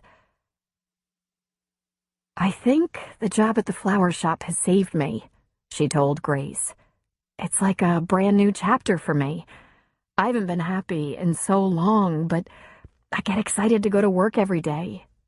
I hope you'll need me for a while. Are you kidding?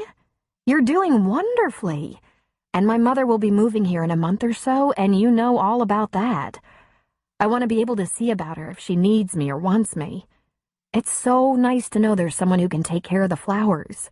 I might have had to go to part-time hours, but with you in the shop and Justin to deliver, I'm in great shape. I can give my mother some time. When you get down to it, that's the one thing you can't buy or trade or borrow. And you're close to your mother? Ginger asked. Yes and no. My mother was always so proud of me, and my father died when I was young, so it was just the two of us, no siblings. But she was also demanding and impatient, and sometimes she angered too easily. But now her life is slowly ending, and all she wants is to be comfortable and near me. This is our chance to close on a good note. A second chance. We should never take that for granted. Your husband, Grace said. You said you should have known. Why did you marry him if you should have known? Oh, it's a long story. But the truth is I loved the wrong man. I wanted him so much and put up with so much to have him. And in the end, he wasn't worth it. Listen, it was very nice of Peyton to invite us to the wedding, but do you think she'd be offended if I didn't go? I'm completely over my ex, but a wedding might just make me very sad. I could go to the reception for a little while, just to see the wedding party with their flowers, but not the wedding ceremony. Would it hurt Peyton's feelings? Not at all. I'm going. She's a friend of mine. But the way we usually service a wedding is to deliver the flowers early, arrange and stage them in the church, and make sure the bride and her wedding party have theirs. Leave the centerpieces and any other decorations either with the catering staff or, if the tables are ready, put them out, then leave. Just that much takes quite a while. When we've done our work and are ready to go clean up, I can drop you anywhere you like. And on Sunday morning, you want me to drive the van back to Thunder Point? She asked. I might be going back in the van also. I don't know if Troy will make it. He has stuff going on. He'd like to, I'm sure, but it's iffy.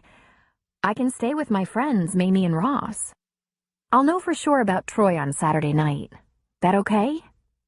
Sure. Anything you want. On Friday afternoon, Troy leaned in the doorway of Iris's office, arms crossed over his chest. She looked up and raised an eyebrow. What now? She asked. Are men born stupid, or does it come over time? He asked. Sadly, I think you're born with it. That's what I was afraid of. Think I can still make it right with Grace? I don't know, Troy. How badly did you screw it up? I carefully explained all my doubts and feelings, he said. I was very articulate. I listed them and suggested there was plenty of time for me to process them. I was eloquent. She told me to go away and process. She showed me the door. I thought I had been extremely sensible and sensitive. Is that so? Iris said. Turns out Grace is a little bit pregnant. I didn't panic. Not me. I said we didn't have to make any decisions about what to do right away.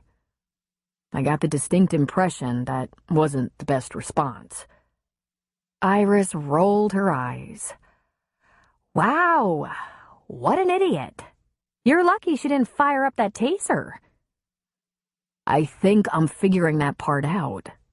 I bet you know exactly what I should have said instead. Why don't you tell me, and I'll tell you if you're right. No, I don't think so, Troy, Iris said. I think you should puzzle this out for yourself. I don't want to mix you up with my words. You've been whispering in Grace's ear for months now. You know what makes her happy and what doesn't. Get your head out of your butt and think like a hero instead of an escaped convict who's trying to dodge the law. You're not going to be put in prison, you know. If you're smart and lucky, you'll get to share lives. Right, he said. Good advice. I'll let you know how it turns out. You do that, Troy. He left, and she looked back at her paperwork. She smiled. Peyton had confessed she was a little pregnant when Iris confessed she was a little pregnant. And now Grace was, too. I guess we know what everyone was doing the first week in April, she said softly. Grace was looking forward to seeing Peyton and Scott's wedding reception in the orchard. But on Friday night, after putting out her table arrangements at the restaurant where the groom's dinner was held, Grace was so happy for a quiet evening with Mamie and Ross. Although she talked to them almost every week, she had held the news of her mother's health until she could tell them in person. Mamie and Ross had spent 20 years in Winnie's employ. They felt much closer to Grace than to Winnie, but they immediately promised they would be visiting Winnie when she was relocated to Thunder Point. I'm so happy you two have reconciled, Mamie said. For both your sakes. We are too, Mamie. The sad truth is if Winnie weren't ill, I don't know if we'd have this relationship. But I'll do my best to be sure she's comfortable and well cared for. Winnie is making it surprisingly easy, and I think Mikhail has a lot to do with it. He came immediately and is in no hurry to leave her. Like your mother, He has very few people he's tied to. For many years, they kept each other close. Your mother has always listened to Mikhail." On Saturday, Ginger borrowed her mother's car and drove to Mamie's shop, and all of them worked together on the flowers for the wedding. They had the altar arrangements and bouquets at the church by noon, and the rest were delivered to the Lacumet farm. Then Grace went back to Mamie's house to clean up for the 4 o'clock wedding. She wore a peach dress and nude sandals she loved, and wore her hair down because Troy loved it that way. But she hadn't heard from Troy. Their plan had been that he would meet her at the wedding. They would spend the night in one of the coastal inns and let Ginger take the van back to Thunder Point on Sunday while they rode together in the Jeep. But she'd had a sense of foreboding. Maybe in the course of all his processing, he'd decided that getting involved with someone like Grace had been a mistake. Grace came from a different world, a world he wasn't comfortable even thinking about. It could be worse, she thought. He could try to marry her for her money. It just felt so hopeless. What could she do? Nothing. It was on him now. When she got to the church, she was distracted for a while, chuckling to herself when she saw the parking lot. It was full of trucks, RVs, SUVs, all big vehicles, some that family members would be staying in while attending the Lacumet wedding and reception. If they didn't look like a band of gypsies, she didn't know what did. There was Peyton's car, parked in front. She knew that Peyton had ridden to the farm with her sister, and Scott was driving up here in that fancy Lexus. There were only a couple of late-model cars. These farmers and fishermen and vintners were hard-working country folks, and although Grace had heard it was a very successful family, you'd never know it by looking at them. They just weren't showy. There was no Jeep anywhere, and her heart sank. She turned her phone to silent, but, ever the optimist, she sat near the back of the packed church and on the aisle. If he came, he would find her. The church was so beautiful. She hoped someone would mention the flowers, the aisle drapes, the bridal bouquets. She was so proud of them. Peyton had such good taste, and when she finally walked down the aisle and all heads turned to her, she was stunning in her strapless gown. But Grace watched Scott. Even from a great distance, she could see the glow in his eyes. He adored Peyton. He worshipped her. This was what every woman should have on her wedding day. The ceremony wasn't long. It was an ecumenical service performed by both a Catholic priest and a Protestant minister. Grace silently chuckled as she noticed some of the Basque family members whispering. And she remembered that Peyton had said some would be disgruntled by her not having a mass, but they wouldn't boycott. The family disagreed often and heartily, but at the end of the day, they were one for all. A large family, Grace thought. Maybe that's the answer to all these issues. A huge family, like the Lacumet family. So many of them, they were like countries tied together by treaties and pacts. Oh, hell, she thought. She had a hard enough time functioning in a family of 2. Peyton and Scott spoke vows they had created themselves. They were blessed by both the priest and the minister, and then, after less than a half hour, they embraced passionately, and cheers erupted inside the church. Down the aisle they fled, followed by their wedding party, then family and friends, out the door, where a receiving line formed and someone from the family released white doves. By Peyton's surprised expression, she hadn't expected it. No Jeep. No Troy. She would not cry. While there were a few pictures taken in the church, most of the caravan headed back to the farm, and it wasn't a short drive. It was nearly an hour away from this ornate historical church. Grace was happy to see that Ginger had decided to come to the reception. By 5, they were serving wine and tapas in the reception tent, and the flowers looked beautiful, as did the plentiful fruit blossoms everywhere. The band was playing, and Grace noticed that some of the Basque men had changed into their native dress, trading their suits and tuxes for white pants and shirts, red vests and caps. They were getting ready to party. By 6, the bride and groom had arrived, and another cheer erupted. The music picked up its pace, the champagne flowed, all glasses were filled, and the noise was wonderfully happy. Caterers brought plates to the wedding party. The rest of the guests, mostly the Basque population of the Pacific Northwest, fell on the buffet like locusts. But the food was never-ending, as was the wine, it seemed. And the dancing, even during dinner while others ate, was extraordinary. Paco Lacumet took the floor and was joined one at a time by his brothers, his sons, nephews, even his klutzy son-in-law, and showed them all what his clan could do. It was like a flash mob. So much fun. The cheers were enough to almost bring the tent down. Grace sat with a few of the people from Thunder Point, Spencer and Devin and their kids, Cooper and Sarah and little Summer.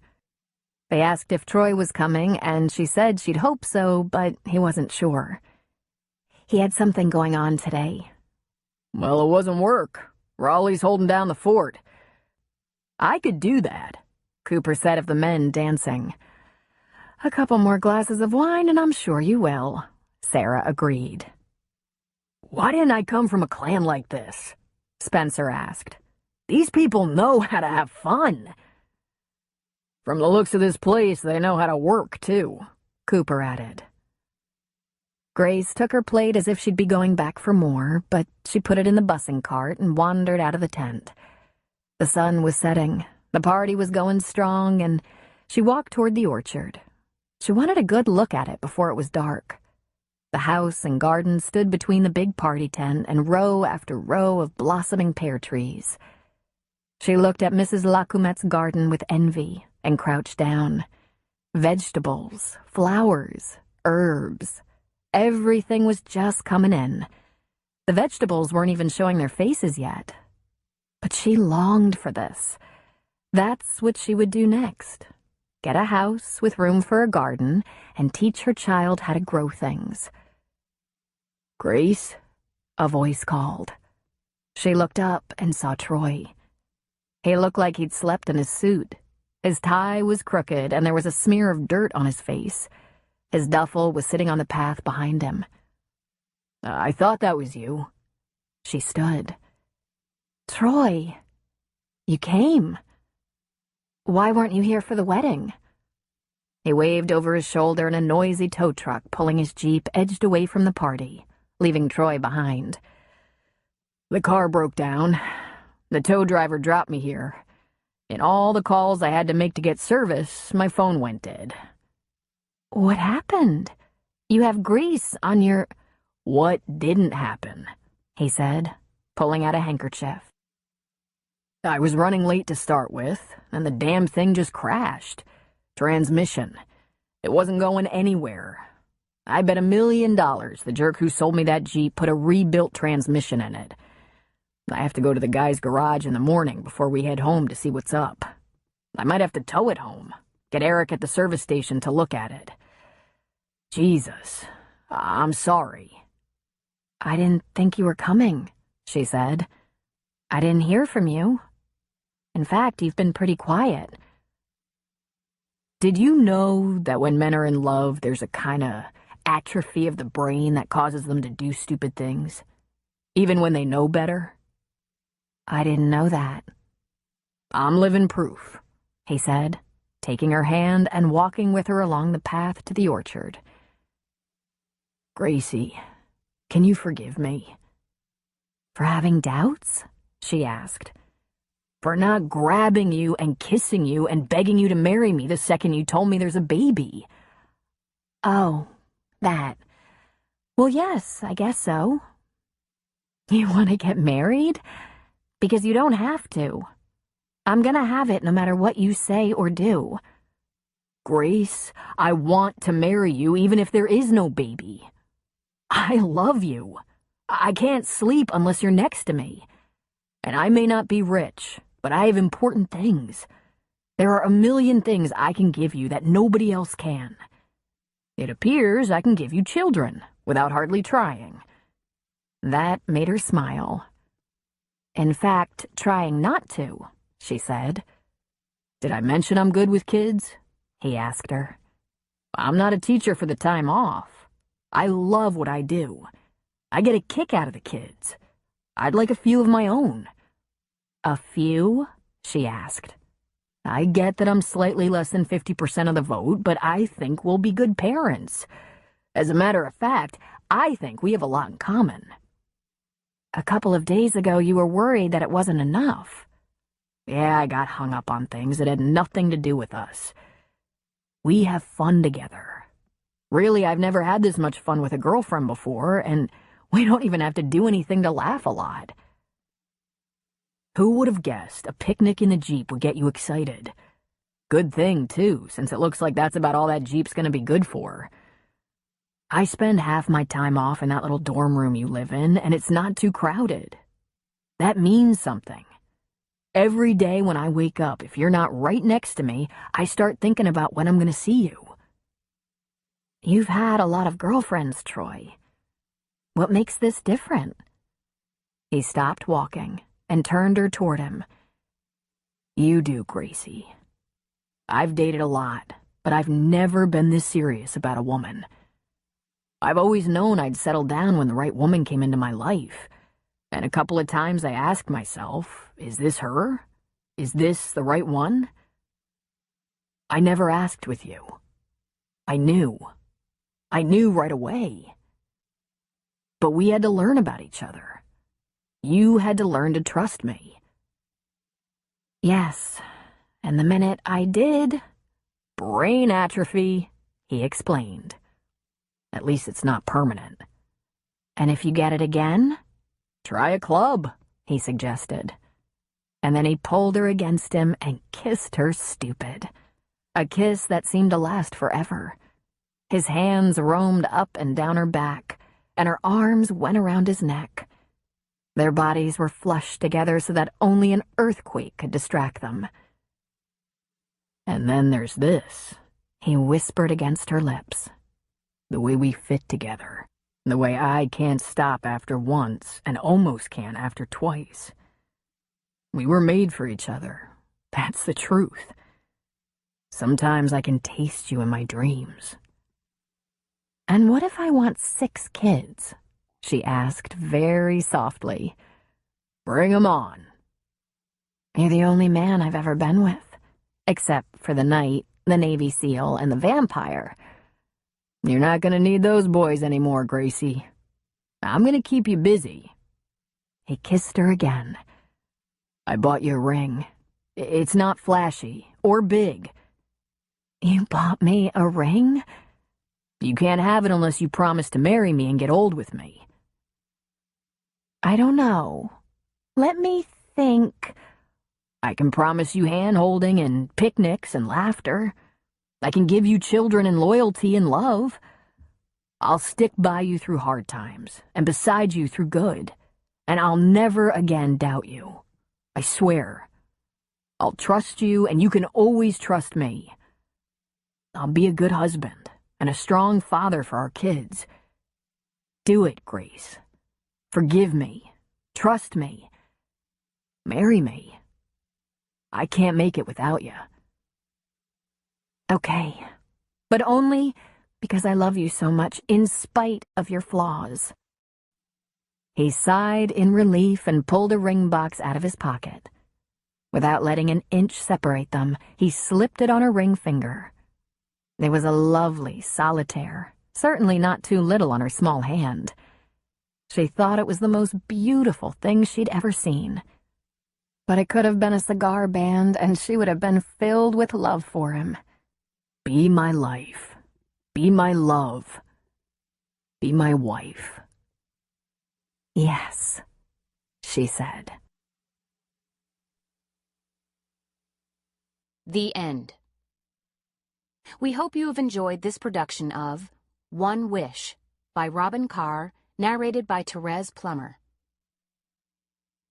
Recorded Books offers a wide selection of bestsellers, mysteries, classics, histories, and more.